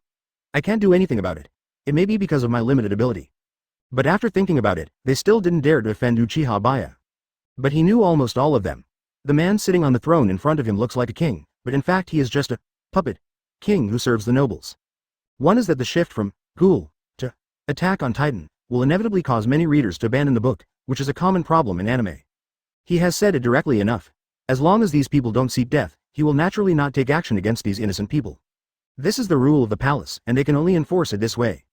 One person can kill thousands of giants, so it would be easy for him to kill all of them. Came before the so-called king. I don't want to end up with an aborted or bad ending, so I guess after finishing writing the Attack on Titan world, I will go back to the Ghoul world and continue writing, and then I'll write some daily life and Baiye and Edo's marriage and having children, and then it'll be over. No matter what, your life is more important. I can only say that plans cannot keep up with changes. I never thought that as soon as I switched to the giant world, the system would react immediately, and then the traffic continued to plummet, and I became more and more powerless to write. Apparently, he didn't recognize Uchiha Baiye and Yoshimura either. Uchiha Baiye said lightly, P.S. This chapter is 4,000 words combined from 2 chapters. Then I want to talk about the current situation of this book. Since I traveled to Giant, my reading rate has seriously declined. I feel that this is caused by 2 reasons. Although he is a puppet king, he still has to pretend to be one. When the king heard the word puppet, his face was suddenly shocked. The soldiers of the gendarmerie and the central gendarmerie looked at each other in confusion. The majesty and composure just now disappeared in an instant. They didn't know what to do for a moment. It's not that I don't want to write a variety show. To be honest, I really wanted to write about Zelda, Zero and Black Bullet in the last book and this one, but Tomato is not suitable for writing a variety show at all. The purely systematic big data algorithm will cause the data to collapse completely once there are readers. So the more you write, the more the world collapses. The income is too low and no one can continue writing. So his tone was quite authoritative as he questioned the 2 unfamiliar faces in front of him. Now all aspects of data have declined seriously, and income has naturally dropped a lot. If I continue to write about other worlds, it will only get worse and worse. But, do you have a pass? Otherwise we can't let you in. Who are you? Why are you trespassing here? With just this verbal threat, the 2 of them entered the palace effortlessly. Chapter 197 Eat me or crush me to death. Either get off the stage or die. Uchiha Baiye didn't waste any words on this puppet king and spoke bluntly. He gave this puppet king a chance. After all, he didn't like killing innocent people. This guy is just a pure puppet, who can only work for those nobles. There's no point in killing him. I'm leaving now, the puppet king responded quickly. He thought that the other party had broken in here without a pass, and the guards of the gendarmerie and the central gendarmerie had probably been killed by them. How could he dare to resist? The most important thing was to save his life first. He completely disregarded his dignity as a king and actually rolled down from the throne. Seeing this, Uchiha Baiye couldn't help but sigh in his heart that this guy had a very strong desire to survive. Wait for me a moment. Uchiha Baiye said something to Fankin, and the next moment he disappeared. He transferred himself to the territory of the Reese family and found Frida, who was playing with Histria. Come with me for a moment. Uchiha Baiye put his hand on Frida's shoulder without saying a word, and then took Frida away with him. Frida had no idea what was going on, she just felt dizzy and dazed. At one point, she even felt that her connection with the Founding Titan, and even the Pact of Non-War, were severed. Before Frida could figure out what was happening to her, she had already appeared in the palace. When Frida found herself in the palace and saw the king kneeling there begging for mercy, she became even more confused. What on earth is going on? Frida asked in surprise. Nothing, just letting you return to the throne that truly belongs to you. Uchiha Baiye said in a flat tone. It seemed like he was talking about a trivial matter. No, Frida's mind was still confused for a moment. Their Fritz family cannot sit on the throne openly, so she subconsciously wanted to refuse. But she calmed down and didn't dare to refuse. After all, with the opponent's strength, they could destroy their Fritz family at any time. She didn't want Historia and the others to get into trouble. Advertisement, it's nothing. From now on, the Eldians will be managed directly by you, and you have to take care of the nobles as well. Uchiha Baiye is a straightforward person. The puppet king who was kneeling in front of Fankin and begging for mercy was also stunned when he saw Frida appear. Of course he also recognized Frida, which was why he was so shocked. There's nothing for you to do now, just go back to where you need to go. At this time, Uchiha Baiye said to the puppet king. Okay. The puppet king no longer cared about anything else. The most important thing was to save his life, so he crawled out of the palace. Why is this happening? Frida was still confused. Don't ask so many questions, just do what he says. Yoshimura had said to Frida. Uchiha Baiye was ready to deal with those disobedient nobles. But just then, Frida called him. Wait, anything else? Uchiha Baiye turned around and asked. What did you do to me just now? How come I lost the power of the Founding Titan for a moment, and even the Pact of No War became invalid? This is undoubtedly what Frida cares about the most. Although her giant power, and promise not to fight, returned after that moment, what happened in such a short moment was enough to make her extremely concerned. Oh, After hearing what Frida said, Uchiha Baiye suddenly understood something. It seems that it was his Kamui space that temporarily made Frida's giant power, and promise not to fight, disappear. To be more precise, it cut off Frida's connection with the road. After saying that, Fanken Ed directly spat out the body of the guy just now.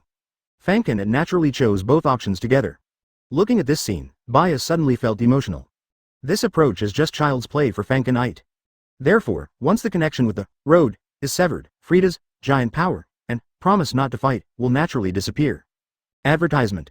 After leaving the palace, Uchiha Baiye and Yoshimura Ed came directly to kill them. However, the man was already frightened and was shouting with a look of horror on his face, as if he had not heard what Fanken Ed was saying at all. All the giants in the world today, whether they are the pure titans, the abnormal titans, the intelligent titans, and even the founding titans are no exception, were slowly piled up by the ancestor Ymir in the road, using some kind of sand. There is no need for her to eat humans without RC cells. Yeah. Uchiha Baiye's Kamui space is a completely independent space. Bringing Frida into the Kamui space will not only cut off her connection with the real world, but also with the road. That's why she first crushed the Lord to death and then threw him into her mouth. Maybe you are having an illusion, but do you really want to eat this guy? He doesn't have any RC cells in his body. At this time, Uchiha Baiye said to Fanken Ed, of course not, I'm just pretending. You don't want to choose? Then I'll have to help you choose. At this time, Fanken Ed was holding the noble lord in his hand and laughing strangely and joyfully. In the noble's territory, Yoshimura Ito became the one-eyed owl. And they didn't expect that those two would really fall out with them. There is also the Pact of No War, which is also closely related to the road. I'll give you two choices, be eaten by me, or be crushed to death by me, choose. He almost forgot that Fanken Ed was the extremely brutal, one-eyed owl.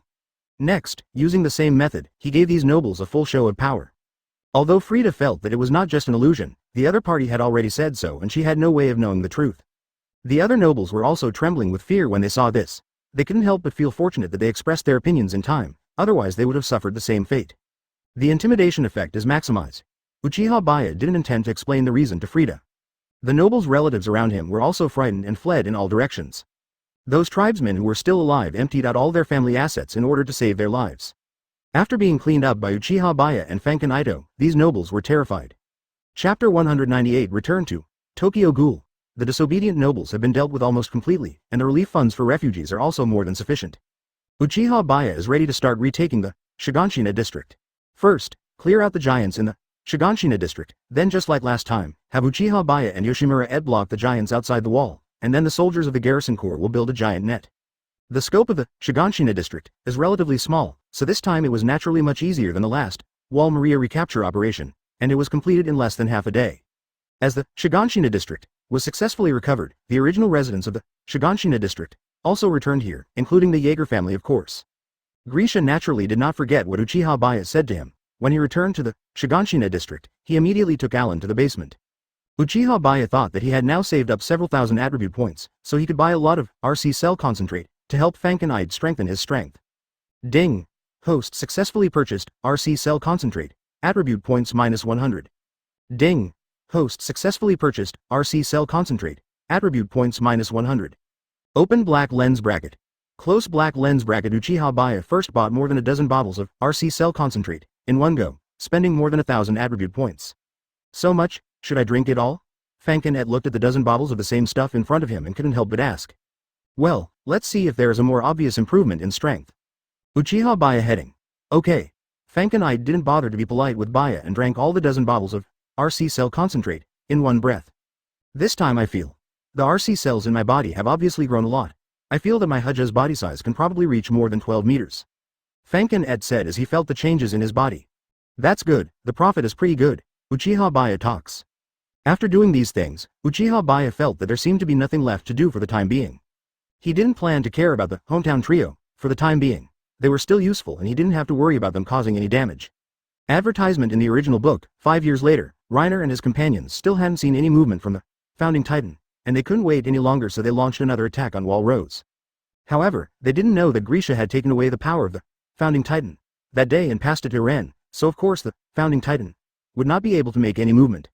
During those 5 years, Ren had no idea that he had the power of a titan, let alone what the founding titan was. It's been a while since we left our hometown, it's almost time for us to go back. There's nothing much we need to do here in the short term. Uchiha Baiye said to Yoshimura Ite. Well, let's go back. It's been so many days since we went back to spend time with Little Walnut. Fankenite nodded. Before leaving, Uchiha Baiye told the Jaeger family, Frida and others that he would be away for a while, but of course he could come back at any time. At this time, Uchiha Baiye took Fankenite to Kamui space. Then, through the Kamui space, the two held hands and transferred directly back to the world of Tokyo Ghoul. They returned precisely to the door of the Ending District coffee shop. When I opened the door, I saw those familiar people. In fact, he had only been away for less than half a month, but Uchiha Baiye and Yoshimura it felt like a long time had passed. Baiye, you are back. Seeing Baiye and Ate walking in from outside, a smile immediately appeared on Fanken Gongshan's face. Uchiha Baiye nodded slightly. I heard you went on your honeymoon. How was it? Did you take some commemorative photos? At this time, Kirishima-ko spoke. Hearing this, Uchiha Baiye suddenly remembered that it seemed that he could really bring cameras and other things to the giant world, and there would be no problem with normal use. I don't have that. Uchiha Baiye smiled slightly awkwardly. Even if he had it, he couldn't show it to Kirishima-ko. It would be quite troublesome once the news that he could travel through various worlds got out. Advertisement. He is not afraid of trouble, but he dislikes trouble. It is better to avoid unnecessary trouble as much as possible. That's a shame, Kirishima-ko said regretfully. At this time, Reika Sanran and Takamasa Arima were also sitting in the coffee shop. Uchiha-kun and Yoshimura-san are on their honeymoon, huh? Sanbo Lahua was immediately surprised. Obviously she didn't know about this. Although she hadn't seen Uchiha Baiye and Fankenite for many days, she thought they were just busy with other things.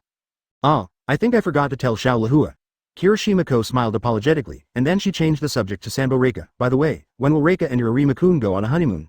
You go to school and work part-time every day, so you still need to go out and relax every now and then. No, Sanbo Lahua was so shy that she became incoherent. Going on a trip.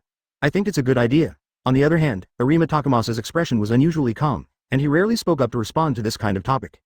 Ever since CCG changed its name, especially after the dramatic changes in the Washu family and the V organization, Arima Takamasa has had much more free time. After all, he no longer has to be restricted by Washu and V to do various things. Now he only needs to go out occasionally to subdue the more difficult, Dragon Abandoned, and some high-level ghouls who are still disobedient.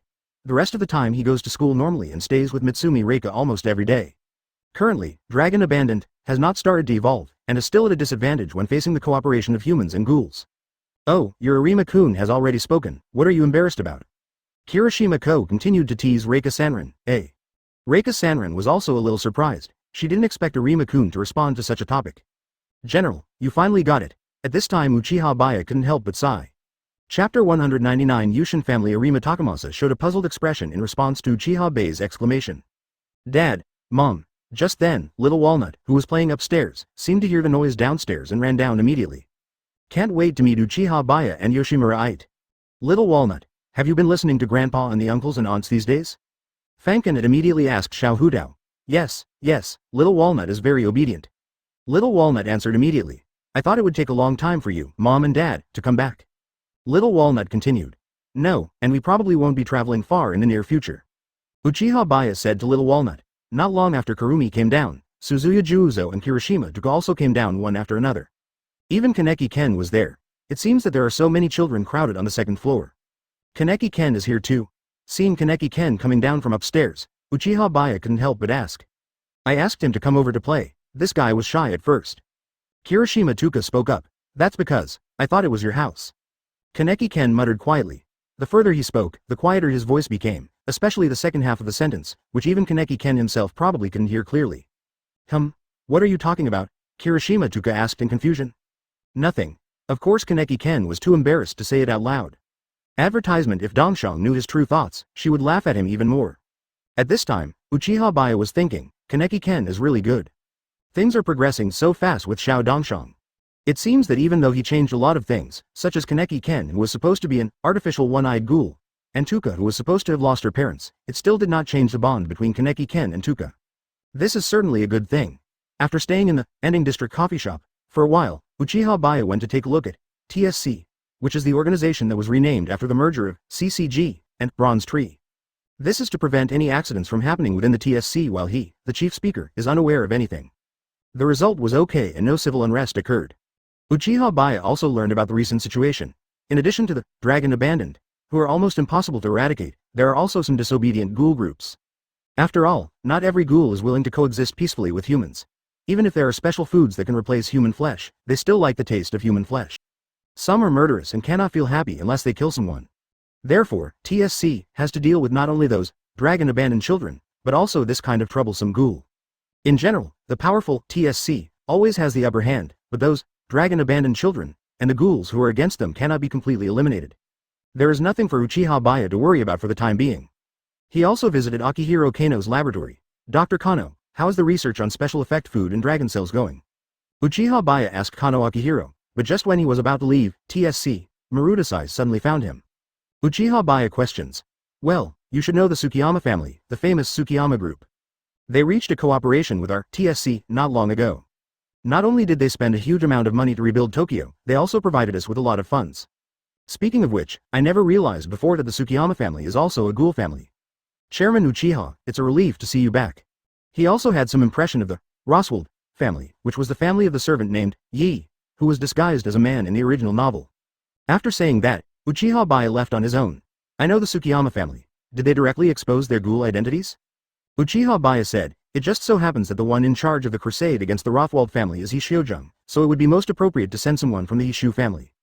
Advertisement after the Rothwald family was wiped out, Yi, the only survivor, came to the Tsukiyama family. His real name was Karen, and Yi was the name he changed later. Overall, he had a relatively good impression of this person. It's too early in this timeline now. The Shu family should know that the Tsukiyama family is a ghoul family, but the ordinary human investigators of the original CCG definitely don't know. Because even if he didn't care at all, according to the normal development of the original work, Yi would survive in the Rothwald family. Hishiojung is the grandson of Hishu Chongji and the son of Hishu Jishi. Therefore, this matter can be handed over to Hishu Chongji or Hishu Jishi to resolve. Uchiha Baiye pondered for a moment. The progress is good. We haven't encountered any major obstacles so far. The taste of special effect foods will become better, and dragon cells will soon be able to be used in clinical practice. By then, most diseases will be conquered. I see, Marudasai said immediately. If you're not confident enough, you can also let her Fu go with you. Akihiro Kano is clearly in good spirits. Marudasai said with some embarrassment. Since this matter needs to be negotiated with the ghoul investigators in Germany, apart from you, the chairman, only the people of the Kazushi family are suitable to come forward. What's wrong? Is there something wrong? Then send someone to handle this matter. Uchiha Baiye talks. Marudasai said. Of course, he had a deep impression of the Yushin family, especially Yushin Shi and the head of the Yushin family, Yushin Guanmu. Even though Hishu Jung is older than Erfu, in terms of seniority, Erfu is still Hishu Jung's uncle. Then let the people from the Hishu family go first. Marudasai continued, the reason is that their Tsukiyama family has a branch house in Germany, the Roswald family, which has been targeted by the German ghoul investigators led by Kazuma Shuma, so Tsukiyama Kanmu hopes that we can step in and at least allow the Roswald family to retain some members. It's hard to say whether Tsukiyama Kanmu is a good or bad guy, but he is a great father. After the Dragon War, in the original work, he donated all the remaining funds of the Tsukiyama group to rebuild Tokyo. If that's the case, Uchiha Baiye didn't take the matter too seriously. Otherwise, it would have been difficult for the Yushin family to develop steadily into the business giant it is today. Well, they confessed their identities to us before, but just yesterday, Yushin Group's president Yushin Kanmu asked us for help. That's good. I won't bother Dr. Garner any further. Chapter 200 Because I like you. However, Uchiha Baiye just didn't bother to care about the Rothwald family's matter. Sooner or later, he will indeed promote peaceful coexistence between humans and ghouls around the world. Of course, this is a later story. The Tokyo area is so difficult, let alone the whole world? You definitely can't be impatient about this kind of thing. Afterwards, Uchiha Baiye first went to the Hexio family. Today, the Hexio family is quite honest under the leadership of Hexio King, Erfu, and with the assistance of Hexio Chongji and Hexio Jishi. Uchiha Baiye found Kazushi Tsunoyoshi first. If I remember correctly, you seem to have a close relationship with the Ghoul Investigator Agency in Germany. I'm sorry to trouble you with this matter. Uchiha Baiye said to Kazushi Tsunoyoshi. From the fact that the CCG experimental building belongs to the German Ghoul Research Institute, GFG, we can know that the relationship between the Shu family and Germany must be complicated. Kazushi Tsunoyoshi had already learned about the Tsukiyama family's request from Uchiha Baiye, and he nodded and said, okay, I will personally take Nifuku there. For him, this kind of thing was very simple, so simple that it was just like going on vacation. He just thought of it as taking Erfu on vacation. Of course Uchiha Baiye also told Erfu about this matter. After leaving the Kazushi family, Uchiha Baiye went to Shueisha again. After leaving TSC, Uchiha Baiye went to Xiangyingsha again. He did not try to find out about the progress of the publishing process for his own work, but rather to pay attention to the sales of Fanken at. As he expected, Yoshimura et's work, to Kafka, began to sell well. Although sales were not very good in the beginning, they soon began to increase exponentially and are now skyrocketing every day. I believe that the pen name, Takatsuki Izumi, will soon become famous through one book. Uchiha Baiye immediately went back and told Fankenite the good news. There is good news. Guess what it is? As soon as Uchiha Baiye returned home, he told Fankin at advertisement, "Oh, you're still keeping me in suspense, but you have to give me a hint, otherwise how can I guess?" Fankin said, "Then give me a hint about your work to Kafka." Uchiha Baiye talks. "In fact, with this hint, you don't need to guess at all." "Does that mean sales are good?" Fankin had made a more conservative guess. Having just returned from the world of Giant, she hasn't paid attention to the sales of her work yet. More than good, sales have already started to explode. After a while, you will be a well-known writer. Uchiha Baiye talks. "Really? That's pretty good." Hearing that his work became a hit, Fankin was of course very happy. "Of course it's true. I've said it before, your work will definitely be a bestseller." Uchiha Baiye talks. "You do have a good eye. Oh no, by the way, you seem to have told me before that the world I live in is also a parallel world like Attack on Titan, right?" Fankin had suddenly thought of this matter. "So, you are not originally from this world, but you already knew everything before coming to this world, right?" Based on the fact that Uchiha Baiye knows the world of Attack on Titan very well, and it seems that the same is true for the world she lives in from the beginning, she speculated these things. That's right. Uchiha Baiye did not deny it. The only one who could know so many things and guess the truth was Fankin. After all, it was he who let Fankin know these secrets.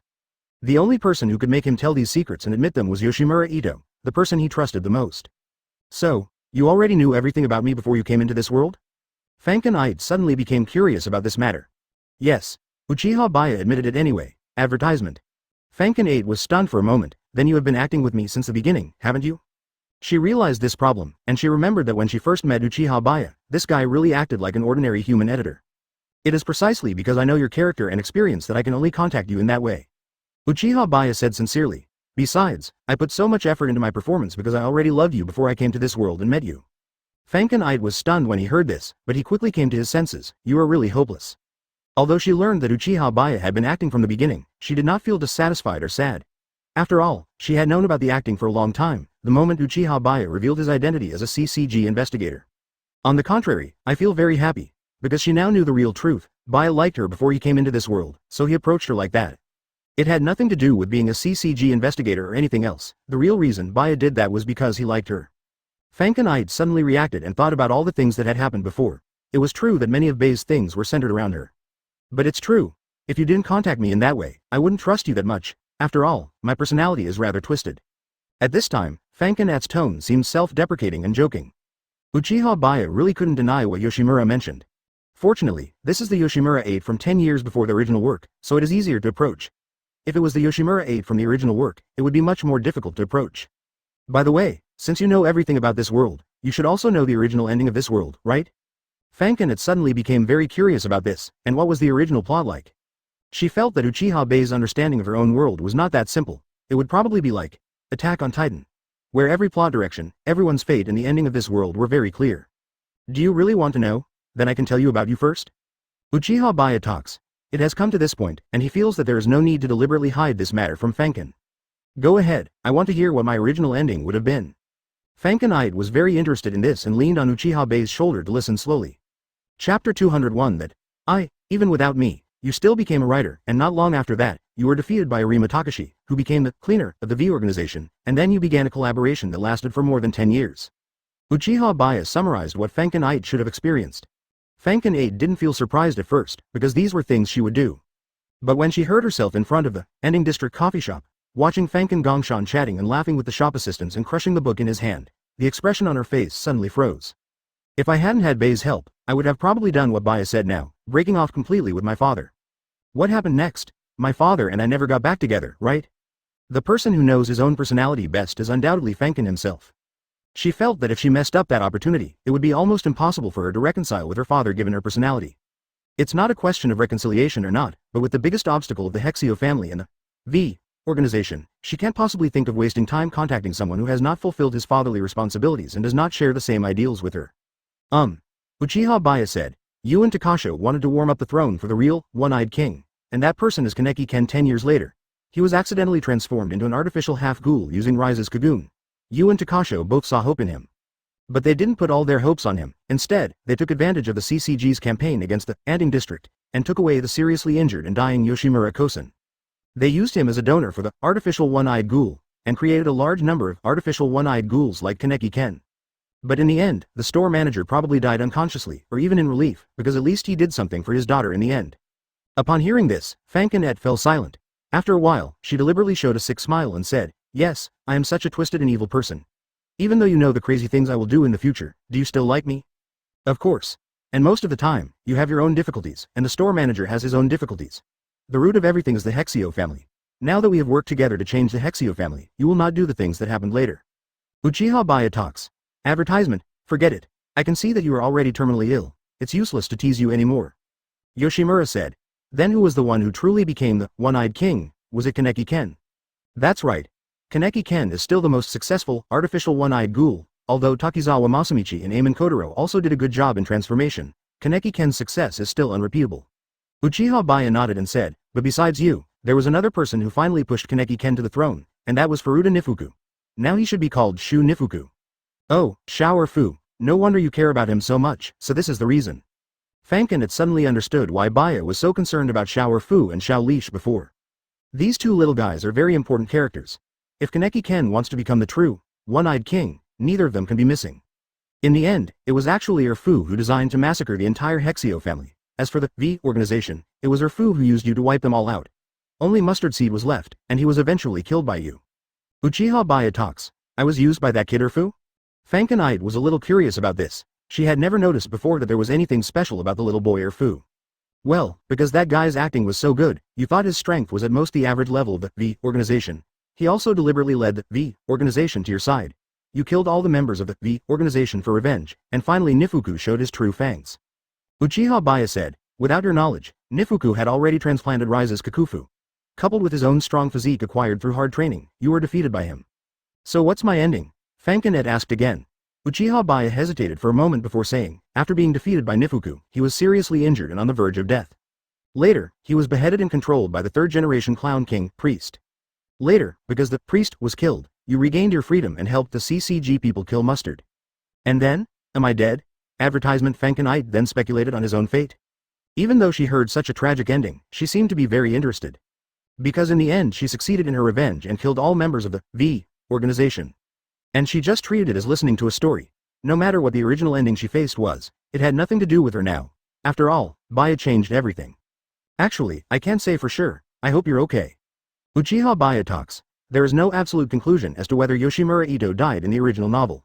All we can say is that there is a high possibility that he is dead, but there are also some obscure scenes, such as a work of Izumi Takatsuki, placed on the table in the coffee shop.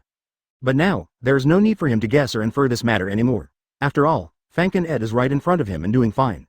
Well, no matter whether that I is dead or not, I am alive and well now. Fankin said with a faint smile. Yes, I just hope that you, especially you, can live well. Uchiha Baiye said immediately, you're being a little corny, but I don't mind. At this time, Fankin held Baiye's arm even tighter. Overall, it's a pretty good ending. The biggest shortcoming is that I've been busy trying to change the world my entire life, even at the cost of doing a lot of twisted and terrible things. At this time, Fankin couldn't help but sigh. I'm afraid that from the day my adoptive father died, that I will still be very lonely until the day I die. Chapter 202 I am your family in Yoshimura Edo's heart. Before she met Uchiha Baiye, the only close person she recognized was her adoptive father Noroi who raised her. This is also why, even after Noroi was killed, she still used her own Kagune to create the current Noroi. And that, she didn't meet Baiye, didn't have anyone close to her, and probably felt very lonely in the end. By the way, next time I see little Erfu, I'm going to give his little face a good beating. He hurt that, me, so badly. At this time, Fankin said. Uchiha Baiye laughed, he will be completely confused by then. Today I finally got so many secrets out of you. By the way, you've always said that my works became so popular because you knew the situation of the other, me, right? So will the other, me, really become a great writer in the future?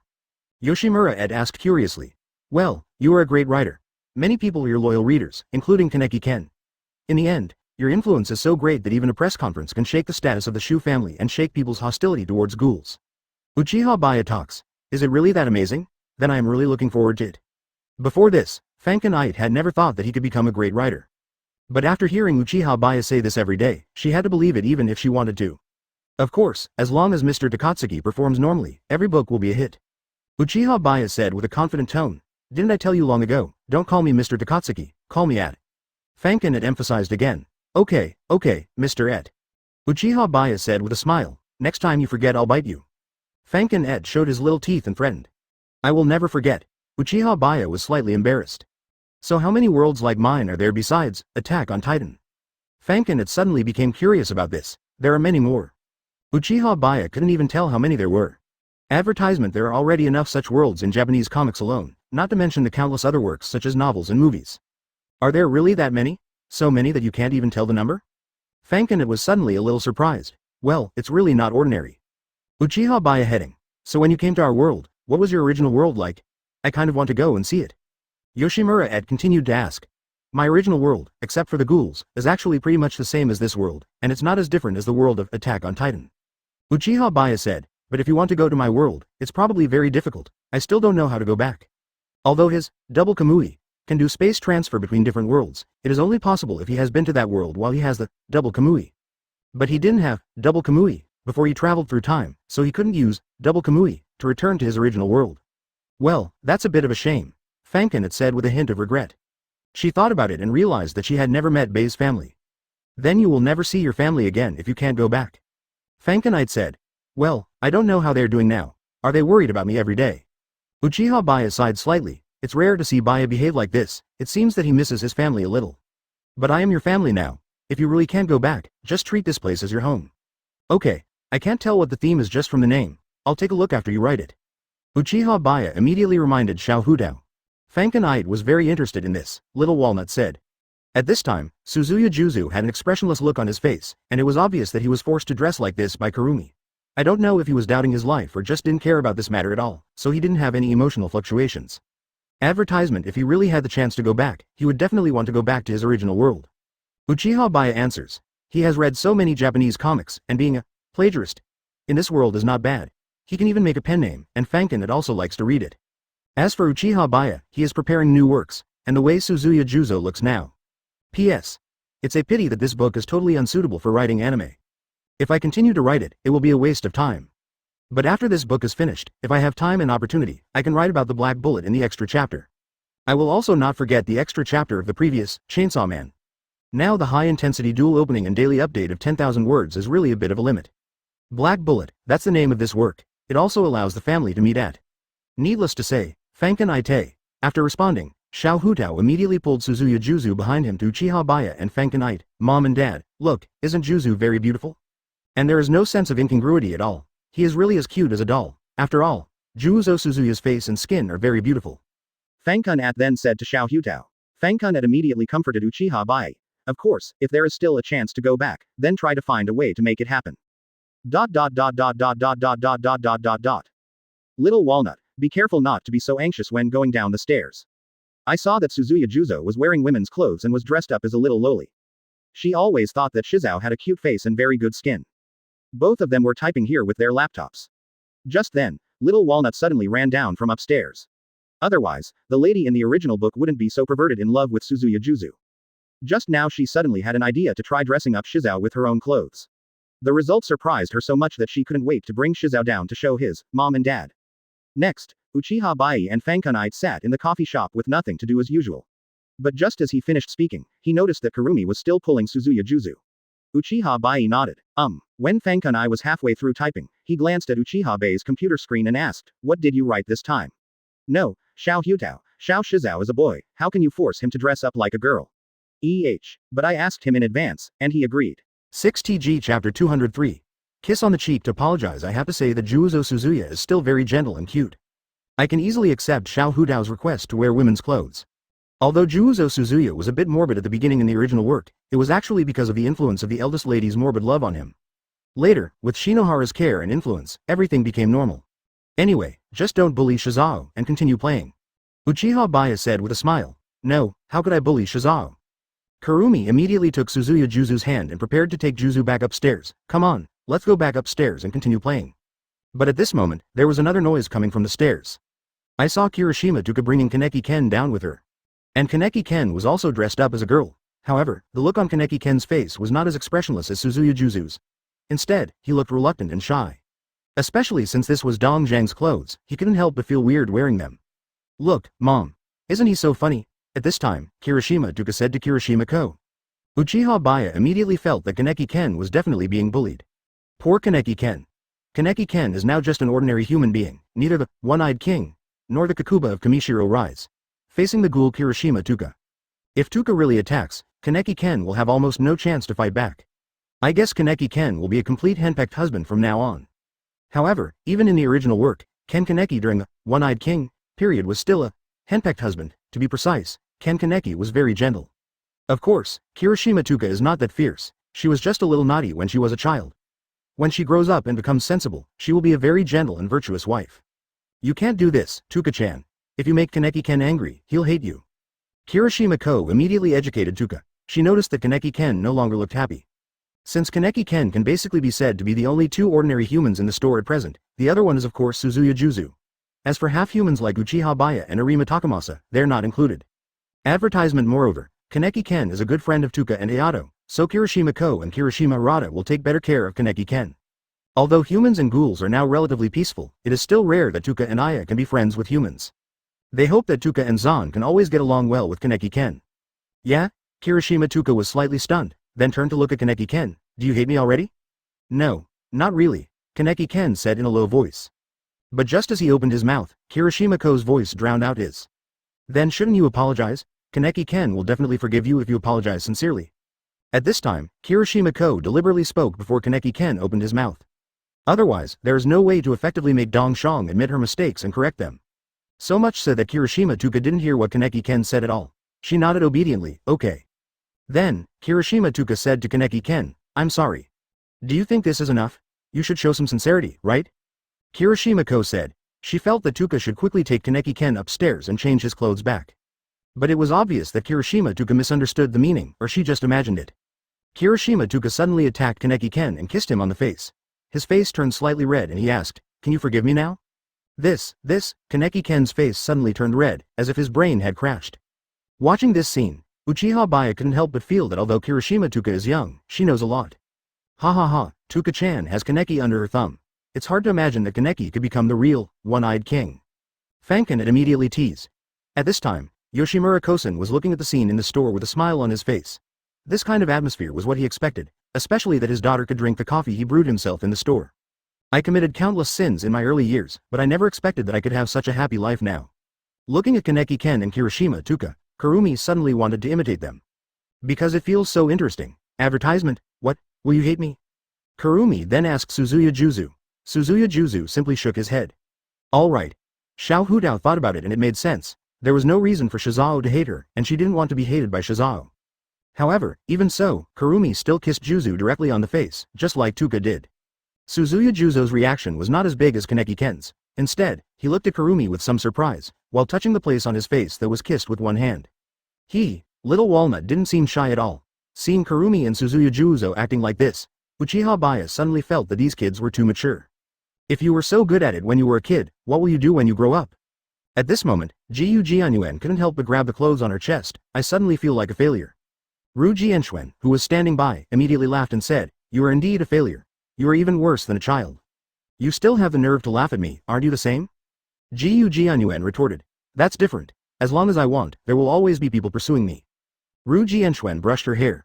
At this moment, Fanchi Roma suddenly said jokingly, I think you two are quite suitable, why don't you just get together as a couple? Hearing this, Gujian Yuaner and Ru Jianxuan hesitated for a moment. But Jiu Jianyuan said immediately, no, I would rather live alone than be with her. You talk as if I fancy you. Ru Jianxuan also said with a look of disgust. However, Fanchi Roma had already seen through it, and there was a meaningful smile on her face, but she just didn't say it out loud. She has been in the Nding district for such a long time, and she has observed every clerk. Naturally, she also discovered the unclear relationship between Jiu Jianyuan and Ru Jianxuan. However, this relationship is too delicate, and I am afraid there will be no progress for a long time. So she thought that she could help out a little occasionally and have some fun. Chapter 204 Kami University. At the same time, of course, Furuma Yuji and Urumi Zan also realized that Fanchi Roma was probably making fun of them. Speaking of which, Sister Roma, you seem to be getting quite old. When do you plan to get married? Ru Jianxuan said immediately. Getting married? I don't think this kind of thing is interesting. Fancy Roma said bluntly. Only a very few people knew that her real age was already in her 40s, but she looked like she was in her 20s on the surface. Of course, Furuma Yuji and Rumi Zan also didn't know the real age of Fanchi Roma. But if you guys get married, I think it would be interesting. Fanchi Roma took the opportunity to shift the topic back to Furuma Yuaner and Rumi Zan. Forget it, I won't marry a monkey, Ru Jianxuan said. What monkey? It's obviously a demon ape, Jiu Jianyuan emphasized, and I will not marry a black dog. While Furuma Madoka, Urimi Zan, and Hoshiro Roma were having a great time playing around, Mitsumi Rika and Arima Takasho were actually studying in the seats next to them. It's really lively here. I think it's better for us to study in the library. It's still hard to concentrate when studying in my part-time job. A slightly awkward smile suddenly appeared on Sanbo Liwa's face. Indeed, it is better to wait until the part-time job is over before going back home or to the library to study. This way, the learning efficiency will be higher. Arima Takashi nodded. In fact, he didn't need much extra study, and most of the time he studied with Reika Mitsumami. To put it bluntly, Arima Takamasa is too smart. As long as he listens carefully in class, he will get the first place in the grade in the exam. Originally, Reika Sanran was always the first, but now it has become Arima Takamasa. Arima Takamasa is not only extremely strong in combat intelligence, physical fitness, reaction speed, etc., but his IQ is also very high, making him a hexagonal warrior with almost no weaknesses. Advertisement originally his lifespan was his only weakness, but now it is no longer a problem. Ever since he inhaled the dragon gas, his lifespan has become the same as that of a normal human. And if Uchiha Baiye wants, he can also give Arima Kisho some longevity pills. Arima-kun always studies with me, but I never get better than Arima-kun in the exams. Sanbo Lahua exclaimed. The more Arima-kun studied with her, the less likely it was that she would be able to outperform Arima-kun in the exams. However, the crueler reality is that even if Arima Takasho doesn't study with her, she still can't pass the exam as well as Arima Takasho. In response, Arima Takamasa just smiled and did not say anything to hurt Reika Miwa. By the way, when you graduate, what university do you plan to go to, Arima-kun? Reika Mitani suddenly asked Arima Takasho. She also wanted to prepare in advance, and after knowing which university Arima-kun planned to go to, she could make targeted preparations for that university.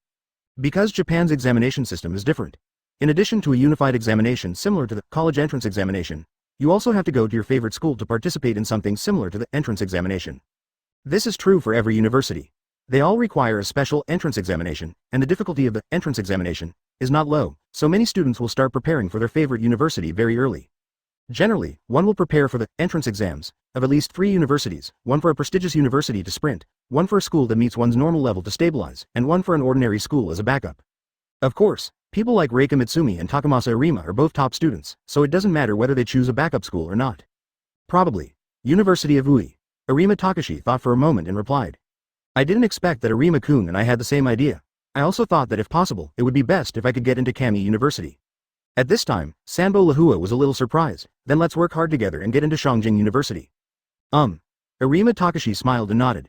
Uchiha Baiye accidentally heard the conversation between Arima Takashi and Mitsumi Reika, and couldn't help but feel a little emotional. Because in the original work, Ken Kaneki, Eira Nagachika, Nifuku Furuta and others all studied at Kami University, and they all seemed to have a special affection for Kami University. Advertisement of course, there is no University of Tokyo in this world. Kami University is already a top university in the Tokyo area, a comprehensive university with both liberal arts and sciences. It's not that easy to get into Shangjing University. In the original work, Kirishima Tuka wanted to be admitted to Kami University like Kaneki Ken, but there was no news about her later. It might also be because her identity as a ghoul was exposed during the Antique Suppression War, so she naturally could not enter university. What's wrong? You look like you're thinking about something. Fankin had noticed that Uchiha Baiye's hand had stopped and he had not been typing for a while. Nothing, I just heard Takasho and the others talking about the college entrance exam. The Kami University they mentioned was also the university Kaneki Ken and Nifuku attended later. Uchiha Baiye explanation. University. Forget about university. I haven't even finished elementary school. Fankin I couldn't help but say. In fact, if you want to, with your IQ, you can go to college if you spend some time studying. Uchiha Baiye talks. P.S. Fankin Ide is now 18 years old, and he was also 18 years old in the previous article. Don't ask why, it's just the care of the reviewer. The age requirement is already met. As for Yoshimura Ito, although he never attended high school, or Fuku in the original book also never attended high school, so there is always a way. With his status as the chief speaker of the TSC and his relationship with the Shu family, it can only be said that those who understand will understand. Then as long as you can pass the National Unified Examination and the entrance examination, you can go to university normally. Now that you mention it, I'm a little interested. It seems like it would be nice to experience college life. Fankin had immediately became interested in this. That's definitely a good idea. Going to university for further study will be of great help to your literary creation. Uchiha Baiye said, of course, even if you don't go, it won't affect your becoming a best-selling author. Here we go again. Fankin Ite rolled his eyes at Uchiha Baiye and said, but to be honest, I really want to give it a try and see if I can get into a good university. Chapter 205. Shao or Fu's Concern. Of course you can. It just depends on whether you are willing to spend time learning. Uchiha Baiye talks. In his opinion, with Fankin Ite's IQ, his learning ability must be good. You should know that Fankin Ite has never been to school since he was a child, but he was able to become a best-selling writer by relying on his self-study ability. Give it a try, and then I can buy some relevant teaching materials. Fankenite said. Well, I need to prepare for the national exam and the school exam. If everything goes well, I will probably take the exam at the same time as Mitani Reika and Takasho. Uchiha Baiye heading. He felt that Fankana would only need about a year to prepare, or maybe even less time. What about you? Do you want to come with me? Yoshimura had asked. Of course. Uchiha Baiye nodded without hesitation. The main reason was that he traveled through time when he had just turned 18, which meant that he was brought here by a dump truck before he had the chance to go to college. It would be nice if I could study at a university here to make up for this little regret. Okay, then we can study together, Fankenite said. Area 1, Hishu Mansion. Kazushige Tsunoyoshi prepared to go to Germany with Kazushige Nifuku as requested by Uchiha Baiye. Dad, can Rise come with us? At this time, Urfu asked Hishu Changji. As for Rise, that depends on whether she is willing or not. Hishu Changji said. Ever since Rise and Nifuku parted ways last time, the two haven't met each other again. The main reason is that Urfu has been working hard recently to be a good king of Hexio, and has basically no time to look for Li Zi. The longer the time interval, the less hope there is for reconciliation. Of course, Hishu Changji could see that Urfu liked Li Zi. Although Rise was originally the mother of the Washu family, that is, the childbearer, if nothing unexpected happened, she would have been with Washu Tsunoyoshi. But in fact, if it weren't for the tradition of the Hexio family, Hexio Changji would have no interest in little girls at all. I don't know if she's willing, Hishu Urfu said in a somewhat depressed mood. Advertisement, you can go find Li Zi later and talk to her directly and everything will be fine. Kazuo Changji suggested, but you have to go alone. After all, she probably doesn't want to see me. Just think about it and you will know that Rise's hatred for the Shu family will definitely not be resolved in just a few days. Okay. Hishu Urfu nodded. He thought about it and decided to go find Brother Baiye to see if he could ask Brother Baiye for help. Then Urfu went out alone. He knew that Brother Baiye and Sister Ait would spend most of their time in a place called Ending District Coffee Shop, so it would be a good idea to go there first to find them. However, this was Hishu Urfu's first time in District 20, and he rarely traveled far. If you want to find the Ending District Coffee Shop quickly, it is best to ask passersby. Hello, do you know? At this time, Hishu Urfu randomly found a passerby who was passing by, a big sister with a good figure. But before he could finish his words, he was interrupted by the other party. Wow, what a cute little brother. What's your name? Do you want to come to your sister's house and play? The look in this older sister's eyes was as if she had seen her pray. No, Hishu Urfu still wanted to explain it clearly. Don't be shy, my house is quite big, and there are a lot of delicious food and fun things. But the elder sister didn't give him a chance to explain. She just grabbed his hand and wanted to take him away. She probably wanted to take Urfu home by force. Hishu Urfu did not resist for a moment, as he was afraid that his strength would hurt the other party. But at this moment, a tall, white-haired man appeared. Of course, this white-haired man is not Uchiha Baiye or Arima Takamasa, but Yoshimura Kozen. Perhaps it was because he had not eaten fresh human flesh for too long, and his appearance aged quickly. In the original timeline, Yoshimura Kozen already looked like this 10 years ago.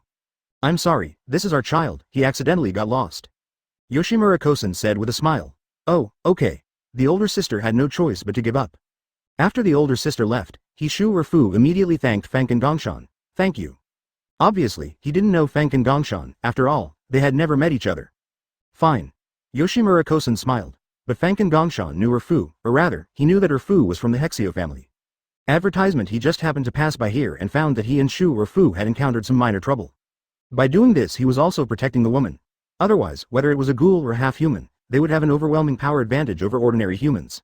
By the way, do you know where the Ending District Coffee Shop is? Hishu Urfu immediately asked Fanken Gongshan. Yes, because I happen to be the manager of that coffee shop. Yoshimura Kosen replied. Huh? Hishu Urfu was slightly stunned. He didn't expect that the person in front of him was the manager of the coffee shop. Come with me. Who are you looking for? Fanken Gongshan then took Hishu Urfu to the Ending District. Well, I want to find Brother Baiye. Hishu Urfu nodded. Baiye, it just so happens that he is in the store right now. Yoshimura Kosen said. After a while, Yoshimura Kosen brought Urfu to the coffee shop. Baiye, there's a kid looking for you. As soon as Yoshimura Kosen entered the door, he said to Uchiha Baiye. Yeah? Uchiha Baiye looked back and saw that it was Hishu Urfu. It turned out to be Urfu. I thought you had already gone to Germany. No, my dad was going to take me with him, but I wanted to go with Rise. Said Hishu Urfu. So, did you have any conflict with Rise? Uchiha Baiye suddenly remembered that he hadn't seen Rise at the Kazuo family's residence recently. Normally these two little guys are inseparable. Suddenly they are separated for such a long time. I feel like there is a high probability that they have some conflict.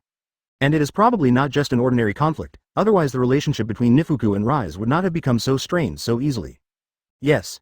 Hishu Urfu nodded. So what happened? You came to me specially this time, probably because you want my help, right? Uchiha Baiye questions. It's like this. Kazuo Gifu immediately summarized the entire process of how he and Rise parted ways. Chapter 206. At Counter Kills. Fu not only Uchiha Baiye and Yoshimura ate, but other store employees were also in the store. Suddenly, a little boy who knew Uchiha Baiye came to the store and talked about something about an emotional dispute, and they were naturally very interested. Fan Shiloma's expression was especially interesting. She was one of the few people who could recognize he Shu Fu. She even knew that the current king of Hexio, of the Hexio family, was Fu. The intelligence capabilities of their clown organization are still very strong, but now their clowns are just pure fun people who basically don't cause any trouble and only help to deal with dragons' abandoned sons, occasionally. At least they would never be stupid enough to go against the TSC, headed by Uchiha Baiye. What's more, the Hexio family has not been destroyed. The forces under Uchiha Baiye are too strong. Of course, the most terrifying thing is Uchiha Baiye himself. Children nowadays are so mature. Looking at them, I suddenly feel so old. At this time, Kirishima Ko touched his face and sighed. But in fact, she is only in her 20s and less than 30 years old. Speaking of which, Lien Shi is not young anymore. Don't you plan to find a girlfriend quickly? At this moment, Kirishima Ko's gaze suddenly turned to Shifong Renshi. Sifong Lianshi was stunned for a moment. He didn't expect that the topic would suddenly be about himself. I'm not good at that kind of thing. It's more comfortable to live alone. Sifong Lianshi said expressionlessly. If you're not good at it, then you should try to date. Most people aren't good at it at the beginning. You can't be single all your life. Don't let Dong Shang and Zan get married and you still don't have a family. That would be a headache for me as their sister. Kirishima Ko immediately started to educate Shifong Renshi. Sifong Lianshi suddenly sighed in his heart. Every time he was scolded by his sister, he had no temper. After hearing the conversation between Kirishima Ko and Yoho Renji, Uchiha Baiye suddenly thought. In the original novel, Renji Shiho was still single until Kaneki Ken and Kirishima Tuka got married, and even their child Kaneki Ichika grew up. However, his friendship with Utaha almost surpassed love.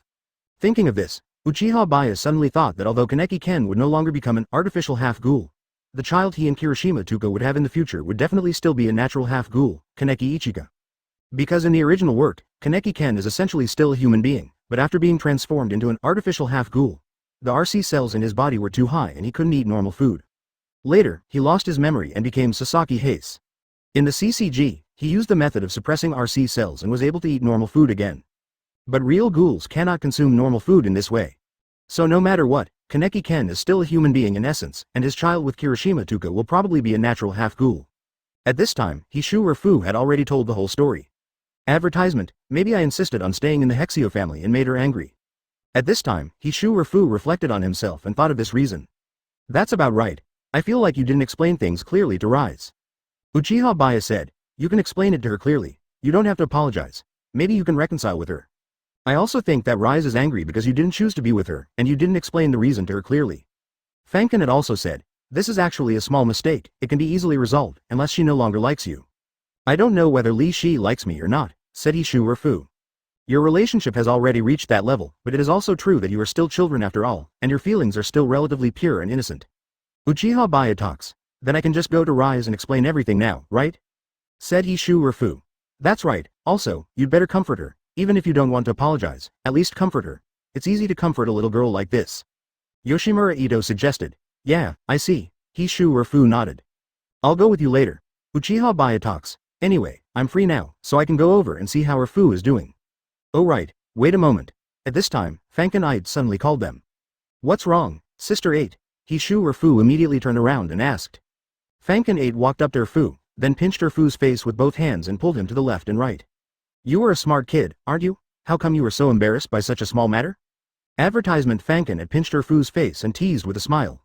Apparently, she still remembered what Uchiha Baiye said last time, that the original, she, would be tricked by Fu in more than 10 years.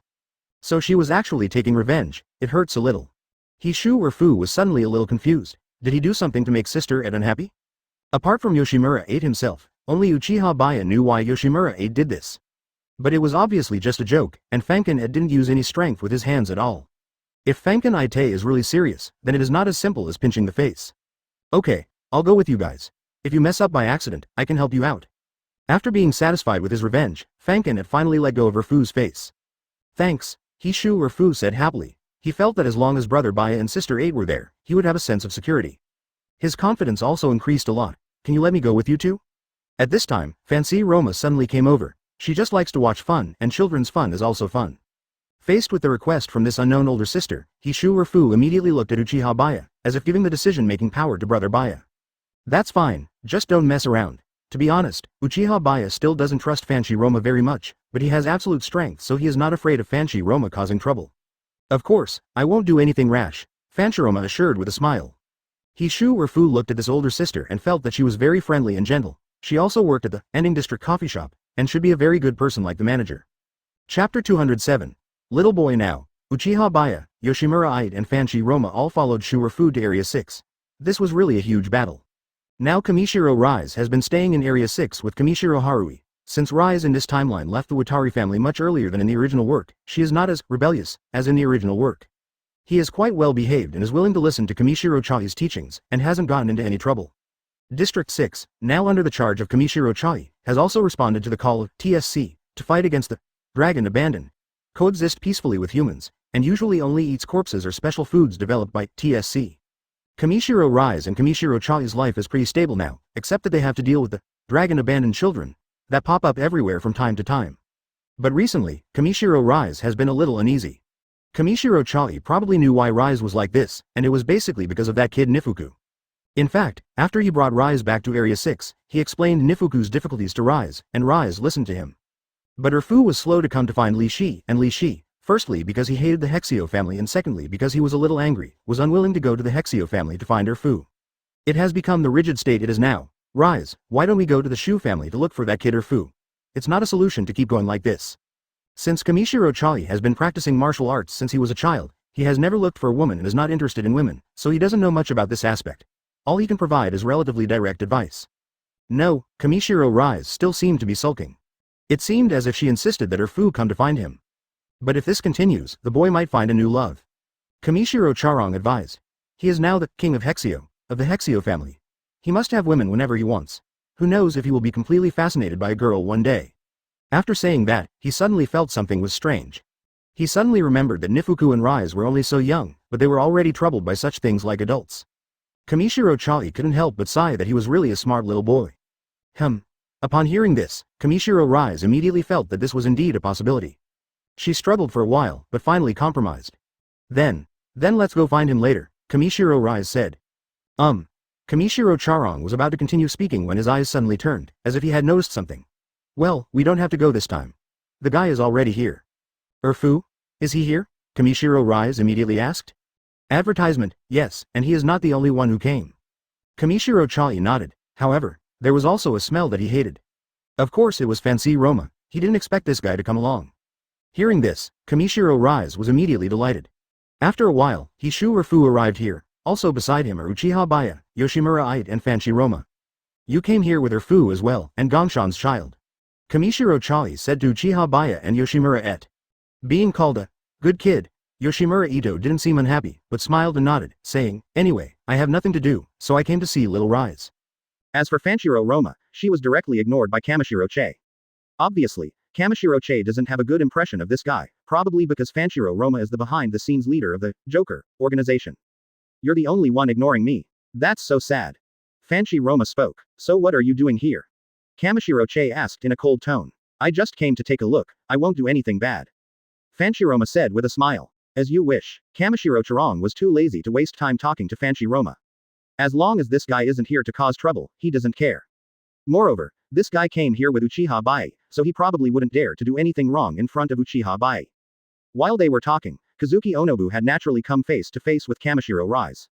Hishu Fu was about to explain what happened before. But he was interrupted by Kamishiro Rise. Don't say it, I already know those things, but you came to me so late, I will not forgive you easily. Hishu Fu thought that if he explained things clearly things would be much better, but in the end it still didn't work. Advertisement. He suddenly remembered what Sister Et said about coaxing Rise, but he didn't know how to coax a girl, so he didn't know how to do it. What should I do? Just when Shujifu was looking at Brother Baiye and Sister Et at a loss, Kamishiro Rise suddenly straightened his face back. Hishu Fu immediately looked at Li Zi with a puzzled look. All I heard was Kamishiro Rise saying, give me a kiss on the forehead, and I'll forgive you. Hearing this, Hishu Fu was stunned. How could he have expected that Rise would suddenly make such a request? Naturally, I was shocked. This. If you hesitate, I won't forgive you. Kamishiro Rise said again. Hishu Fu didn't dare to be dazed anymore, and immediately kissed Kamishiro Rise on the forehead with a blushing face. Kamishiro Rise's mouth corners slightly raised. Although her face was slightly red, it was obvious that she still had her few in her control. Well, basically, we don't have to worry about them anymore. Seeing this, Uchiha Baiye immediately said, "Yeah, the kids nowadays are more playful than the others." Yoshimura said with a smile. Fan Shiroma, who was standing by, also found it very interesting. She teased Kamishiro Charong when she had nothing else to do. "I didn't believe it when I heard them say that before. You really have a daughter now?" "No," Kamishiro said calmly. "Of course, but considering your personality, this kind of thing seems a bit strange, and you didn't bring her to practice martial arts together." Obviously, Fanshiro Roma also had a deep understanding of Kamishiro. The intelligence network of the Joker organization is still very strong. Quote. Kamishiro was too lazy to continue paying attention to Fanshiro Roma and simply stopped talking. "That's more like it. I forgive you now." At this time, Kamishiro Rise seemed satisfied and said to Nifuku. Then, she whispered in her few's ear, "If her few falls in love with other girls in the future, I will eat you all." Chapter 208. Yandere. You can eat me, but eating other girls is not okay. Although he was shy just now, his train of thought was quite unique compared to Shu or Fuse. "Then I won't eat you, but I will eat the girl you like," Kamishiro Rise said. Listening to the conversation between the two little guys, Uchiha Baiye felt that Nifuku and Rise were indeed a better match. Because both Nifuku and Rise have a yandere side. There is no need to say more about what Urfu did in the original novel.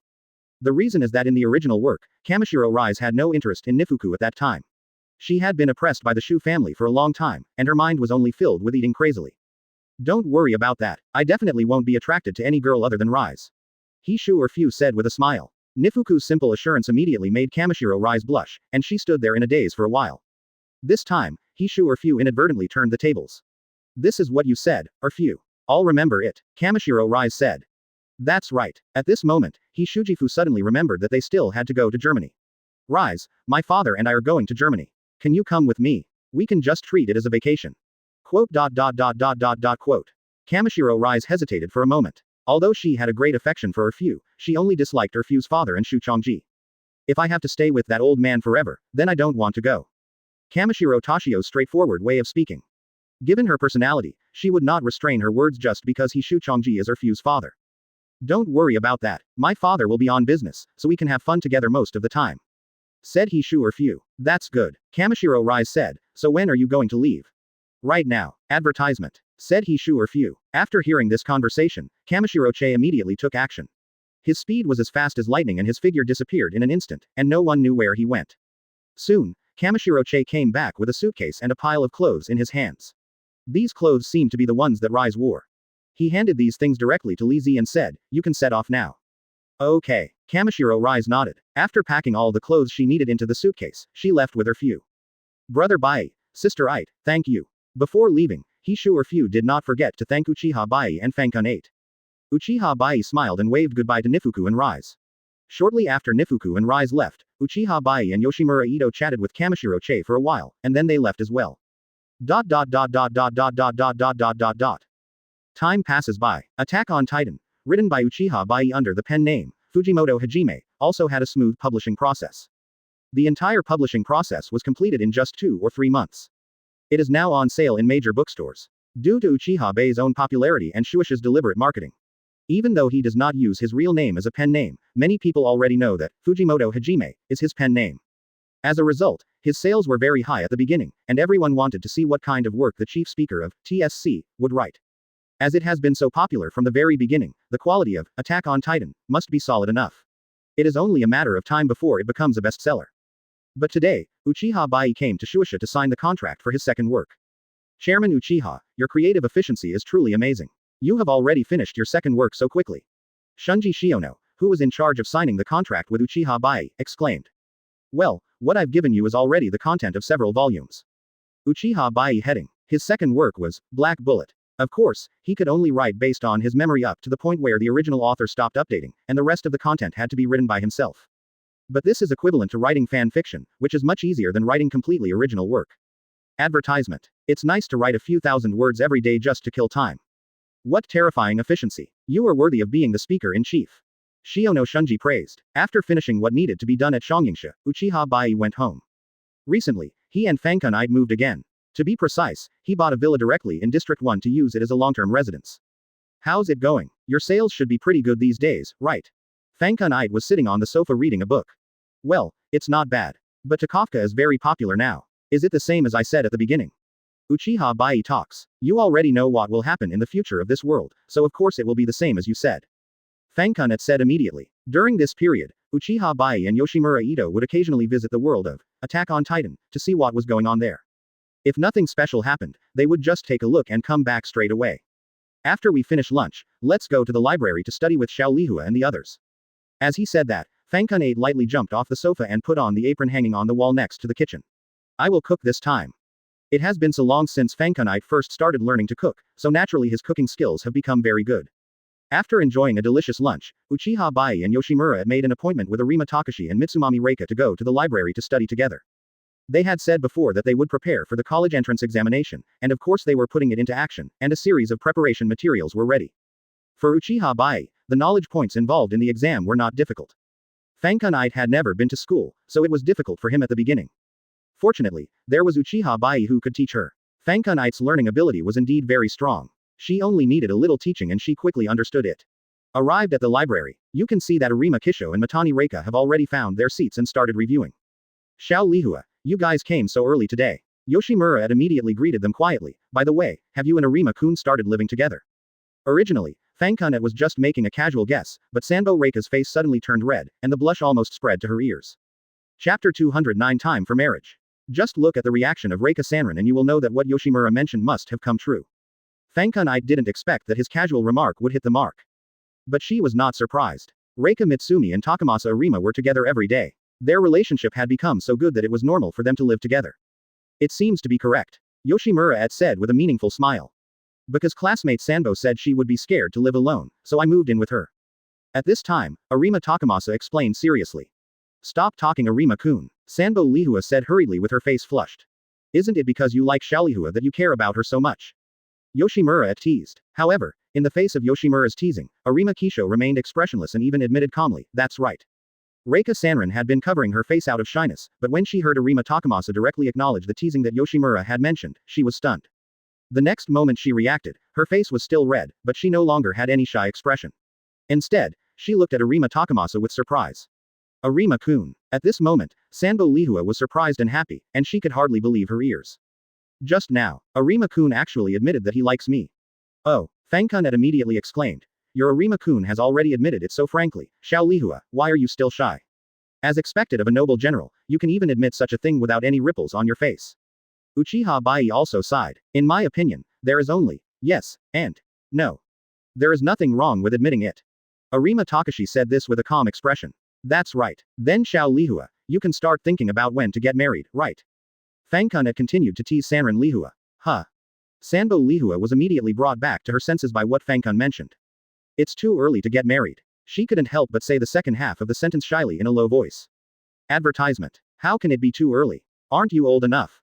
Fangkun said, when you get married, remember to call us. Baiye and I will go and celebrate with you. However, as a ghoul, Reika Mitsumi and as a half-human, Takashi Arima don't need to worry about their age. After all, there are no relevant legal constraints.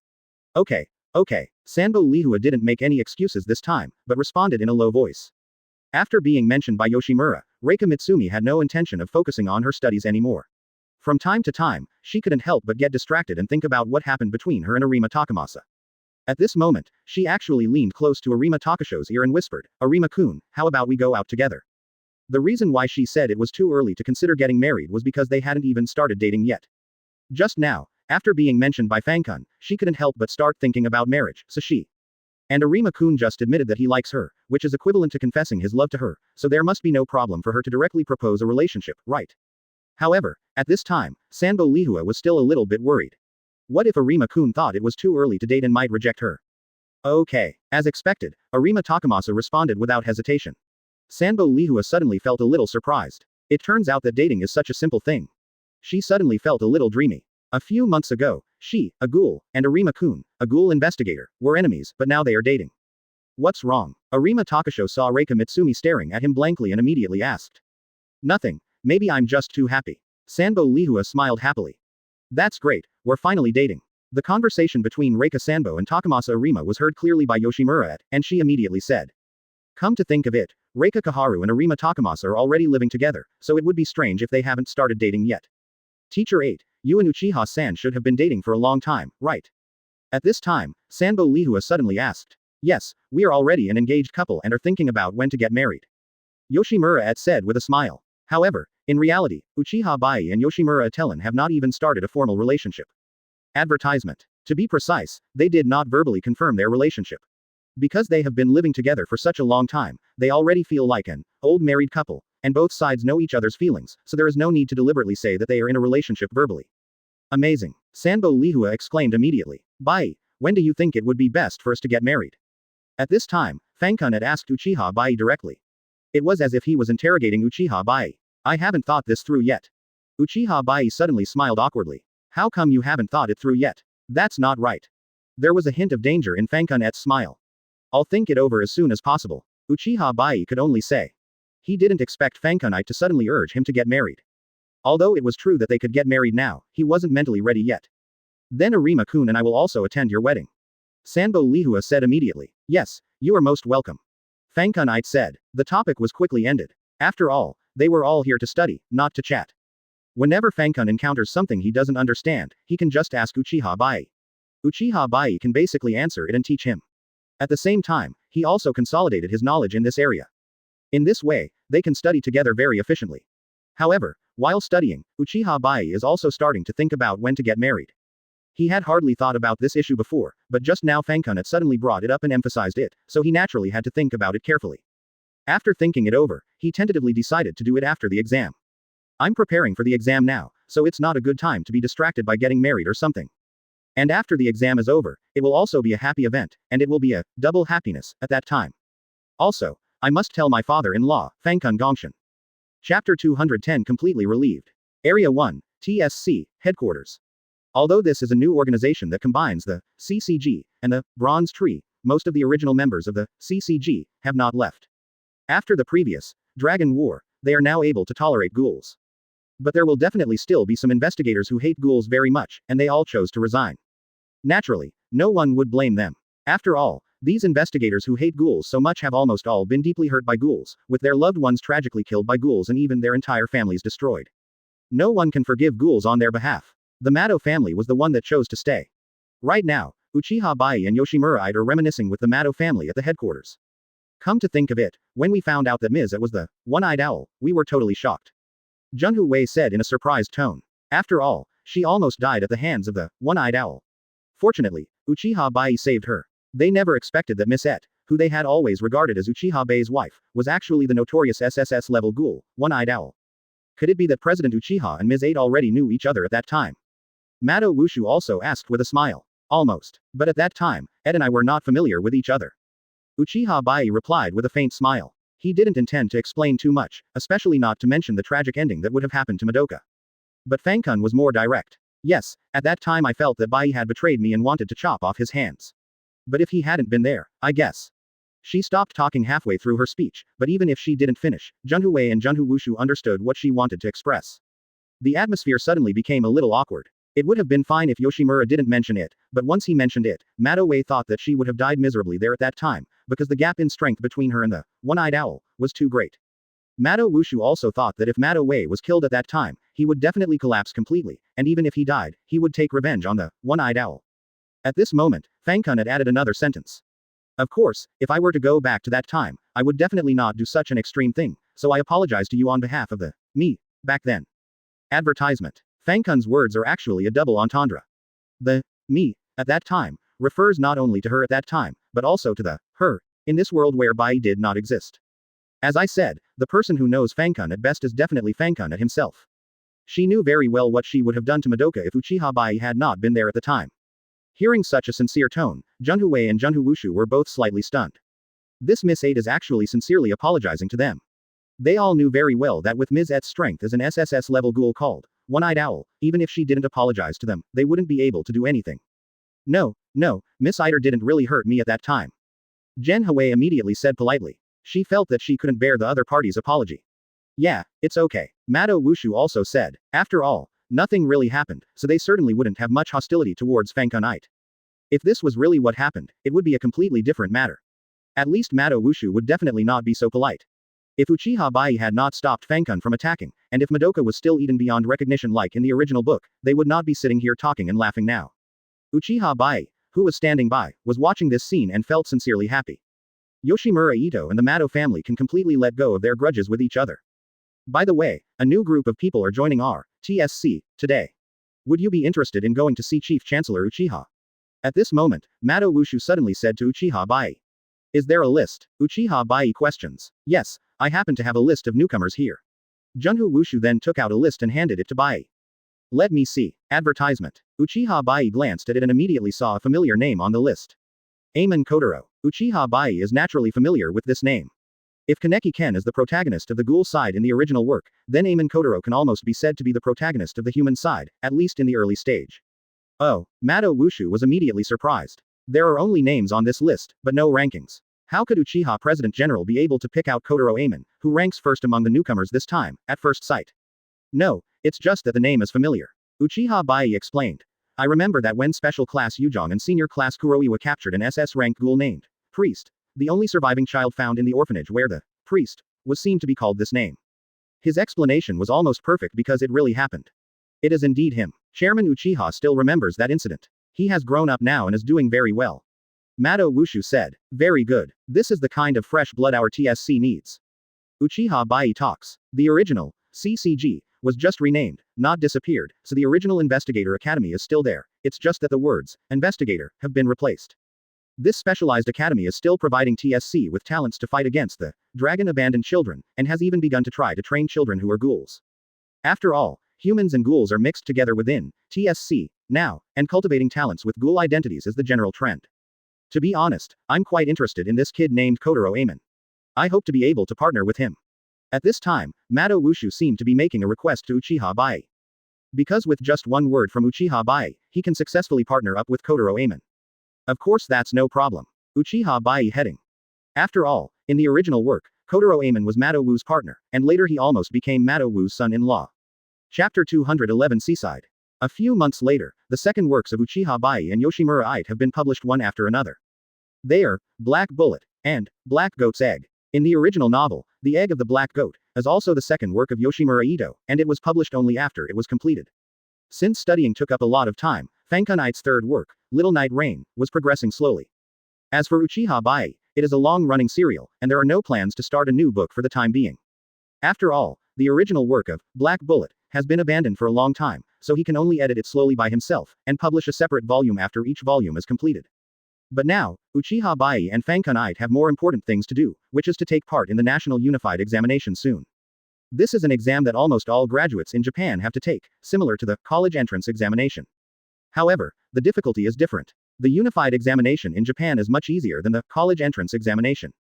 The real test is the entrance examination of the corresponding university, especially the top institutions like Kamui University.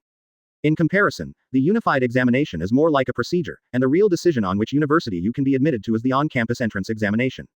Uchiha-san, at sensei, both of you, keep going. Before entering the examination room, Reika Matani cheered on Uchiha Baiye and Yoshimura Ito. Arima Takashi was also there. All four of them took the exam in this examination room, and luckily they were arranged in the same examination room. Yeah, you guys should do your best too. Uchiha Baiye heading. Come on. Fangkun Ito smiled slightly. After this last exam this afternoon, how about we go to the beach together tomorrow? Let's go to Okinawa Island. At this time, Sanbo Lihua suddenly suggested. I think it's good. Fangkun Ito said. Okay, we can prepare after the exam. Seeing that Fangkun Ito had this idea, Uchiha Baiye naturally agreed. Looks like I need to choose a swimsuit tonight. Arima Takashi spoke in a calm tone. He had never been to the beach, so naturally he didn't have a swimsuit. When Sanbo Lihua mentioned this, he suddenly wanted to go to the beach. After the last exam, a large number of candidates walked out of the examination room with some happy and some worried. Advertisement. There are people who do well in the exam, and naturally there are also people who do poorly. Even though the final results haven't come out yet, everyone already has an idea of what they will be. Uchiha Baiye and Yoshimura Ito were both in a good mood because they felt good about themselves. How do you feel? Seeing Fangkun at the entrance of the examination room, Uchiha Baiye immediately asked. It's basically fine, you should be the same, right? Fangkun Ito said. Well, then we'll have to wait and see about the school exams then. Uchiha Baiye heading. Rika Ko and Arima Takashi have also come out. At this time, Fangkun Ito waved towards Xiao Lihua and the others. When they came over, Fangkun immediately said, "There's no need to ask about your situation. It's definitely a sure thing." Arima Takashi and Mitsumi Reika were always ranked first or second in their grade in every exam at school. Unless there was a huge accident, it was impossible for them to do poorly in the exams. I guess so. In fact, some of the questions are quite difficult. Sanbo Lihua said with a modest smile. However, even if I am so humble, only a few questions are difficult and still not something that ordinary people can do. What do you say tonight? Let's just go to the mall and buy a swimsuit. Fangkun said. Okay, by the way, don't you guys have swimsuits either? Sanbo Lihua suddenly thought of this question. She and Guizhong also didn't have swimsuits. After all, they never had the chance to go to places like the beach. What she didn't expect was that Mr. Ed and Uchiha didn't seem to have any either. Well, after all, I've never been there. Fangkun nodded.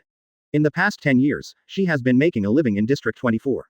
Not to mention going to the beach, it was already good enough for her to survive. I don't have one either, so let's go pick out swimsuits together tonight. By the way, should we invite everyone from the stability zone along? Uchiha Baiye talks. Okay, that's what I plan too. Now let's go back to the stable area. Sanbo Lihua nodded. District 20, Anding District Coffee Shop. Are we going to the beach tomorrow? Come to think of it, I've never been there before. After hearing the invitation from Reika Mitsumi, Kirishima-ko immediately said to Kirishima Arata, "Arata, how about we take Tuka and Ayato to play together?" Advertisement. I feel great, Kirishima Arata said with a smile. Beach, beach. Kirishima Tuka then shouted happily. By the way, Tuka, why don't you go and call Kaneki-ken along? Kirishima-ko reminded Tuka. Oh yes, I'll go to his house to find him now. Kirishima Tuka immediately prepared to leave. Don't run around by yourself, stay with daddy. Kirishima-ko said. Kirishima Arata then took Tuka out with him. Afterwards, almost everyone in the Anding district planned to go to the beach. Come to think of it, we haven't been to the beach. To be more precise, we have hardly left District 20. Gu Zhanyuaner suddenly sighed. Me too. There's no ocean in District 20. Ru Zhanshuan also said. I did go and take a look, but it's not fun to go alone. It's better to go with others to have a better atmosphere. Fanchiroma said with a smile. She has lived for so long and has been to many places, even the underground world, not to mention the seaside. But there is one last person, and that is Yoshimura-kusen. I'd better stay and look after the store. An old man like me is not suitable for going to a place full of young people. Yoshimura-kusen said with a smile. I wish you could come with us. At this time, Fangkun suddenly spoke. Although the relationship between Yoshimura-kusen and Yoshimura has eased a lot now, they still seldom talk to each other. It is definitely impossible to completely eliminate the rift. It is already very good that it has eased to this extent. Basically, they are in a state of mutual respect while maintaining a certain distance. It is extremely rare for Fangkun to take the initiative to talk to Fangkun Gongshan like this time, and to talk about such things. Yoshimura-kusen was slightly stunned, obviously not expecting that Ed would want him to go with him. Since Ed said so, he had no reason to refuse. Well, I'll go too, then. Yoshimura-kusen said immediately. A smile immediately appeared on Fangkun face. Chapter 212 Swimsuit. In the evening, everyone in Anding district went to the mall to choose swimsuits. Fangkun Gongshan didn't go there. Because he is older, he certainly doesn't like playing in the sea like the young people. If we go with him, the most he can do is sunbathe on the beach and enjoy the scenery, so he doesn't need a swimsuit. Of course, Uchiha Baiye and Yoshimura had also brought Kurumi and Suzuya Juzo with them. Kirishima Tuka pulled Kaneki-ken over. Kaneki-ken was supposed to study hard tomorrow during the holiday, but he was forcibly pulled over by Kirishima Tuka. You forced me to come here, and I don't have money to buy a swimsuit. Even though they had already arrived, Kaneki-ken was still protesting in a low voice. If you don't have money, we'll pay for you. Kirishima Tuka immediately looked at Kirishima Arata and Kirishima-ko, Dad, Mom. Obviously, what she meant was that she hoped her parents could buy Kaneki-ken a swimsuit. Then I'll pay for it myself. Kaneki-ken is embarrassed to let others spend money on him. Children's swimsuits are easy to choose and I quickly selected ones for several children.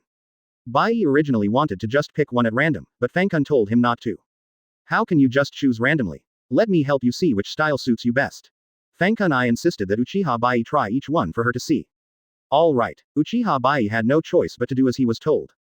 Seeing Fangkun like this, Sanbo Lihua suddenly wanted to follow suit. General, why don't you try this first? Reika Mitsumi immediately picked out a swimsuit that she was most looking forward to seeing Takasho wearing, and asked Arima Takasho. Okay. Arima Takamasa took the swimsuit without hesitation and walked into the changing room. Next, Reika Sanbo asked Arima Takamasa to try several models, which was a feast for her eyes. On the other hand, Uchiha Baiye's fitting session had just ended. I think this one is good, and this one is also good, so I might as well buy them all. Advertisement. Fangkun almost had no hesitation. She picked out 3 styles of swimsuits and planned to buy them all. Okay, now it's your turn to help me. Fangkun-at's mouth corners suddenly raised slightly. To be honest, Uchiha Baiye is also looking forward to seeing Yoshimura in various swimsuits. Fangkun at the beginning, she chose a relatively revealing bikini. Although Fangkun is petite, she actually has a very beautiful figure and her long thighs are in perfect proportion. She looks very beautiful in a swimsuit. At this time, Ji Yu Jianyuan and Ru Jianshuan were doing similar things, but they were more at odds with each other. It looks good, but the figure seems a bit thin. You should lose some weight, or you'll turn from a demon ape into a fat ape. At this time, both Ji Yu Jianyuan and Ru Jianshuan had changed into their swimsuits, but their comments were mainly aimed at criticizing each other. And Fancy Roma could only ask Safang Lianxi to help her. How about it? Do I look good like this? Fancy Roma has also changed into a swimsuit. Although she is already in her 40s, her skin looks well maintained, otherwise people would not fail to recognize her real age. However, Safang Lianxi is a straight man. He had no interest in the swimsuit, no matter whether it looked good or not, he just knew that he had to nod his head. Of course, Fancy Roma could also see that Safang Lianxi's attitude was rather perfunctory, but she didn't care. Instead, she found it quite interesting. Lianxi, why don't you choose your own swimsuit? At this time, Hiroshima Ko discovered that her brother had done nothing except helping Hoshiro Roma look at swimsuits, so she immediately asked. I don't have to. Safang Lianxi shook his head. If his sister hadn't insisted on calling him over, he would have wanted to stay in the store and help the manager look after the store. How can you say this is unnecessary? When the time comes, you can show off your figure on the beach. Maybe you can attract a lot of girls. Hiroshima Ko said. In her eyes, Lianxi is still very handsome, but he never pays attention to dressing up. At this time, Safang Lianxi didn't have so much stubble on his face, and he didn't look like the uncle he did in the original work. Now that he's in his 20s, he's naturally more handsome. Advertisement. On the other hand, Hiroshima Ko was already wearing a swimsuit and a beach hat, looking even younger and more beautiful. This kind of thing doesn't make any sense. Safang Lianxi said with a somewhat helpless tone. You're saying that again. Hiroshima Ko covered her forehead with her hands. Come on. Let me, your sister, help you choose. Then you will definitely charm many girls. Shikata Renshi couldn't persuade her sister, so she could only go over and let Hiroshima Ko dress her up. In the end, everyone chose their favorite swimsuit. Among them, Uchiha Baiye and Fangkun bought the most, and they bought everything they thought was good looking. Early the next morning, everyone set off on the bullet train. Almost everyone here is leaving Tokyo for the first time, so they are quite excited. We also took a ship on the way and finally arrived at Okinawa Island. Uchiha Baiye and Arima Takashi had already changed into their swimsuits before setting off, both of them were relatively refreshing shirts and swimming trunks. This was exactly one of the sets that Fangkun helped him pick out yesterday. And Yoshimura Kozan was wearing a short-sleeved shirt and shorts. The girls' swimsuits were the colorful 8-gate ones, but they didn't change into them until they got there. What? Look, that's the sea. The beach was already in sight, and Kurumi immediately spoke to Suzuya Juzo in an excited tone. Suzuya Juzo also looked at that direction in a daze. After all, it was his first time to come to such a place and it felt very novel. It's even more beautiful than what I saw on TV. It turns out that you have to come to this kind of place in person to get the best experience. At this time, Fangkun spoke. She had seen the sea on TV, but the experience was very different from seeing it with her own eyes. Well, the exams are over anyway, so we can enjoy ourselves today. Uchiha Baiye talks. Although there will be the on-campus exam of Shangjing University, that is a matter for the future, and they have already made sufficient preparations, so it will be no problem to review before the exam. At least today, enjoy it. Chapter 213 Apply Sunscreen. On the beach, there is a lot of traffic today, and to be more precise, it is probably like this every day. Some people in the Anding district were playing in the water, some were stacking things on the beach, and some were lying on beach chairs, basking in the sun and enjoying the scenery. Uchiha Baiye bought several beach chairs on the spot, and now he and Fangkun are lying on the beach chairs with drinks such as coconut juice next to them. At this moment, Fangkun suddenly took out a bottle of something that looked like sunscreen from her bag. Fangkun shook the bottle of sunscreen in his hand, with a slight smile on his lips. I'll leave it to you. Give me what? Uchiha Baiye didn't react at first. Do I even need to ask? Of course, help me apply sunscreen. As he spoke, Fangkun lay down on a blanket next to him. Quote. Uchiha Baiye was stunned for a moment. This is a bit exciting. But he immediately put aside the distracting thoughts in his mind, opened the bottle of sunscreen, and poured some on his hands. Then, starting from the back of Fangkun, apply evenly. He has touched almost everything, including those that should be touched and those that shouldn't be touched. However, there was no shyness on Fangkun's face, but she was enjoying it very calmly. However, at this moment, a scream suddenly came from a certain direction. I don't know whether there is a dragon abandoned child, or a ghoul appearing. Uchiha Baiye thought that the dragon abandoned should not have spread here so quickly, and it was probably some ghouls that came out to cause trouble. He looked in that direction, and with the extraordinary vision granted by the Mangekyō Sharingan, he found that there were indeed some ghouls wearing the same clothes. It looks like a ghoul organization. What happened over there? The sunscreen had almost been applied, but Fangkun 8 was still lying on the blanket. She noticed the movement and immediately asked Uchiha Baiye. A ghoul organization has appeared, they are probably here to cause trouble. Uchiha Baiye talks. Advertisement. I see. Then they will be comfortable. Fangkun 8 said with a faint smile. Everyone here, listen to me. At this moment, a ghoul jumped to a higher place and shouted to everyone around him. Almost everyone on the beach was attracted by it. If you hand over 10 women and 10 children to us, we can spare your lives. Otherwise, everyone will die. The ghoul shouted arrogantly. What? Is that guy a ghoul? There seem to be many people dressed like him around us. It seems like we are surrounded. Aren't there patrolling investigators around here? Why don't they come to rescue us? With so many ghouls, even if 1 or 2 investigators discovered the situation here, they wouldn't dare to show up. Besides, they might have already been killed by these ghouls. Then what should we do? Is it all we can do to push women and children into the sea of fire? Quote. The crowd on the beach suddenly fell into panic. At this time, Yoshimura Kausen looked at those ghouls and frowned slightly. That's right. Currently, only humans and ghouls in the Tokyo area are relatively peaceful. There has been no progress in other areas, especially those far away from Tokyo. It seems that a battle is inevitable later. Although no one wants to die, no one is willing to push the women and children next to them forward for the time being. Those ghouls were not in a hurry and just waited to watch the show.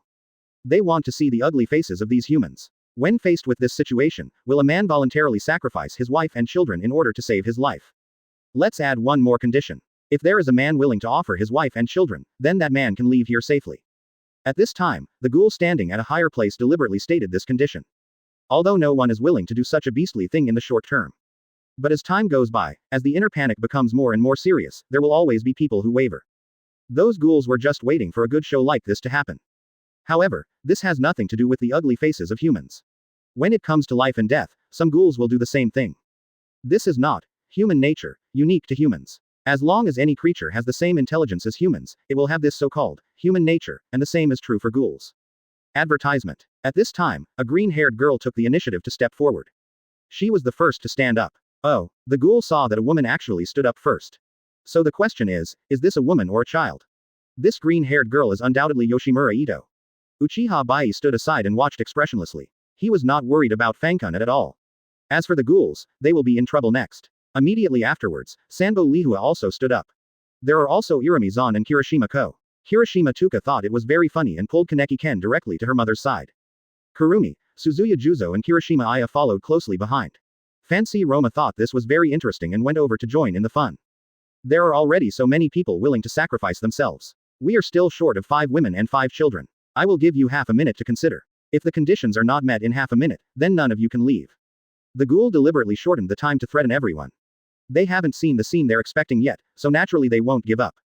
Hearing this, the hearts of all the ordinary people around were in their throats.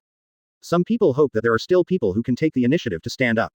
Although this idea is very cruel, they don't want to die.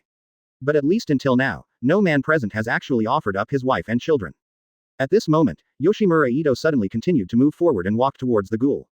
The ghoul naturally noticed what Yoshimura was doing, and he immediately warned him, I advise you not to move, or else I'll be the first one to eat you. At this time, Fangkun 8 showed a strange smile on his face, and his body suddenly swelled rapidly, and in the blink of an eye he turned into a 12-meter tall, one-eyed owl. Seeing a Kagun of this size appearing before him, the ghoul was stunned for a moment, as if his brain had crashed. Yoshimura Ito's eager form bent down and looked down at the ghoul, letting out a strange laugh of pleasure. Who did you just say you were going to eat? Chapter 214. Thank you, uncle.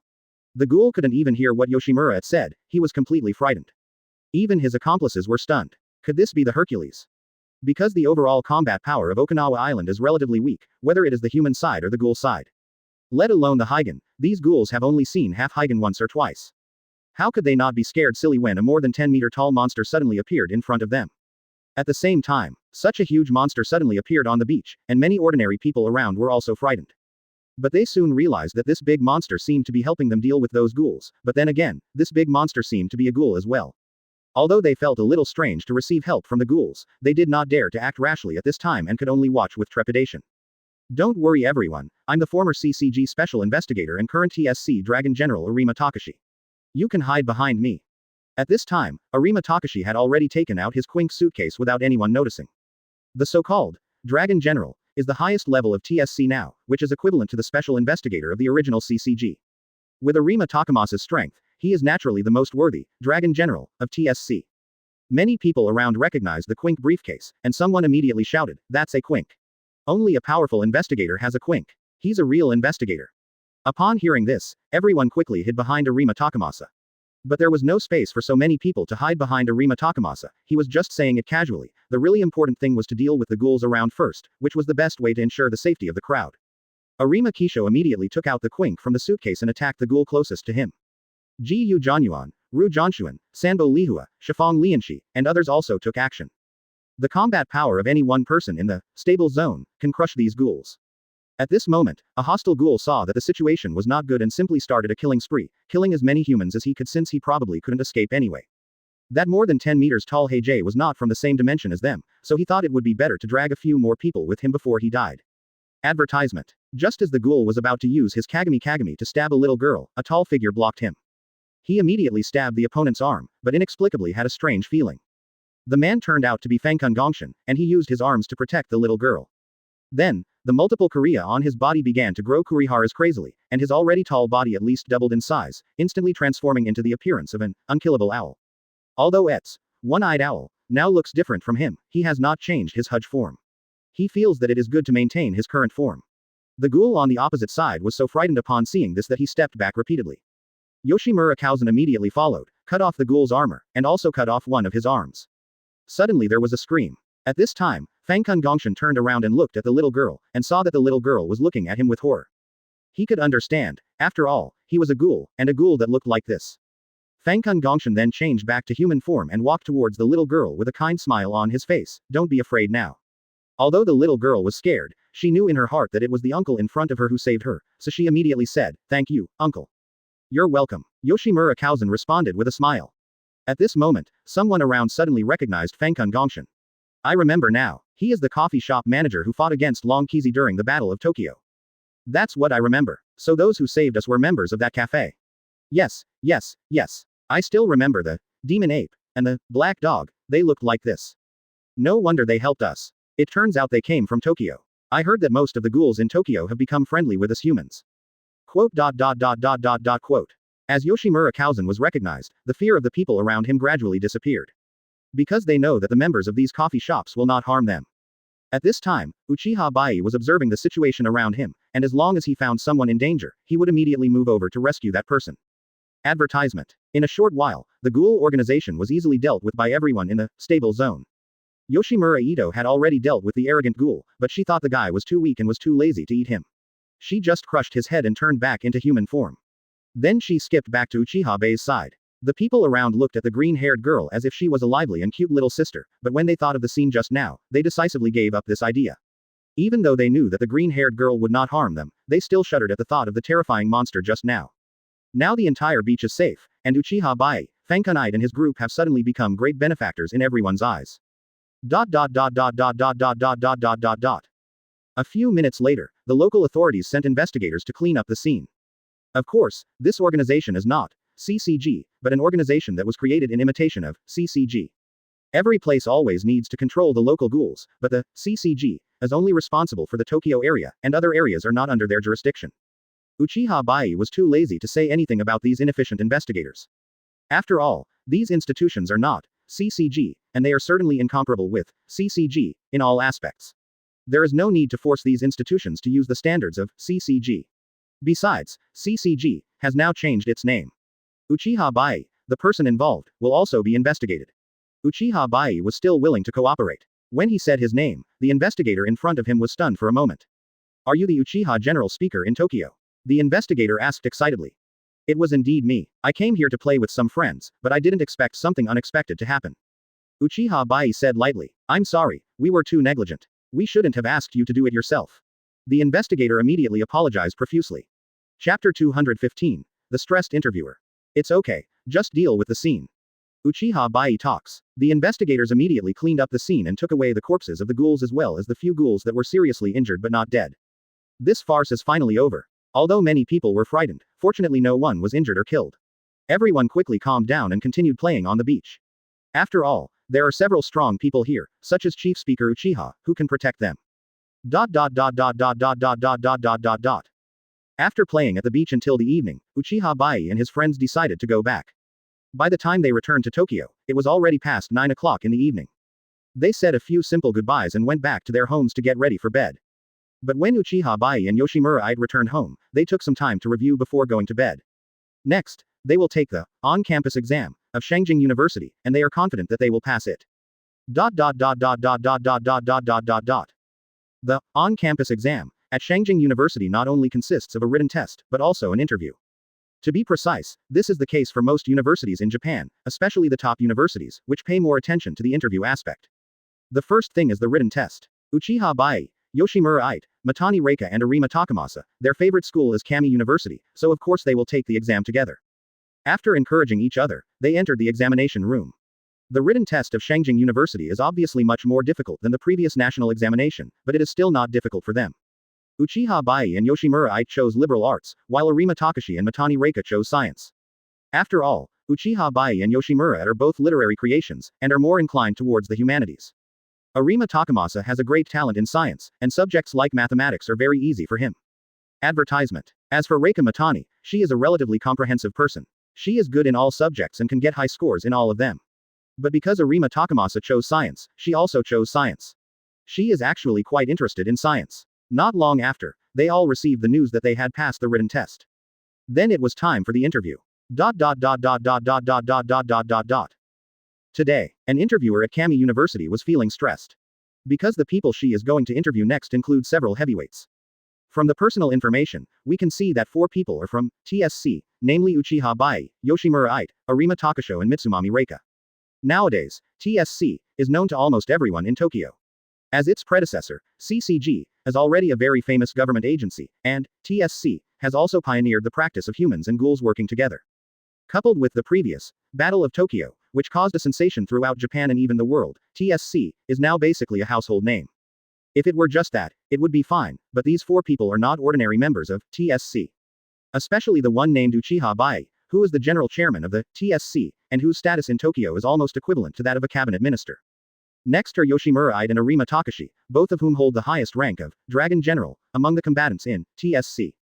The worst of the 4 is Reika Sanbo, who is also the quasi-Dragon General of TSC. Even though Reika Mitsumi was only an A-class ghoul before, she has grown to at least S-class now, because she trains with Arima Takashi from time to time, and goes to conquer and hunt dragon-abandoned children. It is no secret that ghouls can gain considerable benefits from eating dragon-abandoned children through co-eating. By occasionally preying on dragon-abandoned children, Sanbo Lihua has now reached the level of a half-hero. In fact, if we just look at her strength, it is not an exaggeration to give her the title of Dragon General. However, there are too many humans and ghouls in TSC who are both capable and have made great achievements. So, Mitani Reika still needs some time to settle down before she can be promoted to Dragon General reasonably. Of course, Reika Sanbo doesn't care about the positions of quasi-Dragon General or Dragon General. What she has always longed for is a life like humans. She joined TSC to protect such a precious and beautiful life. At this point the interviewer took a deep breath and took a big sip of water to calm herself down, because the next person she was going to interview was Uchiha Baiye. Advertisement. Uchiha Baiye's interview process went very smoothly, so smoothly that he even doubted whether the other party was the interviewer or he was the interviewer. Because when the other party was interviewing him, he was very cautious and reserved throughout the whole process, and it seemed that he went through the interview process very painfully, but in the end he was directly passed. If the interview process had not been completed, he would have suspected that the other party would have passed him directly right from the start. But it's understandable, because of his status. Next, the interview processes for Yoshimura, Arima Takamasa and Mitsumami Reika also went smoothly. How was it? I'm sure you all passed it successfully. Uchiha Baiye questions. Well, that interviewer seemed so reserved that I felt a little embarrassed. Sanbo Lihua complained slightly embarrassedly. Anyway, as long as we pass it successfully, we will all be alumni from now on. Yoshimura said with a smile. Of course, now is not the time to officially report for admission, but it means that the admission letter from Shangjing University has been received. Now that I have been successfully admitted to Shangjing University, there is no need for me to take the on-campus entrance examination of other universities. There is still some time before the official enrollment. Taking advantage of this time, Uchiha Baiye and Yoshimura went to the world of Attack on Titan again. This time, Uchiha Baiye also placed some quinks in Kamui space. They were all taken from the experimental building of TSC. There were still many idle quinks there. From B-class quink to S-class quink, he took these first. As for the more advanced SS and SSS quinks, not to mention that TSC itself lacks quinks of this level, even if they are brought to the giant world, the people in the giant world will not be able to grasp them at the beginning. Uchiha Baiye brought these quinks over, of course, to give them to Alan and the others. Give it to those who can be trusted, strengthen the armed forces of the Eldians, and let them personally have the power to expel the Titans. The people who are given priority are of course Eren, Mikasa and others as well as some people from the Survey Corps. Through the Kamui space, Uchiha Baiye and Yoshimura once again came to the world of Attack on Titan. Chapter 216 Grisha's Lifespan. Almost a year has passed since the operation to recapture Wall Maria. The refugees from that time have long since returned to Wall Maria and rebuilt their homes. Although Wall Maria was invaded by a large number of giants for many days, those giants only knew how to look for humans and would not destroy buildings, plants or prey on animals without reason, so it was not difficult to rebuild their homes. Of course, the Jaegers had long since returned to the Shiganshina district and resumed their peaceful lives. But in a way, it is still not peaceful. Because Eren has learned the secrets of the basement, those notebooks drawn by Grisha himself, which record many secrets about the Eldians and the Marley Empire. This was undoubtedly very difficult to accept for the young Alan. After all, the world outside the wall that he longed for was what he imagined and what Armin told him. There is the freedom they pursue out there, and it is a very beautiful world. After learning the secret of the basement, he realized that the world outside is indeed quite beautiful, but there are also humans, and they are their enemies. Those so-called man-eating devils were actually the Eldians who shared the same blood with them. They were transformed into pure Titans and abnormal Titans by the Marleyans of the Marley Empire and were specifically used to harm the Eldians within their walls. Given Eren's personality, of course he hated the Marleyans' behavior. Although he also knew what the Eldian Empire had done to the world before the 145th King Fritz, he still hated the Marleyans. Perhaps as he grows up and matures, Alan's thoughts will change. In addition to Eren, Mikasa, Armin and Karula also learned the secret outside the wall. Because in addition to the private conversation that night, Grisha had many conversations with Uchiha Baiye later and understood Uchiha Baiye's plan. Uchiha Baiye wants all the Eldians inside the wall to know the secrets outside the wall, instead of hiding inside the wall in ignorance. Only then did Grisha dare to let his whole family know the secret outside the wall. Brother Baiye and Sister 8 are back to see us again. At this time, Alan saw Uchiha Baiye and Yoshimura Ito appear outside through the window. Grisha, who was reading a newspaper, put down the newspaper and went to open the door, but Alan was still a step faster than him. Mr. Baiye, Ms. 8, it's been a long time since we last met. Looking at Uchiha Baiye and Yoshimura Ito in front of him, Grisha immediately said. Advertisement. It's almost time for lunch. Mr. Baiye and Ms. 8, why don't you have lunch here first? Carla also spoke. Mikasa was helping Kalula cut vegetables. Usually they were the ones who cooked. Okay, thank you Mrs. Jaeger. Uchiha Baiye heading. No, you are our saviors. This little thing is not even enough to repay you. Karula said immediately. Just then, Grisha said, then Karula, you and Mikasa should prepare lunch first. I have something to talk to Mr. Baiye about. Uchiha Baiye could probably guess what Grisha wanted to talk to him about. Then, the two came to a corner. Grisha then spoke up. Mr. Baiye, I can feel that my lifespan is almost over. I'm afraid it won't exceed a month. Do I really not need to pass my Attack on Titan to Eren? No, because you can still live. Uchiha Baiye said lightly. Quote. What's the meaning? Grisha was stunned for a moment. This 13-year lifespan cannot be changed in any way, otherwise the original owl would not have. Ding. Host successfully purchased. Low-level longevity pill, attribute points -10. Closing square bracket. A longevity pill suddenly appeared in Uchiha Baiye's hand. He handed it to Grisha and said, take this and your lifespan will increase by 1 year. Grisha took the candy-like thing with a dull expression, and felt incredible in his heart, can this thing really increase lifespan? This is impossible. At this moment his cognition was directly shattered. Birth, aging, sickness and death are things that humans can never avoid. How could there be anything that can increase human lifespan?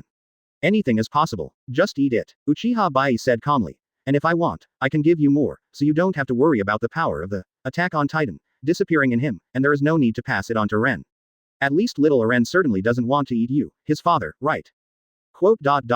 You are right. Grisha certainly didn't want Eren to eat him if he didn't have to.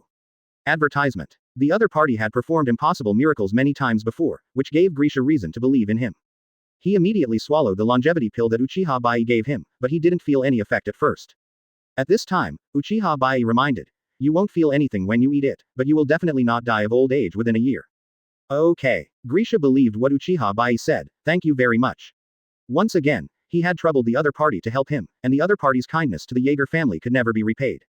To be honest, he has always been a little confused as to why the other party would take such good care of them, especially the obvious concern for Alan. You're welcome. It's just a piece of cake. Uchiha Baiye talks. A low-level longevity pill only costs 10 attribute points, and he has so many attribute points that he can hardly use them all up. He can give away as many longevity pills as he wants. Of course, it's not given to everyone. By the way, you haven't told Eren and the others about Attack on Titan yet. At this time, Uchiha Baiye suddenly asked. Not yet, because I don't want them to worry about me. Grisha said. Then there is no need for you to tell them anymore. Just let the power of Attack on Titan stay with you forever. Uchiha Baiye talks. Okay. Grisha nodded immediately. With nothing else to do now, Uchiha Baiye and Grisha returned home. You can see that Fangkunite also went to the kitchen to help. After a year, Mikasa has grown to be almost as tall as Yoshimura Ito.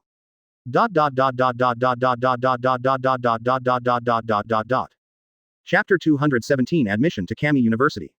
Girls develop earlier. Mikasa will grow to 176 centimeters, and Eren will grow to 183 centimeters.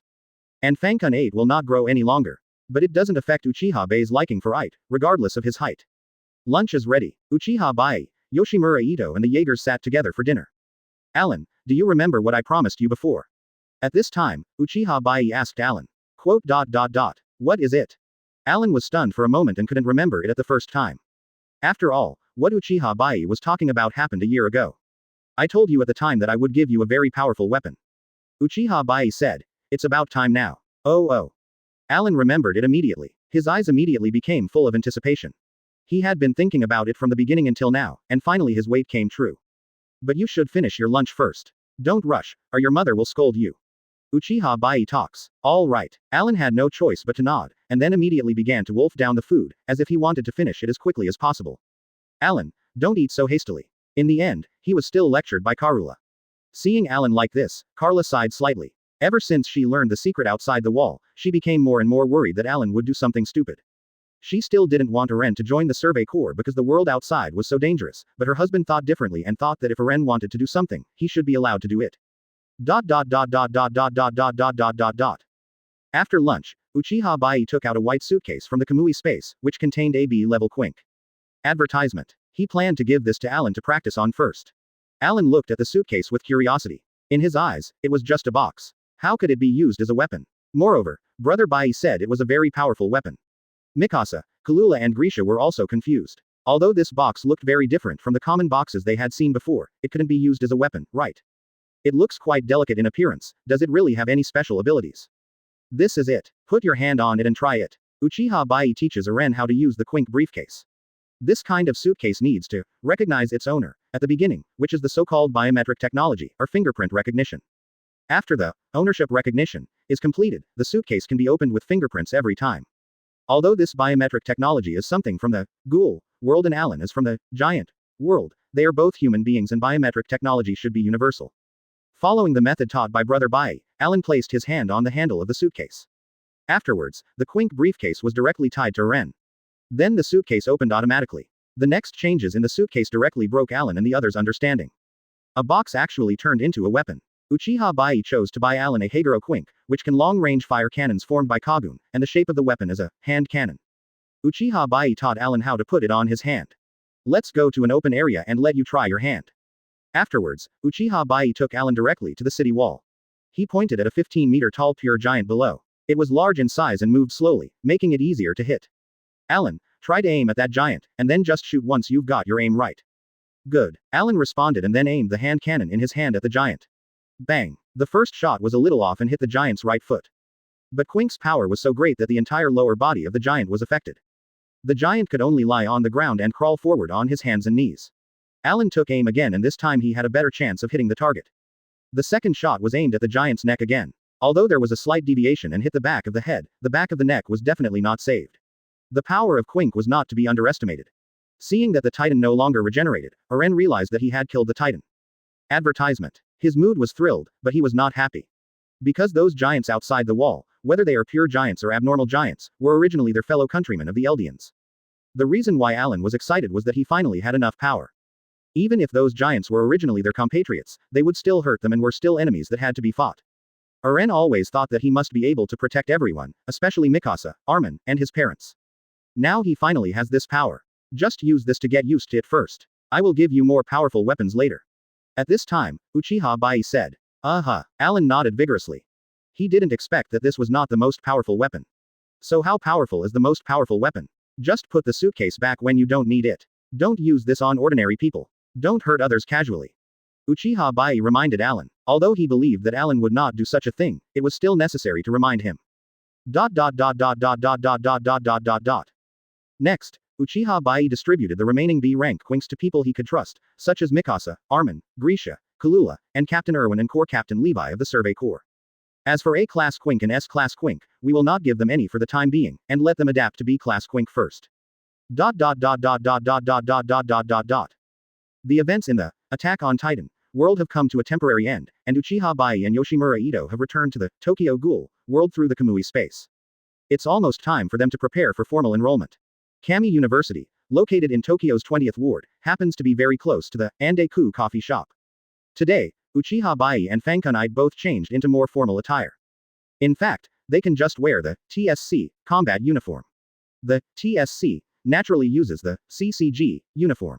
This set of uniforms is formal enough, and it also saves them from buying new clothes.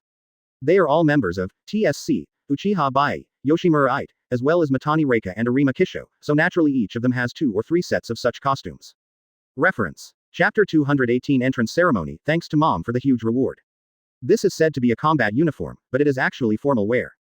It is an old tradition in Japan that people have to wear formal clothes in formal occasions, even when CCG's ghoul investigators are out on missions. Fighting ghouls in a suit might seem a little weird, but that's exactly what it's like. Some of the female investigators even wore formal attire that was even less suitable for combat. On the other hand, the attire that Mamoru wore, which was the same as Arima Takamasa and the others, was considered more suitable for combat. Today is the day for admission to Shangjing University, and an entrance ceremony for the faculty will be held. Faculty actually means a 4-year undergraduate program. For such a formal entrance ceremony, according to Japanese etiquette, everyone must wear formal attire. Uchiha Baiye has adapted to the local customs, and he doesn't want to be too ostentatious. If he is the only one in the audience dressed casually, it will be too conspicuous. Uchiha Baiye was wearing a black combat uniform, which was similar in style to Arima Takasho's, except for the color, which was white. Yoshimura also wore the same black outfit as Uchiha Baiye, and Mitani Reika wore the same white outfit as Arima Takasho. The 4 of them made an appointment to go to Shangjing University together. When they were almost there, they saw a large number of students around them who were about to enroll like them. The similarity in their dressing styles is extremely high because they are all formal wear. For example, the most common wear among girls is khaki trench coat, while the most common wear among boys is black jacket. The first thing they do when they enter school is to attend the entrance ceremony. However, Uchiha Baiye and his friends were recognized by some freshmen as soon as they arrived at the school gate. Look, isn't that the chief speaker from the previous Battle of Tokyo? Why is he here too? Am I seeing things? And the 3 people next to him look familiar too. Oh, yeah, I remember now, that green-haired girl is teacher Takatsuki Izumi, and she's also the most ferocious ghoul, one-eyed owl. Then that young man must be the CCG chairman, or now the TSC chairman. How come they are also coming to Shangjing University? They can't possibly be enrolled with us, right? Quote. Now Uchiha Baiye and Yoshimura Ito are both big celebrities in the Tokyo area. There is no need to say much about Uchiha Baiye. He is in a high position and has great strength. He is also a best-selling author, and many of his readers are students. Yoshimura's main identity is Takatsuki Izumi, and One-Eyed Owl.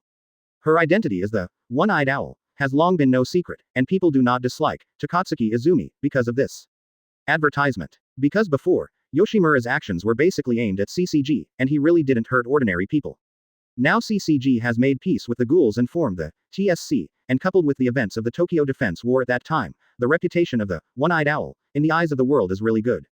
On the contrary, it is because the One-Eyed Owl was once rated as the most dangerous SSS-level ghoul, and now it will no longer harm humans, which adds a sense of contrast to the writer Yoshimura Ito, making her more popular. As these discussions spread, more and more freshmen around recognized Uchiha Baiye and the others. It also caused some trouble for Uchiha Baiye and others, like signing autographs, taking photos, etc. But at least it did not affect their normal enrollment. Some jerk is really popular. At this time, Fangkunite teased.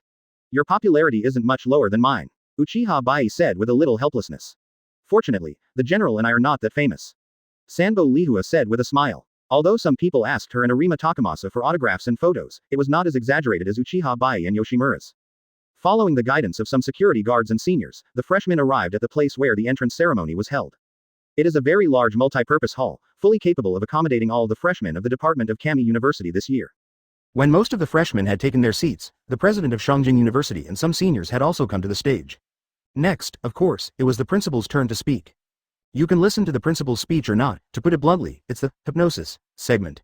After the series of admission ceremony procedures were completed, the freshmen left in an orderly manner. Next, you can see that the whole street is crowded with people. Various clubs are recruiting new members and distributing flyers to them. Uchiha Baiye and Fankin each received more than 20 flyers during this trip, all from the Goka 8 Gate Club.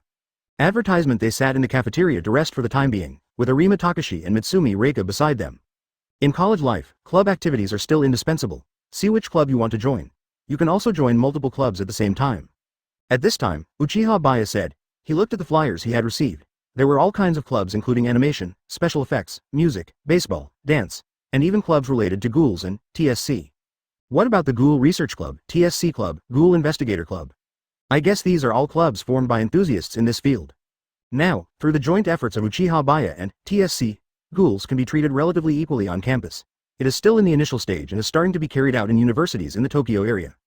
These have not yet been implemented in elementary schools, junior high schools, and colleges. After all, children are not as mature as college students, and their prejudice and fear of ghouls are often more serious. In Kamui University, there might be real ghouls in the ghoul-related clubs. Indeed, since we are here to experience life, club activities are definitely a must. Fankin nodded and said, but I can only add 1 or 2 at most. If I add too many, I don't have enough time. Me too. I'll probably choose a club related to ghouls, and another one related to reading. Sanbo Lahua spoke. Then, she looked at Arima Kisho. Kisho, are you planning to join any club? Almost the same as you. It just so happens that I like reading too. Arima Takashi said. Speaking of which, our interests and hobbies are pretty similar. The 2 clubs we prioritize are nothing more than ghouls and literature. Uchiha Baiye suddenly exclaimed. Chapter 219 Ghoul Research Club. After selecting from flyers of more than 20 clubs, I finally selected 2 clubs, Uchiha Baiye and Yoshimura. One is the Ghoul Research Club, the other is the Literature Club. Arima Kisho and Mitani Reika also chose the same 2 clubs as them. If you want to join a club, you can either go directly to the club's activity room or wait for the club's recruitment day at a fixed time. They took the flyers and went directly to the Ghoul Research Club. For a club like this that probably doesn't have many people, it's better to just go directly to the club activity room. Ghoul Research Club, Activity Room. I heard that TSC's Uchiha and One-Eyed Owl have come to our school, even the freshmen who just enrolled this year. I heard that there is also a Dragon General and a Quasi-Dragon General in the TSC. I think their names are White Shinigami and Lantern. White Shinigami and Lantern are their nicknames, but I don't know what their real names are. In such a large Ghoul Research Club, there are only a few of them, and the ratio between men and women is exactly 1 to 1, 3 boys and 3 girls. Maybe it's because most of them are ghouls, so not many people are willing to join this club. At this time, they were discussing the major events that happened in the school today. Among them, the most rapidly and widely spread ones are Uchiha Baiye and Yoshimura, who are freshmen at Kamui University this year. But in the end, no matter what, they won't come to our club. The investigator club next door has quite a lot of people. I think they would rather go there than here. It can't be helped. Although we are promoting peaceful coexistence between humans and ghouls, our school has many international students from outside Tokyo and even from foreign countries. They still can't accept ghouls so quickly, and the school can't promote this matter quickly. But the investigator club next door is still very popular even though CCG has changed its name. Hey, let's not talk too much about other clubs' affairs. Let's just do our own thing. By the way, have you distributed flyers today? Well, we have distributed all the flyers, but there are still no new students coming to our school. I guess today is a wasted day. While they were talking about various things, there was suddenly a knock on the door. They were all shocked and sat up straight. Are the new students finally here? I wonder how many there will be? Advertisement. It's great to have one, and they may not be willing to join the company formally. One of the girls immediately stood up and went to open the door to greet them. Welcome. When she opened the door, she immediately saw 4 people. And they were the 4 people who made her feel the most incredible. Thanks. Uchiha Baiye nodded slightly, then walked into the activity room. The girl in front of him froze, which was what he expected. After seeing the faces of Uchiha Baiye and the others clearly, the other club members were also stunned. They had just said that it was impossible for someone to come to their club, but he showed up right away. Excuse me for disturbing you, but we are here to apply to join the Ghoul Research Club. At this time, Uchiha Baiye spoke. One of the boys was the first to react. Oh, okay, please fill out this form first. He immediately brought 4 forms. Afterwards, Uchiha Baiye and the others filled out their information truthfully, including their identities as humans and ghouls. Uchiha Baiye and Arima Kisho both filled in, half human, Mitani Reika filled in, ghoul, and Yoshimura was naturally, half ghoul. After they fill out the form, they have basically officially joined the club. Because the Ghoul Research Club has so few members to begin with, the club members were afraid that they would change their minds at the last minute, and it was impossible for them to reject their applications. Then let me introduce myself to you, the chief speaker. After the boy collected the form, he immediately introduced himself. I am the current director of the Ghoul Research Club, and I am also an international student from Daxia. My name is Momo. Oh, Uchiha Baiye was a little surprised. I didn't expect that the other party was an international student from Daxia. But I'm a human, not a ghoul, but I'm very interested in ghouls. Advertisement at this time, Momo added another sentence. He had a refreshing smile on his face and his facial features were quite handsome. My name is Suzuki Aoka, I'm the vice president of the Ghoul Research Club and I'm also a ghoul. Then, a tall, pretty girl with blue hair sat next to Momo. But I have never hurt humans. My parents have been looking for corpses for me to eat since I was a child. Now that I have special ghoul food, I no longer eat those things. In order not to offend others, Suzuki Aoka also emphasized his own background. Next, the rest of the Ghoul Research Club members introduced themselves to Uchiha Baiye and the others. Can you tell me what our club's usual activities are? At this time, Fankin had asked. It's just researching things related to ghouls, such as Kagoon, and Quinkwe. Other than that, you can chat and relax in the activity room. Momo replied. Can you guys get something like Quinkwe? Sanbo Lahua was a little surprised, because even within TSC, not everyone can own a Quinkwe. It still uses most of the institutional systems of the previous CCG, and there are certain barriers to using Quinkwe. That's why she was surprised. Could these students actually get the Quinkwe that was so strictly controlled by the TSC? Indeed, we haven't gotten it yet, but we are still working hard to get it. Momo said with a bit of embarrassment. At present, we are still mainly studying Kagoon pods and RC cells. The rest of the time we just chat and play games in the activity room. That's good too. Uchiha Baiye nodded slightly. I can't believe it. Big shots like you are actually new students in our school this year. Could it be that your real age is younger than us? At this moment, a girl said in amazement. Except for Uchiha Baiye and the others, all the members of the Ghoul Research Club present are at least sophomores. Chapter 220 Studying the Hype. See, their age was no less than 19 years old. Uchiha Baiye, Yoshimura Ite, Arima Kisho and Mitsumami Reika are all 18 years old. We are both 18 years old, Uchiha Baiye said with a smile. No way? You are all really only 18 years old? The girls suddenly felt incredible. The other members of the Ghoul Research Club were also surprised. Although 18 years old is a normal age for freshmen this year, this age is too exaggerated for the four people in front of him. The TSC Chief Speaker, One-Eyed Owl, Dragon General, and Quasi-Dragon General are basically the highest combat forces in the Tokyo area and even in the whole of Japan. And these four are only 18 years old. How could this not shock them? Well, although Arima and I both have gray hair, that's because we're half human and have a shorter lifespan before we inhale the dragon's poison gas. Uchiha Baiye explained, but then again, Arima should be almost 19 years old. It's actually true. It's amazing. At this moment, Uchiha Baiye could feel those admiring gazes. He smiled slightly embarrassedly. Next, the four freshmen got familiar with the activity room. After staying in the Ghoul Research Club for a while, Uchiha Baiye and the others prepared to apply to join the next club. That is the Literary Club. However, when they arrived at the door of the activity room, they could see through the window that there were really a lot of people in the Literature Club. After all, the name of this kind of club sounds very popular. But, maybe because there were too many people, not many people were actually reading. Most of them were chatting, playing with their phones, or using computers. Seeing this, Yoshimura Ito couldn't help but say, why don't we just join the Ghoul Research Club first? I don't think this literature club is suitable for me. It's not that she can't stand people playing with their cell phones, computers, chatting, etc., but such an environment is not suitable for her to read and create. She definitely needs a quiet environment. What is the purpose of joining a literature club? Simply to have an environment where you can read books. Advertisement. I also think there is no need to join this club. Uchiha Baiye is a straightforward person. He could tell that Yoshimura didn't want to join the literary club for some reason. Of course, it wasn't just because of Yoshimura's wishes. He himself didn't like clubs with too many people. Indeed, too many people is not good either, Sanbo Lahua said. I think a Ghoul Research Club is enough, or the TSC fan club will be fine too. Arima Takashi also expressed his opinion. At this point, the four of them gave up the idea of joining the literary club.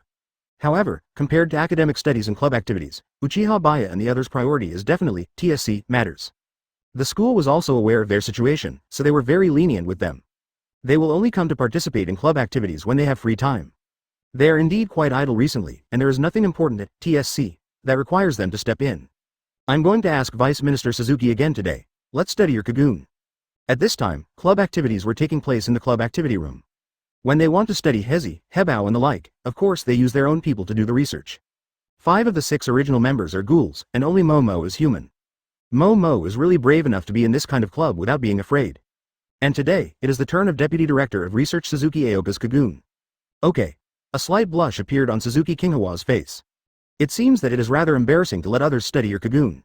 A pink tail thorn immediately grew out of Suzuki Kinghawa's coccyx, and then he allowed other members to study it. Among them, Momo was the first to take action and dared to touch the tail of Suzuki Kinghawa directly with his hand. Ordinary people would definitely not dare to do this, unless they trust the owner of the tail Kirtan very much. Otherwise, a casual swing of the tail Kirtan can kill an ordinary person. Momo touched the tail of Suzuki Kinghawa with his hand, just like his own tail being touched. In a sense, it can also be said to be a sensitive part. Advertisement. The blush on her face became more and more obvious. However, she didn't seem to mind being treated this way by Momo, nor did she take back her tail. As for Uchiha Baiye, Fankin and the other four, they were simply watching from the sidelines. To put it bluntly, they are not very interested in this research method. If it were a professional like Akihiro Kano, they would definitely not study the Kagoon of ghouls in this way. But after all, these members of the club are still students, so it's normal that they can only study Kagoon in this somewhat childish way. A few minutes later, Momo withdrew his hand and said, "Deputy Minister Suzuki seems to be having a hard time. Let's stop here. So you guys want to see my Kagoon?" At this time, Fankin spoke with a somewhat happy tone. "If you can, that would be troublesome." Momo nodded. The other members were also very curious about what the Kagoon of this one-eyed owl looked like. Although they had seen the Kagoon form of the one-eyed owl in various media, they had never seen what the Kagoon looked like. The one before them was the legendary SSS class Ghoul, one-eyed owl. It was truly their honor to be able to witness the Kagoon of one-eyed owl with their own eyes. Yoshimura had immediately released his Kagoon. Because she has a lot of Kagoon, the Kagoon grow from various parts of her body. Not only are there many Hezi, their area is also large, and their shapes are also strange, so it is difficult to distinguish which is the scale Hezi, which is the tail Hezi, the armor Hezi, etc. Because the shape of the Kagoon can be changed according to imagination, of course only a very small number of ghouls can do it like Yoshimura Ito. Yoshimura Ito has a very rich imagination, which results in the abstract shape of her Kagoon. Even her Kagoon can speak, because there are many mouths growing on it. "Ah, Mud Howl, nice to meet you." These are the strange sounds made by the Kagoon of Yoshimura as if they have some independent consciousness.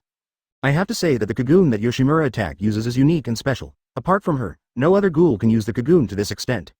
The Kagoon of Fankin at Chapter 221 supporting Area 22. This is the Kagoon of the one-eyed owl. Amazing, not to mention Momo who is a human. Even the other members who are ghouls have gained some new insights.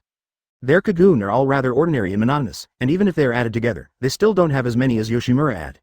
What's more, the Kagoon that Fankin tagged can still speak. When they heard Hezi speaking, their expressions couldn't help but become very interesting. They had never heard that the Kagoon could speak, and had always simply regarded it as a weapon or a hunting organ. In fact, in the original work, the only person who could do this on the surface was Yoshimura Ito. Later, Kaneki Ken's Kagoon was able to speak because he ate a large amount of Kagoon from the one-eyed owl. However, this thing is not very useful, it just makes the Kagoon speak. Perhaps later generations like Kaneki Ken and Furuta Nifuku could have changed their Kagoon into this shape without the Kagoon of the one-eyed owl, but they just felt it was unnecessary. And Yoshimura had made his Kagoon like this, maybe because he was too lonely. Not only that, when Yoshimura had showed his Kagoon, only one Kagoon eye appeared. So this is a half ghoul, and it really only has one Kaku eye. One of the ghoul girls was very curious about Yoshimura Eto's one eye. In contrast, she and the ghouls she knew all had a pair of red eyes, so this was the first time she saw the one eye that was unique to half ghouls. After showing them the Kagoon, Yoshimura quickly retracted the Kagoon back into his body. She could watch it, but she didn't want others to study her Kagoon. "Shao Lahua, why don't you show us your knuckles?" At this time, Fankin suddenly said to Sanran Lahua. It's not that I can't, but my Kagoon is nothing special." Sanbo Lahua said with a smile. Since her control over her own Kagoon is not as strong as that of Yoshimura Ito, she can only use the tail Kagoon that originally belonged to her.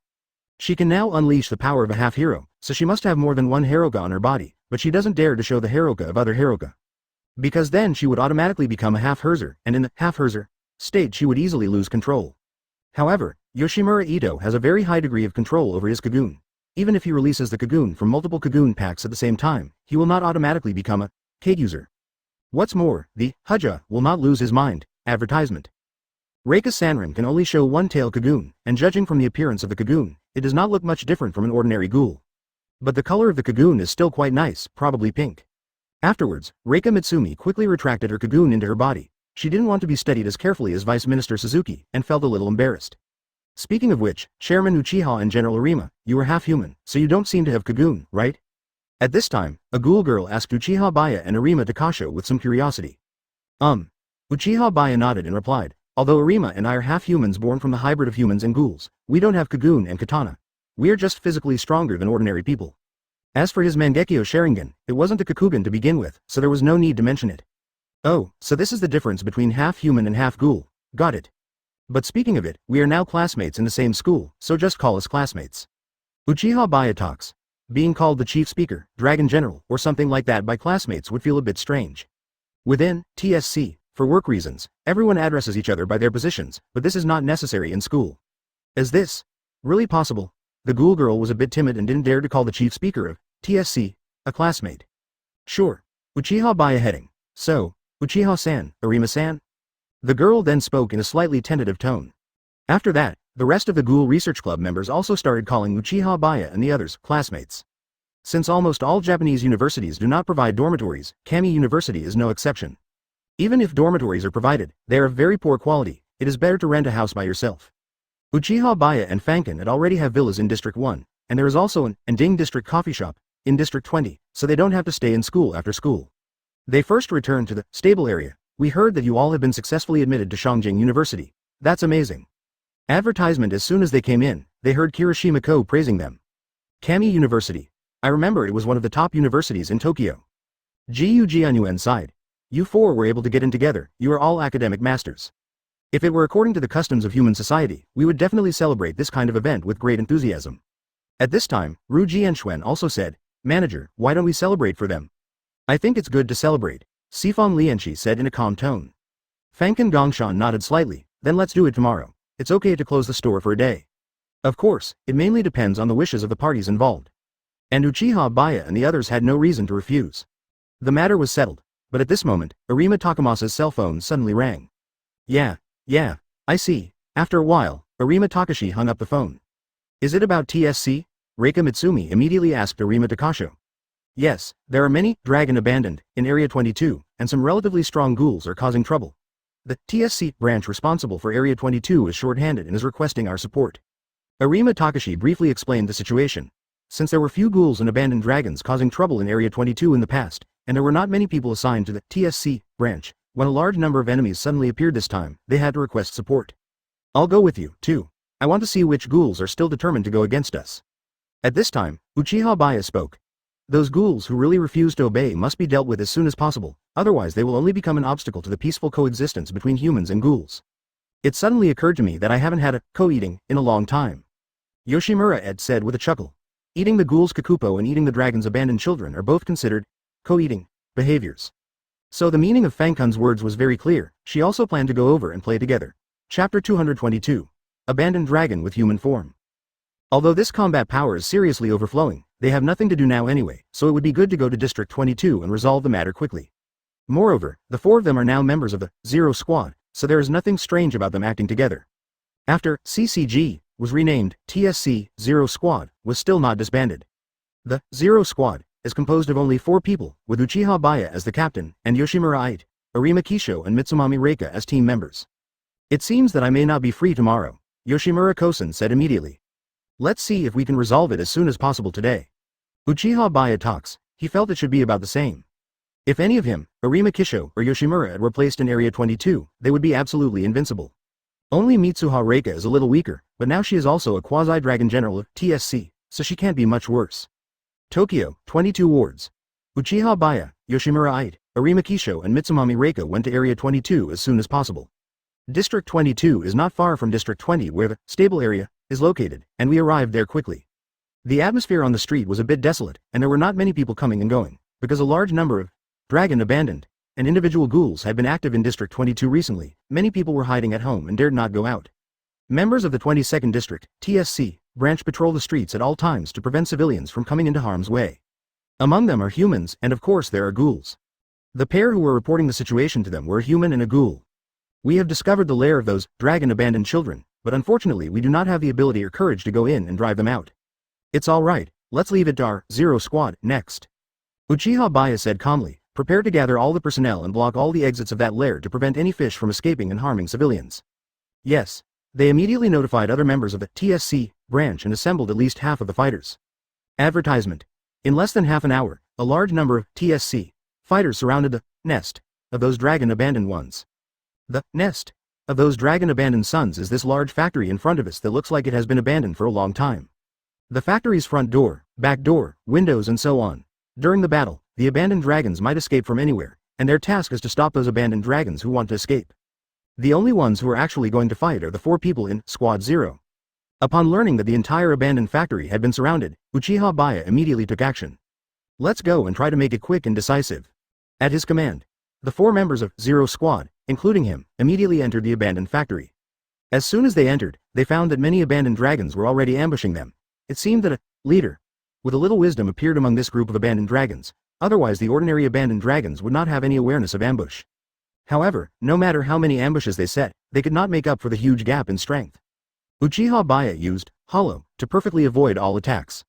Fangken had directly transformed into a Huja, becoming a one-eyed owl. Those dragon abandoned children who suddenly attacked her either had their heads chopped off by her or were directly stuffed into her stomach. Sanbo Lahua did not dare to transform directly into a half-hero.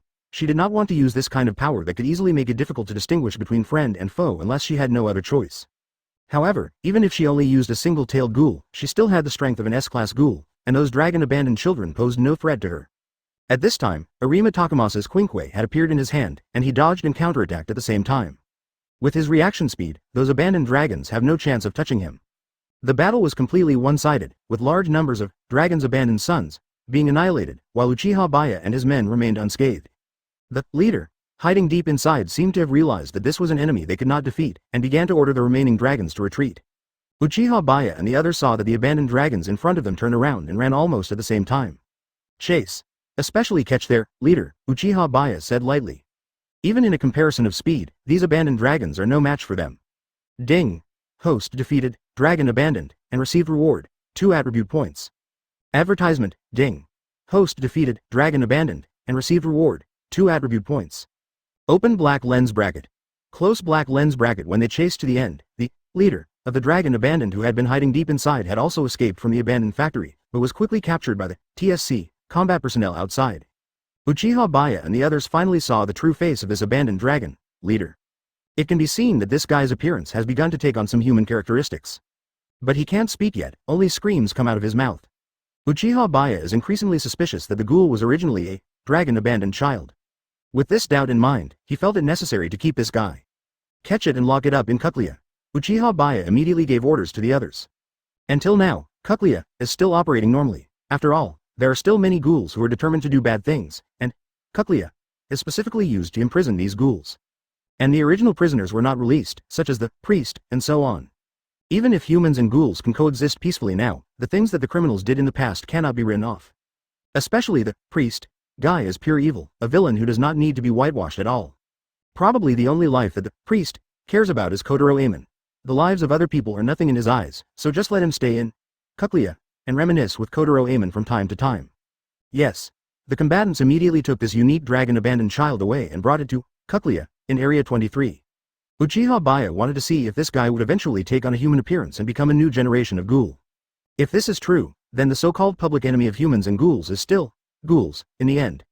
However, those abandoned dragons, who were eliminated by them before, are not worthy of sympathy. They are a group of people without wisdom who only know how to indiscriminately harm humans and ghouls. No matter if they are human, ghoul or abandoned dragon, as long as they do such things, they do not deserve sympathy. Those who should be arrested should be arrested, those who should be executed, and they should be treated how they should be treated. At least before the current dragon abandoned truly evolves into ghouls, they have enough time to promote peace between humans and ghouls. Chapter 223. Et's Gothic Lolita Outfit, 2 chapters in 1. After destroying the lair of Dragon's abandoned son, the affairs of District 22 are not over yet. Because in addition to the dragon abandoned, there are also some ghouls who are looking for trouble. According to the description of the TSC branch members, this is a small ghoul organization that was formed not long ago. Originally, if this small ghoul organization did not commit any crime, the TSC could have turned a blind eye. But now that those ghouls are openly opposing the TSC, they certainly cannot be let off easily. Since the TSC has not yet investigated the specific base of this small ghoul organization, they can only strengthen patrols in the areas where these ghouls often move around. Are there any behavioral characteristics of those ghouls? At this time, Uchiha Baiye asked a member of the TSC branch. Although the opponent is equipped with Quinkwe, he is actually a ghoul and a very strong boy. Currently, TSC generally gives priority to equipping humans with Quinks because the number of Quinks is limited, and the gap between humans' own combat effectiveness and that of ghouls is too large. Moreover, many ghouls are somewhat resistant to things like Kenki. After all, the raw materials of Kenki are The ghoul boy in front of him was holding a quinkwe which was actually made of his father's kagoon and kagoon. Of course, the one who killed his father was not the former CCG investigator, nor the current TSC member, but a ghoul of his own kind. Half a year ago, his father was brutally co-eaten by other ghouls, and he almost died that day. Fortunately, a human saved him at the critical moment. That human was one of the quasi-dragon generals of TSC. Unfortunately, his father was already beyond saving at that time. With his permission, TSC took back the remaining kagoon and kagoon that had not been eaten by his father and made them into quinkwe. Now it has become his exclusive quinkwe. Due to his previous experiences, this ghoul boy can look at humans and ghouls more objectively. Their prey targets have obvious characteristics, almost all of them are relatively young human females. The ghoul boy replied, and he has a very disgusting taste. He likes to leave the heads of his prey, either on the street or in front of the victim's door or on the window. The intention of doing this is obviously to scare passers-by and the victim's family. Such vile behavior made him, who was also a ghoul, feel disgusted. After all, the one who murdered his father was also such a brutal ghoul. He joined TSC in order to gain stronger power faster to protect his mother. Then there is nothing more to say. All of you will be considered as targets for execution. Uchiha Baiye said lightly. Whether to execute a ghoul on the spot depends on both the crime and its value. If it was a worthless ghoul who had committed a serious crime, he would definitely be executed on the spot. On the contrary, if it is a ghoul with high utilization value, even if it has committed a serious crime, they will try their best to keep its life and lock it up in Kuklia for use. The predecessor of TSC, CCG, has always done this. For example, the priest opened an orphanage and ate so many poor children. But because he was an SS-level ghoul and had a lot of information, CCG felt that he was of great value and captured him alive and imprisoned him in Kuklia. Another example is the sulfur monosulfide-level Kamishiro Chai and the SSS-level Fanshiro Roma. These are typical examples of being locked up but not killed. Even if some S-rank ghouls have no intelligence value, they are still worth doing experiments on. In terms of experiments, Kirishima Arata in the original work is the best of the best. After his crazy Kokaku reached the level of Higer, he was captured alive by CCG to create a series of armor. Quinks, which was the armor worn by Shinohara Yukinori and Kuroiwa Iwa at the beginning. Later, this set of armor was continuously improved and became stronger and stronger.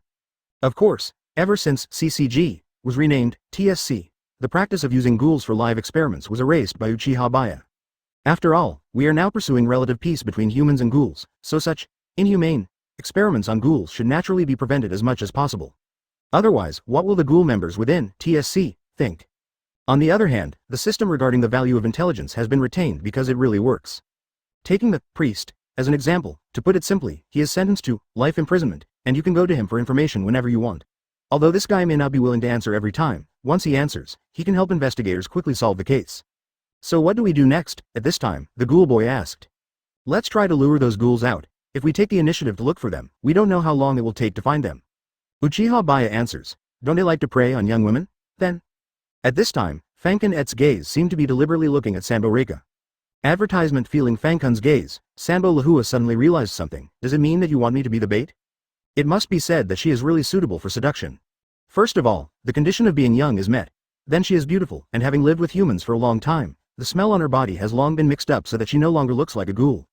Yes, of course, I will also be the bait with Xiaolahua. Yoshimura et said with a smile. But Mr. Ite, you are so famous now, it will be easy for them to recognize you, right? Sanbo Lahua said with a little concern. By now, the fact that Takatsuki Izumi's other identity is One-Eyed Owl has long been widely circulated in the Tokyo area.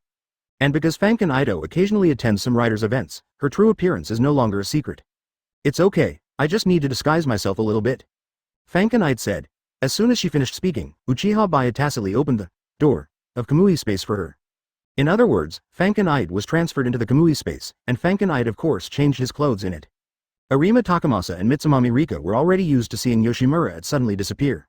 But the other TSC members nearby had never seen such a scene and were immediately shocked. After a while, Fankin Ito appeared out of nowhere again, and his body had changed a lot, which scared them again. That's all. Fankin had not only changed into a gothic Lolita style, but also changed her hairstyle into 2 ponytails. Her previous short hair was several months ago. Now her hair has grown longer and she has no problem tying it into 2 ponytails.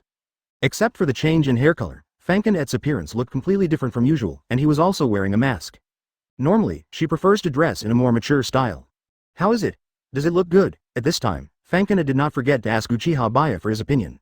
Of course it looks good. It's better to say that you won't look ugly no matter what you wear. Uchiha Baiye only tells the truth. Even though Fankin-et's outfit was wrapped in bandages all over his body, which was the most outrageous outfit, he still didn't think it was ugly.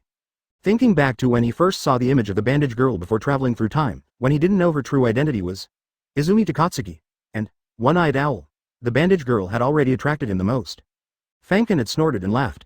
The TSC members nearby were stunned when they saw the look on Fangken's face. Of course, it was impossible for them not to know the notorious One-Eyed Owl, and they were shocked to see this side of One-Eyed Owl. Next, the action will begin.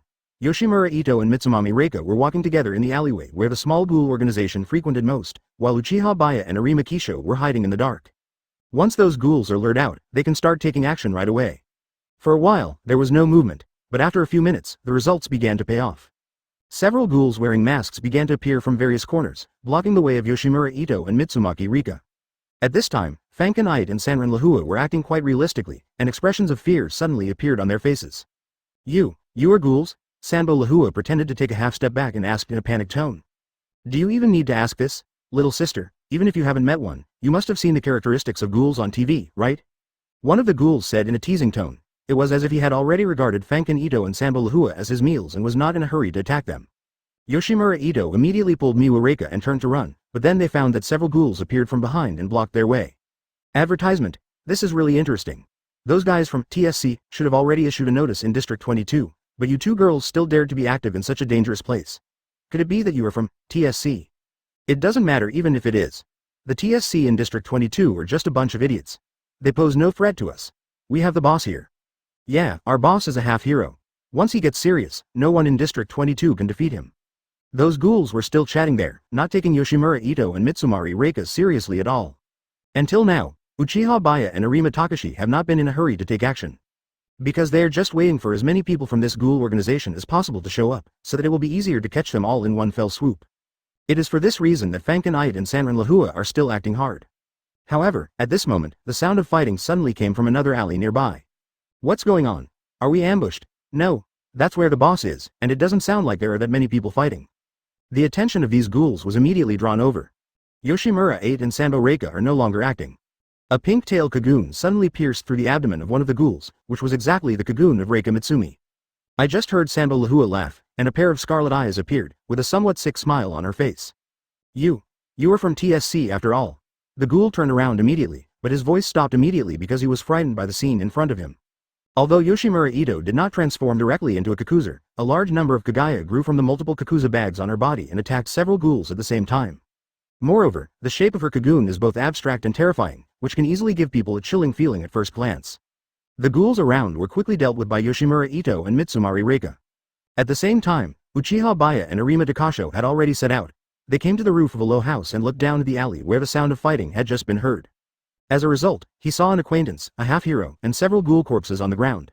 And this acquaintance is Mo, the director of the Ghoul Research Club of Kamui University. A Quinkwe holding a black sword in his hand was fighting with the half-helman. That half-hero is probably the boss of this ghoul organization. However, even when facing a half-he, Mo did not fall into a disadvantage, and the battle situation was favorable instead. So, it seems that his true identity is the ghoul investigator of the Celestial Empire.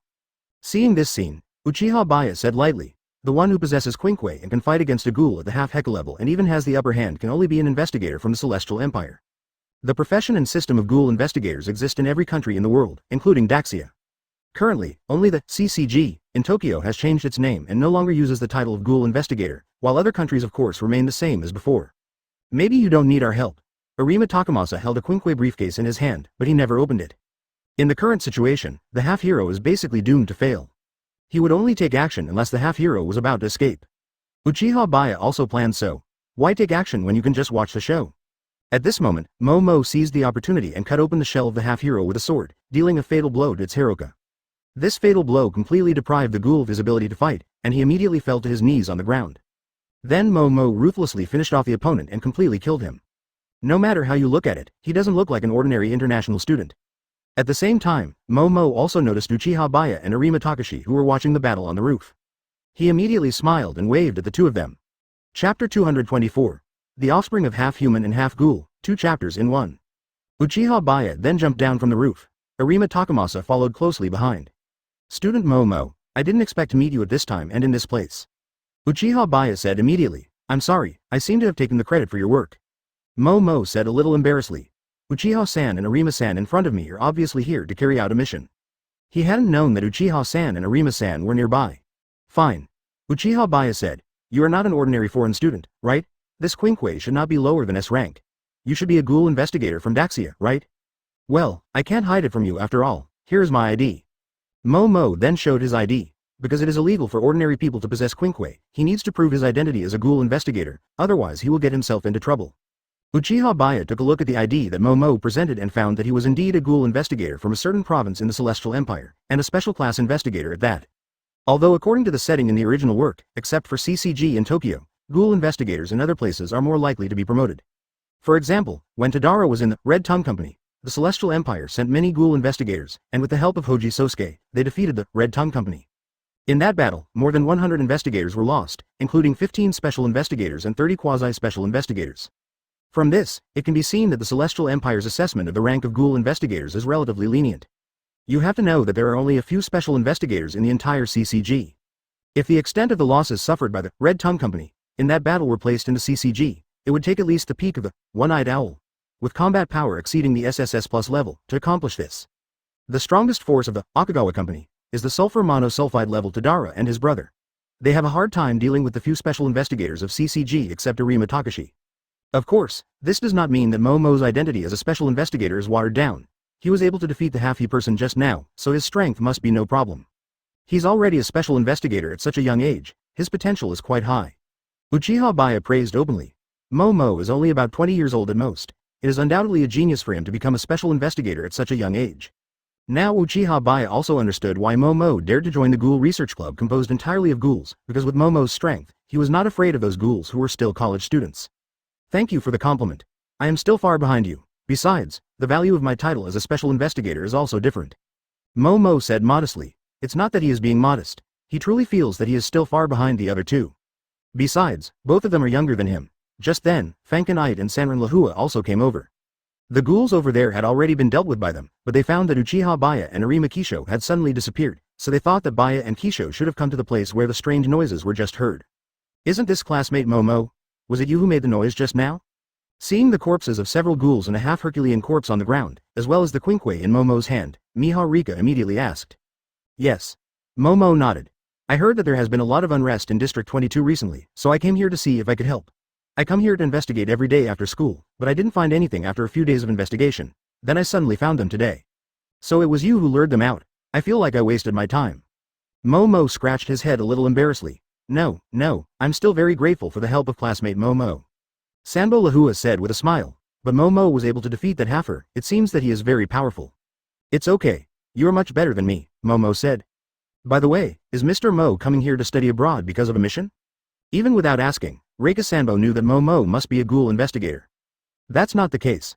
I came here to study purely for my studies. Work is another matter. Momo explained. If there is an important mission over there, I will still be temporarily called back. It's almost done. Let's get someone to clean up the scene, then we should go back. At this time, Uchiha Baiye said, advertisement. Then he made a notification using his wireless device. A few minutes later, the TSC members responsible for cleaning up the scene came over. These were trainee members, who were specifically assigned to do these non-dangerous jobs, just like the third-class investigators and assistant investigators of the CCG. When parting with Momo, Uchiha Baiye and the others also saw the deputy director of the Ghoul Research Society, Suzuki Oka, at the station. The fact that Suzuki Oka appears here at this time already explains something. It seems that the relationship between the minister and the deputy minister is not ordinary. Fankenite immediately chuckled. After all, we are all college students. I heard that most people want to fall in love when they are in college. This is a very common phenomenon. Sanbo Lahua said. Yes, that's why college life is so colorful. After graduation, there won't be such good opportunities and environment. Uchiha Baiye is a wonderful journey. Thinking back to the time before he traveled through time, if nothing unexpected happened, he would definitely live a monotonous life like everyone else after graduating from college. Go to work, save money, buy a house and a car, get married and have children. It won't be as carefree as the student days. Fortunately, Uchiha Baiye doesn't have to worry about these things now. The matter in District 22 was resolved smoothly and quickly, just in time for the celebration in the Stable District. On this day, the entire Ending District was closed because they all went out to play together. The recreational activities are actually quite simple, just places like amusement parks. After all, most of them are ghouls who cannot eat normal food, which means they cannot have dinner together, and thus the most classic, delicious food is missing. Are we going to prepare a human flesh banquet? That's definitely impossible. However, no matter how simple the project is, the feeling of going out to play together is definitely different. If you are traveling alone, many fun things will feel like something is missing. For example, if Uchiha Baiye goes out alone, he will definitely not consider going to a place like a movie theater. Even going to a big meal alone will feel a bit weird. He will feel more comfortable at least with a friend. Of course, everyone's personality and ideas are different. In the end, everyone in the Ending district took a group photo together. Yoshimura Kozen stood in the middle, with Uchiha Baiye and Yoshimura Ide next to him. It was getting late, so they took a group photo and went back. On the way back, Fanken Gongshan suddenly said, "Baiye talked to me about marriage before, and you should have known about it a long time ago, right?" Fanken Ide was slightly stunned, obviously a little surprised that his father would suddenly mention this matter. She nodded and said, "Well, we have already set a date for the wedding, but he doesn't seem to have told me about your attitude yet." In Fanken Ide's impression, Baiye never told her Fanken Gongshan's attitude towards this matter. "My attitude? I definitely don't have any attitude. After all, I have not fulfilled my responsibilities as a father, and I have no right to interfere in your affairs." Fanken Gongshan smiled and said, "If you really want me to express my opinion, then I will definitely support you." "I see." Fanken Ide nodded slightly. "What? Are Mr. Baiye and Miss Ide getting married so soon?" At this moment, Kirishima Ko next to him suddenly exclaimed. "It's better to say that they are almost no different from an old married couple." Ru Jianxuan said with a smile. "That's good. The store manager will really become a grandfather soon." Jiu Jianyuan said. "So fast." At this time, Sanbo Lahua also let out a soft cry. On the other hand, she and Gujong have only been dating for a short time, but she has already started thinking about getting married. Speaking of which, Mr. Ito is a half ghoul and Uchiha is a half human. Between a half ghoul and a half human, the offspring born should not be a pure-blooded human or a pure-blooded ghoul, right? Advertisement just then, Sanbo Lahua suddenly thought of this problem. She already knew that the offspring born between humans and ghouls were either half human or half ghoul. So, between a half human and a half ghoul, will the offspring born also be half human or half ghoul? Well, it's basically impossible to be a pure blood. The only two possibilities are half human and half ghoul. Uchiha Baiye talks. Then, it's probably the same for me and the general. Reika Sanran immediately thought of herself and Arima Takamasa. Arima Kisho is half human, and she is a ghoul, so their offspring should also be mixed race. Thinking of this, Sanbo Lihua suddenly realized that she had been thinking too much, and her face suddenly turned red. "I have only just started dating your excellency, and I am already thinking about this kind of thing. It is a bit shameless." "Yes, you probably only have two possibilities, half human and half ghoul." Uchiha Baiye is a straightforward person. Yoshimura Kauzen looked at Sanran Reika with a bit of worry. Because he has been through it, he knows very well how difficult it is to give birth to a mixed-race child. The one who suffered most was the mother. Because no matter it is half human, half ghoul, or a hybrid in the fetal stage, it must have human flesh and normal food as two sources of nutrition, otherwise the fetus will die. In order to give birth to Yuna, who was a human at the time, forced herself to eat human flesh alive, and Yoshimura Kauzen could do nothing but watch. As a ghoul, Reika Mitsumami would certainly not object to eating human flesh, but she also had to eat normal food at the same time, which must be a great torture for a ghoul. Just imagine having to swallow something extremely disgusting, and then feeling the urge to spit it out after taking a bite. And having to do this day after day, you can imagine how tortuous it is. In comparison, Fangkun was much easier. Because as a natural half-ghoul, Yoshimura Ito can eat normal food like humans, and there is no problem for him to eat human flesh and normal food at the same time. It might be very painful for you then. Uchiha Baiye certainly thought of this, so he said to Matani Reika. Sanbo Lihua could imagine what Uchiha Baiye was talking about, but she didn't show any fear on her face. She kept smiling. "It's okay. That kind of thing is no big deal." In the past, she had done many things like that in order to integrate into human society and get along normally with other girls in school. Once you master the technique, the pain will be bearable. Of course, you can't spit out the food. It's not like before when he could just go to the toilet and induce vomiting after pretending to eat in front of humans. Little Lihua is so strong. Kirishima Ko couldn't help but go over and hug Mitsumi Reika. "By the way, when do Mr. Baiye and Ms. Ade plan to get married?" At this time, Kirishima Ko said again. It was originally scheduled for a month later. If nothing unexpected happens, the time will not be changed. Uchiha Baiye talks. "Very good. Then are you planning to have a human wedding ceremony or a ghoul wedding ceremony?" The wedding ceremony of humans is different from that of ghouls, so Kirishima Ko asked. In comparison, the ghouls' wedding ceremony is very monotonous and simple. Because ghouls were totally unwelcome in human society in the past, most of them certainly couldn't get married openly like humans, let alone registering for a marriage certificate. Once their ghoul identity was exposed in human society, it would only bring danger to themselves. Unless they are ghouls like the Tsukiyama family who are already well known in the upper class society, ordinary humans don't even know that they are ghouls, and they can do whatever they want in broad daylight. Therefore, most of them perform the ghouls' unique wedding ceremony in private, and Kaneki-ken and Kirishima Tuka in the original work are no exception. Ade and I have already discussed this. Let's just use the ghoul wedding ceremony. Uchiha Baiye talks. After all, Neither he nor Yoshimura Ito is a pure human, and Yoshimura Kouzen is a pure-blooded ghoul. If they were to have a human wedding ceremony, it would feel a bit strange. Moreover, his understanding of human marriage is limited to the Celestial Empire, before he traveled through time. It would be even more strange if he performed that kind of wedding ceremony with Yoshimura Ito and Yoshimura Kouzen. There's nothing wrong with ghouls' wedding ceremonies. At least Uchiha Baiye, Yoshimura Ito and Yoshimura Kouzen were satisfied with this. Chapter 225. Enkahena and Enkahena 2 chapters in 1. Black and White. Today, Uchiha Baiye received a special call. It is related to CCG, the predecessor of TSC, a company called Sphinx Corporation. In the past, it was a company that had long been supplying CCG with RC-containing liquid, which is one of the important materials for making Quink and RC inhibitors. But in fact, CCG or the Hexyu family is fully capable of producing RC liquid by themselves, and there is no need to purchase this thing from outside. This was actually a trick CCG used before, which made it easier to do more secret things in secret. For example, the president of Sphinx Company, or the boss, is named Anju Nanao, and his family's underground facilities are CCG's secret experimental base. Various experiments related to ghouls were conducted there, the most typical of which was the creation of artificial half-ghouls. Of course, in the original work, the Shu family gave up on this experiment because there had been no obvious results before, until later Akihiro Kano successfully transformed Kaneki Ken into an artificial half-ghoul. And when the Hexyu family gave up this experiment, Anju Kasheng, who knew this secret, would naturally be silenced. Only 2 children were left, twin girls, Enkahena and Enkahena Shiro.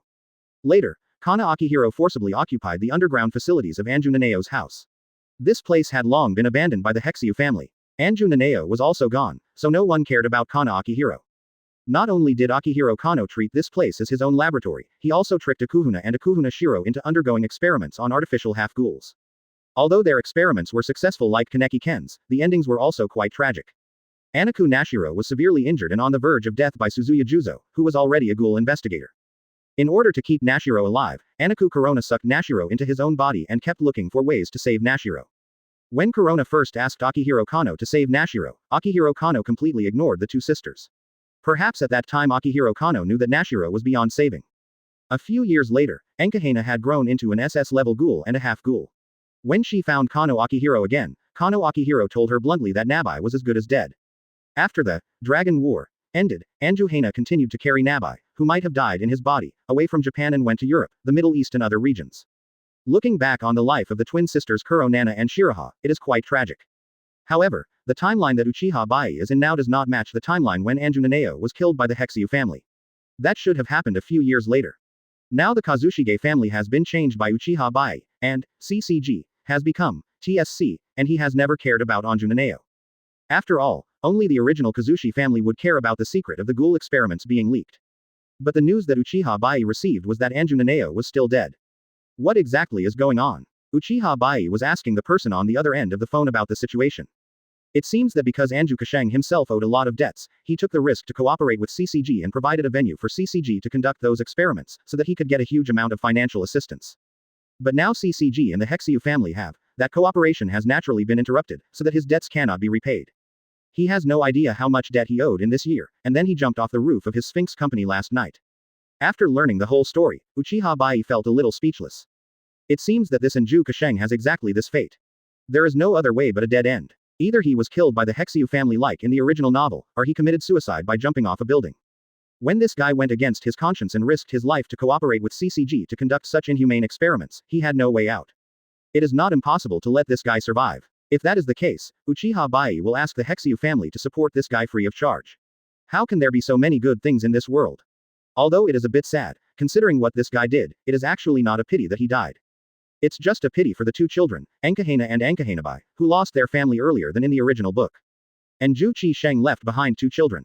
Do we need to take care of those 2 children? I'll take care of it. Uchiha Baiye talks. He planned to let Enkahena and Enkahena Shiro live in an orphanage like Suzuya Juzo.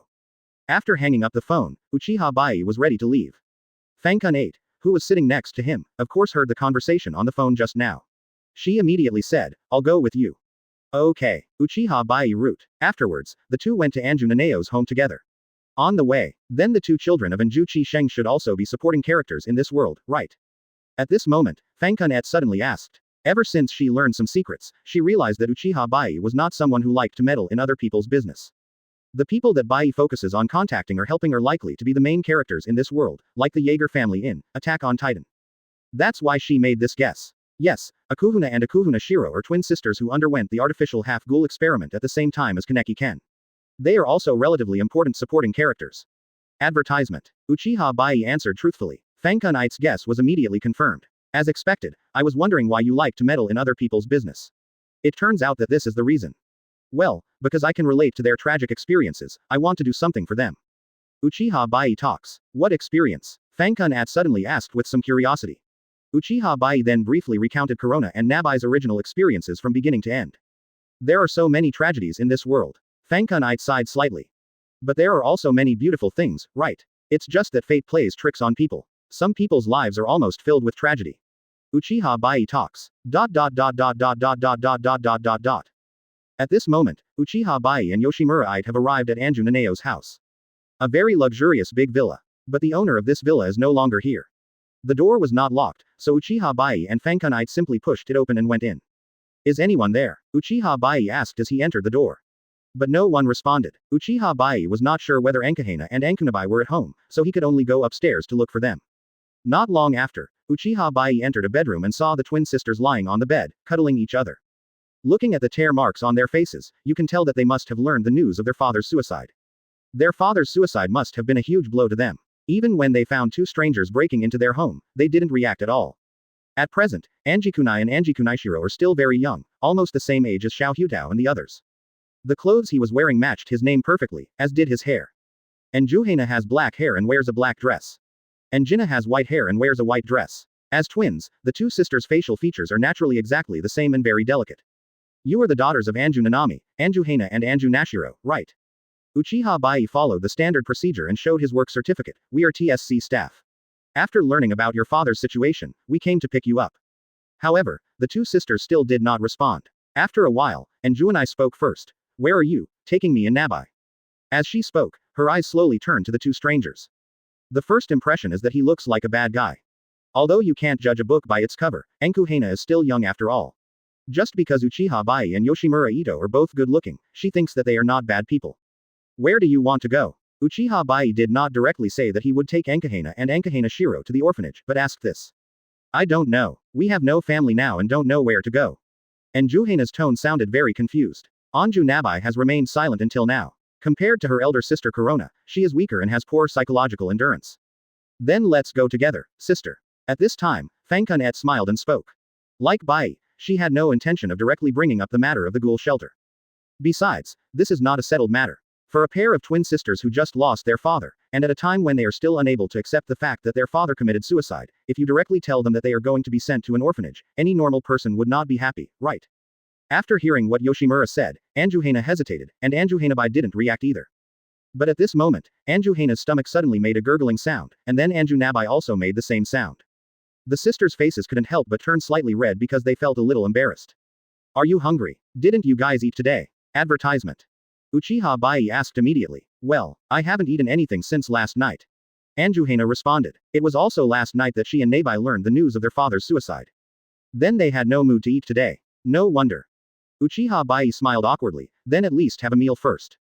Thanks, Anjuhana said in a low voice. She thought they were going out for dinner, so she prepared to ask Nabai to cheer up and get out of bed. At this moment, Fangkun-ate spoke first. Otherwise, let us cook a meal for you if there are still ingredients in the refrigerator. Hearing this, Uchiha Baiye immediately thought that this was a feasible option. And Ju Nabai also reacted immediately, looking at the beautiful sister with some surprise. I think there should be more ingredients, but this kind of thing. Anju Hana stopped talking halfway through. Then we'll go prepare the meal first, you guys should be down in a few minutes. Fangkun-ite said. Okay. And Juhana responded slightly dully. When Uchiha Baiye and Yoshimura Ito left the bedroom, Ankahana and Ankahana Shiro looked at each other, and the two sisters could see a hint of surprise and confusion in each other's eyes. It seems that they are all wondering why the other party is so nice to them. Nabai, let's get up quickly and get ready and then go down. It's rare that someone is so kind to us. At this time, Anjuhana spoke first. Yeah, I'm pretty hungry too. And Ju Nabai nodded slightly. When Uchiha Baiye and Fangkun-ite were about to prepare the meal, Ankahana and Ankahana Bai had just come down. Sitting at the dining table very obediently waiting. Looking at the two figures in the kitchen, they were a little confused. Because their mother passed away when they were very young, their father, and Ju Chi Sheng, never took good care of them. Servants have always been hired to cook for Hana and Nabai and do housework. They rarely had the opportunity to spend time with their father, but at least they still had family. As the news of Anju Kasheng's suicide spread, the countless debts owed by Anju Kasheng were also exposed, and his former servants decisively ran away. So there was no one at home today except Hana and Nabai. What surprised and bewildered them was that they actually felt such love and care from two strangers. It is also different from the servants in the past. Those servants were all for profit and would leave if they could not gain any profit. Of course, this doesn't mean that those servants are bad, their behavior is very normal. But in comparison, the actions of these two strange older brothers and sisters shocked them even more. Meanwhile, in the kitchen. Baiye, come and try it. This should taste okay, right? Fangkun At took a small spoonful of miso soup, blew away the hot steam gently, and then wanted Baiye to taste it. Yes, that's fine. They will definitely like it. Uchiha Baiye praised. Don't praise them too much. If they don't like it later, I can only blame you. Yoshimura said with a smile. Then, Uchiha Baiye and Fangkun brought out the prepared meals and soups one after another. It is just right for 4 people. Chapter 226 Twins, 2 chapters in 1. Looking at the dinner served by Uchiha Baiye and Fangkun, Ankahana and Ankunabai's eyes were a little dull. Although these dishes were not as fancy as those made by servants in the past, they gave them a sense of being thoughtful and simple. Moreover, the dishes prepared by the servants on weekdays only looked fancy, but the taste was actually average. Let's eat first. Only after you fill your stomach can you think about what to do next. Uchiha Baiye immediately said to the two sisters. Okay. Ankahana and Ankunabai spoke almost at the same time and nodded obediently at the same time. Then they picked up their bowls together and used chopsticks to pick up the same dish. As expected of twins, even their movements are so surprisingly identical. After tasting it, Ankahana and Ankunabai's eyes widened. The two sisters' eyes are not small to begin with, and when they open their eyes wide they look even more watery and beautiful. It cannot be said that they have never eaten such delicious food, but at least in their impression, they have rarely tasted such delicious food. This is also because Anju Kasheng usually doesn't care much about Hana and Nabai. Apart from hiring servants to take care of Hana and Nabai's daily life, he hasn't done much else. The servants' cooking skills were not that great, they just had their own ideas about the appearance of the dishes, and the meals they cooked were always flashy. Just like the delicacies of ancient emperors, they look good but not necessarily delicious. Of course, the nature of these two things is different. How is it? Is it delicious? At this time, Fangkun asked. Tasty. Anju Hana answered immediately. Anjunabai also nodded. However, even though they were very hungry and the food was delicious, the two sisters still maintained their ladylike elegance and did not eat voraciously. Instead, they savored the food slowly, taking small bites. When they were almost full, they took the initiative to move the dishes to the sink and cleaned all the pots, pans, and utensils. Originally, Uchiha Baiye was planning to do these things by himself, but just now the two sisters insisted on doing it for him, so he had to give it to the two sisters. While Ankahana and Ankahanabai were washing the dishes, Uchiha Baiye and Yoshimura were still sitting at the dining table. Fangkun said to him, should we send them to the orphanage right now? Or should we give them some time to accept their father's death? Uchiha Baiye thought for a moment and said, give them some more time. I think this is better. Fangkun nodded slightly. Then, when Anju Hana and Anju Nabai came out after washing the dishes, Uchiha Baiye said to them, I want to tell you something. Maybe you already know it. This house belongs to your father and he has a huge debt. This house will be taken away by force in a few days. You should think carefully about where to go next.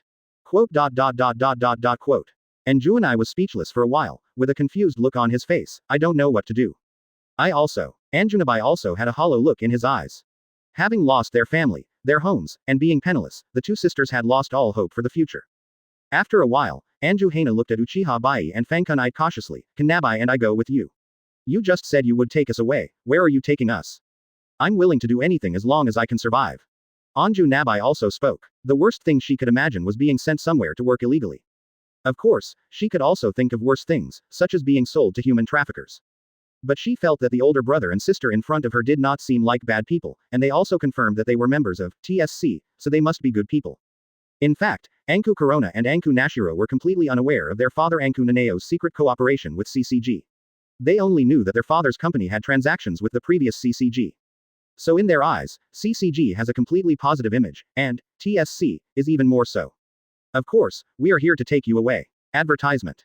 Uchiha Baiye heading. However, he has not yet fully thought through how to deal with Anju Hana and Anju Hanabai next. Otherwise, just keep Hana and Nabai with you first, and when they have recovered, arrange for them to go to an orphanage. You guys can stay at our house for now. At this time Uchiha Baiye spoke bluntly. Oh, okay. Ankahana and Ankunabai were both surprised. They had thought about where the other party would take them, but they had never thought about letting them live directly at home. At the same time, this is also the best place for them, because the two older brothers and sisters in front of them are people they can trust. When they were so desperate and sad, even two strangers who came out of nowhere and were so kind to them made them feel very close. Please take away what you can first, such as clothes and other things. Uchiha Baiye said to Kuron and Nabai. Hina and Nabai nodded at the same time, and then they quickly went upstairs. After gathering up all the things he needed, he left with Uchiha Baiye and Yoshimura Ito. Uchiha Baiye naturally brought Ankahuna and Ankahunabai to his own villa. When they arrived at the new home, what surprised Hina and Nabai was that it was another big villa. After all, the current Uchiha Baiye is no longer just rich and powerful. There are still quite a few empty rooms upstairs. You can pick one or two that you like. Uchiha Baiye talks. Mom and Dad, who did you bring back? Just then, Little Walnut, who heard the noise downstairs, ran down immediately. Since Uchiha Baiye and Fankin bought a new house, Xiao Hutao has been living with them again. In fact, it doesn't matter where Xiao Hutao lives now. The reason why he brought Xiao Hutao to the stable area in the beginning was because he and Fankin true identities could not be known to Xiao Hutao at that time. The biggest enemy at that time, the Hexio family, has been dealt with now, so he doesn't need to care about such things anymore. Now Little Hutao usually plays in the stable area, comes back to sleep when it's time to sleep, or lives with the store manager. It's up to Little Hutao to do whatever he wants. When Little Walnut got downstairs, he immediately saw two little girls who looked almost identical except for their hair color. Little Walnut, who had no idea what twins were, was immediately amazed and said, "They look the same. Why is that?" At the same time, Ankahina and Ankyūnashiro also noticed Kurumi. They also noticed that Xiao Hutao had just called Uchiha Baiye and Fankin Mom and Dad, so they really thought that the little girl was the daughter of Uchiha Baiye and Fankin. This surprised them a little, because in their eyes, the two older brothers and sisters were still very young, and seemed to be only a few years older than them at most, but they already had daughters who looked almost the same age as them. And their fathers don't seem to be of the same generation as Uchiha Baiye and Yoshimura. Therefore, Ankahina and Ankunashiro were also rather reserved when facing Kurumi. "Sorry to bother you," Anjuhina said politely. Anji Nabai was responsible for answering Kurumi's questions, because Nabai and I are twins, we look alike. Twins? What is this? Little Hutao had never heard of this word. She had never been to school and had not learned this knowledge purely through self-study. This question also stumped Ankahina and Ankyūnabai. They only know that they look almost the same as their older sister, younger sister, because they are twins, but they don't know anything more specific. The two sisters looked at each other, neither of them able to ask the other for an answer. You can find this thing by searching it on the internet. Uchiha Baiye handed Xiao Hutao his mobile phone, which had been searched for relevant information, and said, "See, that's what I mean." Little Walnut nodded, took his phone and sat on the sofa next to him to study it slowly. "You guys go up and see the room first, I'll help you carry your luggage up," Uchiha Baiye said to Kurwan and Nabai. Afterwards, both Ankahina and Ankyūnabai chose the same room. They have been living together all this time and are almost inseparable, even sleeping in the same bed. Advertisement, so when they come to Uchiha Baiye, they still sleep in the same bedroom. Uchiha Baiye also knew that the two sisters were always inseparable, so he didn't ask too many questions. After the bedroom was almost tidied, Hina and Nabai came downstairs again. They planned to get to know Little Walnut because in their eyes Little Walnut was an important member of the family, and they two sisters were just outsiders. However, when they went downstairs, Suzuya Juuzo came over to play with Kurumi. "I saw another strange boy." And Juanai immediately asked softly, "Is this your elder brother or younger brother?" "No, he is my best friend, his name is Suzuya Juuzo." Little Walnut said, "By the way, your names are Anju Hina and Anju Nabai, right?" She had just heard about Hina and Nabai from Mom and Dad, so she knew their names. "Yes, I'm Hina." Anju Hina nodded. "I'm Nabai." Anju Nabai also nodded. "Then I will call you Hina and Nabai from now on. We will be friends from now on." Little Walnut said with a smile. "Friend?" Anju Hina and Anju Nabai were both slightly stunned. Although they have been to school, they have never had friends. At school, they are all quiet and rarely interact with other students. In Hinai's eyes, there is only Nabai, and in Nabai's eyes, there is only Hinai. Although they felt a little weird, Little Walnut was an important member of the family after all, so they could only accept it. In this way, Ankahina and Ankyūnabai temporarily lived in Uchiha Baiye's house. However, Uchiha Baiye and Yoshimura are not always at home. Not to mention the various things like TSC and Shueisha, they spend most of their time at Kamui University during the day. They were somewhat worried about leaving Hina and Nabai at home. After all, Little Walnut is not at home most of the time. They plan to let Hinai and Nabai stay in the Ending District coffee shop during the day and go home to sleep at night. Moreover, contact with the gentle and kind people in the stable zone can also help Hina and Nabai get out of their grief more quickly. Before bringing Hina and Nabai to the stable area, Uchiha Baiye told the store manager and others about the experiences of the two sisters. "Wow, Mr. Baiye, you really brought Hinai and Nabai here. Since Uchiha Baiye had already told about Corona and Nishiro in advance, Kirishima-ko of course also knew about Corona and Nishiro.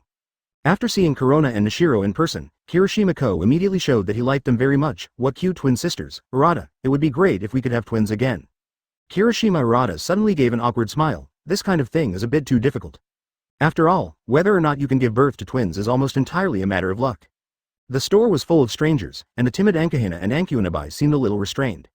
Anju Hina is fine, Anju Shirai is vaguely hiding behind Hina. However, the beautiful older sister in front of them, Kirishima-ko, brought them a sense of affinity, which made them feel much more at ease. Welcome, this is the Ending District coffee shop. We are all acquaintances of Baiye and Ite, so you don't have to be nervous or afraid.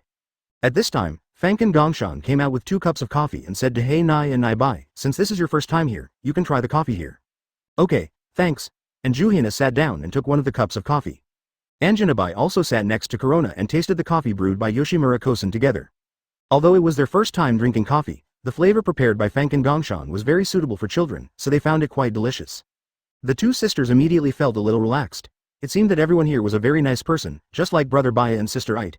Now they already knew the names of Uchiha Baiye and Fankin Ite.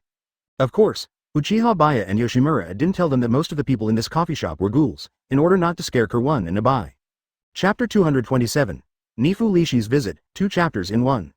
After spending some time together, Anjuhina and Anjuhanabai had become familiar with everyone in the Anping district.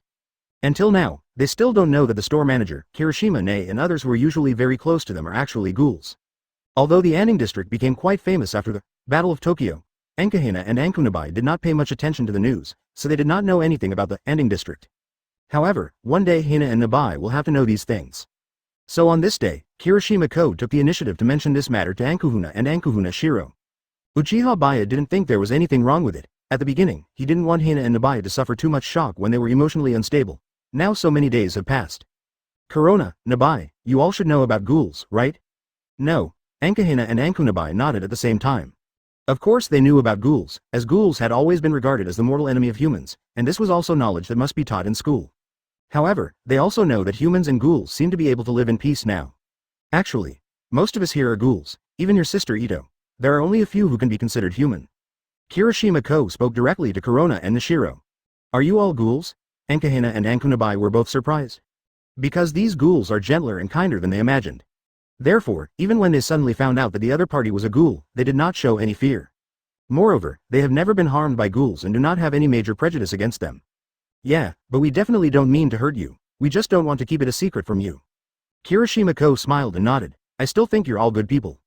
Anju Hina said immediately. I thought the same as Hina. Anju Nabai also said. That's good. I was worried that you would be angry or unable to accept it. Kirishima-ko said. Just then, the door of the coffee shop was pushed open. The ones who came in were Uchiha Baiye, Yoshimura Ito, and Shujifuku and Kamishiro Rise. Of course, there was nothing wrong between Nifuku and Rise this time. They only come to visit the Anping district from time to time, and today is no exception. After the previous trip to Germany, Kazuki Shuji and Kamishiro Rise have completely reconciled and are now almost inseparable. Kamishiro Rise also gradually accepted the Washu family, because the current Washu family has indeed changed, and the conflict between her and Washu Tsunoyoshi has gradually eased. Now we are together every day. But in fact, before leaving by writing, Kazuki Shuji and Kamishiro Rise had always been in this state. Speaking of the Baiye court, the current Baiye court is still in operation, but the specific rules have been rewritten by Uchiha Baiye. The foundation of Baiye Ting is the branch houses of the Hishu family, such as the Arima family, the Yibing family, the Sangtu family, etc. As long as these families are still there, Baiye Ting will not disappear. The original White Sun court was entirely for the service of the Hexio family. It was stipulated that branch house members who wanted to give birth had to give birth to mixed-race children, and those who wanted to become combat personnel would be assigned to CCG or V organization. In general, there was no freedom at all, but the current Baiye writing is completely different. Those branch houses no longer need to obey the Hishu family. They can live the way they want and marry whoever they want. However, since all the branch house members are half-human, no matter if they marry humans or ghouls, their offspring will only be mixed race. As for whether those half-human newborns want to become TSC fighters, it depends on their own wishes. The current TSC does not lack combat power, especially Uchiha Baiye, Yoshimura Ite, Arima Kisho and other people who can achieve immortality. TSC will always be at its peak. When they entered the room, this was the first time that Nifuku and Rise met Corona and Nabai. Of course, the two sides didn't have any intersection in the original work. If you have to say there was any intersection, it was that when Corona and Nishiro underwent the artificial half-ghoul experiment, they had Rise's Kukuri transplanted into them. Are they guests? There seem to be two girls I don't know, and they look exactly the same. At this time, Hishu Rafu had already seen Hei Na and Nabai, and was immediately surprised. They should be twins. Kamishiro Rise said this in a casual tone. They are Anku Heina and Anku Nishiro. They are the new members who recently joined the stable zone. Uchiha Baiye introduced Nifuku and Rise. It's our first meeting, please give me your guidance. Advertisement and Juhina reacted quickly. She realized that the boy and girl in front of her should be acquaintances of brother Baiye, so she immediately spoke. Please give me your guidance, Hishu Rafu immediately responded.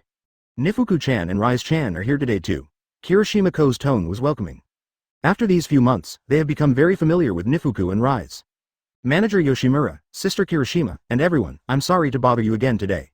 Said Hishu Rafu. Rafu is so polite, Kirishima-ko said with a smile.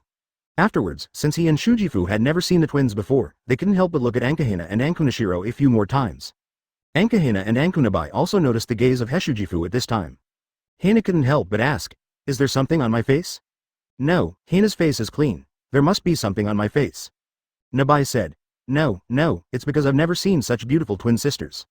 Hishu Rafu smiled awkwardly and began to explain. As soon as he said this, he could immediately feel a cold gaze coming from beside him. That was the gaze of Kamishiro Rise. Hishu Rafu reacted very quickly and immediately covered his mouth, not daring to say anything. The coffee shop was suddenly filled with a cheerful atmosphere. Uchiha Baiye and Yoshimura Aite's life at school also continues. Basically, I go to the Ghoul Research Club when I have nothing to do. We have planned a club activity and are going to study ghouls outside of school. At this time, Minister Momo said to Uchiha Baiye. Going outside the school to study ghouls? Uchiha Baiye was a little surprised. Momo is a bit unpredictable. It's okay that he came here to study as a special investigator from the Celestial Empire, but he actually studies ghouls in a place like the Ghoul Research Society. It is estimated that only Deputy Minister Suzuki knows Momo's true identity, and the other members of the department don't know. As long as it's off campus, then I've thought of a good place, or more than one. Uchiha Baiye talks. For example, Kuklia, of course, he couldn't really bring Momo and the others to Kuklia. Momo is a real special investigator after all, although he is from the Celestial Empire. The rest of the members are still students, and are obviously not suitable to be taken to a place like Kuklia.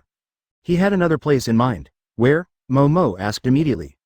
The other members were also very curious. Because the other party is the chief speaker of TSC, he can probably take them to some very unusual places. Tokyo, Tsukiyama family. The place where Uchiha Baiye brought Momo and his party to was the residence of the Yushin family. Or rather, it is a luxurious manor. Because of the previous incident in Germany, which was handled by Kazuo Tsuneyoshi personally, the Tsukiyama family was very grateful to Uchiha Baiye and had invited him to visit the Tsukiyama family before, but he had never come before. Although the Rothwald family was not completely wiped out with only Yi left, it was torn apart. This Ghoul family no longer exists, but many members survived, but they had to hide their identities. This is already a good result that Shu Chongji has fought for. If he didn't go, then according to the normal development in the original book, all members of the Rothwald family except Yi would be destroyed. Now, Yi, whose real name is Karen von Rothwald, has also come to the Yushin family from Germany to prepare for the revival of the Rothwald family, and changed his name to Yi von Rothwald. When they arrived at the gate of Tsukiyama's house, except for Uchiha Baiye and Yoshimura Aite, everyone else's reactions were a little excited. Advertisement Momo and Suzuki Kingawa were fine, but the other members were already stunned. After all, such a big house is extremely rare. At this time, the servant of Yushin family came to open the door for them. Master Uchiha, Master Yoshimura, and everyone please come in. These servants of the Tsukiyama family are all ghouls, and their fighting abilities are extraordinary. After Uchiha Baiye and the others went in, a servant said to them again, the master is out today because of something important. We didn't know you two would come here suddenly, please forgive us. If there is any need, we will notify the master immediately and he should be back as soon as possible. It's okay, we just brought our classmates here to take a look, there's no need to trouble President Yushin. Uchiha Baiye talks. I see, then you can do whatever you want, we can also act as your guides. The servant said. Actually, they want to study the lives of upper-class ghouls, so just take a look. Uchiha Baiye explanation. He had already told other members of the club about the Tsukiyama family in advance, and told them to just watch as much as possible and not to think about studying their Kagun and Kagun.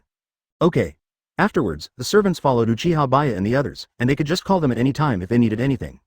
Uchiha Baiye and the others just wandered around.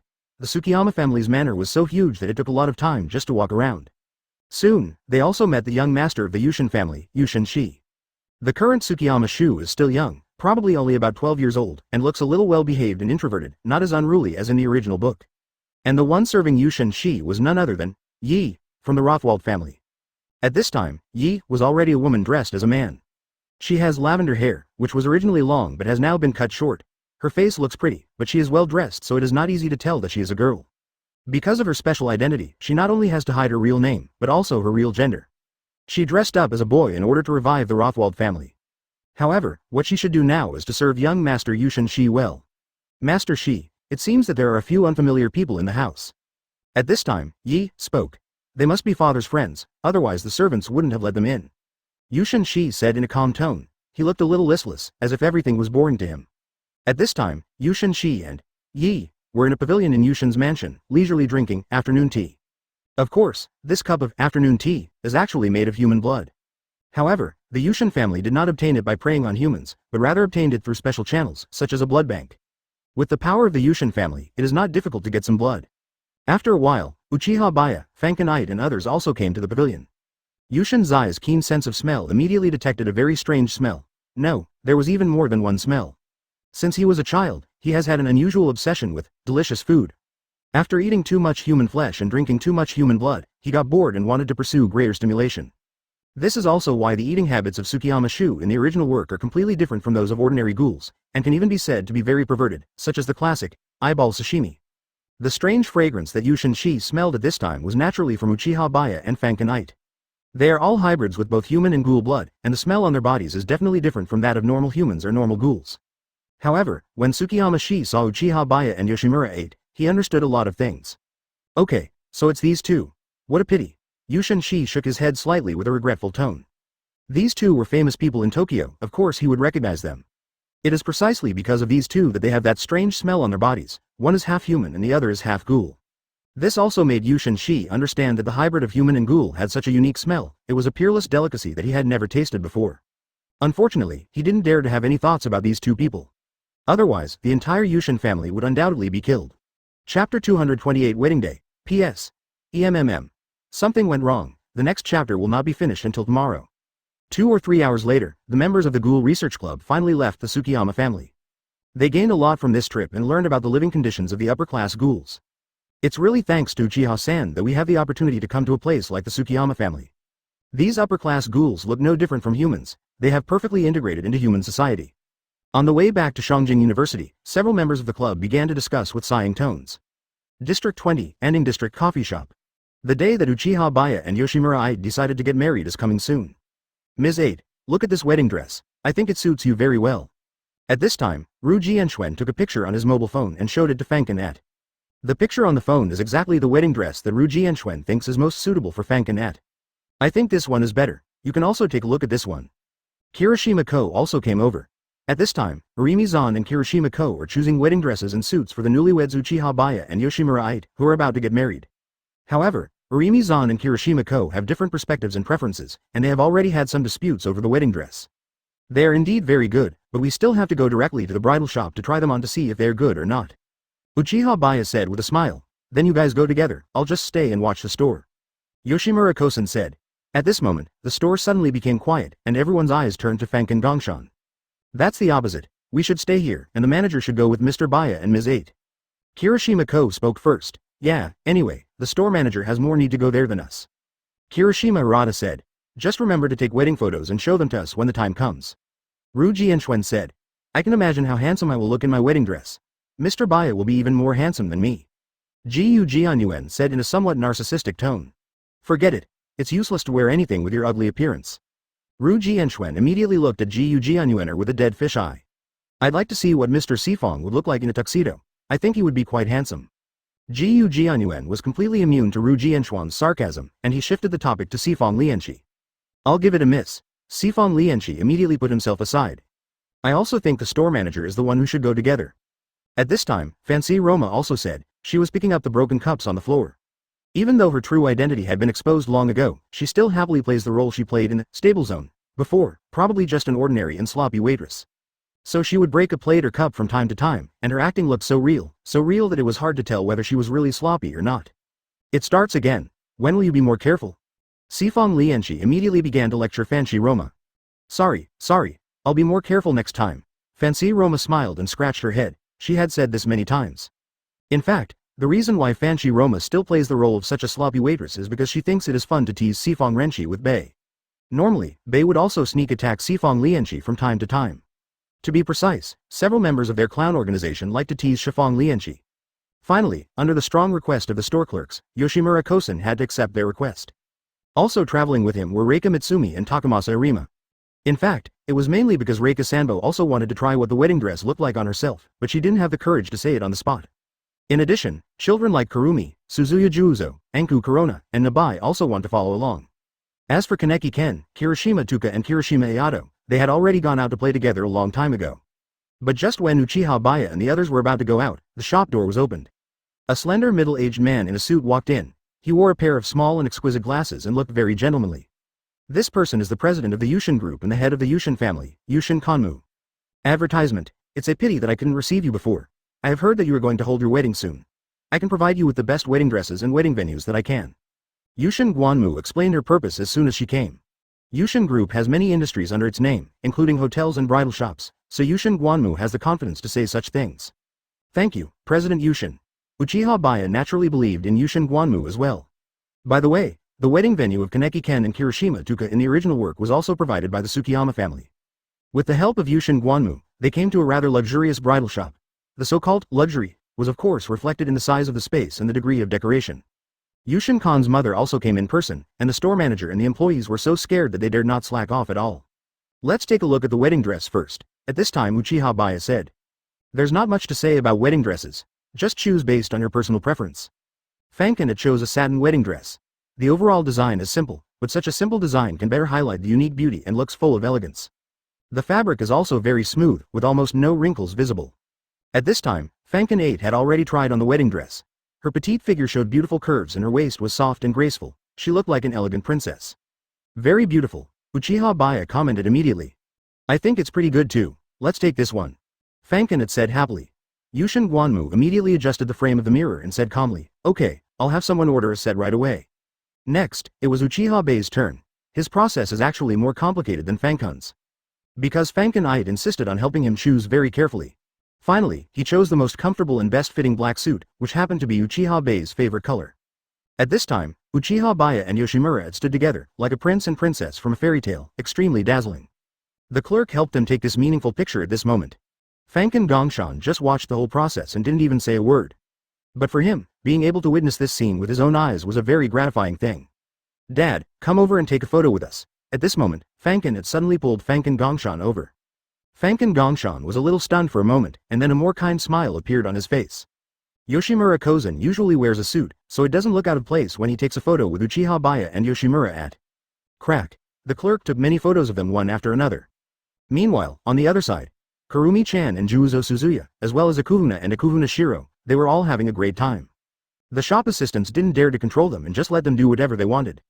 Even now, little Walnut is wearing a children's wedding dress.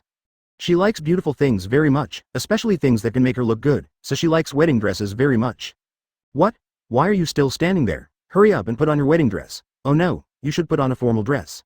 Seeing that Suzuya Juuzo was still standing there in a daze, Kurumi immediately reminded him. Ankahina and Ankahina Shiro have also tried on their favorite wedding dresses, and they also asked the store clerk to take some photos for them. That's right, just the two girls. After all, the relationship between these twin sisters has never been ordinary family love. They are so beautiful. They all look so good in their wedding dresses. At this time, Reika Sanran looked at Corona and Nabai and sighed. Arima Takashi was silent for a moment, then said, why don't you give it a try? I think you will like it very much. Hearing this, Sanbo Lahua suddenly looked a little flustered, this feeling. But she quickly calmed down and nodded vigorously, yeah. But it's already this time, why am I still being shy? Sanbo Lahua already had her eyes on a wedding dress she liked, and she chose it without saying a word. Afterwards, looking at herself in the mirror, Sanbo Lahua felt very magical. Before this, she never dared to imagine that she would wear such a beautiful wedding dress like a human girl. And Arima Takamasa has also changed into a handsome black suit. With the help of the store clerk, I took many photos of them. Advertisement. After choosing your wedding dress, it's time to choose a wedding venue. In fact, there is no need to choose, Yushin Guanmu has already arranged it for them. The largest hotel under the Gasan Group and also the most luxurious hotel in Tokyo. At that time, the entire hotel will be vacated for them to hold the wedding. And there are many people who will attend this wedding. In addition to everyone in the Ending district, there are also some familiar people from the TSC, such as Kano Akihiro, Marut Sai, the Mado family. Of course, there are also people like Nifuku, Rise and Tsunoyoshi of the Wasu family. Uchiha Baiye and Fankin 8 refused all gifts. They didn't need any superficial courtesy. they just wanted everyone to come and have fun. On to the wedding day. Kirishima-ko helped Yoshimura put on some light makeup. Well, now Miss 8 is the most beautiful bride in the world. Kirishima-ko praised with a smile while admiring his own masterpiece. Thank you, Ms. Kirishima. Looking at the mirror in front of her, Fankin also showed a smile on her face. It was obvious that she was very satisfied with herself now. And at Uchiha Baiye, someone also helped him take care of it carefully. There was no complicated process, and then Uchiha Baiye and Yoshimura came to the banquet hall together. Every table was filled with various delicacies and fine wines, and some people were already drunk. Well, you have to party with me tonight until dawn. At this time, Sifong Lianchi directly snatched Bai's wineglass and drank it all. He obviously can't drink much, he's already drunk like this after just a few drinks. It was also the first time that Bai saw Sifong Lianchi drunk, and the expression on his face was as if he had made an incredible discovery. On the side, Jiu Jianyuan and Ru Jianxuan were competing in drinking capacity. You always boasted that you could drink a lot, didn't you? Today I want to see who will fall first. As he said that, Ru Jianxuan poured a cup of wine into his mouth. Who's afraid of who? I definitely won't lose to you. Jiu Jianyuan also said angrily. As old rivals, they are particularly competitive in this regard. And they were all a little drunk, so it was even easier for them to get drunk. Basically, I just pour one cup after another into my stomach. Would you like some wine? Or coffee? At this time, Arima Takashi asked Mitani Reika. For me, I prefer coffee. I'm not very good at drinking. Sanbo Lahua said. Okay. Arima Takashi poured a cup of coffee for Reika Mitsumami, and then poured himself a cup of coffee. Looking at the coffee on the table and then at the wine next to it, Sanbo Lahua suddenly became curious about what the general would look like when he was drunk. Normally, the noble general is very serious and rarely shows any emotional fluctuations. So she was very curious whether the general would look different after getting drunk, like Mr. Sifong. General, can you drink? Sanbo Lahua couldn't help but ask. No, drinking makes me lose my mind easily, so I basically don't drink. Arima Takashi explained. All right. Sanbo Lahua felt a little regretful. But she also discovered a key point. According to what the general said, it is very likely that he will be like Mr. Sifong, who gets drunk easily and shows a different side of himself than usual. This made her even more curious, and she would try it if she had the chance in the future. Of course, the protagonists of today's wedding are Uchiha Baiye and Yoshimura. But now they are just naturally eating delicious food and drinking wine with everyone. There are no complicated procedures, just have fun. Late at night, many people drank so much that they fell asleep on the spot, while those who had not drunk or were not drunk carried them back. Uchiha Baiye and Yoshimura also returned to their homes. Fankin had already changed her wedding dress and was about to walk into the bathroom holding a bath towel. At this time, she turned back and gave Baiye a meaningful smile, with the corners of her lips slightly raised. It's time to get down to business. Final chapter. Wedding night, eternal love, with closing remarks. Uchiha Baiye responded. At this time, he didn't feel nervous at all. After all, they were not a young couple who had just started dating, and Ed didn't seem shy at all, so naturally it wouldn't have this kind of impact on him. But after a while, Fankin was still standing in front of the bathroom door, as if waiting for something. What are you still standing there for? Come in. At this time, Fankin said softly. Uchiha Baiye finally understood what Fankin meant. He also undressed and entered the bathroom with Fankin. In fact, they just took a bath together and nothing else happened. There's nothing wrong with newlyweds helping each other rub their backs, right? After washing thoroughly, I felt refreshed, and the smell of alcohol and various foods brought back from the hotel was gone. Even though Baiye and I didn't drink, they would inevitably have some odor on their bodies after staying in that environment for a long time. Afterwards, both of them returned to the bedroom wearing their yukatas. Do you want to turn off the lights? Or leave them on? At this time, Fankin was sitting on the edge of the bed, kicking her little feet, and suddenly asked. I'm not sure about this, but I think it's better to keep it open. Uchiha Baiye said slightly embarrassedly. After all, what was about to happen was the first time for both him and Ed, so they had no experience and little understanding of it. Therefore, Uchiha Baiye and Yoshimura were both in a very confused state. Then keep it open. After saying that, Fankin patted the quilt next to him, as if to signal Uchiha Baiye to sit over. Now we have to do something very important.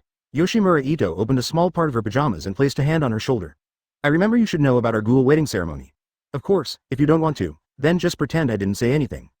After all, she knew that Baiye was half human. Although he had the blood of a ghoul, he had almost no characteristics of a ghoul. He was closer to a human than a half ghoul. Moreover, Baiye is not even from this world, so she may not be willing to follow the ghoul's wedding ceremony. Nothing I wouldn't do. Uchiha Baiye sat face to face with Yoshimura without hesitation. Then let's get started. Fankin immediately hugged Baiye. Then Baiye and bit each other's right shoulder with their teeth, to be precise, the trapezius muscle. They both tried very hard because the ritual required leaving indelible bite marks on each other's shoulders, symbolizing the everlasting love between them. There will definitely be at least a bite mark with blood. Although as a half-ghoul, Yoshimura Ito has a strong regenerative ability, she can control this ability and prevent the bite marks from recovering to their original state. Advertisement Uchiha Baiye also has to pay attention to this issue. His physical attribute is too high, which causes his body to recover automatically, so he needs to control it intentionally. That should be enough. It shouldn't hurt, right? Fankin had immediately asked with concern. She herself was bitten by Baiye, but her tolerance for pain is top-notch, thanks to the cruel experiences she had growing up in District 24. No, Uchiha Baiye wanted to ask Ed if it hurt, but then he thought there was no need to ask Ed. At this time, Fankin licked the wound on Baiye's shoulder and cleaned the blood on it, as if this could relieve the pain. This bite mark must remain forever. This proves that we will always remember each other. If this mark disappears one day, it means that you no longer care about me. Fankin still held Uchiha Baiye and whispered in Baiye's ear. That certainly won't happen. Uchiha Baiye responded very straightforwardly. I love you. At this time, Fankin's voice left Baiye's ear, but he still did not loosen his arms. Instead, he looked at Baiye closely with his eyes. I love you too, Uchiha Baiye said immediately. Although they had understood each other's feelings a long time ago, the feeling was completely different when they actually said these words face to face. The heartbeats of both of them quickened slightly. At this moment, Fankin Edo's right eye suddenly turned into a scarlet eye. Does this look ugly? Or should it just turn back to a normal eye? It's not ugly, on the contrary, I think it's beautiful. Uchiha Baiye is a straightforward person. In the eyes of most humans, such red eyes are terrifying and scary. The fundamental reason is that they are afraid of ghouls. But the person in front of him, Ed, is Baiye's lover, and he never thinks that Heian is ugly. Fankin suddenly smiled slightly, it was a rare sweet smile on her face. The next moment, Uchiha Baiye took the initiative to hug her tighter. And Fankin seemed to have the same idea and kissed her at the same time. After a long time, the soft lips separated. What do you say next? Straight to the point. Yoshimura said very directly, to be honest, I am very curious about what the fruit of the half-human and half-ghoul will be. I guess it depends on luck, but no matter whether the baby in the future is half-human or half-ghoul, it can taste the food we made by ourselves, which is enough. Afterwards, the two of them undressed and tied each other's belts. Fankin's exquisite and lovely face finally revealed a rare hint of a faint blush, which made her look even more stunningly beautiful with her single bright eye. Seeing this scene, Uchiha Baiye couldn't help but feel a little embarrassed. One night passed. Over. The following is the closing remarks. Advertisement, P.S. I really don't dare to describe it. If I do, I will definitely be sent to the black room. My last book was banned twice even though it was so clean. Books with slightly better performance are easily targeted. An author friend of mine was banned today because of a few sensitive words, and the next chapter will also explain Baiye and Ite's child, which will be updated tomorrow. This book has ended like this. I have many regrets, but overall I can only say that I am quite satisfied with it. This book took me more than 3 months to write. I wrote 6,000 words a day when the book was new, but later I had to slow down the updates due to illness. I never missed an update until it was finished. Of course, it is not difficult to update 4,000 words a day steadily, but the difficulty lies in maintaining high quality. I experienced 3 colds, common cold plus flu plus COVID-19, throughout the whole process, suffered from kidney stones that lasted for a month, had academic troubles, and the recent failure of my new book. It is really not easy to persist until now, and I did not perform in my best condition to write this book, which led to many parts of the writing being unsatisfactory. In fact, this book could have been completed when it had more than 300,000 words. At that time, there were still 7,000 to 8,000 updates a day, and the plot was basically finished. If it had been completed directly at that time, the overall data of the book would have been even better. But in order to write a million-word novel, I chose to travel to the world of Attack on Titan. As a result, the number of updates I pushed for gradually began to decline. Later, I felt that the number of updates I pushed for dropped too much, so I returned to the world of Tokyo Ghoul. Since then, I have been writing daily life until now. To put it bluntly, if you read this book in a skipped manner, you can jump from chapter 169 to the current chapter. Of course, there are some interesting chapters in the middle that you can also read. Most of the daily chapters are indeed optional. I ended it now because I really don't want to write a malicious chapter. I can only say that it is too difficult to write a long, Tokyo Ghoul fanfiction. The fact that I was able to maintain that level of performance and urge for updates in the first 300,000 words was already an exaggeration for this genre of fanfiction. It was a wrong step to switch to Attack on Titan in order to write a longer story, which led to a decline in performance, but I have already taken this step and there is no way to regret it. After this lesson, I will no longer write anime on Tomato, and will only write fanfiction for a single world. Many authors will force themselves to write long works just to get paid, and will keep writing when there are no readers. Many books are like this. I won't give examples here, but I don't like to do this. If I were given another chance to choose, I would definitely finish it at more than 300,000 words, because this was my first time writing anime and I didn't know that the number of readers would drop so much.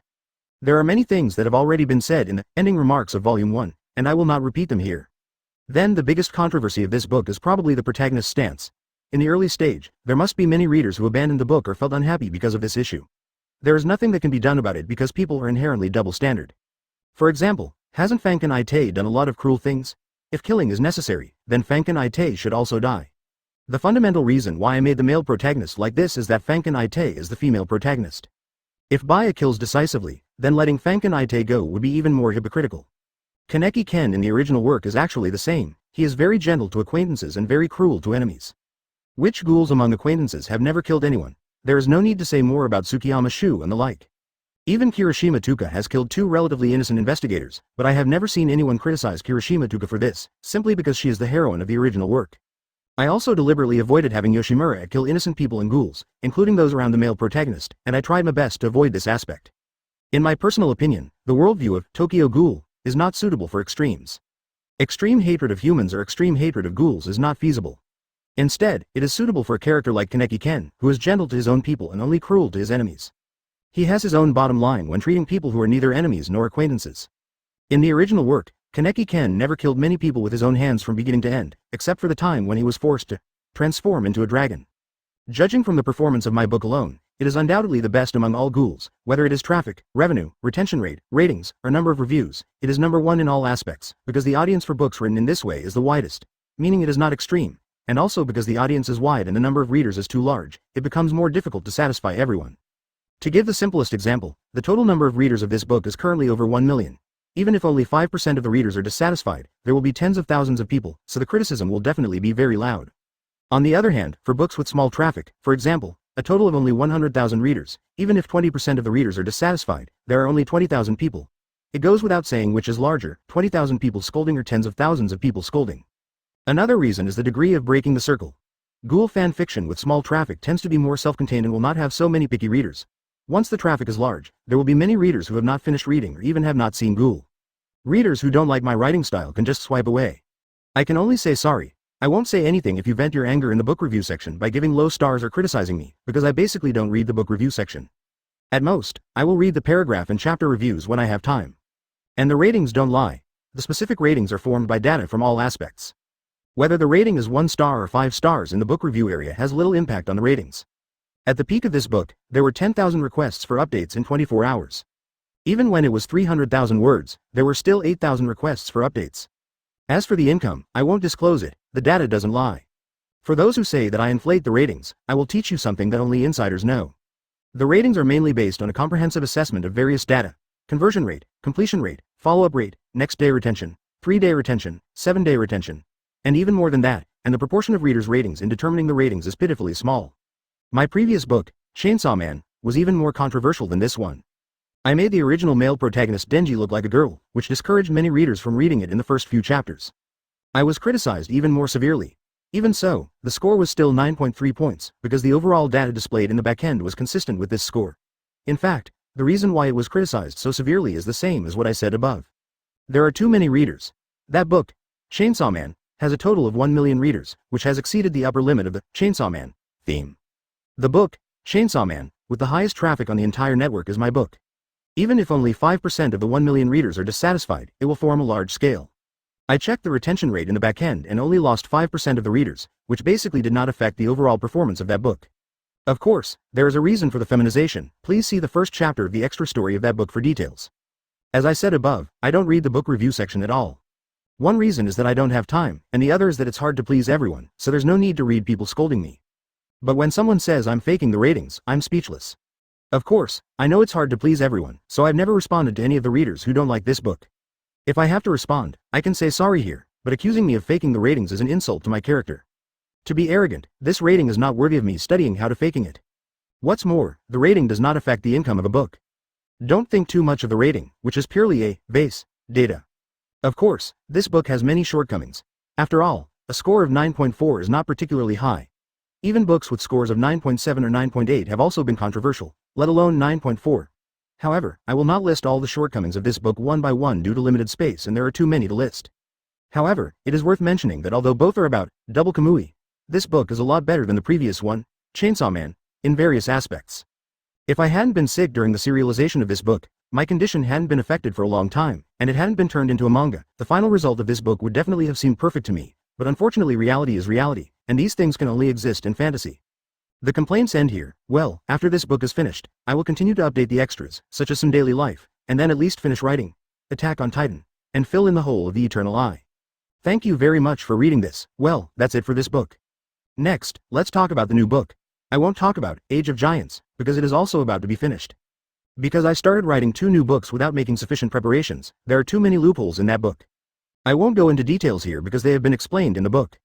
What I want to talk about is the new book that will come later. I haven't decided on it yet. I might write another original work like Age of Giants, or I might continue to write fanfiction. After finishing this book, I will take a few more days to think it over and adjust my work and rest schedule. Finally, the ending is over. Extra. Uchiha Ai, a born half-ghoul. Because it was a hit, Fankin Ite soon discovered that she was pregnant. But she didn't tell Uchiha Baiye right away. Did something good happen? You look pretty happy. Uchiha Baiye noticed that Ed was in a good mood and was a little curious about what happened. What do you think? Fankin Ite also kept the secret. How can I guess that? At least give me a hint, Uchiha Baiye said in a slightly awkward tone. Then I'll give you a hint. To put it bluntly, it's your fault. Fankin Ate's tone was playful. What I did? Uchiha Baiye suddenly fell into deep thought. He still couldn't figure out what good thing he had done. Seeing that Baiye was still thinking for a long time, Fankin Ate didn't plan to continue teasing him. What an idiot. Let me give you a more detailed hint. As he spoke, Fankin Ate touched his lower abdomen with his hand. Seeing this, Uchiha Baiye suddenly understood. His eyes couldn't help but widen slightly, and he looked obviously incredulous. Is it so fast? Uchiha Baiye was suddenly surprised. It's only been about 10 days, so, didn't he hit the target with one shot? After all, he hadn't done it before or after that. To be honest, I was quite surprised and happy, but also a little overwhelmed. I'm going to be a mother all of a sudden. Fankin Ite lowered his head slightly, as if he wanted to feel the little life in his arms. Uchiha Baiye also suddenly had an indescribable complex emotion, but there was no doubt that happiness accounted for the majority of it. Several months, almost a year, passed. Uchiha Baiye takes care of Fankin Ite almost every day, especially in the later stages. I also try to make various nutritious dishes and soups to supplement Fankin Ite's nutrition.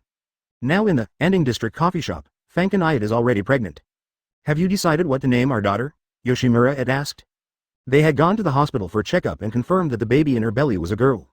Nowadays, the trend of peaceful coexistence between humans and ghouls is becoming more and more promising, and all major hospitals in the Tokyo area can accept ghouls. Not to mention special characters like Uchiha Baiye and Yoshimura Ite. Ahahaha. Uchiha Baiye laughed awkwardly. Because he is a typical bad namer, he thought for several days before finally coming up with a name that he thought was okay, but he didn't know whether it would be satisfied. I was thinking of a name called Uchiha Ai. What do you think of it? Uchiha Baiye questions. Not bad, it still sounds pretty good. Fankin Ite nodded slightly. Although Kirishima's sister and Arimi's sister had given them some suggestions before, the names they came up with were ultimately the best. Ai, did you hear that? This is the name your daddy gave you. At this time, Fankin Ite gently stroked the baby in her belly with her hand and spoke softly in a gentle tone. Advertisement due to Yoshimura Edo's special physique as a half-ghoul, Little Ai will not die as easily as other half-bloods. In the hospital, I gave birth smoothly. Little Ai came into this world. There was almost no problem with Fankin Ete's body. After all, she had an extremely exaggerated regenerative ability. Her body recovered immediately and was completely fine. She didn't look like she had just given birth to a child at all. At this time, Uchiha Baiye was sitting by the bed, holding the newborn Ai, and Yoshimura Ede was also sitting next to him, looking at the newborn baby. What a cute little fellow, and he really looks like us. Fankin Ede had a doting expression on his face. At this moment, she could more and more understand how her mother felt when she gave birth to her. This feeling can only be understood by experiencing it yourself. Yeah, even the hair color is perfectly inherited. Uchiha Baiye is a wonderful journey. Influenced by her parents Uchiha Baiye and Yoshimura Ite, Uchiha Ai's hair color is both white and green, but it doesn't look ugly. The combination of white hair and green is perfect, so she is still quite beautiful. Although the facial features are not so obvious when they're just born, you can still see some similarities. Uchiha Baiye and Yoshimura Ite are both very good looking, and Xiao Ai, who inherited their facial features, basically doesn't look ugly. Uchiha Ai hardly cried or made a fuss. Instead, she looked at her parents quietly, biting her thumb with a cute smile on her face. By the way, is Ai-chan half human or half ghoul? At this time, Fankin Ede asked with some curiosity. Let me see. Uchiha Baiye was also curious about this. He then gently turned Xiao Ai over, and with his Mangekyō Sharingan he could tell if Xiao Ai had any cocoon on her body. After a careful observation, it was discovered that it was not just a matter of whether or not Xiao Ai had a cocoon, but that she had all 4 types of cocoon at the same time. There are 4 types of Hezi: Scale He, Armor He, Tail He, and Feather He. Most ghouls are born with only one type of cocoon. There are very few ghouls who have both types of cocoon. The only known ghouls are Fueguchi Hinami and Kurumi-chan, and they both inherited both types of cocoon from their parents. The only person who possessed 4 types of Kagun was Rino in the original work. She should have been a genius among geniuses, but because of a series of tragic experiences, she eventually became crazy, stupid and ugly. But now, the second ghoul with 4 types of Kagun has appeared, or to be more precise, a half-ghoul, Uchiha Baiye. Although Uchiha Baiye is not very clear about the principle of possessing 4 types of Kagun at the same time, he thinks it is most likely inherited from Yoshimura-ite. Through Kokoku, Yoshimura-ite has many Kagun bags on his body and already possesses 4 types of Kagun. Of course, originally, Yoshimura-ite only had one kind of Kagun, which was the Umbra, and the rest of the Kagun were obtained through the acquired Kokaku. Born with 4 kinds of Kagun, including Rin, I is basically the only 2 geniuses in the world. There is also the identity of being born half-ghoul, and there are only 2 such people, namely I and her mother Yoshimura Ito. If nothing unexpected happens, little I will inherit Uchiha Baiye's Sharingan. As for when she will be able to open her eyes, that is hard to say. Theoretically, Uchiha Baiye has both Uchiha bloodline and Hexyu bloodline in his body. It can be said that this is a good thing done by the system when he just crossed over. Not to mention the Uchiha bloodline, the Hexyu bloodline will definitely not be bad. The bloodline that can transform into a dragon is the best, at least in the world of Tokyo Ghoul. After all, think about it, the dragon abandoned child, born from the dragon, may very well be the origin of the ghoul. As the bloodline of the origin of the ghoul, is there anything else to say? Moreover, all ghouls who possess and cultivate the bloodline are born Hizurs. Note that they are Hizurs and not half Hizurs, which is enough to reflect the power of this bloodline. Born with 4 kinds of Kagun plus born half ghoul plus Uchiha bloodline plus Washu bloodline, half inherited from Yoshimura Ito and half inherited from Uchiha Baiye. It can be said that Xiao Ai's talent is already maxed out, perfectly embodying what is meant by gifted. She has Kagaku bow, so she should be a half ghoul, and she has more than one kind of Kagaku bow. Ai-chan has 4 kinds of Kagaku bow at the same time. At this time, Uchiha Baiye said. It was at this time that people from Fangkun Gongshan and the Anding district also came in. We just happened to overhear what you said, should that be okay? Hiroshima Arata said immediately. It's okay. This is not some secret that cannot be told. Uchiha Baiye talks. She's a half-ghoul like Ms. Ito, and she has 4 types of Kagun. This is totally unheard of.